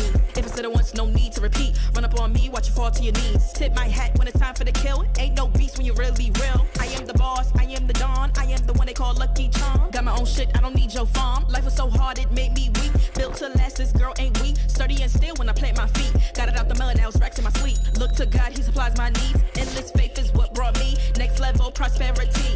Silent power moves is what I'm giving. They love to hate the world they can't live in. Always present for the high roads. Go swim within the deep lows. Low. What told the future? Who knows? I don't do it for the likes, I do it for the love. Do it for the ones who really need a hug, cause they had it tough.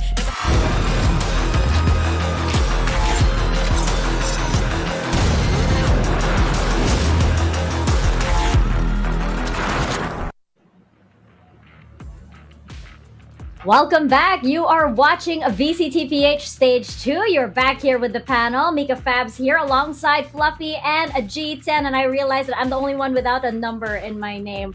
Probably should make that. So then, yeah, maybe I add an 01 over there. So it's aligned with Fluffy a little bit. So we just saw Alpha Esports Pro secure the playoffs with a 2-0 against Team Secret themselves. Probably one of the most unlikely scenarios today, but it just goes to show that you can't count any team out. And of course, this final series of Stage 2 group stages is upon us. It is gonna be Action PH versus Naos Esports. We're gonna take a look at Action PH first. Let's revisit this roster.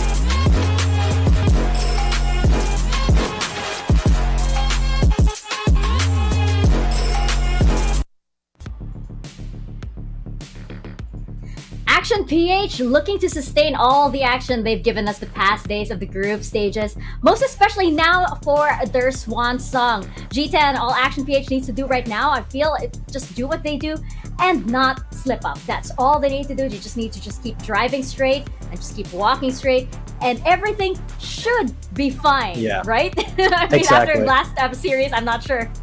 After last series, anything can be shaken up here, honestly. But I think for Action PH, as you said, they should just keep walking the path. They have had some pretty good wins, some pretty consistent performances, and I feel if they just keep on the same path, do the same things that they've been doing, and really focus on themselves rather than the opponent's strats all too much, then I think they have a really, really good chance against Naos, who has unfortunately still not won a game. This is their last chance to maybe take one from the VCT Stage 2 group stages. But Action PH, this is also kind of a little bit tense for them, if I'm being honest, because there is still a possibility, if Naos play really, really well today, that Action PH might not make it to the group stages. Naos, this is their final game. This is their final moment to affect the standings, and Action PH may be their victim, because if they do really, really well against Action PH, if they get 10 more rounds or 11 more rounds than Action PH, then they win as well, then Action PH will get dragged down to 7th place in terms of round differential, and then they will be eliminated by Naos themselves. So, that is something that Action PH, I don't think that they're really thinking really hard about right now. I know that I wouldn't be, but I think that Action PH, they have had really good moments, some amazing star players, and I have full confidence that they probably will get that 4-3 today. Basically, at the moment, as it stands, there is still a 3-way tie for that other slot for elimination. That is between Action PH, Bren Esports, and Southville Esports. That is where we currently are at right now. And by the end of the series, we will find out who indeed will be taking that second slot.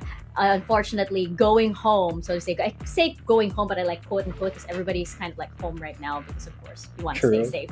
But Action PH are up against Naos Esports, one of the only teams that was able to take a fight to Team Secret themselves. Here is a look at Naos Esports.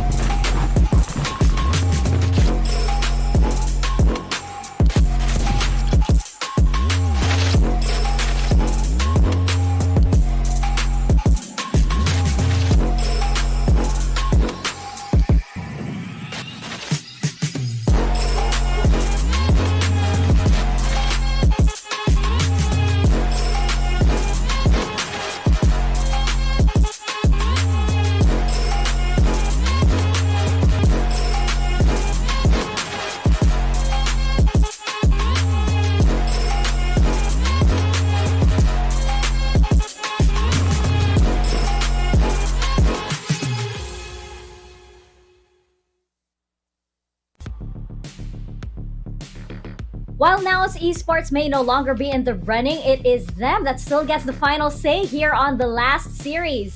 Now they leave everybody wondering if they can repeat the performance that they had yesterday against Team Secret and even go beyond. Fluffy, maybe they end the VCT stage with a long-deserved win finally? Yeah, I mean, now is not just the time, but now is actually only the time that these rising stars of stage 1 seems to have burned bright. They've burned fast, and unfortunately this stage, I feel like for the most part, they've kind of burnt out, but we've seen a lot of the flickers of their old form. And like you mentioned earlier, they are one of the few teams that took a map off Team Secret, our current tournament leaders. This squad has shown their proficiency, especially on Icebox.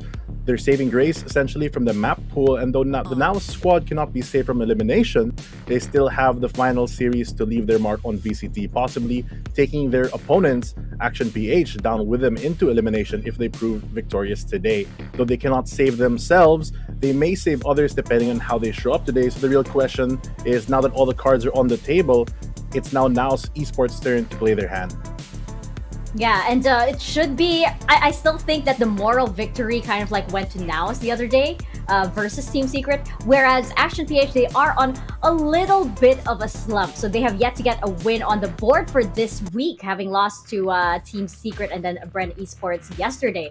So I feel like right now, if Naos can channel that same energy from yesterday, then, you know, they might be able to make this a really, really close fight. They might even be able to take the series. And I hear, by the way, that on Twitter, somebody, if Naos should win, somebody is willing to get a tattoo of the logo. Ooh, yes, dance. I'll yes. retweet that. Yeah. Follow I'll send it to you. But yeah, that goes to show that there are high stakes indeed over here. And going into our head-to-head, G10, it is gonna be a G-licious versus the Doctor. Now, I want to point out why exactly we have,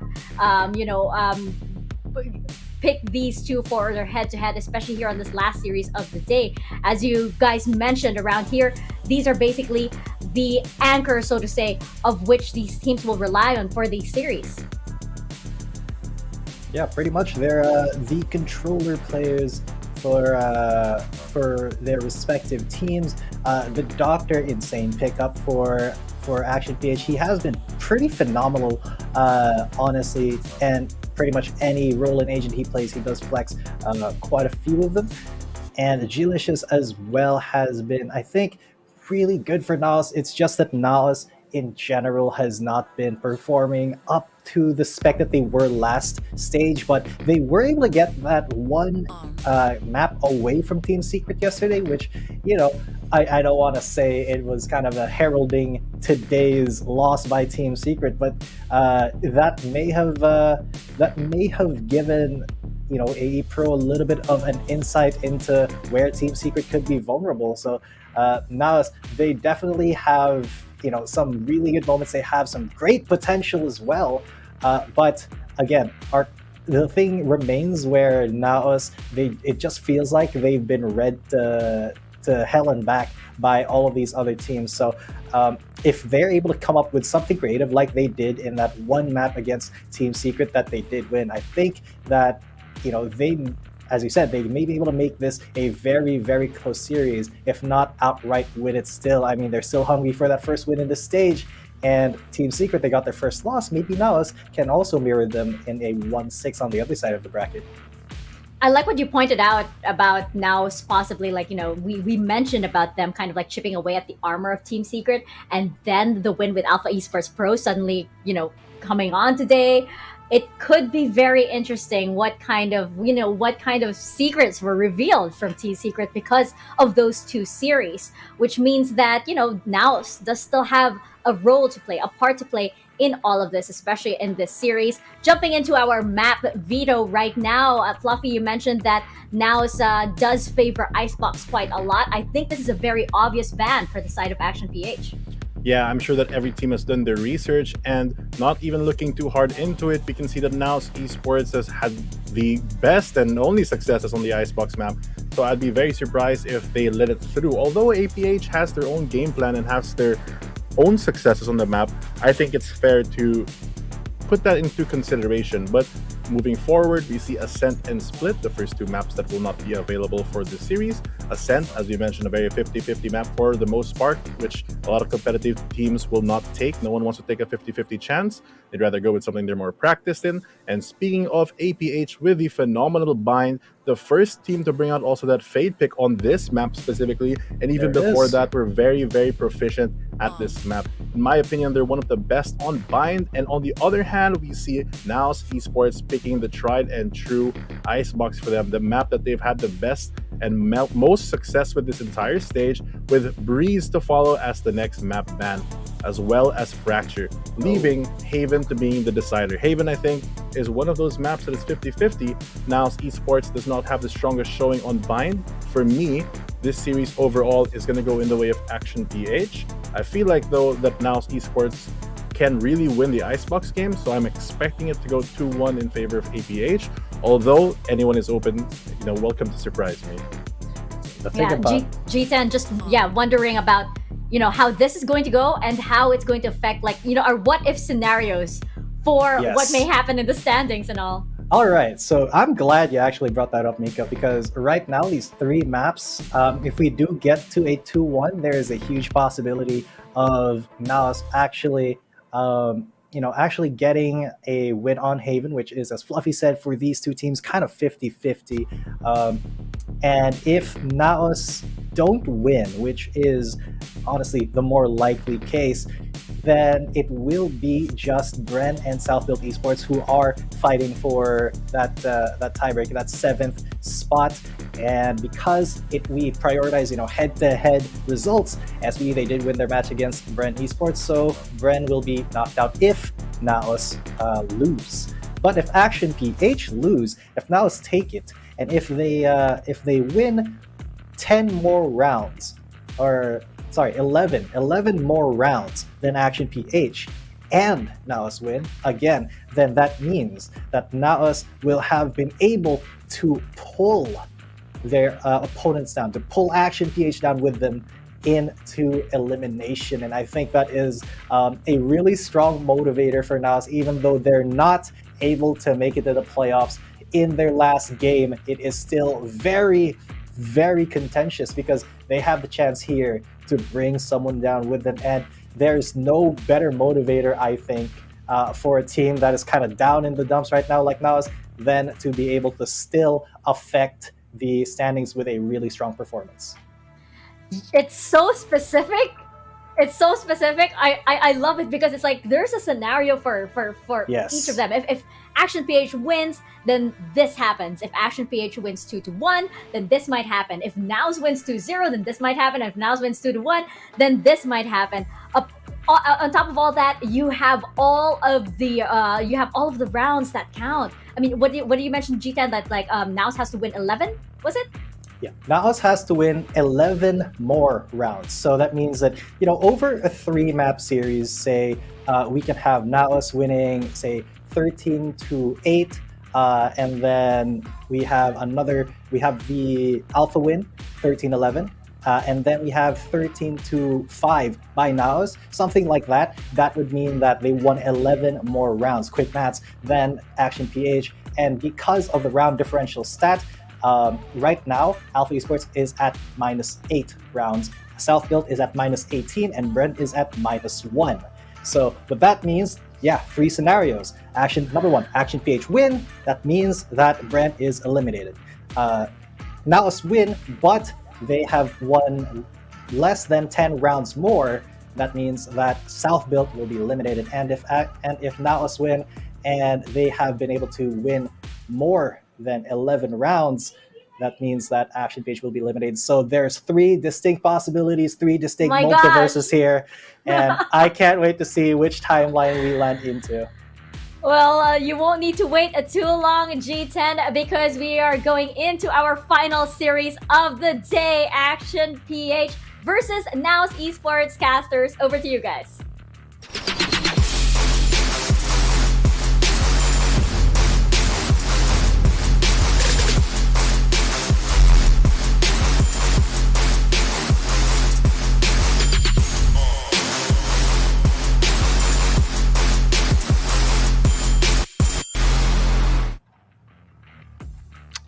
They rose together at the end of last year. They showed up in the same VCT Stage 1, but now they're taking different directions in their paths to Stage 2. But the question is, can Naos Esports drag Action PH to the abyss with them? Welcome back, ladies and gentlemen, to the final series of the group stage. Minus Zach here with Black and Blue, and you guys are going to be watching Action PH versus Naos Esports. After that amazing explanation there from G10 of all the different scenarios that we have here, my friend, it really feels like that this is going to be a series that will determine the safety of Action PH, South Built Esports, and Bren Esports. Unfortunately for Naos Esports, they're already eliminated, but I think they want to get that one series win right and be the one to mess around with all the standings before they bow out. Definitely so. Their own kind of fate isn't in their hands, but they have one more powerful, maybe, potentially, in that the fate of 2 other teams is based on how they play here today. As we said, as if Action PH does do well here and does win, it should be them propelling one team forward, and on the opposing side, if Naos are able to get a decent amount of rounds versus Action and things go that way, you could have a very different team going on, as explained by G10. We're going to get the full proper details on that, and we're going to get the full picture of that after this series is all concluded and settled. So there's a lot going in store here and a lot on the line for, honestly, not just these 2 teams, but the other teams that are in kind of that limbo here in the group stage. Yeah, I think if we just look at the picture, right, well, we're getting full explanation for our amazing league ops there, so we can actually paint that picture even better for you guys.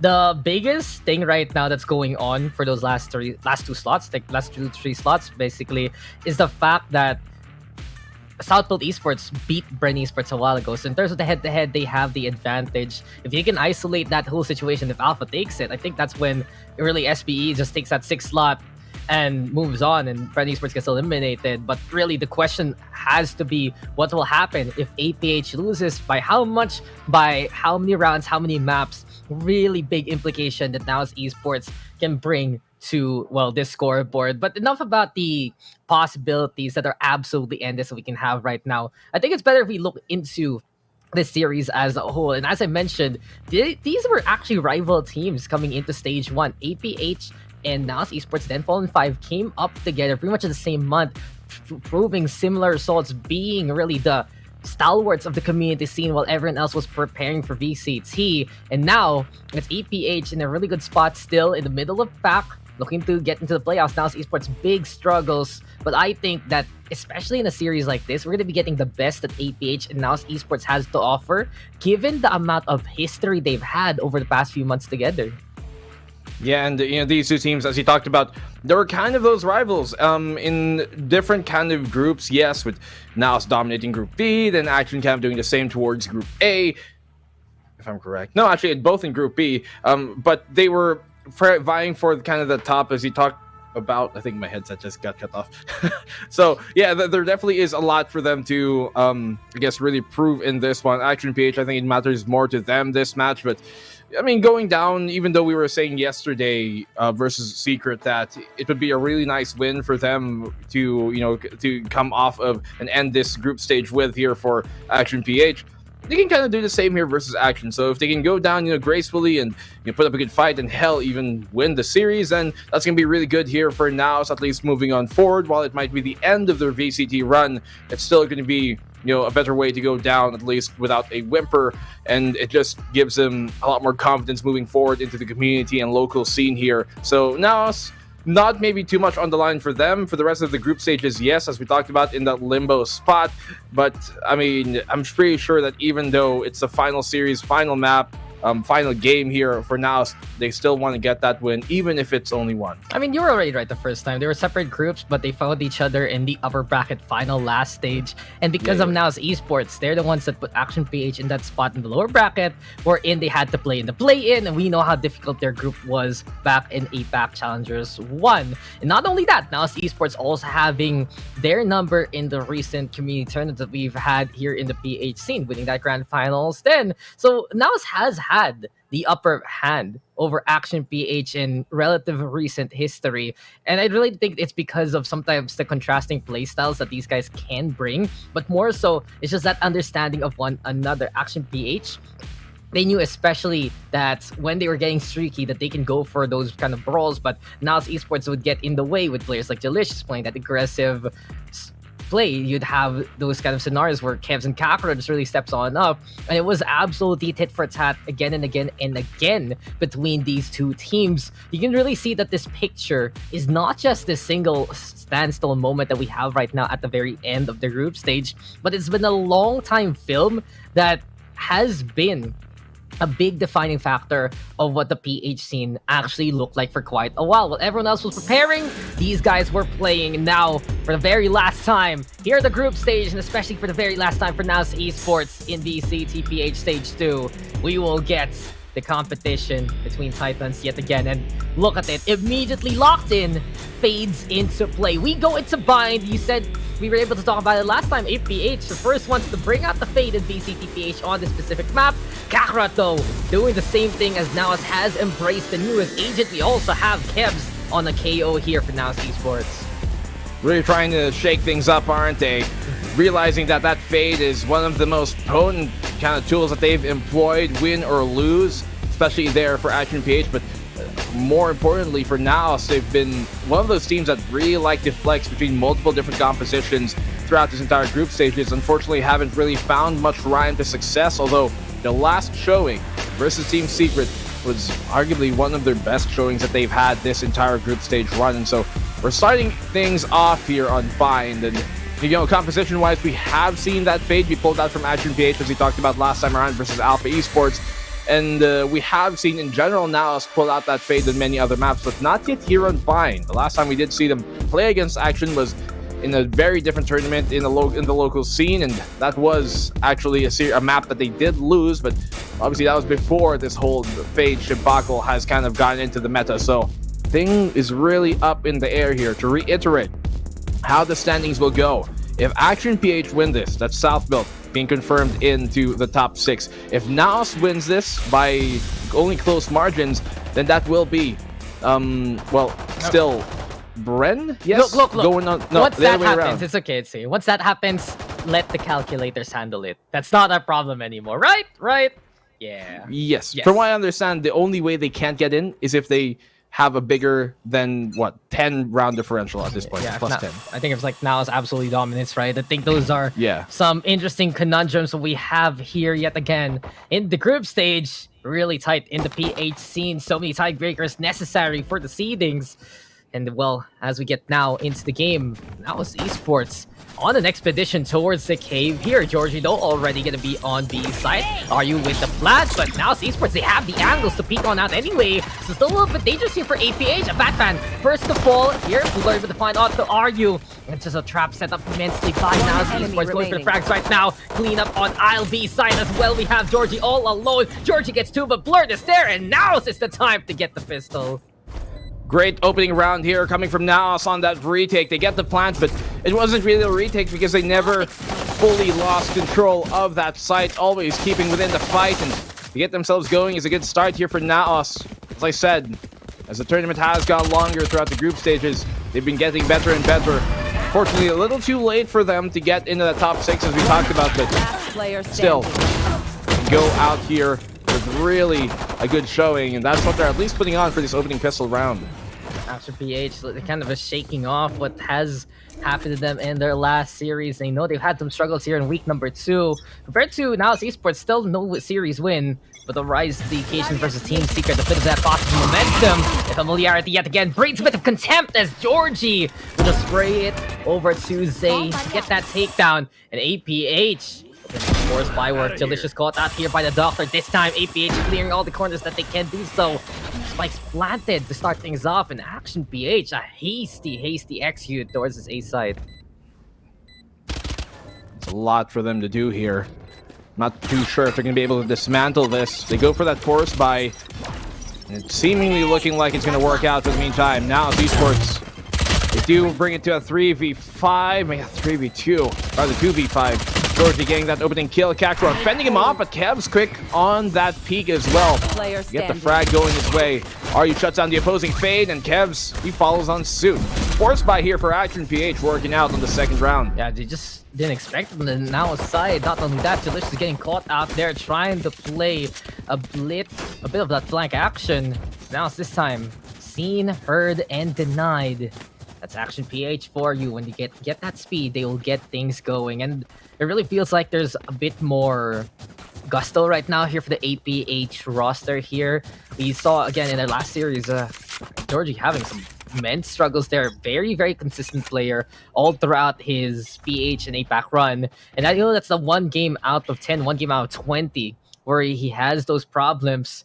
Seems like now, get back into the driver's seat for the side of Action PH. And the Spectres that they have, plus the Vandal in hand. APH now wants to play the aggressors yet again. Blurred, they're gonna get seen. Oh, the boom, but can't decide for a target. He might know. Left and right, there should be opposition there. Going for the spray. Zay getting tagged on the round. And this forces Naos Esports now to drop that smoke just to cover the retreat if ever. The hold, though, is still close. APH deciding to back away, not bother with the 2 inside hookah for now. It's going up here. APH find the opening pick they wanted. Naos on this eco round of theirs to try and make things a bit more costly for the Action PH side. Double flank coming on in from both Blurred and Zay.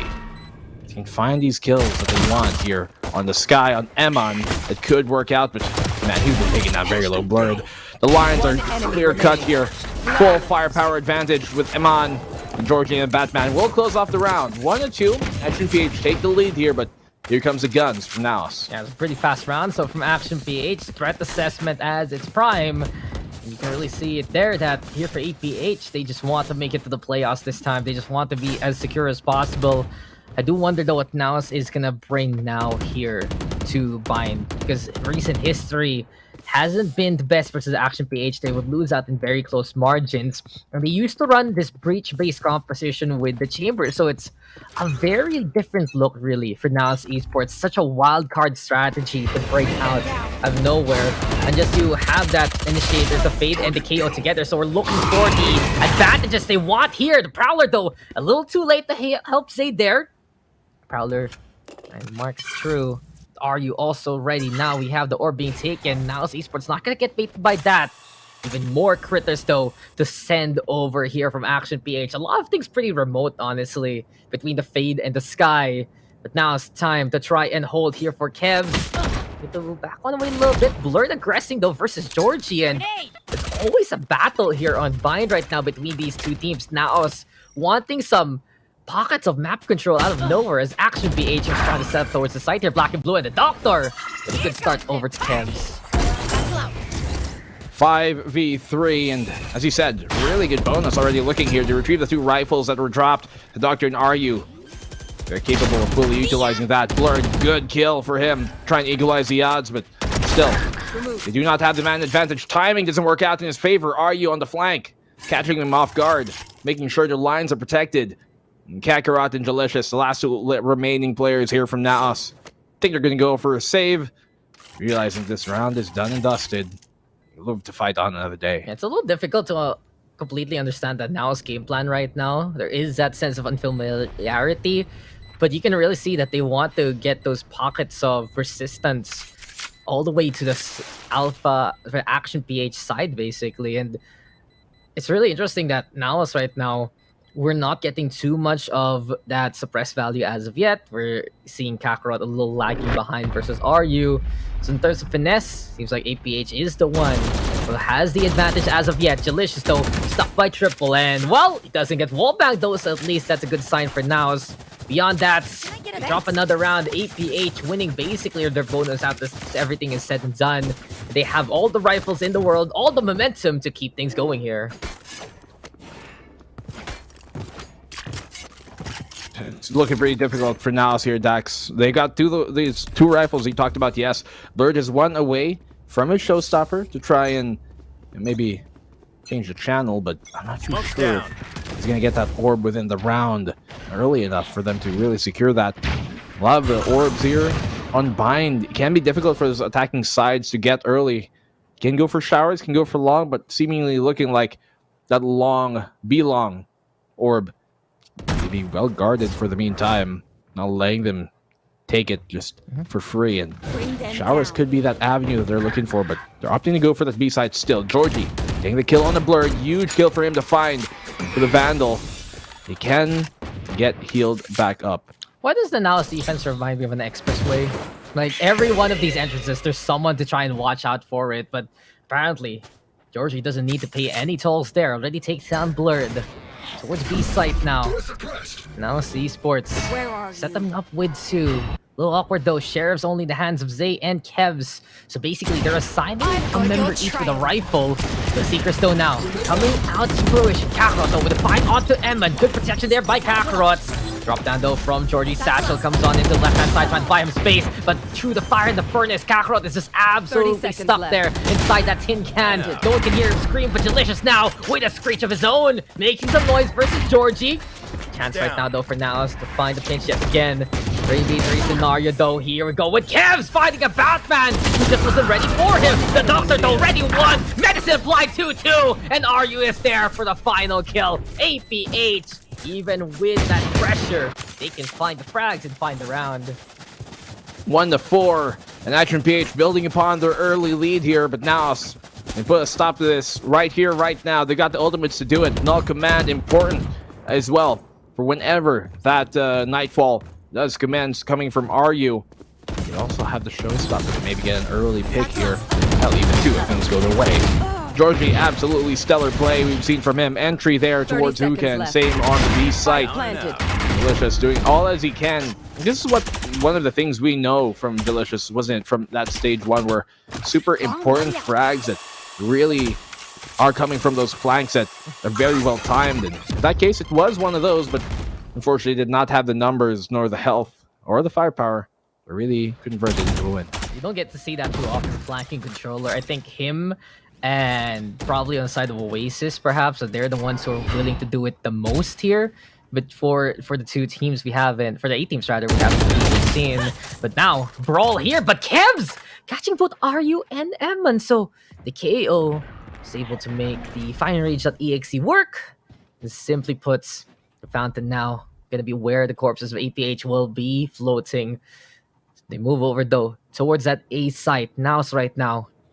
Move yet again. Delicious ready for the impact. There you go with some stellar shots again. Doctor goes down. APH, a bit of a whimper in this round. The Delicious, that is just absolutely nutritious here for the squad. Exactly what they needed for Naos to get back into the rhythm. 2-4, Naos. Great answer back from Delicious. We were just speaking about him, so you probably heard us. You probably heard us. He was like, "Ah, you're talking about my name. Well, let me show you my game." Comes Kakarot as well, doing the same. Actually, rather, Kevs was popping off as well. 3 kills for Delicious. 2-4.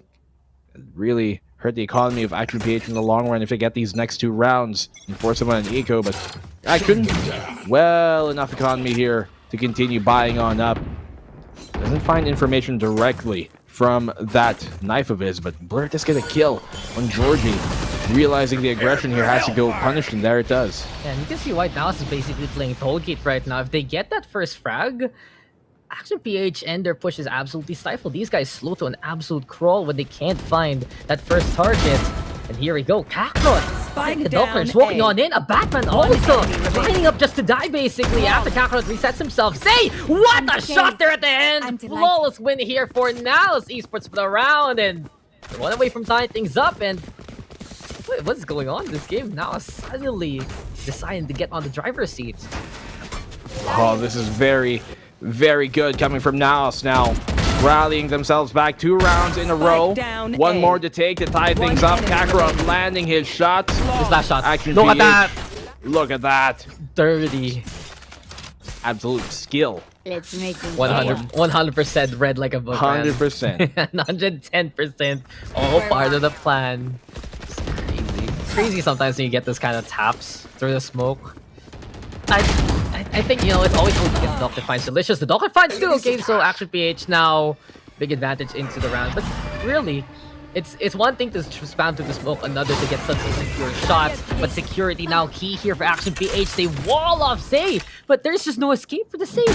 Perfect lob by Georgie Pangels, making its mark. In Action PH now, 5v2 scenario. Is this game gonna be basically defined by the first frags here, Black and Blue? Because it seems like that's what really sets the pace to this matchup. Georgie to fight out the Kevs, all left, right, down the board in the 1v5 scenario, and there is just no chance whatsoever because the Batman will peek him. Action PH now up by 2 again after the flawless. So yeah, first kill equals round win apparently. Action PH 5-3. They rally on back to stop the run that Naos were continuing to build there. Only giving them those 2 in a row before they're put in death row. 5. Well, I mean, if they get one more round, they secure that equal half, which is huge here on a map like Bind, which can be defender-sided sometimes. But you've seen some great performances on the flip side when it goes over to the attack. And we got Georgia here with that showstopper fist to take full control of the showers, but they don't even use it as Delicious shuts him down. And the Prowler as well to keep him at bay. Yeah, it's time to get that intel and Delicious ready in the showers too to keep the tide in favor of Naos. Now, Action PH yet again forced to see their engine stall right in front of them.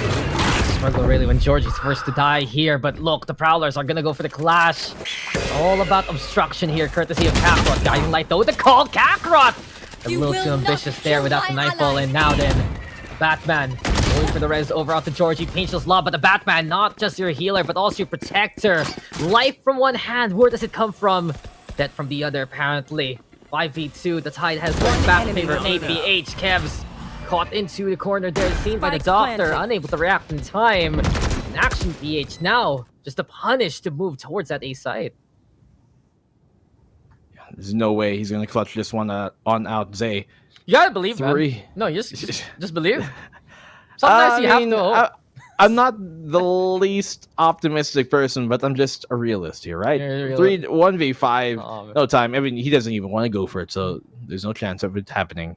Saving the up, the spline, I think is really the right idea in this case. You have like, what, 3 rounds after. Yo, if he teleports, that'd be cheeky. Come on. Come on, Zay, you want to do it? Come on, Zay. For the last kill, just do it. one pick on the fade. He teleports and straight scope in, are you guys? That would be a moment. Oh, no. He's passed. Yeah, no. So, an interesting game so far, honestly. Action PH have decided to punish Naos Esports with the overheat a little bit, speaking without using the potential utilities or openness they could have had in the first place. And from that point on, I think it's a problem to do that against APH because these guys are absolute crack shots. If you have a little bit of a hierarchy of mechanical prowess really in the VCTPH scene, Action PH has to be somewhere near the top. And case in point, you peek someone like Eman, you peek someone like RU, these guys are ready to frag out and frag you basically. Timeout now called. Now still unable to really capitalize as much with some of their defensive holds beyond getting that first pick, giving them the advantage. 3-6, man. Action PH, a lot of their safety in the tournament riding on how they perform in this game. Not only theirs, once again, fate sealed, could be done for others, depending how Naos does. Operator is that one sliver of hope in this round for them to rally on back. They do have economy to work with, but if that operator comes in big, and it has to this moment, that's what they can really pivot around to swing this half back their way. Now, if they end it 6-6, it'd be a bit of a consolation near the end. Hell, even 7-5, but of course, you'd want to get that one more. They do have the showstopper, which hasn't been used by Action for quite a while, but now they do. Oh no, great null command to just deny that from even existing. And play now here, Georgie. Child's play there, courtesy of Kev instead, and here's Kev's trying to go for more. A little bit of the damage done already towards the raise. Kev's still going to be backing on away, but a great cancel. An ultimate for an ultimate. Just a quick deny. Being activated by trap guard to know you unable to play this game. So now's Esports. Stop the initial push. Action PH. Again, rethink what the plan is without that showstopper. Yeah, it seemed like they were ready for that showstopper to be the one key moment you're going to initiate with, but now that that is gone, what do? They re-hit for this A site without much making noise towards the other side, which doesn't really pull the defense here of Naos Esports. Great reactions by Naos, not over-peaking, not letting them get too out of hand. Here comes the null command. Great flash and a great swing from Delicious. At least an angle they're taken by Naos Esports. The anticipated action page coming their way. Also had Blur to actually go for the showstopper. Action PH forced to retreat here instead. B site now looking relatively possible. But Zay lull them in a false sense of security and make that operator count this time. Smokes though are out. The Doctor right now trying to protect the team from the pressure from the garden itself. And Zay even now maybe looks to set up a better angle for himself here. Stuck though in his way. Nightfall now coming the way of APH. This time Kakarot tries to go in, but Emin has no fear whatsoever. Elbow right now, a little bit by Action PH. Still though the garden, quite a perilous spot. Zato has to snipe that Seeker right now. Time ticking on away. Orbital Strike gonna be the play. And now these were trying to find a little bit of a moment to actually push on in. Learn of the line on to Evan. After Evan gets one. The Doctor though, just able to go for a 2-for-1 appointment there. Saving time, saving lives. Getting himself in this equation. Zato finding RU. Scope on in. Doesn't get the takedown. Classic now out in hand. Time is ticking and the Doctor has been paged for this emergency operation. 7-3, a big success for HPHMD. Deadly round there for Naos to be losing. That's going to force him in an eco once more. Maybe a force by really, as we see one Vandal forced on up. But always finding the great timing. That's really, I think, has been his biggest strength in many of the matches we've seen him on. No matter what role he is, either a raise or initiator like this, it's been finding that good timing. Get themselves going. 3-7. Solo Vandal in the hands of Zay here. Was able to save that economy by surviving a round prior. Does still have that res to utilize. Haunt out. Denied though by Georgie. He is alone in this case, which can always be a very dangerous task to do, but for the meantime, stay safe. Paint shell for paint shell. Nothing getting rolled though. No, Georgie comes in just to die Zay with a takedown. That boom bot though, it gave it the good old college try. It gave an effort once, gave an effort twice. Zay though with a better effort here. Very aggressive angle to try and watch both flanks as of yet. And Spike down, the Doctor why? Walking in to die there. Seems like he didn't get the memo from the nurses. Not safe whatsoever to go into the hookah. So now's Esports honestly doing a very good job right now. Despite having to play in a lesser eco state. Hero rifles on too. That's something to watch out for now. Batman, are you next to challenge? Is this a line? Are we going in to go for the frag? The Batman though, the hero that they need. Kevs! Even better there with the shots versus a Batman. Are you don't make it straight happen? 3v2 scenario.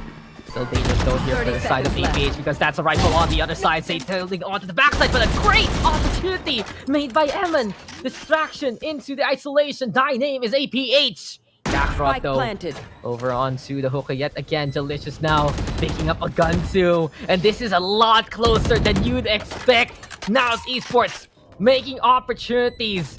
There. Lead turned into gold here by this point. Mention it. Still, standing. are you ready with the nightfall? But it will be daybreak for him as he gets a takedown. It will glow as radiant as the sun here for APH. As it's 8-3 now. Are you keeping it calm and collected to win out the round? Are you doesn't even need that nightfall. I was waiting for the moment that he's gonna throw that nightfall out towards Hookah to help them cut noise and maybe give him some more movement on the rotations and just in general, just cut info, have those Prowlers maybe facing, but he was out of Prowlers, so it does make sense. In the end, though, what a valiant effort by Kakarot, dropping in, Fade versus Fade. But he faces his Nightmare right here and true. 3-8. Action PH building that lead ever so slowly. And Action PH is showing so much more familiarity with their composition. Naos Esports, some great moments of frags from the likes of Day and Kev's Delicious, but it's not as clear cut as what APH wants to do. Georgie now able to hop on by onto the other side. Delicious though, I think this frag still, and Zay is there on the board. All things you can say about Naos, these guys have still put up a good fight in the far fight. Almost strike now. Pain's still gonna get lobbed on over Georgie Cat. It's for you. Here we go with a blast back to a Batman fight on the Zay. And here comes the push, but Blur fighting in just to die there. It's all left to Georgie now in a 1v2 scenario though. And Action PH, bit of a reprieve. Georgie this time, the lone survivor compared to the usual scenario we've seen in this game. Tiger though being taken. Dreams. Kakarot's swinging in to get that takedown there. Now Esports at least getting that last round on the board, but APH with a 4-round lead. Pretty adept after everything is said and done. Dangerous swing, but nicely timed there, nicely hit by Kakarot. Small consolation for that half, 8-4. A lot more doable than 9-3 might be, superstitions aside. They get this pistol. It gives them 2 rounds potentially left to tie things up. If they get a bonus, then we're looking at an even scoreline here. So a swing or two is really all that Naos need to get back right into the game. You're not out of it just yet, are you?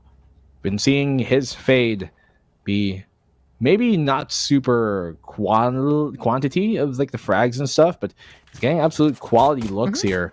And information and utility as he's using are stuff that might not be reflected on the screen, but he's doing a lot for his Action PH side. Nope, I think for Action PH right now, it's just how they adjust if Georgie does die, and they've done a relatively good job at it with their backline. You can see it there. The Doctor are usually the survivors to clutch it out for the team. But then I look at someone like Eman, who has really stepped on up here for Action PH. We talked about his inconsistencies at the start of stage number 2. But here by the end, he's found so many moments along the way to rebuild that confidence. I think he has one of the highest clutch rates even for the Action PH roster right now. So it just goes to show APH, they've taken the time here in stage number 2, gotten even more acclimated to the situation, and well, it's looking better for them, especially with the scoreline that we have right now. But on the other side, I think for Naos Esports, I think yes, there's the quality, not enough of the quantity of frags that you would like. You'd see someone like Delicious be able to find that pickup. You find someone like Kakarot or Zay to do so as well somewhere in the round to give them a chance. But that's the problem. It's only a chance that they really get here. They don't feel like as secure as they were on that defense in terms of positioning, in terms of how to combo things up. And this is where I go back to APH is so much more familiar with their composition compared to Naos Esports, who really is trying something new here at the very end of their stage 2 life cycle. But let's see. Attacking side might be better. Even more effectivity perhaps from the KO that we see in the hands of Kebs. And we go now to the second half. Blur looking to challenge over Hookah. We get the wall quickly though, courtesy of a Batman. And there's an early warning sign here for APH of things that can come their way. It's good that they melt that wall early though, just to make sure that that's not the position that, Action PH on the defense you just forget about. Keeps a bit more defensive focus towards that A side. It is only 2 players, yes, but that could be huge in the end of it. Blurred nade to force him back off of the front of Hookah. The deeper angle still being held by the Doctor here, frenzy in hand. Playing really spread on out now. So looking for a reaction, but the time is not going to work out for them the longer that this game goes. So TP on out, looking to commit now towards the A side now that the barrier has melted down. But you're going for the lineup, but the fight is right in front of you. Don't forget the forest for the trees. Oh, look in front of you. That's so unfortunate for Naos Esports. Trying to bring out the calculations, but it's simple mathematics here for Action PH. 5 minus 5 is 0. Everyone dead on the other side, and that's all she wrote, folks. No charges. Quick pistol here by APH. The timing was just perfect. Well, around there for Action PH. even look like there was much of a chance for now. As soon as Kakarot went down, the rest of them all just simmered on. And that's why you need someone to be guarding you if you're going for lineups like that. You can't just gamble on the chance that they're not going to pick showers, especially when you haven't made too much heavy presence on showers. They're going to be checking that for info. In that case, Jordy, he finds more than just information. He finds your credit card, everything else to sink you down. He saw the wallet, he saw your IDs, he saw the numbers behind your credit card. He even somehow knows all your wallets, basically, from crypto to real money. Just like, how did you access all of this? Oh, it's because I peeked you while you were busy lining up. Eyes on the prize. That's very important. And, well, that's a surprise there from Georgie onto Jalicious. Spray with the Spectre. Painters are there. No escape. No mercy. You just die. And APH, they have been relatively clinical here, man. I mean, we've done a lot of the doctor jokes and the doctor jokes when he clutches, but... Okay. Someone call round a nurse? 15 coming up next. Someone call a nurse? Stat? I think we need like a bed after that one. Yeah. Surgical, clinical. It was painful. APH. Heart goes out the now. Yeah, they've decided to bring the surgery operation forward without the anesthetic. So this is it. Chance really for Naos Esports to get back into this one. And I really feel like for now, one enemy remaining. Skill is there. The potency is there, the frags. It's just that when you look at them right now and running at the comp that they're playing, they're just lost compared to APH. And it's always so difficult to adjust on the fly, right? To bring out something completely different on the tournament stage. Case in point, Naos Esports unable to really find their identity here so far on Bind. Georgie even! The hard aggressed over on the flirt! Didn't see the teleporter go online! And suddenly it's a special delivery of your own demise. Jalicious still fighting on back. Georgie tried to get on away quickly with the blastbacks. And the explosives, giving him some hot feet to go on through. Now it's 4v3. And now it's Esports. They have the rifles, but it's getting scary here because APH, they want to play some aggressive angles. The doctor over to the right-hand side. Does he see get here by Kevs? Jalicious though. Bit of the outrange there. At the very least. Why? Now it's Esports right now.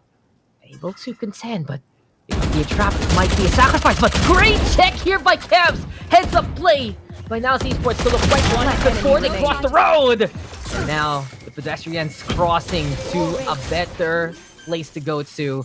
We go over to B sites. Everything left now to Eman. Naos Esports. Recovery at least there at the end. Heartbeat still, even after all this trauma. That was looking pretty good for action for a while, but tables have been turned on this bonus of theirs. Just, I have no idea why the doctor would want to peek long with a Spectre. And then, I mean, I like the attempt by Georgie to play close, but then you get the peek from Batman, and it just all crumbles down. So, good bonus, I think. Well, not good. Okay bonus. Would have been, could have been better. Could have been played a lot better too near the end of it. They look so close, but hey, so 5 rounds of lead is what they got. Utilizing that prowler to give them the advantage. Aggressive action PH here. You've got guns abound now. Gun round is what's going to be coming on in. Naos still haven't really cemented themselves in this map, but that could change here, Dax, if they take this. I mean, the synergy is what we're looking for in the competition. And you talk about cementing Naos on this map. I still remember way back when this was the map that you first ever said that delicious clutch sentence about him. This used to be one of really Naos' historical maps after Haven, basically. That's how they started making waves back in stage number 1. And really just getting back to that standard, getting back to the hallmarks that worked before. Because Naos Esports has that history that they can contend with the best of them, and just a better fight right now we're looking forward to, as they are going to be pushing towards that A side. Split push now is the key. Action PH though, ready with guns too, and the Batman beating Kakarot there in the driest ball, peeks towards the shower. Someone needs to turn on thermostat after everything is said and done. Georgie right now backing on away. Here we go with the paint shells, and now let's give it a chance though to put that spike down, but they're at a disadvantage. They're stuck here right now. Molly in the way. APH quick regroup before they go for the retake. Molly, bit late, even maybe saved at that point for a different position in the post plant denial, rather than the post plant retake. Blurred here, very close, but Georgie and Emon just swing so wide, too wide for them to hit that ball. RU gets the kill in the end. 5-11 Action PH, no problem at all. You know, tactically, there maybe aren't necessarily two great things that Action PH are doing, like they dry peek a lot of things. They get away with it, yes, but a lot of that is because, once again, they commit to whatever they are doing, and they do it in unison, really. Having that second player swing after you makes a bad try peek maybe not so terrible. It's winnable, at least. And yeah. And the second part is, you can win it for yourself, but then your teammate can win it for the team later on. And you mentioned the commitment. This is it. How many that came from the lamps? The whole reinforcement squad decided up. We're marching orders. Go through the lamps. Up. It was just CAT training all over again, basically, for some of the members there from Action PH. And now Esports. I think it really just goes back to that in the more fundamental aspect. Naos has been a bit more individualistic in this map from the get-go, from the first half. Separate players looking for expedition. Sometimes they'd come in unison, but they really wanted to cover more and more of the map. Now, the map looking to just be their graves. A Batman there with the find on the Capra. Delicious, the only one with the Bulldog right now, but the Doctor able to just flick that mouse towards the left-hand side. And Blurred gets caught with a headshot anyway. Doctor, though, here's no flames. Gonna be backing on away, though. Zoned out to Batman with the find on to Zay. Kev's trying to make the taps happen. Delicious and Kevs do get felled. And Action PH. Quick work up now. Esports by this point. Map point now for APH. Looking so synergetic between the squad here. Yeah, this is almost a go next right now for Naos. Bind seems to be bound to these 5 rounds that they've won earlier on, but not much else to be found from them. Icebox up next in Haven. Do we even get to that third map? Not too sure, but this was a pick of Action PH. So they were feeling confident about this map going into it. It's not a bad map, though, for Naos Esports. So they did lose Action PH last time around that they did face him. Actually, both times around that they faced him, both in the upper final of the playoffs last stage and during the community side of things. So definitely is history for Action PH to fall back to. But we can see if Naos can at least give us a few rounds before going down and rally back for map number 2. I mean, I think it's more of a look at the map as a whole. Having Icebox and Haven at least giving them chances now. Then chance created with the Nightfall as well as the Orbital Strike. Time to let it rip now. Esports says, and it's us these tops right now spinning on in. Blurred though able to get the 2 there. Now Esports, they execute pretty crisp with the ultimates. And we have a Batman and RU, the only ones left here for the side of APH. Corner though, held together by a Batman. He's just hiding, trying to blend in with the crowd. RU though, perhaps maybe able to retrieve his own teammate. They're waiting here by the showers of Batman. Suddenly surprised by the Dark Knight. The way that he usually goes to the execute. The Doctor though, brought back to life. Apparently he's the one getting the medical treatment instead. Nightfall though, at the moment's notice. Here we go with the push. Blurred is able to get a 3rd kill. Delicious on the 4 versus the Doctor. And the Prowler can't find any targets. Delicious there with a 3K anyway. 6-12. Now Esports still alive. Even with a Prowler, rather with the Nightfall connecting, doesn't matter. Now let's get every single kill in that post match, burning all 3 of them down. That also uses up the res plus a Nightfall. The Batman and RU respectively. I do have the Showstopper and Georgie once again, and coupled with Seekers, we can find out where exactly Naos are going to be playing. It's going to be crucial, but might opt to save that for the retake. They also have the same exact ult here in the Showstopper for Blurred. We know he's one of the most deadly opponent players when he does have that Showstopper here in the scene, but see how they decide to play this. Really kind of isolating themselves. Look at how they just push up both B short and long with one solo player. They now get linked up with the rest of the squad, but those type of things could be hairy. RU punishes Blurred. And exactly that. Seems like these strands have been pulled. The first frag comes in favor of Action PH. Unable to make that trade. Now then Kakarot trying to make a lineup work towards the siege. Or the hunt rather, but Zay being Blurred back to life. Second chance perhaps. Georgie removing a medic from the equation. Showstopper gets the connection. Blurred having the back on the way. 18 HP left. He wants to use these ultimate to help out the squad. But the markets might be a sudden operation soon from the authorities. Georgie coming in for the flank even.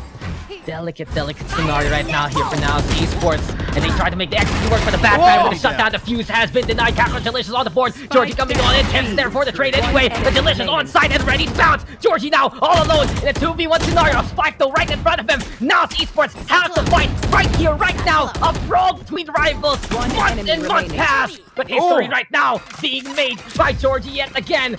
Third kill, time is ticking. Tebs can even get the angle. The high ground is Georgie's, and well, the kill is his too. An ROG clutch to end it all, and it's Action PH who takes the first map. 4 kills to really stick it in them in the end. 6-13, double the rounds here in the map. Man, what a bind coming in from Action PH just from the get-go. After they came back with that force spy on round number 2 and won that subsequently, just momentum heavily in their favor time and time again. Even when Naos were able to rally back a few rounds, like 2 rounds in a row here and there, still wasn't enough for them to really get themselves going. There just are huge struggles that are apparent here with the Naos squad, but putting up a valiant fight there on map number 1. One of the more, I guess, one-sided bind showings we've seen from these two teams. We've seen them once again 3 times now on bind, and it was always close, if not going to overtime, at least in the final round of regulation. But this time around, very one-sided here for Action PH, hoping that the wind has not been seeped out from Naos after how the group stage run has gone, and hoping for their sake they can come back here in map number 2 and bring us into that third. This feels like it's so much more secure for Action PH compared to Naos Esports, really now scrambling to find something that works in their struggles. And apparently the bind composition they brought out here, not really the answer compared to something a little bit more tried and tested. And I wish we actually got that there from Naos instead, seeing how they could control the breach, seeing how they could control perhaps with the Astra, something that they used to do to be effective. This time though, there's islands and islands in the desert that is bind, and it just doesn't feel like that's the part of the fun oasis that Naos Esports is looking forward to here. They just can't really get the angle or the drop onto Action PH whatsoever. Action PH usually the one with the faster execute, usually the one with the better notice on what's going on, the keen foresight to understand how Naos is going to move. And when it does become a firefight, there is a chance there for Naos Esports, but APH usually finding either the advantage or someone to play a certain angle to come and clutch for the squad. MVP still, Georgie getting back into the thick of things. Really good to see him get back to his usual standard, and he knows that that's one of the big reasons why everyone knows why that's one big reasons APH is always a consistent force to begin with, because the squad and their duelists especially absolutely consistent there. Are you though also stepping up, man? 2.9 KD. I remember the Doctor having some big moments also, and compared to Naos, who unfortunately for them, it does feel like there was a little bit more of that awkwardness there, the first 2 rounds there, and especially when we lost that force fight against Action PH, everything immediately tumbled over for Naos Esports. Action PH, these are both actually the teams that really surprised us last stage, weren't they? Both of them, 2 of the 3 teams that were able to represent the Philippines going into APAC. Action, unfortunately, going out in the play-ins, but seems like a very different result potentially moving forward for them, at least here, going into the playoffs. As Naos are the ones struggling. It hurts to see that on the replay. that was just painful for you. Yeah, they didn't even move. They didn't even Memory budge. Okay. suppressed. I do not want to remember this. This is my real nightmare. And Yeah, I think that's a real high-low there. I think I really agree with you. You know that now there's still a lot of chance coming into the series. Next 2 maps really so much better for them, Icebox and Haven. But it just goes to show that this has been the struggle of Naos Esports overall this whole stage. Try to find something that works a little bit different from before, and they haven't really found what sticks to the Naos wall as potently as that KO used to be back in stage number 1. So let's see if Naos Esports can make a bit more of that magic happen though as we come into the next few maps. Still a chance. Action PH though, they want to win this series. They want to secure their slot into the playoffs. and just join really the top cut of the PH scene and find out who will be representing the Philippines to APAC. But for now, guys, we'll be taking a quick little break, the reset, and when we return, it's Naos Esports versus Action PH. So that's the last day of the group stage. See you guys in just a bit. Using words as a weapon. Testing she. Hurry up quick, El Jefe's coming soon. Sit up straight when she enters the room.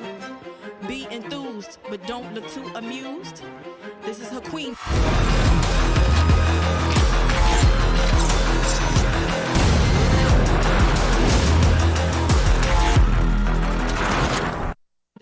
Please respect her rule. Hurry up quick, El Jefe's coming soon. Sit up straight when she enters the room. Be enthused, but don't look too amused.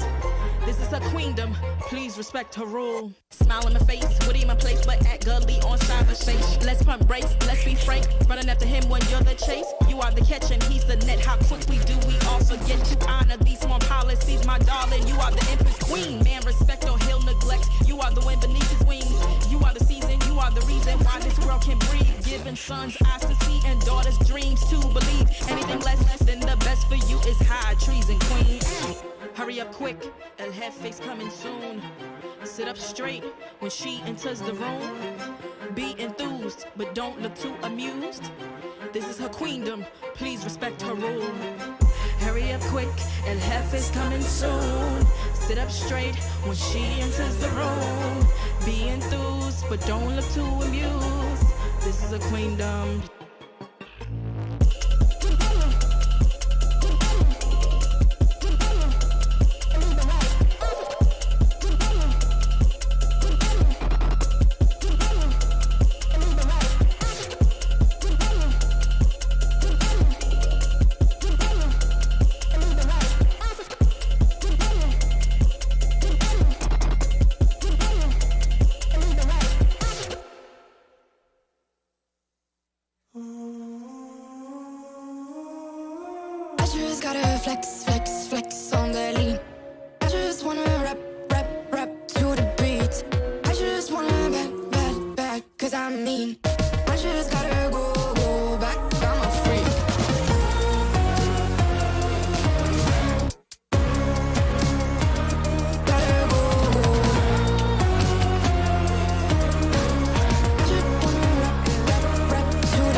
They drunk at their problems, they always on road and they starting.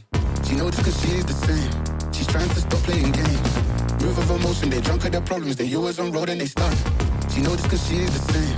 She's trying to stop playing games. Where the people at, what they really wanna know. Who's your lovers and who are your bros? Who are the enemies you do keep close? Who are the people that you shouldn't know? Where the people at, what they really wanna know. Who's your lovers and who are your bros? Who are the enemies you do keep close? Who are the people that you shouldn't know? I just gotta flex on the lean. I just wanna rap to the beat.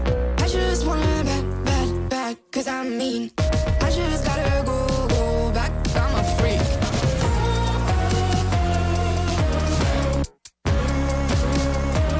Gotta go. I just wanna rap to the beat. The chains, my vest, my watch, my belt, my cheese, my...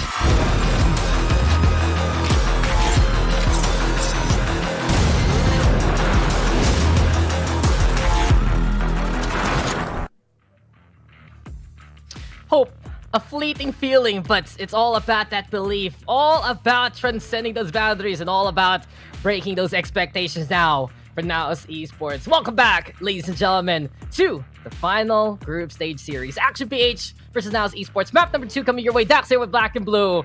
And after we just saw Action PH show Naos Esports how to play on Bind, I think now this is where Naos can really return that favor, because we're getting into Icebox. We've seen Naos Esports make amazing strides happen here on Icebox this stage. And let's not forget that overtime comeback versus Team Secret last time around. Yeah, that was yesterday, so really fresh, in our minds. And it really was a great showing from the side of Naos. What made us really believe, like, hey, they got a real chance to win this series, because of those type of wins, or at least map wins, even though it wasn't a series win versus Secret, can kind of be that rally point for you guys to regain yourselves, get a bit of hope, get a bit of light, maybe near the end of the tunnel. But after Bind, it seemingly went all out the window. Whatever curses that might be placed by who might knows, it just seems very difficult for them to shake off as of the moment. There's really a lot of stuff that I see has good intent in what they're trying, and has general idea of it is really good, like on a composition standpoint, but just the execution of it is where they seem to really struggle, guys. Man, I enjoy our Philippine folklore. That's kind of scary bad juju right there. You're talking about the black and blue. The most terrifying one of them all. I'm already afraid thinking about it, but I'm afraid we have to talk about this next map. And honestly, I'm pretty glad to see more stable compositions here coming in from Action PH. It does feel like that. Okay, they're willing to experiment, but not to the great degree of Naos Esports. And I think coming into Icebox right now, APH is just very, very standardized. It's something that they have relied on, this Icebox map, ever since we look back to Georgie M and those Dreamfire days. It's always been something they can contend on. But really, I think the interesting part on the other side is Naos Esports. They have run 3 different compositions so far. This stage, one involving the KO, one involving the double controller with the Omen, and one involving the Fade, and that's the one that's stuck versus Team Secret. So with all the options that Naos Esports are willing to juggle right now, what do you think are they going to bring here against Action PH? It's a pretty tough question, honestly, to predict it, but this is really the most mixed bag we've seen from Naos Esports so far. I have no gosh darn idea, to be honest with you, Dax, because they've been throwing us stuff left and right composition-wise, and... Sorry for the hot seat. it makes me really wonder, because, I mean, it's not a knock on them, but it does almost seem like a lot of the compositions that they pull out are kind of Hail Marys, and I can't blame them. That's why it's not a knock on them, because I can't blame them, because they were in, dire straits, they were in really difficult positions, and they had to find some way just to get a darn series win. And in that case, throwing those compositions out last minute can be what is kind of the game changers in a lot of these situations. Give yourself a new look and really surprise the opponent, and who knows, maybe just find the perfect pieces to put this puzzle together. But it just doesn't go that way for the most part, and we have seen him at the very least, perform well on the map here like Icebox. I mean, before they were dominating some of the best teams in the local scene on Icebox, like Oasis. There were like 13 4s and like 13, I think, 3s or something even worse. So there are a bunch of very dominant maps that they've had, and they even beat teams like Big Bam during the the APAC stages. And so that's where Naos really do have at least some history to fall back into. They also beat Action the last time around they faced on this map, which was about a month ago, and that was once again in that other, in the local tournament, the Kings of PH, as they want to call it. But this doesn't seem to be that crown being, I guess, reinstated here on Naos' head so far. It's been quite a struggle really for Naos Esports. Last chance though to make their mark into the scoreboards.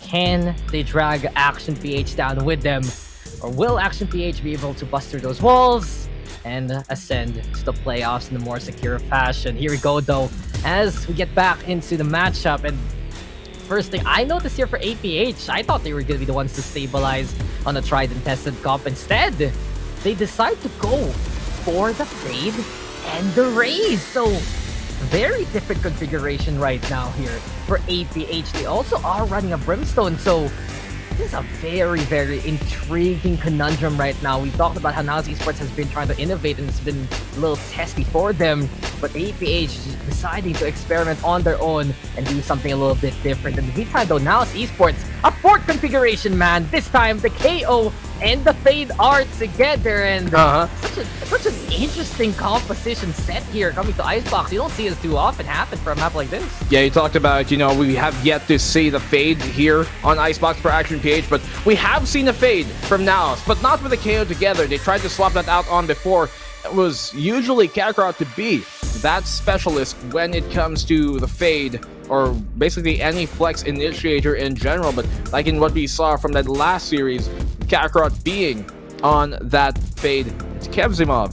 Kevs here taking up the mantle to be that KO, which we do know is really one of the hallmarks of their game, where they've built the pillars of what they've achieved during stage 1 around Kevs. I like that he's went back to Kevs ever since joining Naos because I thought Stiletto just did not fit. There you go. So, I'm a little confused right now. I think something's up, perhaps. You see some things flickering there, and hopefully we can get confirmation very, very soon because I realized something. This is the cup that they ran last time on Bind. So yeah, probably right. the Jet. yeah, I was like, wait a minute. That's a Bind composition. So I do think the Viper should show up again. I do think the Jet should show up again. Jets on either side. Once we get an update on that, it potentially can even be a mirror matchup. And I will not blame Naos Esports to do that because one best way to try and beat the opposition is beat them at their own game. And I'd love to see which of the Naos Esports rosters that will bring out. Now, I do believe there's a bit of substitution going on there as well. APH though, if we go back into the conversation that we usually have, I think really the linchpin of the APH roster right now coming into Icebox are Georgie and a Batman together right now. Like Eman, of course, can be providing that helping hand, that second system here for APH. But really, a Batman finding opportunities after the plant scenarios to give some extra reinforcement here to Georgie. And we talk about APH, they basically have a triumvirate of fraggers in their roster, especially in a map like this. Well, is it really that different from what we saw? Or maybe things are going to be reinstated back again. Yeah, as you said, one of the best ways to play a mirror match is basically beating them at their own game. And so if Action aren't ready to be like, oh, that's me, doppelganger, no way, they could be surprised about this. And that's what Naos have really gotten going for themselves, right? Being that big surprise for basically almost every team that they go up against. I do believe there should be, as a sub, as he talked about, Blas should be in over Zay, who we saw Zay kind of take more of a backseat role over during stage 1, but this case it seems like they play him a bit more in the rotation. They know how potent he is as a fragger, and maybe it's not necessarily a big problem, but the statistics don't lie, but at least don't paint the biggest picture that they are definitely struggling in this stage as a whole. But here we finally have the proper agent selects. The only real difference here are the sentinels that either side choose to bring into this chamber for Naos and Action PH with that Killjoy. I think this is the most important part to watch out for. Really, the chamber versus Killjoy is just a matter of absolute comfort. Killjoy of a Batman, pretty much in the legendary status, the PH scene really has been one of his go-to picks. In the meantime, though, Kakarot can play anything. They want to run that chamber again. They go away from the Fate this time, and I do believe this is a bit of a, I'd say, modification of how they adjusted against Oasis Gaming. No Omen though this time, with more standardized, so it's a pseudo mirror matchup, very, very close, but still a little bit of difference there with the Sentinel. So it's all about these secure takes, I have to say.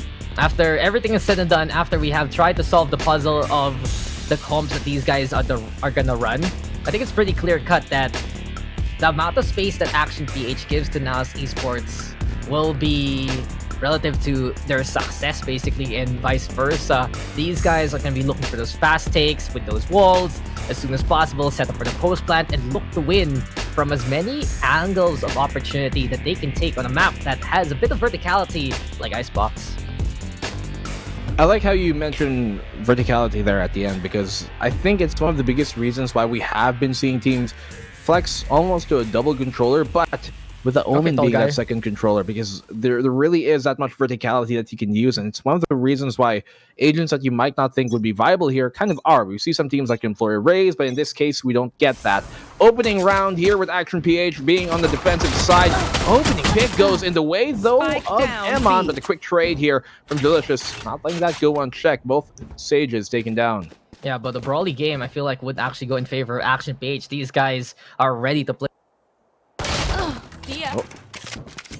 Georgie, great kill here with a frenzy to get blurred. Hopefully Dax will come back to me. Yes, I'm here. Don't worry. Being alone. Don't worry, I'm here. I'm here for you, my friend. You disappeared for a second there, bro. Don't worry. Just a split.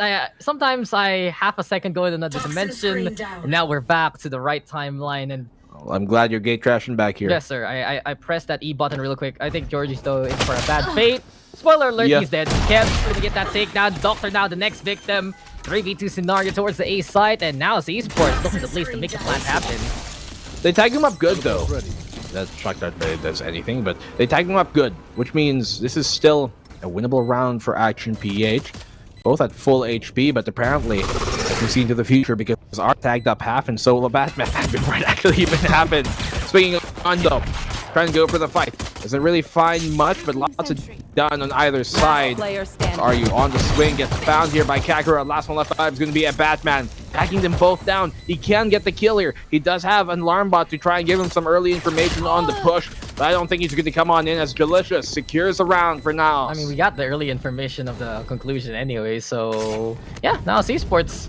They make that first round work towards that A site. Pretty simple. Clear at the corners, goes for the takedowns, and that's at the very least exactly what Naos wants to do here. If they can try to break the momentum and the confidence that Action PH usually has on the map of Icebox, then it might lead to Action PH actually playing a bit more passive. And we've seen for APH, aggression is what works out for them on Icebox, taking that map control, winning those early duels.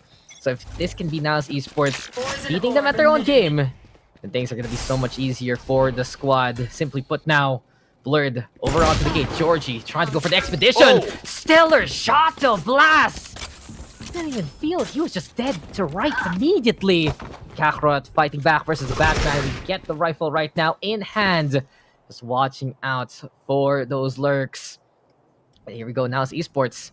They don't need to be too hasty, they realize. And you can see it here. If APH come at them, then Naos can just play that waiting game and go for the site that isn't as reinforced. Yeah, they just completely rotated. I think baited by that presence shown towards B. And it gives Naos, full sighting. So, while nothing is really happening, and my eye was on the barracks for a while because, of how seemingly was fixed now, I just realized at what point during our stage did they make this like a pace? What, the Like, barracks opaque?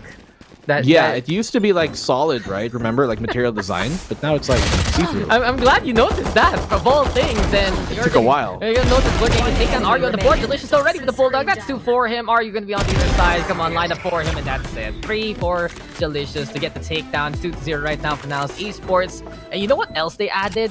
They added the maps on the top left. If you guys haven't noticed, so you can see it there. Last result, map we're in. Who picked it? The future is now, and the future is radiant, man. I mean, for me, it's like plat 2. But What would the last play? Like, so I'm a caster. Yeah, we don't have that time. I want to play, but we don't have that time.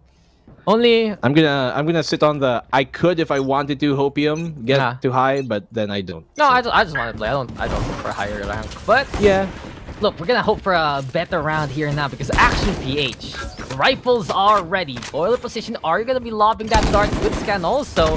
And now Action PH has a good idea of this. Might be a mid to be push on the other side though. Now the Batman lifting himself to the high heaven. No way for the Viper Spit to come online. That's Delicious. Will deflate immediately there. Blast with the trade, but the damage has been done.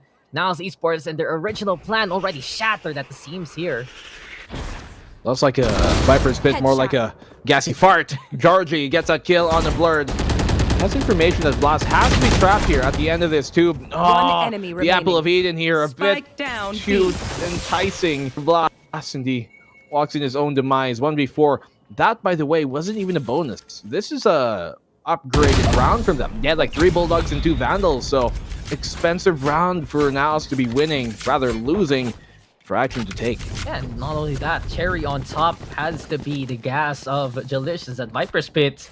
Immediately shut down. And this all started with that dart. As soon as RU realized that, okay, they're playing that mid to B, they have the Viper Spit available. This is that high ground take. This is gonna be them rushing into the kitchen.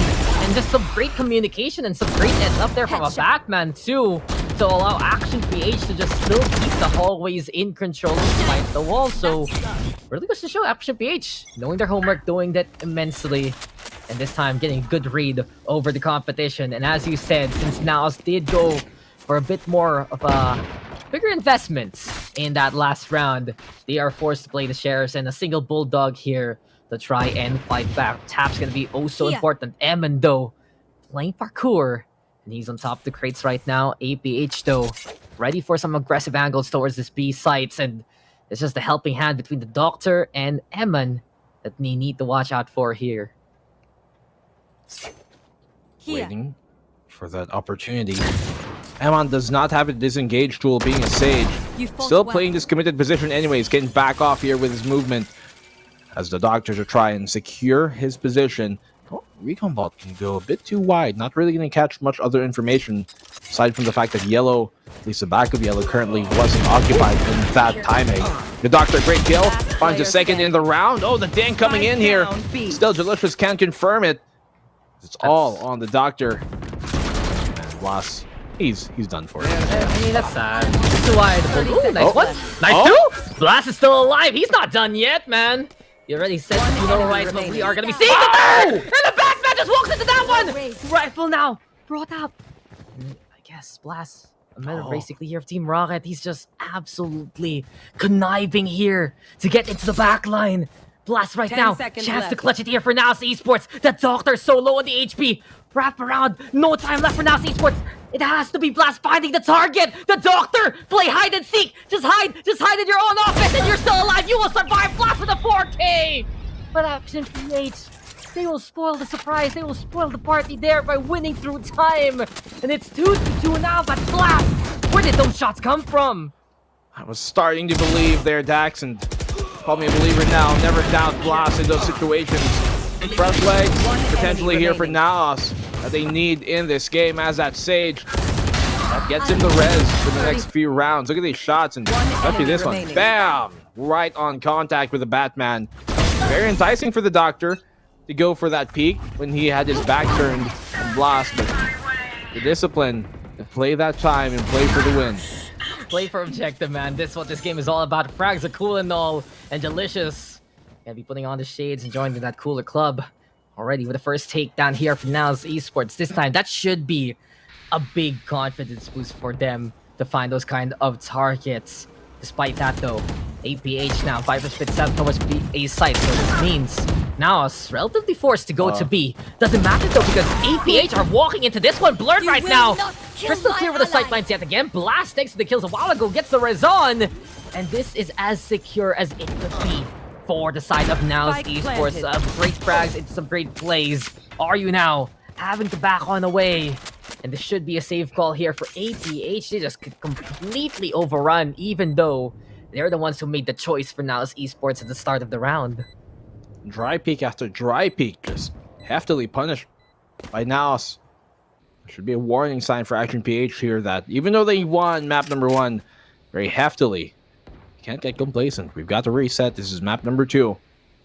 The only scoreline they should be really interested in is the one of this map. 2-2. Make that 3-2 as Naos. They take the lead once more. Kakarot. Will he go? Does he even dip into this? Maybe? Is this the expedition? The real journey? It's not about the friends that you find along the way? It's about the frags and... okay. I thought he was gonna... I thought it was gonna be like one of those Lord of the Rings movie where he's just gonna jump in and come out as a different kind of wizard at the end. Okay. The Lazarus pit there. Yeah, there you go. Isn't that how you bring people back to life in Batman? Yep. Is that a Batman reference? Yep. Is there a Batman in the game? Very much so. Oh, you're funny, man. Seems like there's more conspiracies here that can be further fleshed out later on, but there's no second guessing about whether this is true or not. Naos, better start than they had on Bind, but will that continue on true? First time they're really going to try the A site here on the gun round. Last time it was kind of a run over, but then again, actually run pistols. Dash still getting ready, and now it's Esports. Well, they're gonna have to contend with the better arsenal on the side of Action PH. Batman playing in behind. Lockdown now. It's a countdown to destruction. Will now Esports go for the offensive? Looking back on the way. No fear here. 2-for-1 trade. Teleport on the way though. For Kakarots. It seems like now Esports. The answer is the disengage. Does anyone get locked down, detained here? Not exactly. Resurrection though to keep the lines in check. We go back to a 4v4 scenario.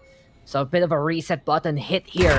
by Action PH, but the Doctor hitting one. Delicious finding Arya response, and Delicious! That's just Delicious there! Left and right, all the angles of this buffet! One enemy standing. Just one more. Delicious will get 4. A smorgasbord right in front of him. A Spike tasty planted. treat here from the Viper. And the Doctor, the only one who can stop perhaps his calorie intakes. Kakarot first to fall. Bit of a diet forced on him. Delicious over onto Nest yet again. Already gonna shoot down. Drop the classic even. Maybe some bait Smart. plays here. Gonna be making some noise now with his own drop down. But it's Delicious ready with the 5. That'll be an ace for him technically. And well, now it's Esports now. Making it 4-2. Well, I don't think it's actually an ace. It's just 5 kills. But hey, we'll give it to him. We'll give it to him. We'll give it to him. I think it counts in my head, in my heart. Okay. If the person you kill isn't the one who just got rezzed again. I think he killed the same guy twice. You know. Yeah. Semantics.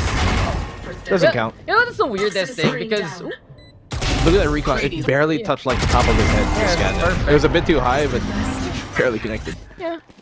I'll just count it because the thing is, if you call it a penta, people will just be like, oh, that's from League. If you call it 5k, it's sure it's not too special. Kakarot, though, making something special happen versus Emman. Okay, sure. Whatever you want to call it. It's 5 kills. He won the round for them. Big applause. How about we call it something like godlike or something? I don't know. That's unreal, bro. Yeah, very. That's perfect for a tournament. Yeah, it would be. Yeah. If they existed. I mean, 2 to 4. I mean, maybe if you're an ancient defending, you could use it there too. But what do I know? Be a very all-star studded lineup. Exactly, and that defense. And it's perfect, you know. Icebox. I wonder if there are any frogs here. Oh. This is an eco round for APH anyway. Let's see. Not that many people would know. I mean, people probably know, but that's true. It's a mystery. It's always been a mystery, hasn't it? And just shows up to congratulate the champion. That's it. And let's see if we can say our congratulations early for Naos Esports here. Will Georgie peek this? Yes. Kakarot get the kill? No. Apparently the question there. Not as skilled as we expect. Lord over to take down onto one. A Batman with the trade though. Kevs will catch RU in response. And Naos Esports. Oh, whoa, the Doctor! Wasn't even aim for him. Kevs will get hit. Kakarot now making the operator count. So this round, a lot more exciting than expected, but in the end, it's still the same result that we have foretold. 5-2 now, Naos Esports, with quite a substantial lead so far. Coming back here, Naos starting to rally after that map number 1, shedding off whatever dead weight was. Well, actually, that's mean to say. I didn't mean it like that. Shedding off whatever ill problems they had, maybe chemistry-wise and this playstyle-wise. So 30 seconds. looking a lot better for them still. Those Eagles, potent sheriffs being shown here by Action PH. Now they've got a gun round. Notoriously attackers sided this map can be. Now it's reaping the benefits of all that. Oh, dangerous peek. So close. Just know that's a line drawn. Don't do it again. And as the boundaries are set, it's now Esports now going towards that A site here. Talk screen though gonna be in the way now. Have found many effective angles really on their 410 takes. It does seem like we kind of have to rely on now with different configuration. You can see it here, the Doctor on that A side. Georgie though making the mark happen versus Kakarot. Kevs now with the shot. Georgie though denying Delicious of any kind of setup, and Georgie is not done. He's just disposing of the opposition. Batman is there to help out the team, and this leaves everything right now to the hand of Kevs. Can he stay against the opposition? The Doctor goes down, but Georgie with a quad of his own. The operator will sing the blues towards now Esports. And it's just all good here for APH to get another round. Action. Decisive round there. A lot of that was won by Georgie on this operator. Look at that backdash all the way. Korean style, he's there. Oh, wrist or two. What does that mean? It's a fighting game thing. The Korean backdash is what they call it. All I know are iframes. Yes. Plus minus. Plus minus. 1, 2, 4. 1, 2, 4. LK. You know, that was one of the weirdest things trying to understand notation in FPGC stuff. It's like, what are these numbers? And then you realize, oh, it's like a clock. Cool. these guys they're pretty creative there on that side. But here from the FPS scene, we will see Blurred create space go towards that A side. So it does feel like Naos is very secure about these A takes. They're very confident at making those angles happen in the first place. And it really feels like APH, it's a bit narrow, yes. They can find some frags, but really, Naos Esports, a good foothold towards that A site. Nice scan though in response, really preventing Naos Esports from fully committing the plan. The Blasto can adjust. Georgie though, even better with the shot. Blur though denied. The Doctor right now with the guardian there. And the Hunter's Fury tried to chase after Blast there over onto the rappel, but he's able to just speedily get on away. Quick delivery of the Sage towards the opposite side of A site. Now then, Naos. The disadvantage that spike is planted, and Emma trying to go for the wall. A bad Naruto putting on a show. Wow. Round here by RU. Adventurous escape we saw coming in from Blast to dodge that Hunter's Fury, but ultimately it doesn't happen in the end. Action PH rally back with 2 more rounds, continuing the fight here, not giving up no matter what the odds are. Naos need to secure a few more, especially these at least 7 rounds. Really make things look a lot more prosperous going to that second half, Dax.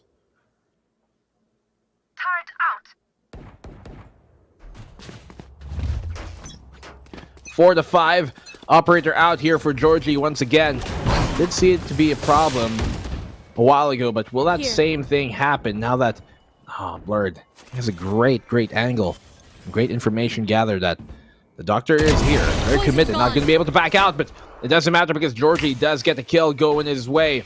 He's painting the scene here as the Doctor is eating those shock darts very painfully. Can get healed back on up. Has another shock dart to throw his way. Will have barely enough HP to sustain in that fight, but Georgie bailing them out of such a tight situation. Still, the Doctor doesn't move. Look at him. He's completely ice cold.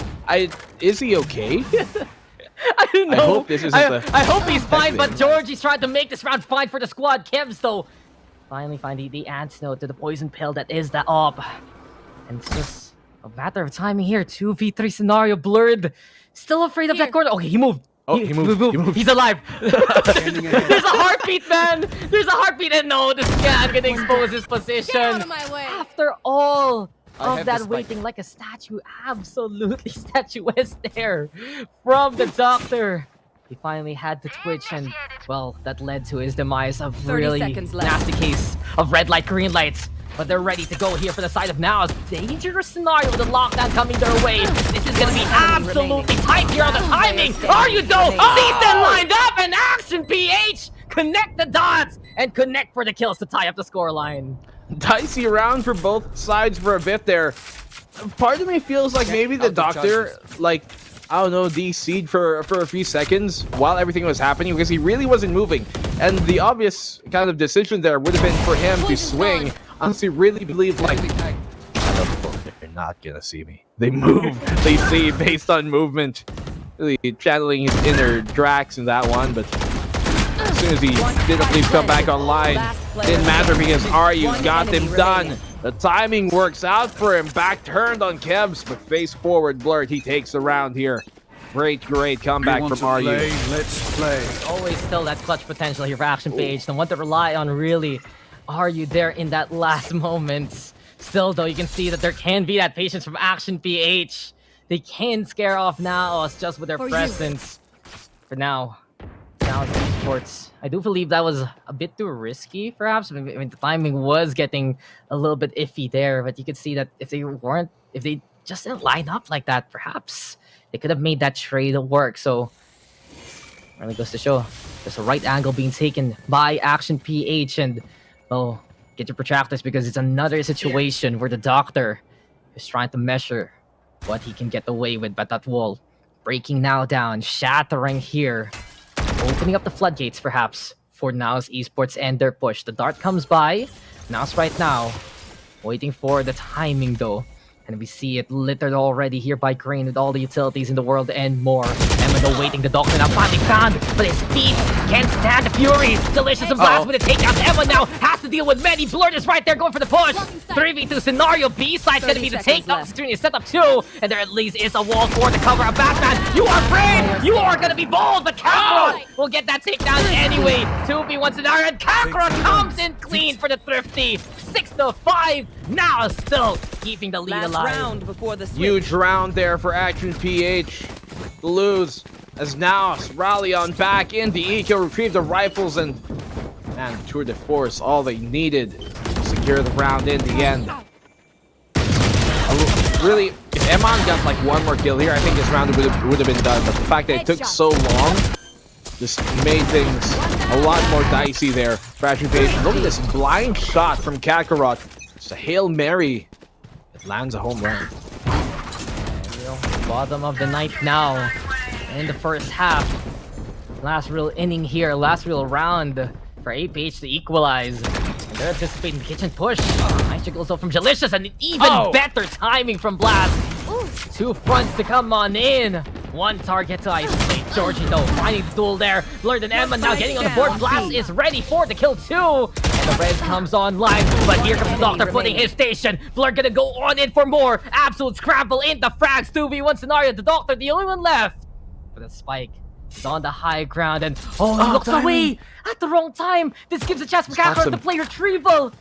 And at least right now the suit and time moving on the way. Not only that though, this is perilous for the Doctor. Right behind you, there's an outpatient looking for another prescription.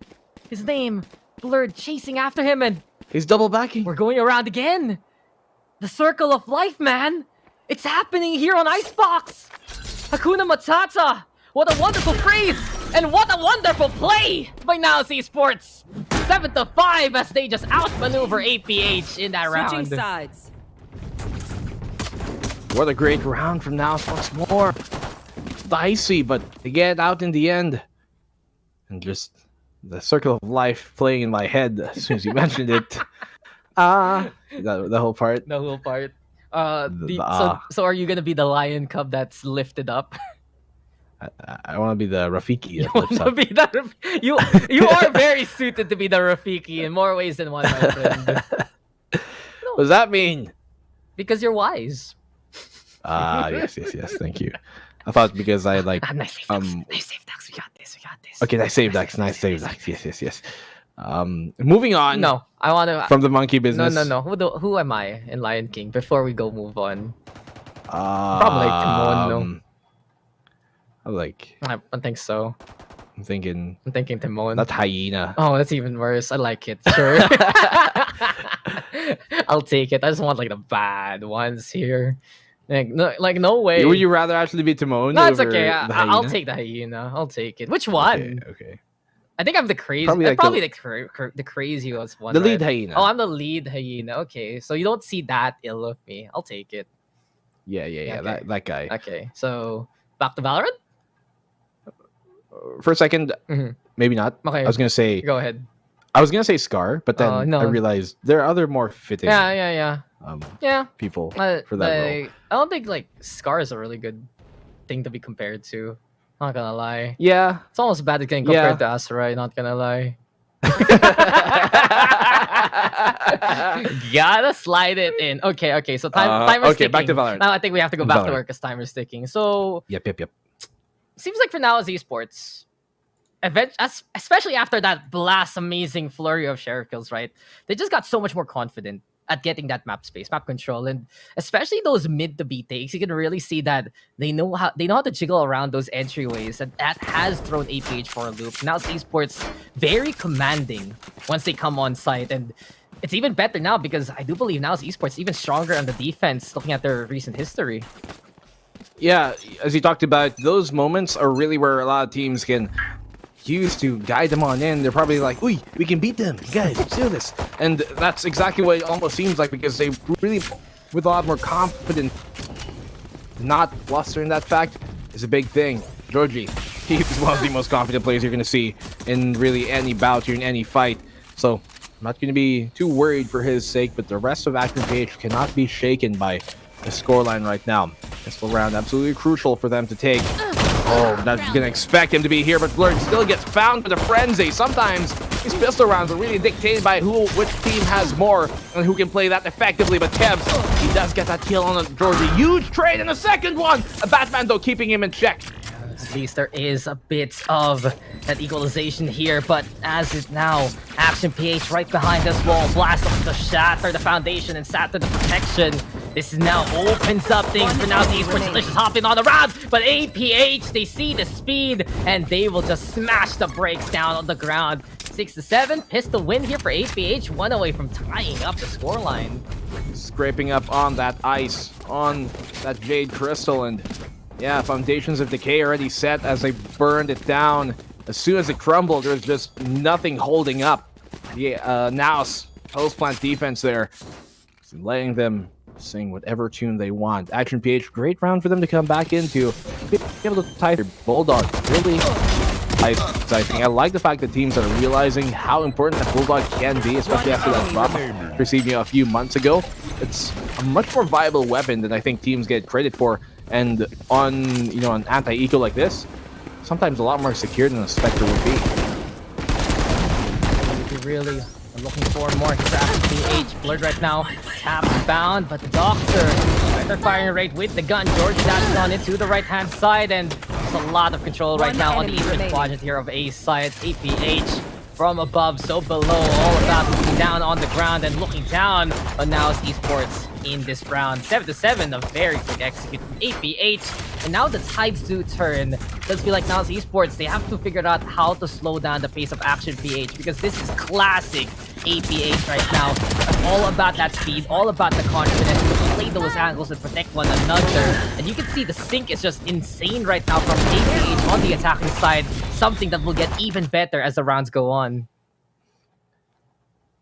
Well, we have seen them go thrifty in this case, but I'm not too sure. Naos with the gun rounds, lately at least, latter stages of that opening half, looking a lot more reliable than it used to be, at least in this group stages. Georgie, he's got that Bulldog in hand, cannot win the fight, and that's what I'm talking about. This is the firepower advantage, heavily being utilized by Naos to the best extent that they can. It does gain them that early advantage here.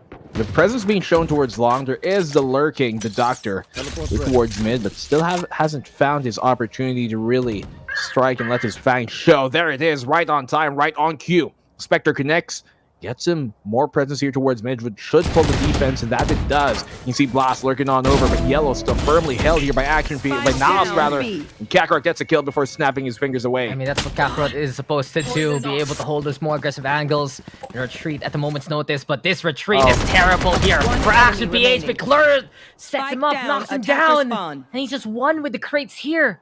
Pretended he was cargo. But this is just a delivery to a point here for Naos Esports. 8-7. Looking at that gun just real quick. An interesting sight, but even better right now. Naos Esports preventing even more damage done to them. They had such a good angle there to lurk on, and from that point on, it was just Naos Esports getting such a big win condition here. If Kakarot didn't get that kill and force the rotation, that would have completely fallen apart for the defense there. Quick peeks now. Naos, they do take the lead once more. Haven't really seen them extend this far high up the same way that Action did during Bind, but that could change here right now, especially if they shut down this attacking side of Action PH. B-side once again looking to be taken here, but the Doctor far towards that A main position, hoping to catch off very eager, ambitious Naos player if it ever does come to it. That's not going to happen just yet. One way here, tagging up with the Sovidrone Aldrone for information, properly used. Gives him a bit more space to work with here, but timing still hasn't burned that much utility. Wall down perfectly to try and get them that plant off, and that shall connect. Chance right now here for APH. At least though, now Esports ready on the other side. Aldrone now gonna get tossed on over. Bit of a reset here, but keep an eye out in the middle. Whoever wins that duel gives an angle to the team. And it's Kakarot who beats out the Doctor. So now Esports now so much more secure on their aggressive push here. Blurred with the takedown. Looking to retake Yellow for the name of Naos Esports. And there we have it. Emma walking in just to die, running in actually. The backman though, finding one blast already with the defuse. Halfway done, halfway left. Are you though? Looking to go for more halves. But this is a complete system here for Naos Esports. They watched the flank, they found the angles, and as soon as they were ready to hit that green light, they went go and they went for the retake. Naos extending your lead to 2. One of the largest leads we've seen from them this entire game. The only time they had 2 rounds up, I believe, was during those first 2 rounds that they did win. They get this one against this Eco. Could be an even better round for them. Plant, at least some consolation for Action PH, but the post plant of theirs struggling to really get anything much ongoing. Spectres and more importantly, Stingers forced up here. I'm curious to see why they used this, why they chose a Stinger over any other option in the first place. Dude, the Stinger's cool, okay. It's fun. Oh, that's even better! Battle of the Blades, Georgie! He cut the head, and this is why he has been seen as one of the scariest jets you can have in PHC. Consistency and conniving. That potency is there too. Kevs, though, making the Hunt the Fury count. Emma just running on in to go for blast. Really heroic effort for Emma, no fear whatsoever. Rez comes on in now. They know they can bring Georgie back to life. Kakarot, though, over onto the screen. The Doctor going for the plant, but APH got a good foothold towards that A site. And now Esports now. They have to play at an angle, but this is the problem. The Viper Spit is there in Action PH. They're doing it here, Black and Blue. They're getting on site and getting the space that they need. Oh, but the flank here. The flank is going to be absolutely crucial for Delicious. It has to work on out. Information, great information found by that Owl drone. Still, alarm hasn't been rung yet. There is somebody on that flank. Oh, Georgie catching Kakarot. That is huge. Brings it to the 4v2. Still losable, though. But he goes on the peak. He gets the dink as well. Delicious, he gets the clutch as well. The round, maybe not entirely a clutch, but a clutch play to come out from him and shut that eco round down. More than enough time to get the defuse off as well. Now, extend their lead, the largest they've ever had. How the hell did they line that up? How the hell did Delicious find that spray, that burst, that beautiful frenzy of kills, basically? And he was just at the right place at the right time. You mentioned how that flank would be worthwhile, and it was. But I didn't expect it to be that immediate finishing blow, and it was already stellar here for Action PH. They braved the lighting, they braved the resiliency of Naos Esports, but this is where it all completely changed. Delicious is fine because they're on they line up. That's the worst thing for Action PH. It's such a big problem, that visibility affecting technically your own team too. And just heartbreaking right now for Action PH. Things were looking fine, but Georgie will make everything more dandy now. Stuck down to 5%, but Delicious will deflate from 0 to 0 real quick in a span of a round and a half, basically. But now, at least, Action PH, a chance perhaps to push on forward toward that A site again. We already get the reinforcements now, so who's willing to contend this. But APH have seen how secure they can still make the execute work anyway. 7-10. Naos. That's opening kick here by Action. It helps him back around. But oh, the res. That's going to actually give him on the way. They thought it was still up on the pipe, but they all fall for the bait. Are you the only player to get a kill here? Naos looking to storm away with map number 2. They get this 11th on the board. It's all on the Doctor, but this is even too sick for him to heal. They get the round, and Naos, very convenient scoreline here as Action PH struggling on this second half. I mean, there is no cure for that. Maybe except the Sage, but... Lazarus Pit. So we dump people in the Viper's Pit, people will come back to life because it's the Lazarus Pit now. That's how it works. Yeah, but they're coming without their memories. They're gonna forget what they're doing here. They're gonna be like, oh, I was playing a tournament? I didn't know that. Unlucky. Let's go. Still scary though. Now Esports, this is the form that we expect from them, man. Like, this is exactly what we see from Naos Esports, the potential that they have, the frag fiesta that didn't come their way, and even now, it's just confidence abound. Blurred deciding to play APH's team and winning. Kakarot now, even with kill with the operator, zips on the way of a draw. They go ready again for another target, and the reset into the recoil, into the takedown. Emando finding one. Harry Habit over on top of 410. Kev's gonna be playing it safe down. Beyond that, it's just all Naos Esports. It's just so systematic for them. And map points, the force of the decider. We're not done for the Knights at this rate, and we are not done trying to figure out the standings here. If Naos Esports can play spoil sports with the arrival of APH. It's almost assuredly map number 3 here by Naos. Secured. Team Secret can't go perfect, and seems like Naos don't want to go down with a anticlimactic run as well. They want to end this with a bang, and that they could if they take this series versus Action PH. Really a lot of how the group stage will be set by this round. Blast let's get an opening kill on Emma, and by this series. It's really going to determine the fate of two other teams potentially tied up with them. Blast, huge kill once again to find Georgie. Crumbling here, Action PH. This is maybe a go next already.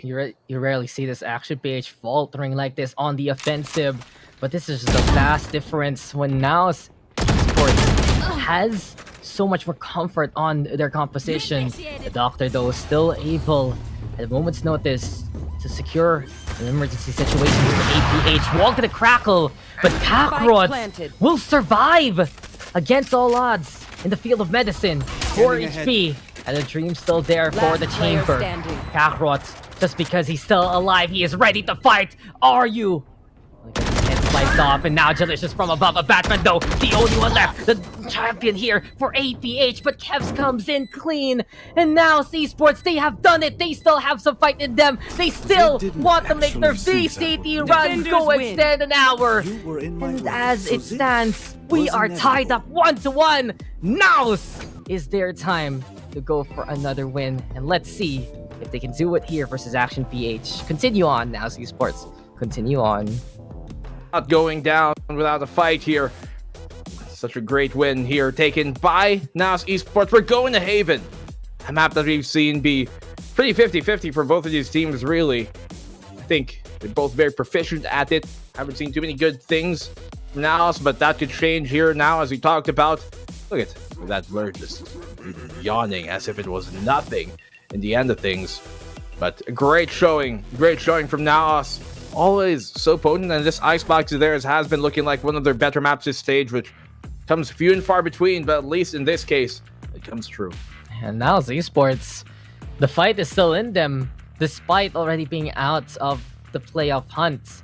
These guys want to make their mark. They want to bring a team down with them into the elimination zone, and not only that, to get at least that 1-6 scoreline that they can tell themselves that we found that series, we found our stride a little too late, but at least we were there to make that impact. And impactful again on Icebox. This defense really absolutely stifling from the Naos Esports brand, and we saw it against Team Secret. We see it here against Action PH right now. It's just those moments of anticipation that really works out so well for Naos Esports. They understand what they can get away with that chamber into, what they can get away with blurred on that jet. And many times, they're able to break that momentum of Action PH. We already saw fragments of that a while ago. Oh, it's a line grab. Wow. First time I've seen that. I think it's Economy. Whoa. That's new. We're gonna add that to the production value. But as I was saying, right, first map we're already seeing there by Naos Esports, able to at least stem the tide of APH, slow them down when they would get the kill onto Georgie. But this is just a little bit more different. This is that upgraded, exemplified to a better degree. And this time the value is just rising like the stocks of this line graph here for Naos Esports, where in fact that they are able to cover those angles of opportunity that APH wants to take away from them. Look at those stonks all throughout. Completely at the uptrend after this second half started.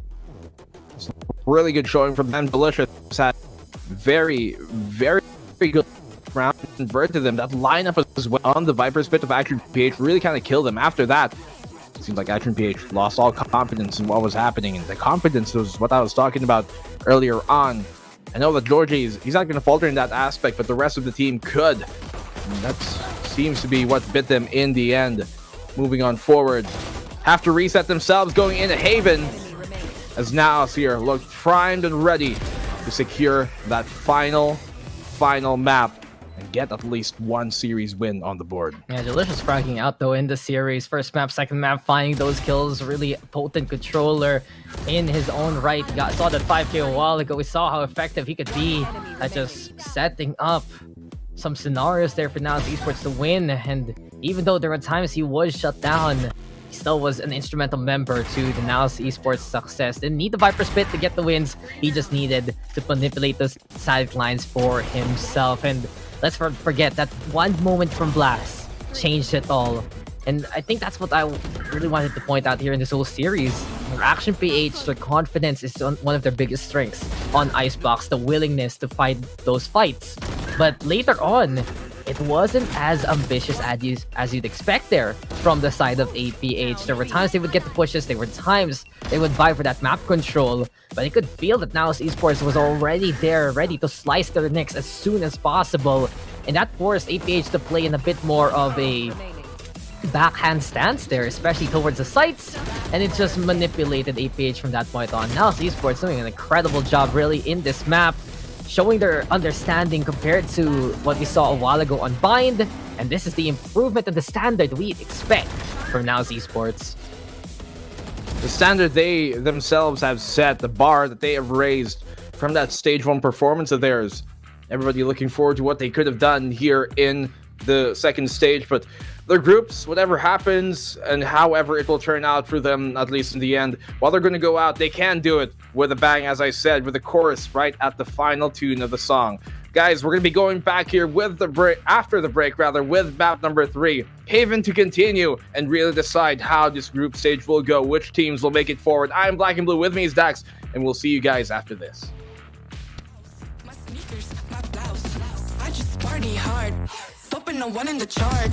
I've already won, babe, but then you start. Flexing on ya, flexing on me. Flexing on ya, flexing on me. I just gotta go, but I wanna hold on.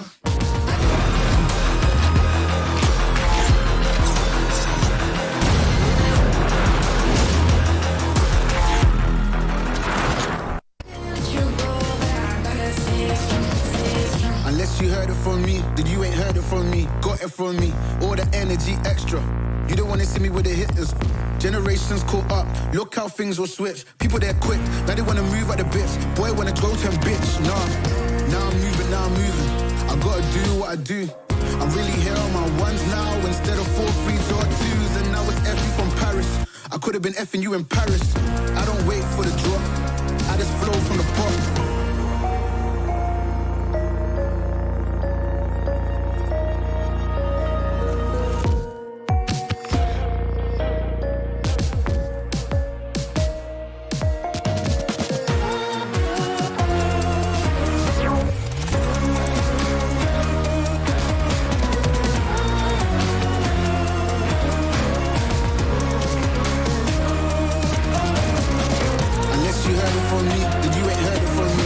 From me, all the energy extra. You don't wanna see me with the hitters. Generations caught up, look how things will switch. People they're quick, now they wanna move at the bits. Boy wanna go to bitch, nah.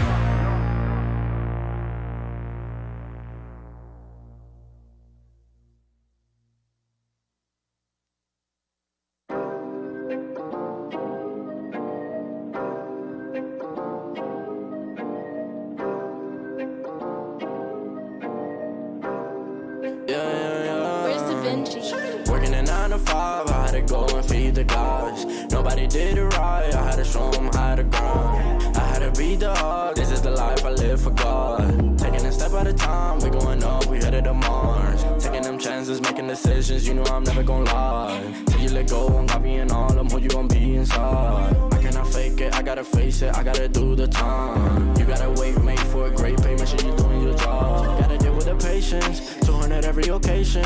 Going to different locations, how they got when I need some direction. Me and Vinci go up every session. Cook it up, yeah, you know it's no pressure. Yeah, you know how we do it, we all in. We can slow up and you never catch us. Working a 9 to 5, I had to go and feed the guys. Nobody did it right, I had to show them how to grind. I had to beat the odds, this is the life I live for God. Taking a step at a time, we going up, we headed to Mars.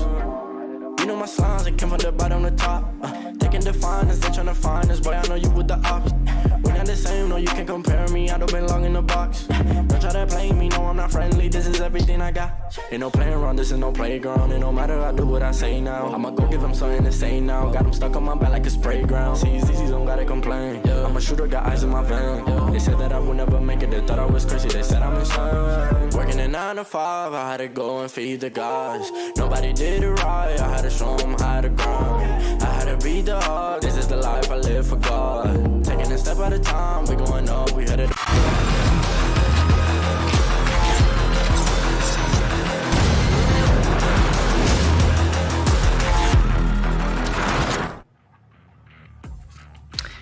Lives on the line in more ways than one. Playoff dreams looking to be made and shattered here in our final map. And everyone's eyes glued now to Naos Esports versus Action PH. Welcome back, ladies and gentlemen. We are tied up 1-1 here on our final group stage series. Dax here with Black and Blue yet again. And it's just crazy to think that this last map is going to define so much of the latter half of our playoff teams here, Black and Blue. And not only that, also determine basically the positions and seeding of the rest of the field. Yeah, there's so much on the line here. Maybe not necessarily for Naos, but it's basically like depends which team they would want to go in is how maybe their performance might suggest. But in that case, it really does come down to Naos wanting to go here with a bag. Don't want to end 0-7 the same way Secret wanted to end their group stage run 7-0.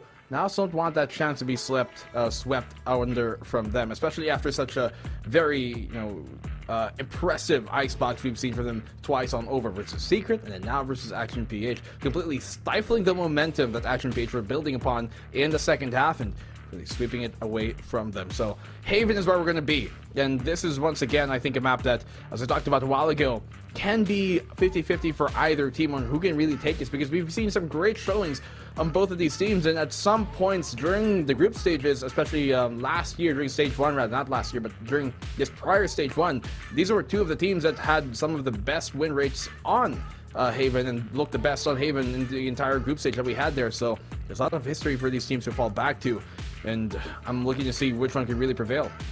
And that seemed in recent history, Naos Esports has found the number of Action PH time and time over. A number of 13-6s in their books here between these two. But you were talking about the history that they've had here, and I think individually you can look already how potent these guys can be. On the Naos side, this is where they made their mark all the way back in stage 1. This is where the KO was just brought in to do some immense damage towards the PH scene. And I think the question moving forward is, will we get that back from Naos Esports? Do they just go back to their basics that they brought out at the early part of this stage 2? Or will they experiment yet again with some of those different rule swaps that we saw later on that didn't really work as much as they expect? So it's a little bit of a question again for Naos Esports. If we go with something tried and tested, we go for the experimentation. I think my little bias right now after the results we've seen here recently is on the former, because that's where they really look acclimated. But on the other side, Action PH, we know how potent these guys can be on a map like Haven, and yet again we look to what Georgie and Eman can do together to make the entries count, especially as the numbers are a lot more segregated for Haven itself, having those 3 sites, having better angles to perhaps find those isolations, and even get through some of the cheekier close holds that sometimes teams like Naos would love to do. Yeah, and falling back to the roots is really what has, I guess, looked the best for them, although they did try some new things out on that icebox map, right? Actually, no, never mind. I thought for a second they had that KO, and I realized we kind of ran over the barracks for a bit there for what the picks actually were. But yeah, as you said, and as we saw time and time again, it's when they do kind of fall back to what they've specifically known and practiced over kind of throwing spaghetti to the wall and seeing what sticks. That's when they've looked the best. And for Action PH, we have seen them try and flex things up and try and bring different things, different new looks into this stage, and they've been at least a bit more successful than the general kind of ideas thrown out by Naos. Generally, we have yet to see them pull out the fade here on Haven, and the same could not necessarily be said for Naos on Haven, so I'm not too sure if they're going to bring it out on here. But the last time they did pull out that fade on Haven, it didn't really go too well for them. 5-13 versus Team Secret. But when they tried to go back to their roots, and both times they won one, but they lost the other towards RRQ. They won versus Oasis. So I do think, as you suggested, Dax, that really coming back to the roots, what they've tried to really make efficient last stage and bring that back on here with Kakarot being that back on that KO and playing around that, I think should be their game plan. I mean, it can't hurt, right, to go for a last hurrah with the composition that made you a household name in the PH Valorant scene, and wouldn't be too surprised if Naos Esports did go that way. Wouldn't be too surprised, honestly, if they tried one last time to experiment, because they still want to make this victory happen. You saw that they just didn't give up whatsoever on that icebox map. Things were looking dire at the start, but just a bit of that clutch, a bit of that magic, and a lot of those enough was for Naos Esports to get back into the rhythm of things. And on the other side, I think for actually, this is where it's a bit questionable for them. Like, there are questions that get applied to H where they do struggle like that, where they cannot find those round wins when they're just losing out on the streaks. And it seems like sometimes the ferocity isn't as fierce as before with the more well-balanced roster. But at the same time, there's a reason why they have this configuration right now, where they have that extra bit of backline to keep them alive, to keep them safe, to keep them at least in contention despite losing some of their frontline heavy players. And that really was effective, remember, on that bind map. So APH, their evolution has been a little bit high and low on some of these sides, up and downs. But right now, they just need to continue on with what works, because they need that positive momentum moving forward if they're going to be making it to those playoffs. They need to find a bit more of that consistency that we can see from them, but not always on the day-to-day basis that you'd expect from them. Yeah, well, the consistency has really been their problem, right? We see from Naos really pop off every now and then, but really the 6th place that both of the last two teams are fighting for, SB and Bren, that is what is up for grabs here. Simply put, to correct myself a while ago, it's just simple. If Action PH wins, Southbuilt go in. If they don't, if Naos take this map number 3, it's going to be Bren Esports moving forward. It's clear-cut night and day, and that's all we really have to consider here and really be concerned about when it comes to the standings. And Action PH and Naos, they know what's at stake, maybe not necessarily for them, but here in their group stage, and that's really, I guess, the big importance of this day. So many high importance in terms of the standings games here today. We had the opener, and we're now having the closer to really end this whole show, this whole group stage, and how things will turn on out. Playoffs is where we're going to see these next two teams next after this final map when we close off the group stage. And it can be a very different look for the Action PH side. Fortunately for now, we're not going to see them coming to the playoffs, but we hope to see more of them in the future once the VCT does return. We know that they are such a young core that has so much more potential than they showed here in this stage 2. Stage 1 really did prove that these guys are a force to be reckoned with. And whatever happens after this series, after this map number 3, I only hope that they get themselves back on their feet again and competing. You know, I genuinely think that these guys don't really care about the standings as of now. That these guys are just going to be playing their hearts out and look to get that victory, no matter the scoreline, no matter the disparity. And for Naos Esports, with absolutely nothing to lose, just get that moral victory, get that win over such a esteemed rival for their history, to say the least, on Action PH. It's something that they can look to build on and rethink what their future plans are, since this is the last stage we're going to be getting of PH. I wonder if they're going to be able to qualify for some of the other, especially because of their APAC runs. But now as Esports as a whole, they're not shy to compete in the community scene. This is a squad that wants to make waves again and again and again on a month-per-month basis to be champion after champion after champion, because it does feel like they didn't really have much of those accolades coming in to VCTPH compared to some of the other rosters, right? Where the community circuit absolutely flourishing, especially before the inception of VCT in the Philippines, before when there were a few breaks here and there. That's when that these kind of squads would get those accomplishments along the way. And for a team like now, especially who's trying to build up such a big brand right now, not just on the, I'd say, playing side, but also with all the different contents that they have here, it's something that they have to think moving forward. What's going to be the plan? Is the squad going to be correct for us? And it's just a little bit of a case right now, because from what I see, I think Naos Esports is one of the highest chemistry squads in and out of the game in terms of the Valorant teams that we have. But for now, though, we can talk about memories we've had with some of the teams here hanging on outs, or we can go on a break, and we'll be doing the latter there. So, guys, we'll be right back for more Absolute Decider final map of the group stage. Taxi with Black and Blue. We'll see you guys in a bit for more of VCTPH.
talking about, man?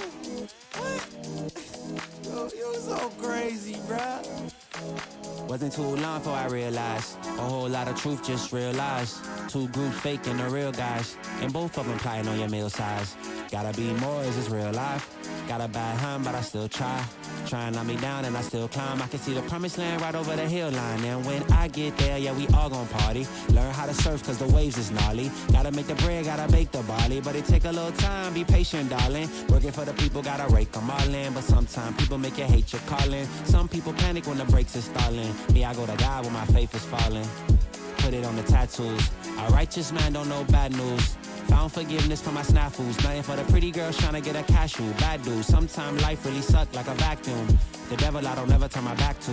I just wanna shower love like a bathroom. And be a role model for the black youth.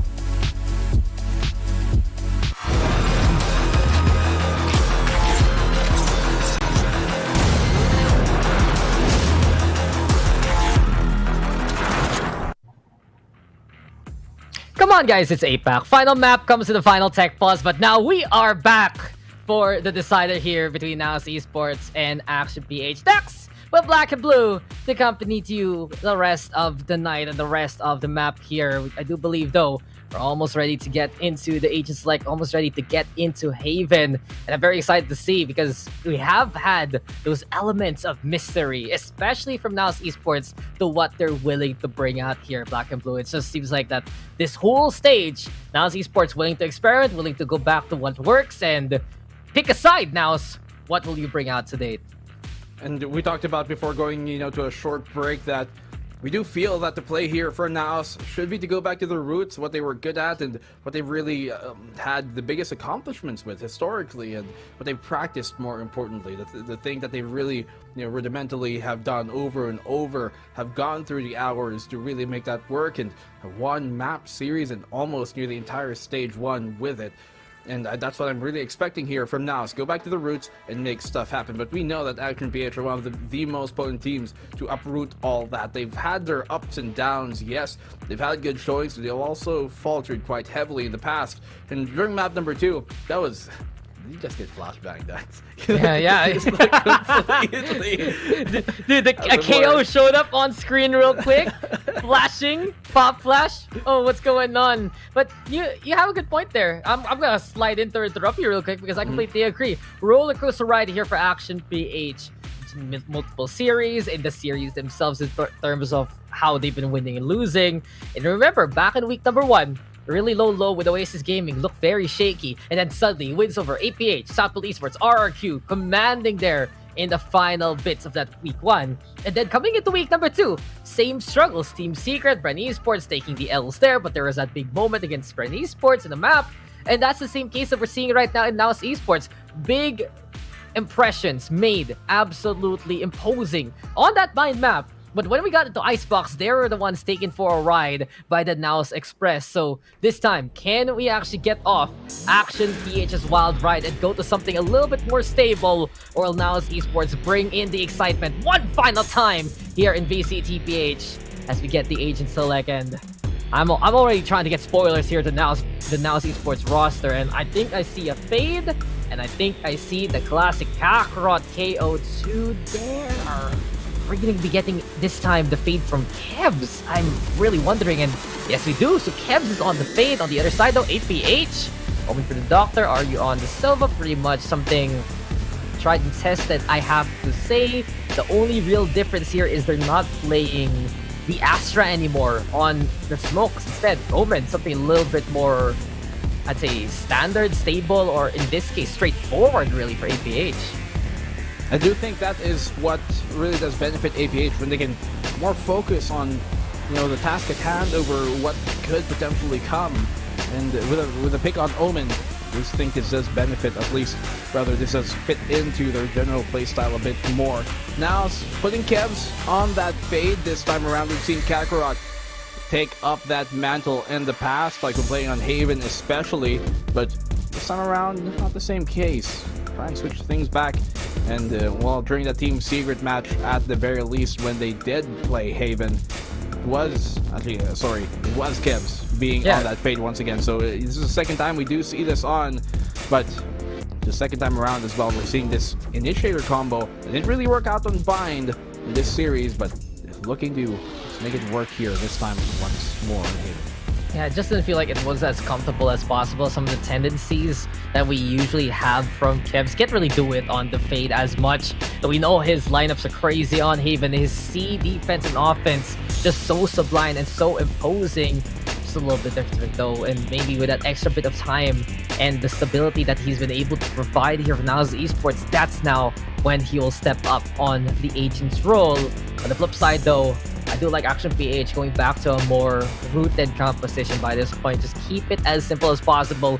Look for that execute and look to enable it as best as you can. This is it though, ladies and gentlemen. Final round of the group stage. We will get a playoff teams very, very soon. We will see who will be eliminated. We are almost 66% done with VCTPH Stage 2 next week. It's the playoffs to find our 3 reps and the champion. But now, repetitions again, over and over in these Valorant maps. We go towards A site. Kakarot, though, playing the lurk over onto the lobby. So it's a pretty secure control here by Naos towards that A side. Problem is, though, this might be an overrun. Kakarot doesn't find the targets here. Kev the distraction, and Kakarot comes in for the 2K there. Kev's with a kill too. Action BH spotted quickly and played with by Naos Esports. Big play from Kakarot to find 2 before going on down. Paranoia connects, Blast on the swing. Right click, a bit too far out of range. The Doctor able to equalize the odds. Shock Dart to force Blast on back, but the Doctor is quite low. This is looking still very dangerous. Turn up above, and the right click connects RU. Last one left alive. We've seen amazing clutches from him, but this even seems a bit too difficult for a player of his caliber. 1-0, opening round goes to Naos. Yeah, backline becomes the front line, but that distraction there from Kebs, just perfect to prevent that peek. Usually Action PH would look there to the left as soon as they start crawling into the lobby, but since he showed his presence from short, it was just enough for Kakarot to make those shots count. Getting 2 was a huge detriment to the APH plan of making that flank happen. Sometimes we see APH, right, they kind of have to say, you know, defense isn't really for us. We want to pretend we're playing the offense instead, in a bit of a cosplay expedition in that last round. Now then though, now is able to take advantage there on home turf. They're in somewhere they're absolutely familiar with. And in a decider like this, there's a chance to take this away. But the Doctor taking the life of Blur there with the shorty. Kakarot though, finding 2 in his backline. He will go. Georgie gonna be trying to make an impression over Kakarot. Kevs catches him in the response. Last player standing. 2v2 right now. Georgie Delicious making trades happen. All left now to the hand of Georgie though. Goes for the spray, Blast is right there to hold hands with Delicious and sing Kumbaya. This campfire lit for Naos Esports. A bit costly, yes, but they still get the round. At least making sure their wallets aren't too full for the next few rounds. For the next round especially here, Action PH. This defensive side is theirs. They really need, at least really maybe get like 4 or 5 rounds. It's all it really is required in this case, because it can be that attacker side map that we know is very formidable. And the Fade, especially on the Naos' favor, it's so difficult to stop their hard initiate with that KO paired up with it as well.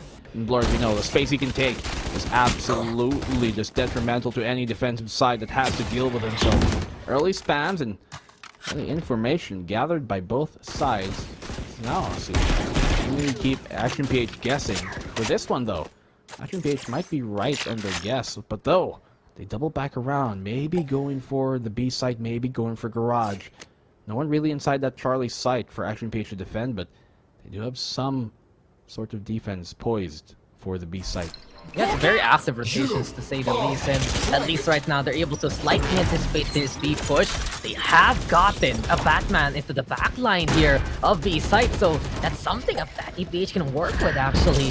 Delicious though getting ready. Batman now brawling. Flash though comes, and Blurred is the one who's absolutely blinded, legally blind after that prescription. Georgie gonna find Kakarot there, and the APH is from that foothold. They have established some dominance to get these kills. Georgie on the board yet again. Kevin's still finding Georgie in response. Has to back away thanks to the scan. Delicious now going to be going for the peak for himself. Evan there ready for their nades, but Kev is not done. 1-11. Kev's with the burst fire to get that takedown.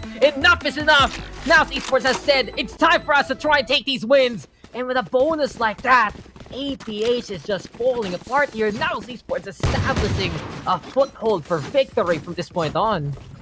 3-0. Great start here by Naos. Looking at, it turned it seemed like it went to where a Batman was trying to place it, but yeah, well, a start here from Naos. To win that bonus was absolutely crucial. They get the plant off null command. The fact that he was able to get that on their bonus round is crucial. If you can't equalize the odds with the weapons they've got, the arsenal, they can do it with the ultimates. And did come and bail them out in the end here now. We'll see now though what Action PH can really do. They are slipping here, unfortunately. You can feel the momentum is heavily in favor of Naos right now. And you were talking about some guesses here and there a while ago. I think my guess for the series is when will the operator become a variable? You know the Blurred has been adept with it. You know that Georgie can do so as well. And I wonder who's going to be bringing out that sniper later on. Might be APH even.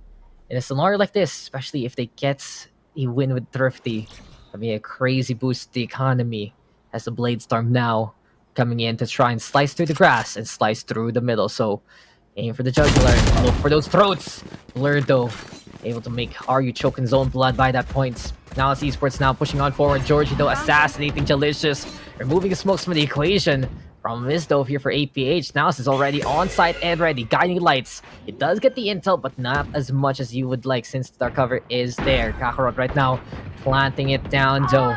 We have Naos with a kill onto a Batman 2, but watch out for the flash, watch out for the side, and watch out for Kev. He will be your nightmare. How does Bren even do that?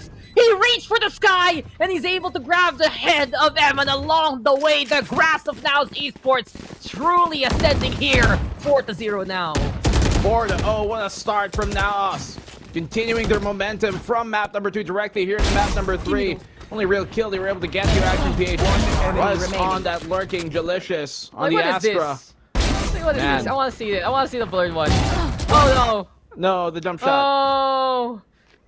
He got the headshot. What are the odds of him getting the headshot doing that? Apparently 100%. Because he tried it once and it worked. You miss 100% of the shots you don't take. That's why you take the shot with Tailwind in the updraft. That's a good stuff. That's a really good PMA here for Blurred. And honestly, positive vibes right now for Naos Esports. Save the best for last. Is that the whole performance here? Georgie though on oh, no! expedition, and he gets blasted least, but Kevs is ready now to fight. That could have been a moment to get 2. Missed opportunity here, and Blurred is the one who doesn't miss. Finds Georgie anyway. 4v4 scenario now.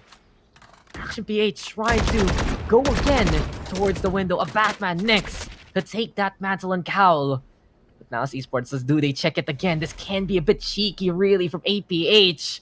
Slower play though from Naos Esports. Blurred looking right at the Batman. He expects it, but he still gets taken down. Kevs though finding a Batman in response. We go now for the 3v3. Michael being 5 passed over to A-Link. Doesn't really hit much though. But this is Naos Esports, at least with some space to go for that B side. Big guys focus soon though. Countless Fury is there. Eman has crawled his way in. Kev's trying to play the angle here. Maybe surprise RU. Can't hesitate though. Has to fight the Sova. The Doctor finding Delicious. The defuse is almost there and too little. Too late with the saves. But Kev will get 3. Looks for a 4th.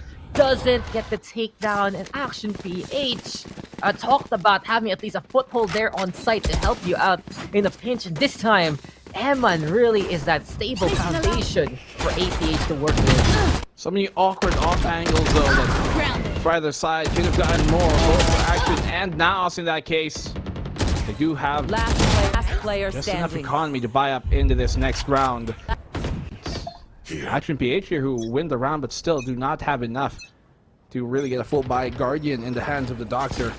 Hopefully it's the right precision tool for the job. We'll see though, the Guardians have been quite a Gallus expedition, and now then Action PH going for fortify here towards the seaside again. I do like the fact though that have again a Batman playing into the window. This lets him basically enable utilities on 2 sides, 2 sites here on a map like this. Has to back on the way though. There is always going to be pressure applied when a star is put under your feet. And now Esports, they do not want to feel the sting of defeat yet again anymore. This is their chance for retribution, for redemption even. I think it does seem to be where they have to look comfortable with. This is a composition that's fine for them. they have shown that they're understanding more to enable themselves with the fade. And this time, the setup right now, Prowler is going for the push. Lockdown is there even. And now Esports imposing heavily towards the C side. Backside, though, might be the danger zone here, courtesy of Action 30 PH. seconds left. Lockdown placed. Oh, but there's a small sliver of space there on the back of the side. Emma looking to dip under the fight. Doesn't even get a kill. Blurred. Two entry frags. One enemy really remaining. great frags he's finding here. And Action PH crumbling at the seams of this plant. 1v5. Nothing they can do. Not a single kill even found. It's not even a problem for Naos Esports right now. They knew that Action PH could play on backside, and they adjusted accordingly, enabling Blurred to be covered in time for him to get those angles anyway, to get those peaks on out, and just the entry, incredible there for Blurred. And not only that, they didn't fear the lockdown at all, breaking it in time, finding it immediately. No pressure, no sweats, and not another round here. Now Esports now going up 5-1. Can they get one more exit? Are you gonna get tagged? There we go with Dart though. He wants to contest. He wants to fight versus Kakarot, and that is a fight that he will not win. All are slain on the side of APH, and their dreams are being dashed bit by Naos Esports. That's a good time to call timeout here for Action PH. One of the more stubborn teams who don't utilize that part of the game. Blurred, great entry frag once again. Knew that the only position that someone could be waiting in that case would be at the very tip of the back of the site there behind Pillar. Do call that timeout here. Action PH to try and, slow down the momentum of Naos, but I don't think that's really necessarily going to come true in this round. This just looks like what Naos used to do. This just looks like how comfortable Naos used to be. And Kevs, man, he has really stepped on up now. Struggles on the fade last time around, but I think ever since that Team Secret game as a whole, he has found a little bit more fire in him compared to some of the other days we've had here in the group stage. And this is not a knock on him. He has always been that stable force for Naos Esports. But right now, especially in the latter days of this week, he has really picked it up here for the squad, and that's something that's Naos Esports can really look forward to. Just looking at their leader, looking at one of the stable grounds of the roster, and look to perform there. The other one usually has been Jet. He has been fragging out the past 2 maps. And really, Naos Esports, well-oiled machine, especially with Kakarot on that signature KO. Let's see, though, if there needs to be some more service courtesy of Naos Esports. APH, potential contest by the double doors, but really the gun's not in their favor whatsoever. Eco round now for APH, and you can just really discuss more how Naos is being so much more effective now compared to any of the other series they've had here. Yeah, playing as a team here, keeping things wrapped up tight together. Action PH, they're the ones who look lost. They're the ones who look like they're in a scramble. This lead should extend even further. Looking like a potential dominant half from Naos Esports. Oh, okay, the Doctor tried to go for the attempt, but not really connecting, not finding the proper timing nor the range of engagement to make that work out. Shorty, unfortunately, doesn't go his way, and Kevs decapitates Jordy here on the peak. You can find a second. That he does. He's not A done. third will go his He's way not as well done. because Ryu's next, and the Batman is all on him. Whatever heroics might bring out here, it's all that he can do. 6-1, Naos going even higher. Yeah, you may be a superhero, but you are one mere mortal. They're a Batman. Shut down in his prime, and Naos Esports, this is just looking very, very convincing for them. Really, other side of the coin is, where was this Naos Esports quite a while, but this is their true potential. This is how Naos has flourished in the PH scene. And even though this is going to be their last stop with us in VCTPH, it might be a hell of a series to remember for them if this can be a last hurrah for a victory. Now then, I really feel the pressure is on for APH. They know that they're basically the playoff lives are on the line here. Many things going to be manipulated heavily by a potential victory of Naos Esports compared to the more clear-cut destination if APH who gets this win. But look at Naos Esports just step all together. Couldn't even commit for the lineup there. APH gonna fall down 1, 2, 3. The Doctor Joe. Maybe a quick little dose of a lethal injection out of nowhere. Big surprise perhaps for Blast. He has company in the lobby. They're right there with each other. The Doctor Will he see you now? He even throws out the smoke, and now this is a... Oh, Blood gives the chance, but the Doctor will still get the takedown. That is one medical mystery I never want to solve. That is just in there from the Doctor.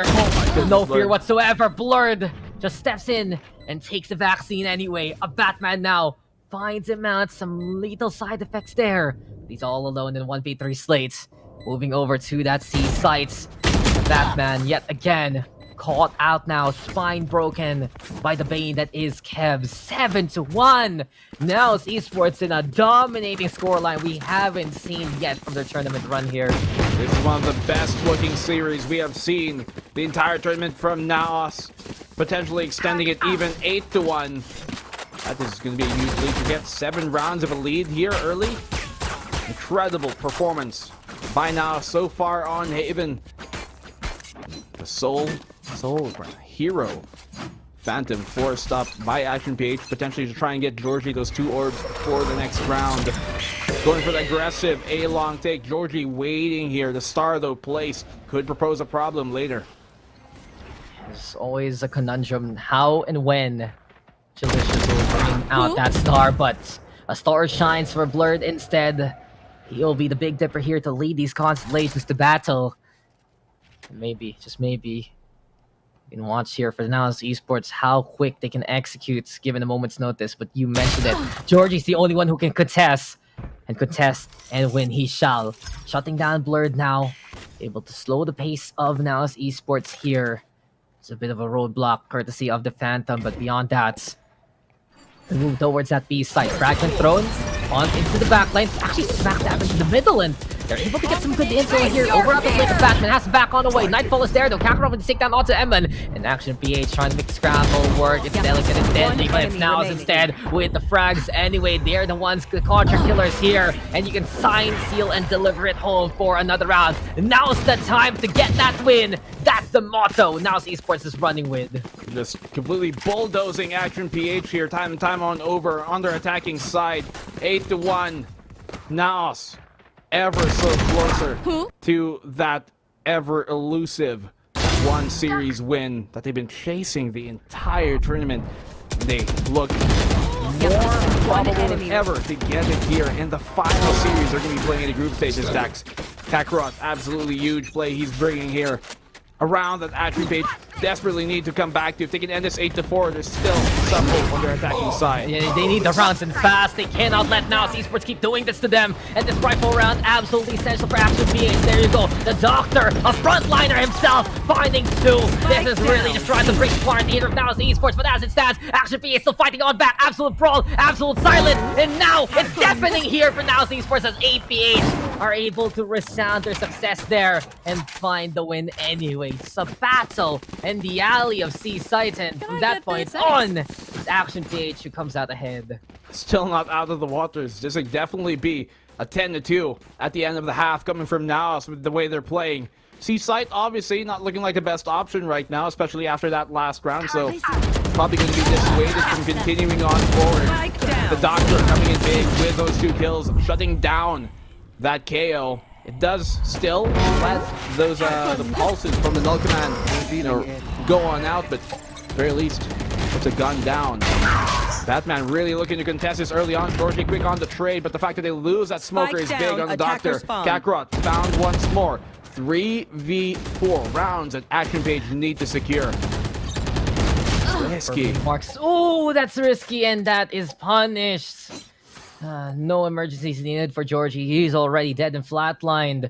3v3 after everything's said and done. Does seem like though for Naos Esports, they have brought out that operator to find perhaps even more pickups here. And so retrieve rifle actually here in the hands of Blur. They have so much money anyway to work with.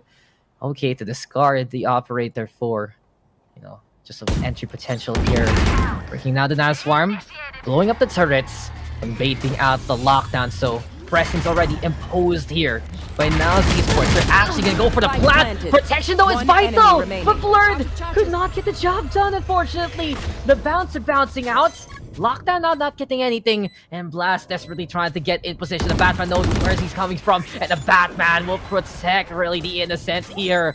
Eman busy with the defuse duty, giving it now to a Batman, but what a step up here from the Killjoy, the hero that PPH needs at the moment's notice.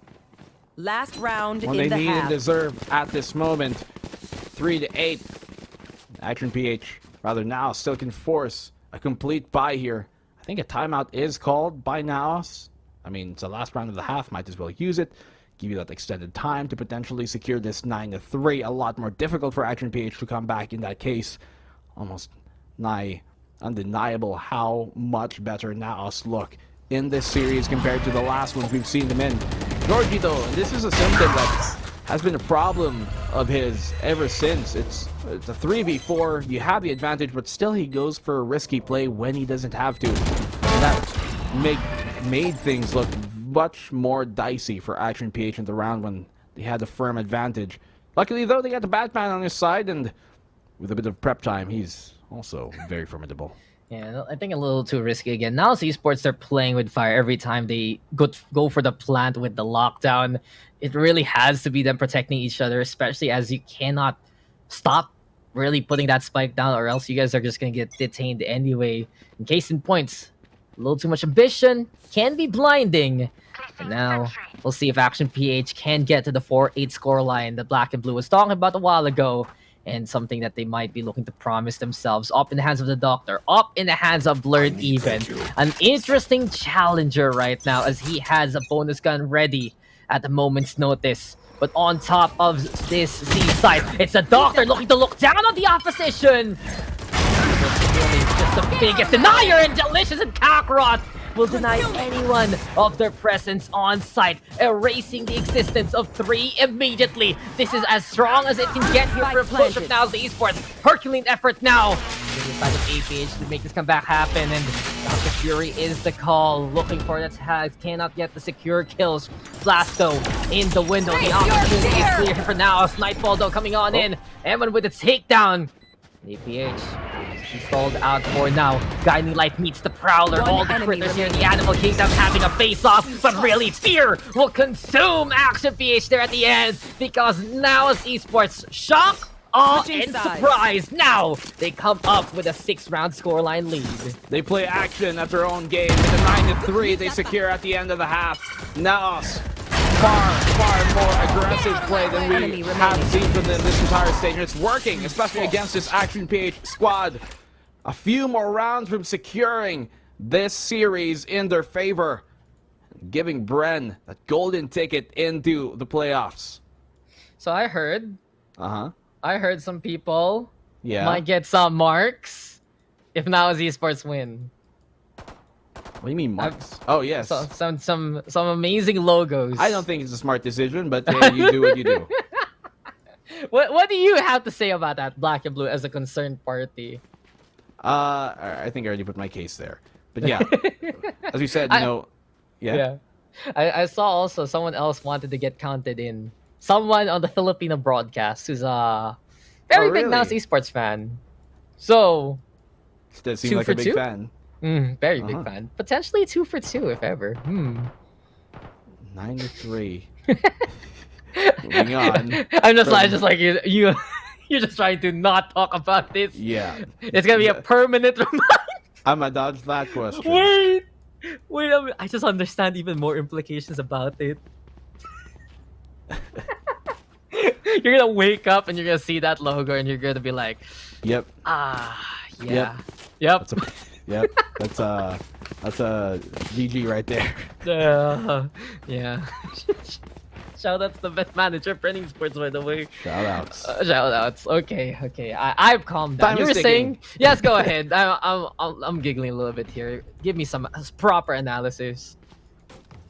3-9 is what I was looking at here, and barring any kind of, I guess, superstition, Action PH they're pretty down for this one, and it's Naos who are looking like they do not want to go down in a fashion that would be the more embarrassing one with 9-3, rather with 0-7 in this entire group stage run of theirs. So they can keep their head up high with this potential win they're about to get. unless Action PH bring us something very unexpected. Well, expect the unexpected. Hasn't that been the motto of VCTPH? You saw it in stage number 1, stage number 2. A little bit more of the expectations we've seen here. Some surprises along the way. Stow away the pause. We are hitting that play button. Again on cue. It will be Blast! Finding the first chapter here for Naos Esports and their defense. A great start here. Holding back true even. So reinforcements absolutely need to be acclimated here for the side of Naos. Regroup also. Backline now. Heavily stacked here by Naos. They're going to be spotted by the alarm bot. Potentially here. A Batman, he's in charge of trying to protect that angle, but here comes Naos already dashing on into the cubby. A Batman will try and hide. The tap 2 comes, Georgie don't making the frenzy count. The Batman on the board, Blur though finally making that kill happen, but Evan, the ultimate protector of nature and of sights. 4-9 now, Action PH stay alive and look for momentum here in the second half. 4-9, Action PH on a small sliver of hope.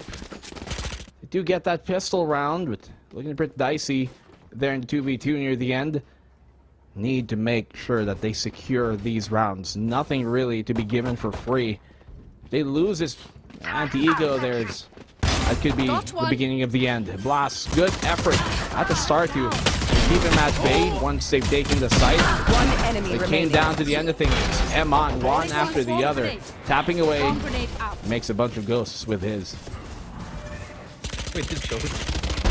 Yeah, well, we're gonna be looking at different kind of poltergeist here, my friend. Spectre right now into play.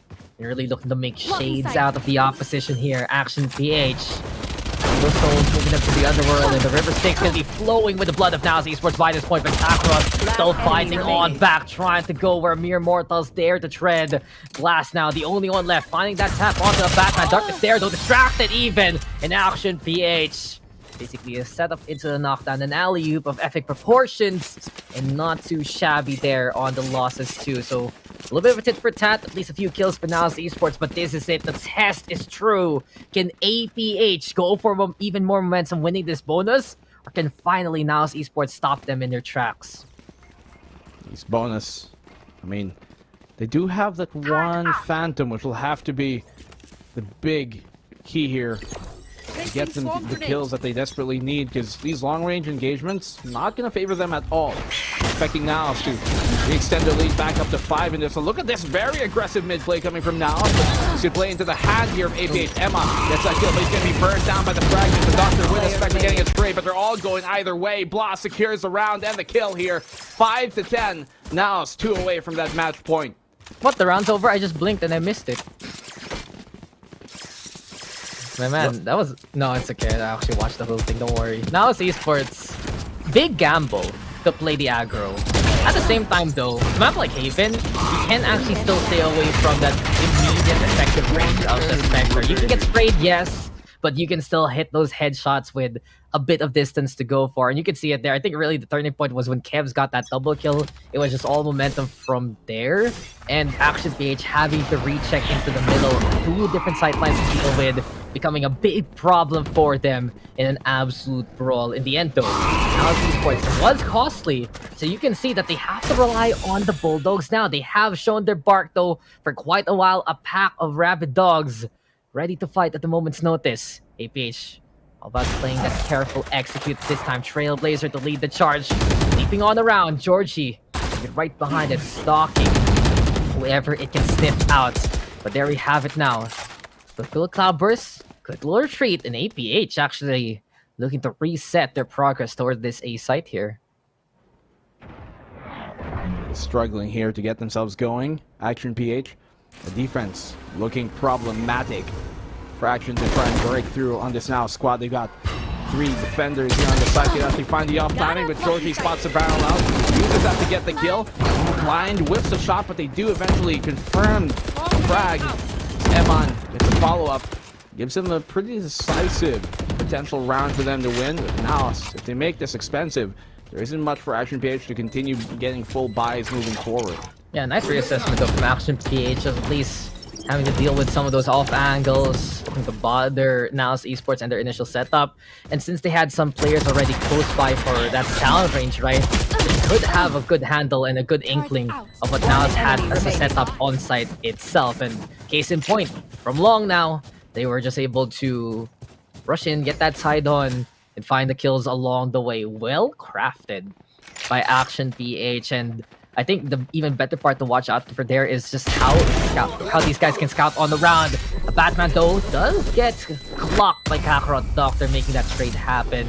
But this is looking a lot more secure here for Action PH, a lot more safe in terms of the executes. And for them, really, the biggest problem for their Haven map isn't the more direct confrontational aspects of Naos Esports. It's the off angles and the weird sides that players of Naos Esports are known to take. So APH, the moment was theirs to seize. And as soon as they got that first pickoff, it was so much more sure from them compared to the past few rounds we've seen here.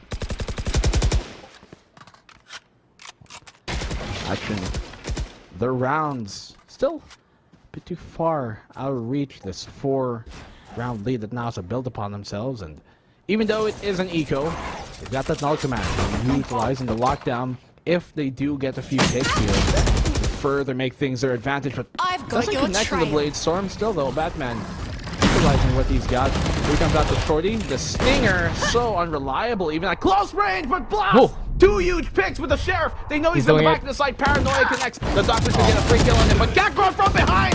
Only good for one. 2v2, 2v1. Kebs, last left alive. Could still clutch this out. Only has a frenzy. However slim his chances might be. What do we see there though? Action PH and Naos Esports playing a game of King of the Hill. And in the end, the Doctor able to plant the flag of APH down. Now Kevs has to retreat. Naos Esports seeing this lead crumble in front of them, but that was already quite a conundrum that APH had to solve. Huge pickoffs yet again by Blast. The Doctor though just able to prescribe a prescription of a 4K there to keep APH in good condition. It's always scary though, those blast moments, right? You feel the Sheriff getting those taps. You know that's a moment that Naos can build on. Luckily for them though, the fact that the Doctor was here in position and really Blur didn't have the right firepower to go for the contest from afar, it gave a chance for APH to play a little safe from a high ground that you least expect. And now this lead cuts the tree left here, black and blue. APH, I think by this point they're battling for their survival, because we've been talking about how some of these round differentials need to be on a further margin. This time, this is as close as can be, and maybe Action PH and their playoff hope is the one in peril now. Cover going out. As you said, perilous moments for them. It's Naos who they've got nothing to lose, which means they're much more formidable in these situations. They got everything to give and nothing to lose. It's crucial! Look at these low HP tags through the wall for both sides. Georgie and Delicious both being tagged on up.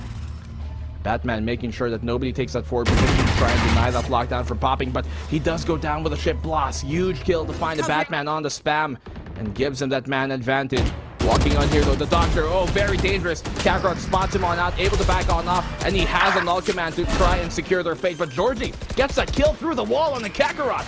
A huge pickoff to find the KO there, and not only that, Action PH able to establish a foothold. Delicious though, preventing Ammon from doing damage from the middle. Flank now secured. Cosmic Divide is there and Blurred! Where did that even come from?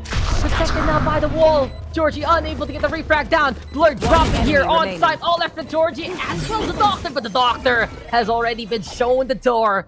License revoked from the Shadow has been removed from the equation, and that's it. Convenient enough for Naos Esports. Able to dodge those shots thanks to the Cosmic Divide drop on down and coming like a wrecking ball. And really now Esports 2 away from snuffing the light of APH. Thanks. Action PH, man, they're really struggling in this round, but it's Naos who looks so much more put together, so much more composed, and really playing their cards ultimately right.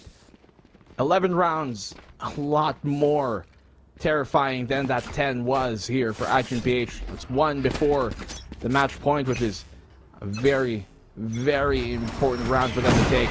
This one once more is aggressive push. not landing the shot here, Blurred, but the Doctor has to be careful not to overcommit. Way too much presence for Naos to deal with, but they get the kill on the Blurred anyways, double dipping a bit too much in that fight when he knew that A-Long was given up. Here comes the null command. Kev's amazing pick he finds on the Doctor. Able to get a Nightfall. Null command also scaring off the competition, but that Batman has no fear whatsoever. These are his streets, this is his city, and Haven is the place where APH can't belong, but the problem is no Justice League right behind him, all alone now, and APH, the rest of the squad, will come in to avenge the fallen. Nowhere to run! Survive there. Oh, what? What? What? What? What? Crucial button press. Maybe fat fingering that one. That's highly unfortunate, to put it in safe broadcast words. Oh. They needed that, man. They needed that one. Yeah. This is dangerous here for Action PH. If they lose to Naos, I honestly think that they're not gonna make it to the playoffs at this rate. And, well, you know, calculators aside, by my calculations, it could have been an ultimate there for RU. But we can move on because at least Action PH, they're gonna have to deal with Naos Esports on a very, very awkward scenario here. Shorty, some sheriffs, the Bladestorm though, and the Spectre. The only real way to bail out now for now. So some heroics necessary here by Blurred and Kakarot. This is the League of Tomorrow looking to make their day today. But Naos backing out for a while, playing a little bit passive and just trying to figure out where Action PH are gonna go.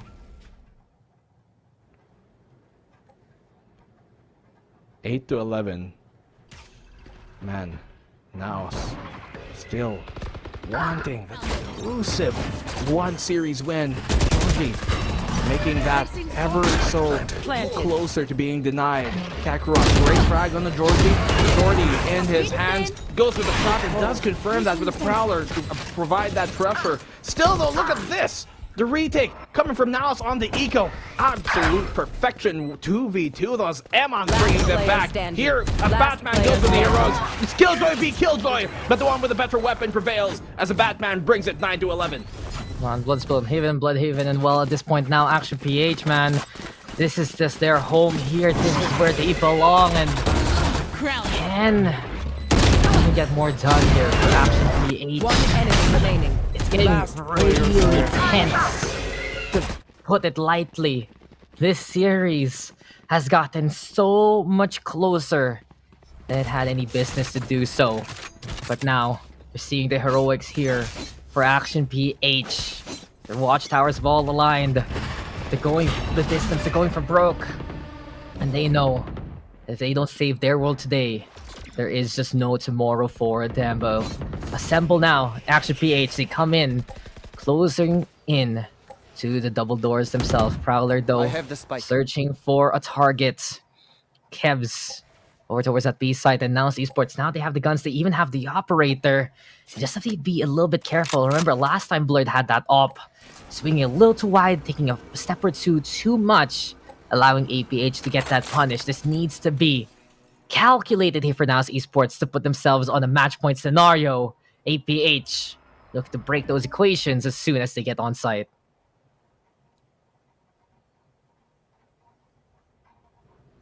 Nine rounds that APH have been somehow able to rally themselves back into that struggle for them. Yes, we're shutting it all down here. What a shot through the smoke! Blind, it doesn't matter. Blood has been spilled on Haven, as one friend of mine would want to say. The Doctor have to try and bring them back here. Look at how far Emma has pushed himself up just to be able to get maybe an opening pick in early. Kind of refrag to try and equalize the odds. Playing a very committed position. How far back the rest of his team is though. Emma, awkward spot. Does do good damage, but that's all you can really avail to. Blind, but not out of the fight, are you? Last one left alive here. From hell, he sends it back down. 2 bullets, not enough in the mag. And now a secure match point. Blurred doesn't even need to see what's in front of him.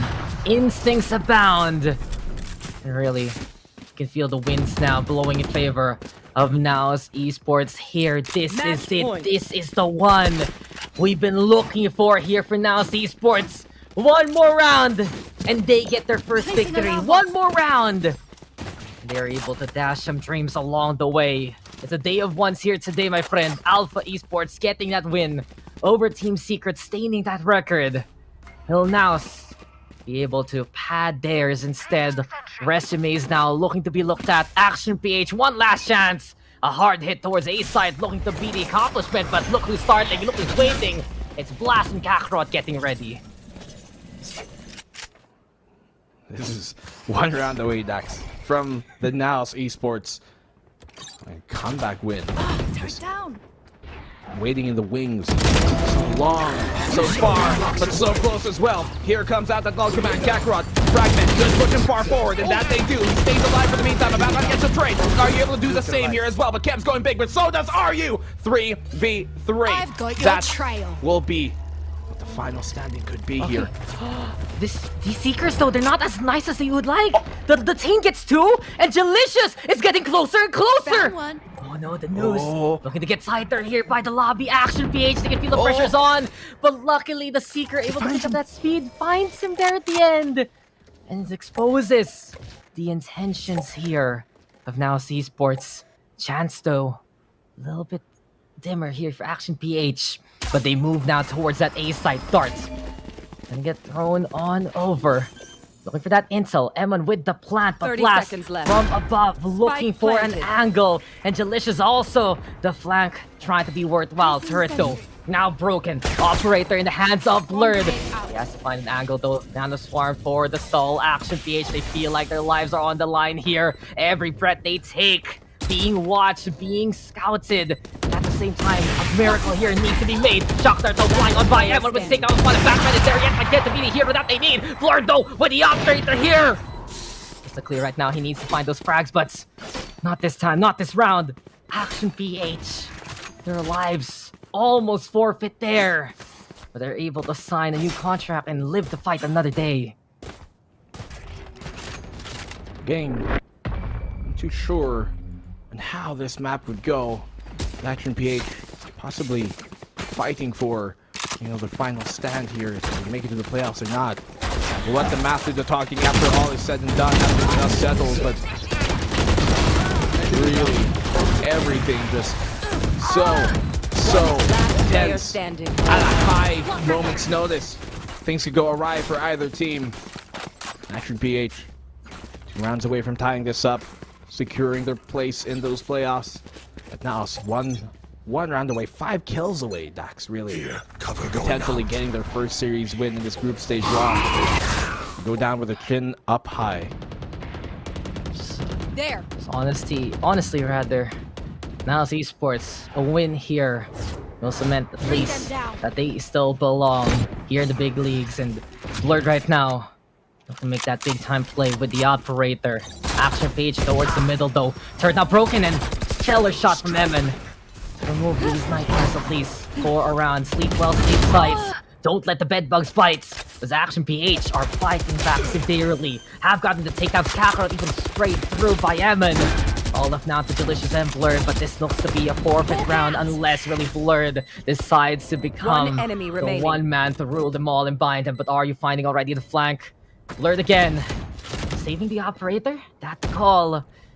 Doesn't really seem too much damage can be done economically here. And Blurred though would find on the bat with to start things off. Perhaps though, if he gets these casualties piled up, it could be better. Disengages, could have been a shot off the Georgie. Georgie now coming in cleaner and closer. There we go with the recon of Blurred.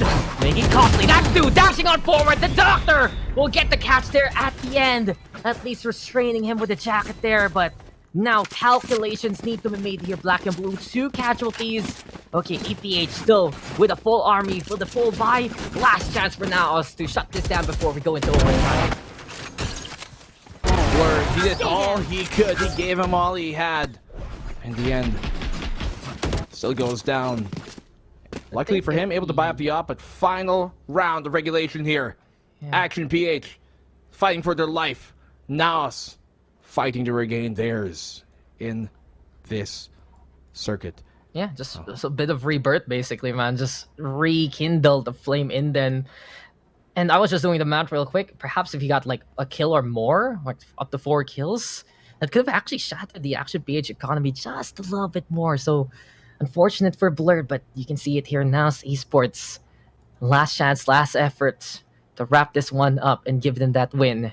If not, Action PH still look to punch their tickets to the playoffs, go for that overtime, and has been a relatively stellar shutdown by Naos Esports overall versus Action PH. Everyone on the negative side here, you can see that they would get some good catches onto Georgie and a Batman many times in multiple rounds. But now Action PH picking up steam, getting the clutch factor that they need. Seeing Eamon really rising to the occasion for some of these frags here. But this is it. Last round of regulation in the group stage. Last round, perhaps, for APH to try and make this comeback happen. Can Naos finish the job off? Or do we go for more? Blades here.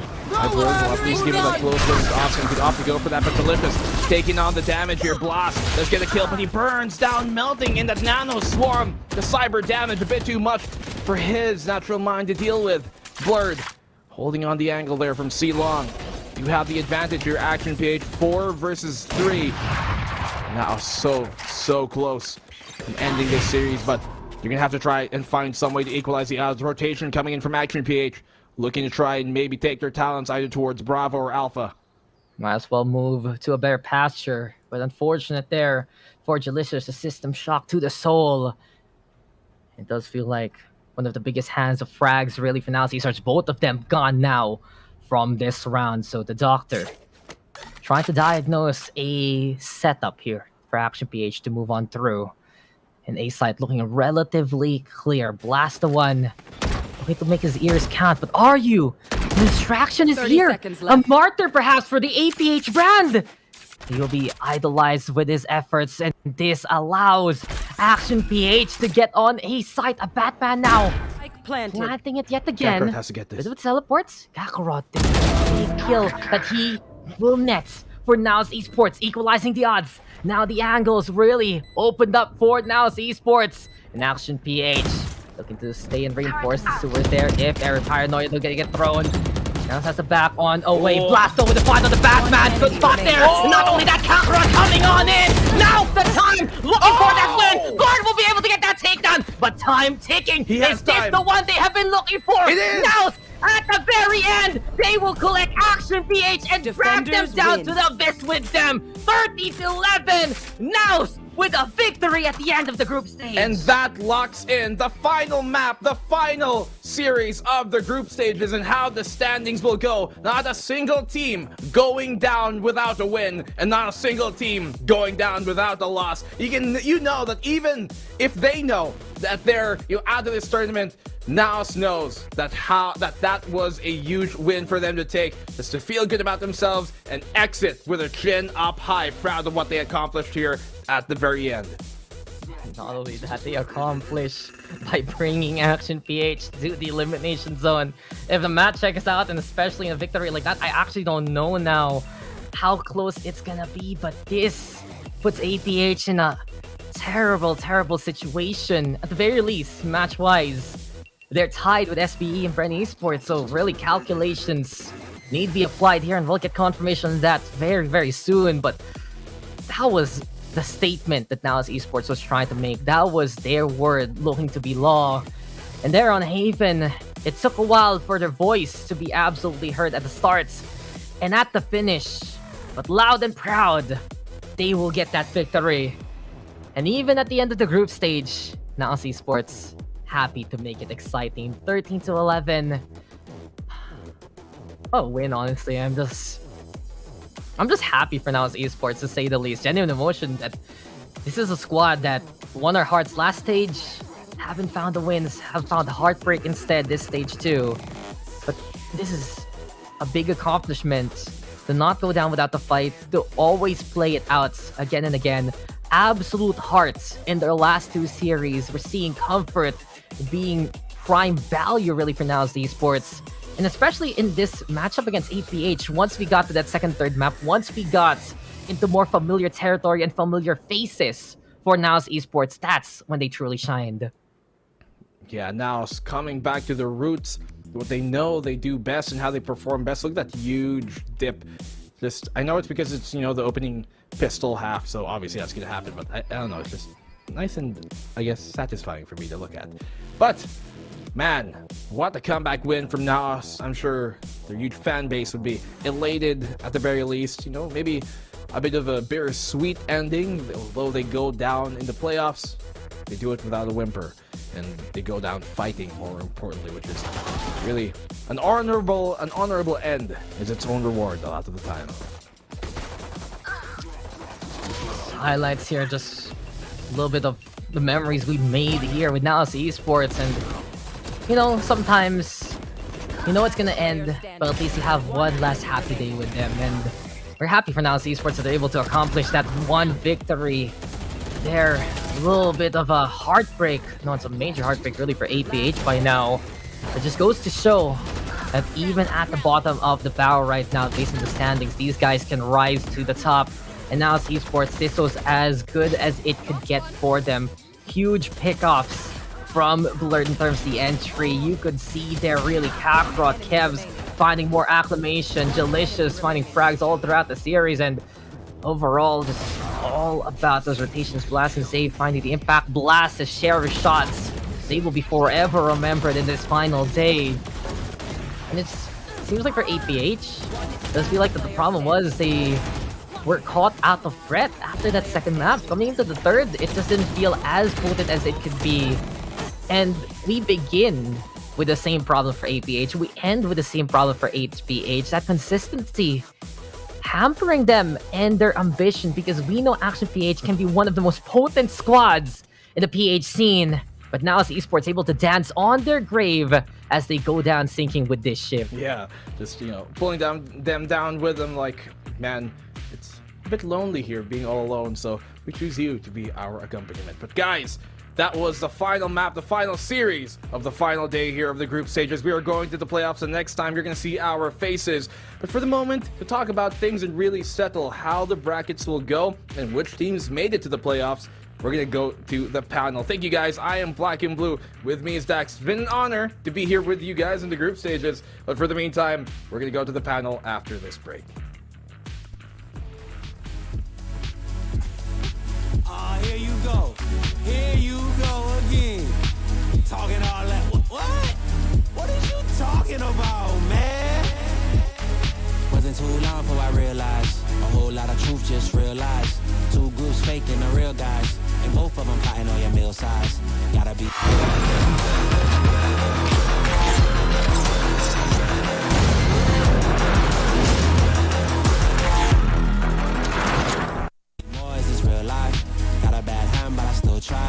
Trying on me down and I still climb. I can see the promised land right over the hill line. And I broke a lot of hearts in my lifetime, thinking that their heart wasn't like mine. Finally got through a lifeline, and I stumbled upon a right mind. Love showed up at the right time. Put her in a white dress, get the white wine. Some people do it for the nighttime, but I'm thinking more, make your life mine. Yeah. Is it possible we could last forever?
I think I let my guard down.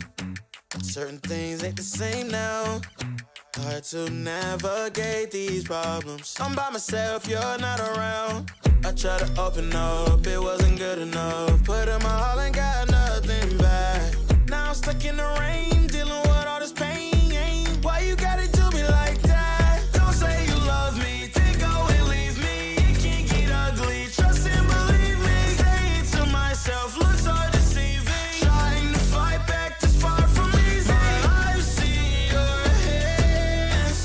Delilah, don't you know I've seen your hands. Delilah, don't you know my heart turned cold, lost control. Looking at this beautiful distraction. Fell in love with a fatal attraction. I really let my guard down, now relaxing. Why did I open up? She taking way too much. Put in my all and got nothing back. I'm feeling so ashamed, I fell into your game. Why you...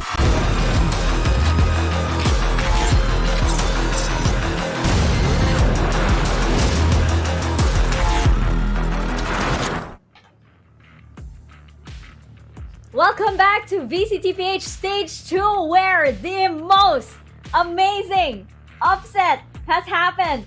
I literally have no notes right now because I was just so stunned. Naos Esports takes the final series of the group stages, the final victory, and the most impactful one too. 2-1 versus Action PH. And I think everybody was pretty much just dumbfounded, but this is so poetic. This is a pretty amazing storyline indeed. As we jump into our series highlights right now, you know, Fluffy, we were talking about that one possible outcome. You know, like the whole Doctor Strange, there is one timeline wherein this happens, and it did happen. Yeah, I mean, we've been mentioning from the start, you can never count a team out and anything can change up until the end, and we really see that come to life here. Now Esports playing a phenomenal game, a phenomenal series, taking their Icebox map as predicted to a 13-7 score. So many players from their team basically popping off, even on the side of Bren Esports as well on Bind. But unfortunately for them, I mean APH, unfortunately for them, it was not enough this series. Yeah, it was just, this was pretty, of course it was amazing for Naos Esports, but my goodness, Action PH, this is heartbreaking for them. And as we discuss the standings, of course, we're going to see exactly how heartbreaking as we discuss like the what could have been and everything. But Naos Esports, I'm so conflicted with the emotions here, just because, you know, Action PH, for example, you know, they were second. They were right up there with Team Secret just a few days ago. And Naos Esports, you know, unfortunately not being able to make it to the playoffs, but claiming this moral victory. G10, it's just been crazy here at Stage 2.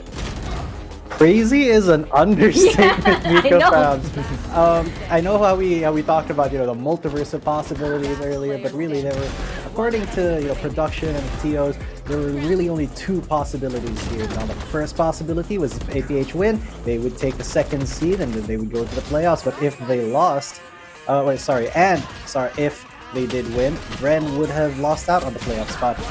But if Naos won, then, well, here you have it, straight from the mouths of Riot themselves. APH will not be moving forward because of very complicated tiebreaker rules that, you know, I want to explain to you guys, but I think we'll run out of time for the end of the stream, and I do want to get to finally interviewing in Naos with Mika Fabs, because we haven't seen them in a while. We haven't seen them at all on the interview at all this stage, but you know, it's a welcome change that they are here now. And of course the MVP, Jillicious.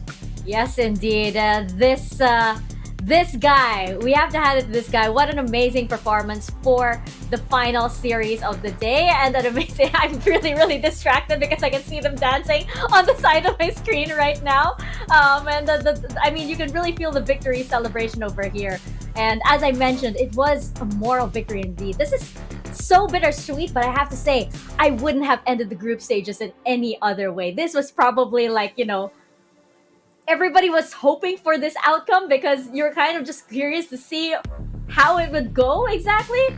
So I have to say, I'm very happy with how this went. Unfortunately for Action PH, this was such a painful, loss and a painful tumble in the standings. And as you mentioned, G10, that means they are at 7th place. We will see the rundown of that a little bit later. But before discussing all of that, let's bring on Naos Esports up to your series. We have Kakarot speaking on behalf of the team. Very, very happy group indeed. Congratulations to Naos Esports. Yes, applause all around. Let's go! Hello, guys. Hello. Yes, welcome and congratulations. My goodness, what an amazing series. And I have to ask, of course, this must have been a roller coaster of emotions for you guys. Coming into the series, starting off the series, and you guys knew that you wouldn't be able to make it to the playoffs, so you would play the series and still winning this. I mean, can you talk us through the emotions that went through the team today? Yeah, we are a young team, and I think the things that we need to work on is our mentality and our work ethic. This VCT stage too has been a wake-up call for us to work hard for our dreams. Yes. Oh, we can see a lot of love on the screen right now. A lot of love on the screen indeed.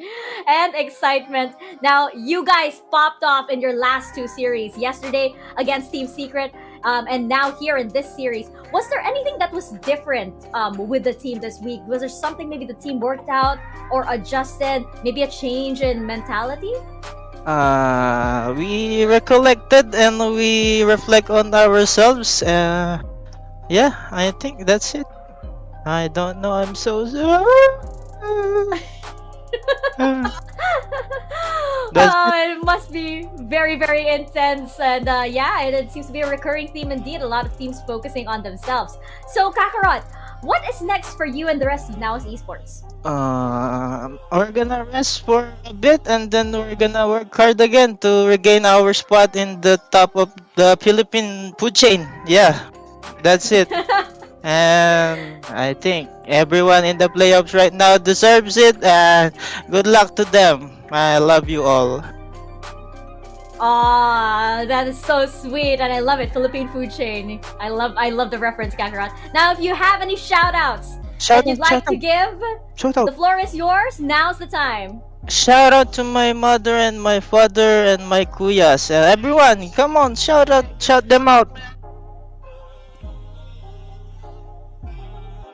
Bye-bye. Hello. Shout out to Ulan. Hello.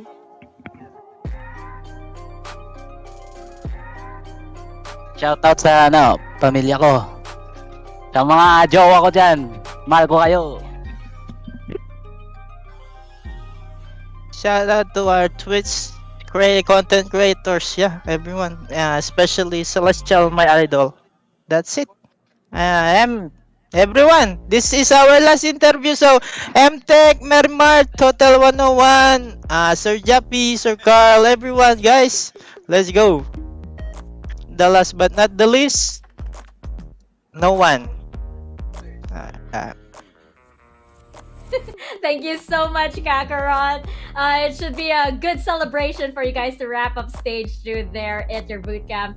Congratulations once again, and good luck. We are looking forward to seeing you in the future VCTs.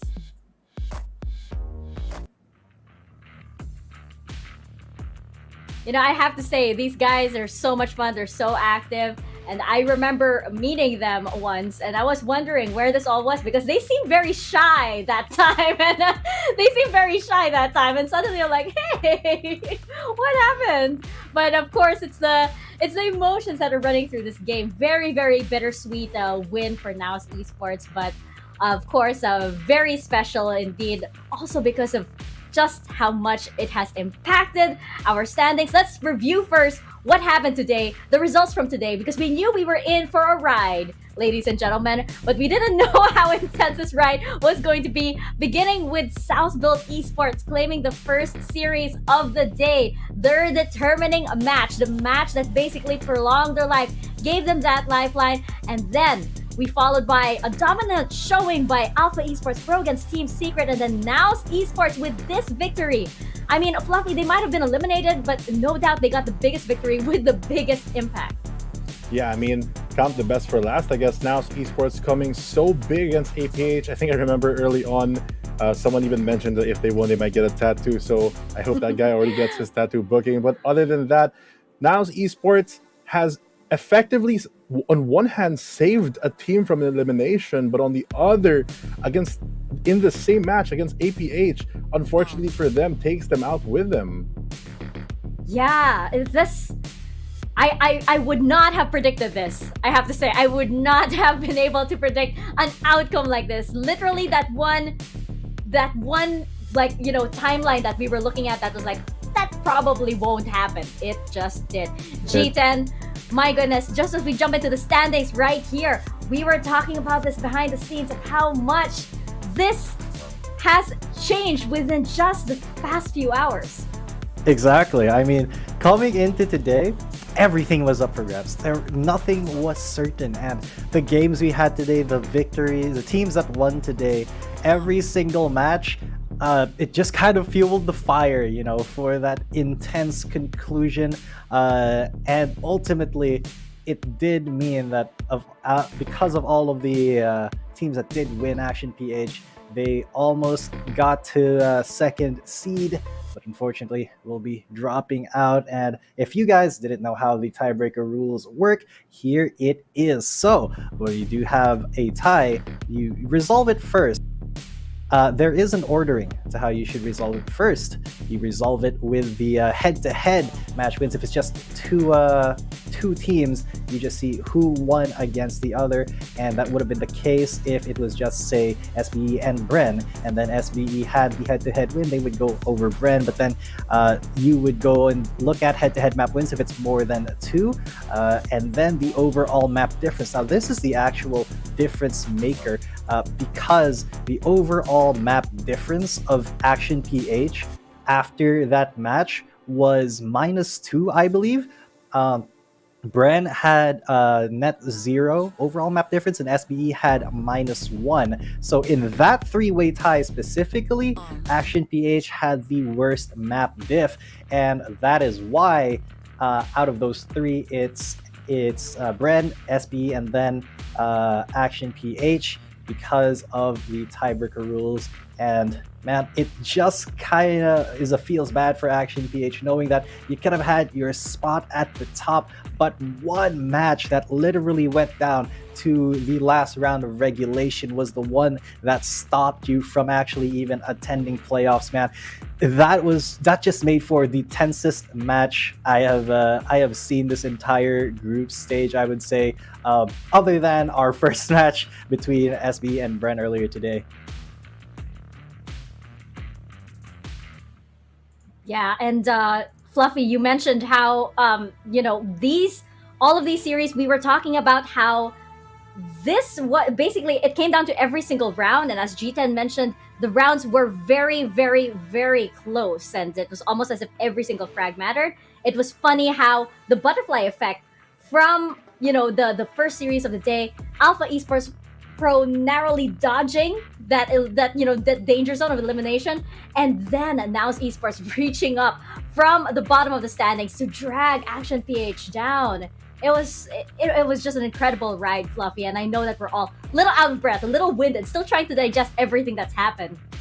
Yeah, I mean, overall, I think G10 gave a great summary about all the standings, but at the end of it, Team Secret still at the top. Naos Esports unfortunately eliminated with Action PH. The rest of the teams, though, I think we talk about a lot who are gone, but moving on, the advantages for RRQ, because they played so well this week, they are now sitting with Team Secret, which has a direct impact moving forward into the playoffs. The first 2 seeds of the remaining 6 teams will get a certain advantage. I believe that they will get a higher placement, maybe avoiding some matches as well. So really, the teams that have to duke it out coming soon will be Alpha Esports Pro, Oasis Gaming, Southbuilt Esports, and Bren Esports. The bottom 2 of which, Southbuilt Esports and Bren, have kind of, in one way, prolonged their life here, but also have done enough today.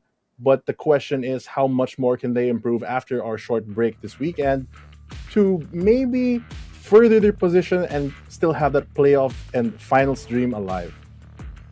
Yeah, it's going to be really interesting to see how our teams are going to evolve in the next few days, especially once they put on their playoffs version. It's going to be playoffs Team Secret, it's going to be playoffs Southbuild Esports, and all of the rest.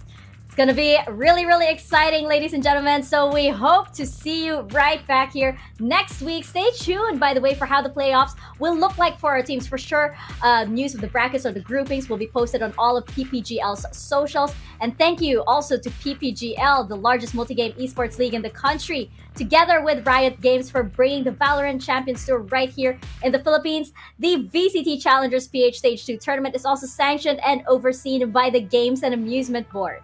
We would also like to thank our official sponsors. VCT Stage 2 Philippines Challengers is organized by Globe at Home. Fiber strong, family strong with the new G Fiber, only $20.99 on Globe at Home. Game speeds to up to 150 Mbps, mabilis na, unlimited internet pa. To learn more, go to shop.globe.com.ph/broadband. And finally, we do want to thank our official gaming hardware partner, Asus ROG. VCT 2022 is brought to you by Asus Republic of Gamers. The Gladius 3 wireless is ROG's top FPS sidearm. It's highly accurate, lightweight, and ergonomic. What's more, its switches are hot swappable, very rare for a gaming mouse, so you don't need to replace your favorite mouse mold ever again. Go to ph.rog.gg/ROGXVCT 2022 for more information about the ROG Gladius 3 wireless gaming mouse. That is a wrap on the group stages of VCTPH Stage 2. Congratulations to all of our teams. All these teams continue to elevate the Valorant PH scene, and we can be very, very proud with where we are now. Congratulations as well to Naos Esports and to Action PH. As Naos Esports mentioned, of course, we love all of you. Next week, we enter the playoffs, the final road to VCTPH Stage 2's championship, and we hope to see you guys there for more Valorant action. On behalf of the production, the casters, my panel, G10, and the 5'11 Lasalle and Fluffy, thank you guys for watching. I am your host, Mika Fabs. Stay safe, stay healthy, and we will see you next week for VCTPH Stage 2 Challengers Playoffs. Don't say you love me, then go and leave me. It can get ugly, trust and believe me. Say it to myself, looks are deceiving. Trying to fight back this far from easy. I've seen your hands. Delilah, don't you know I've seen your hands. Delilah, don't you know gave you all of me, had me so deceived. You chose to lead my life, so I'm on my own in the cycle.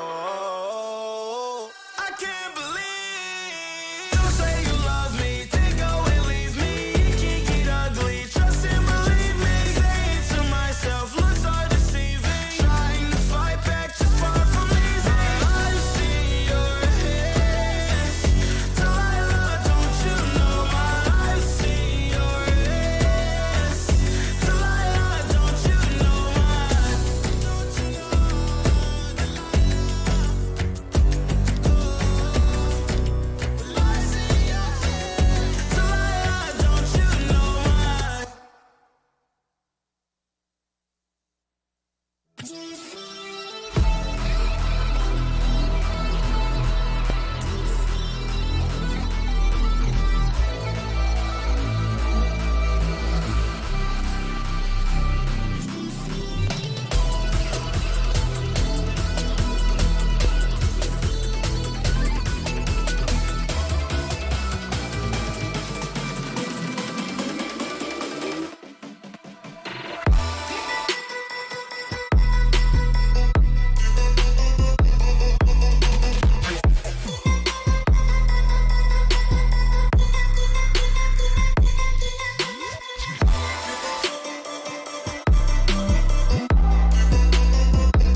You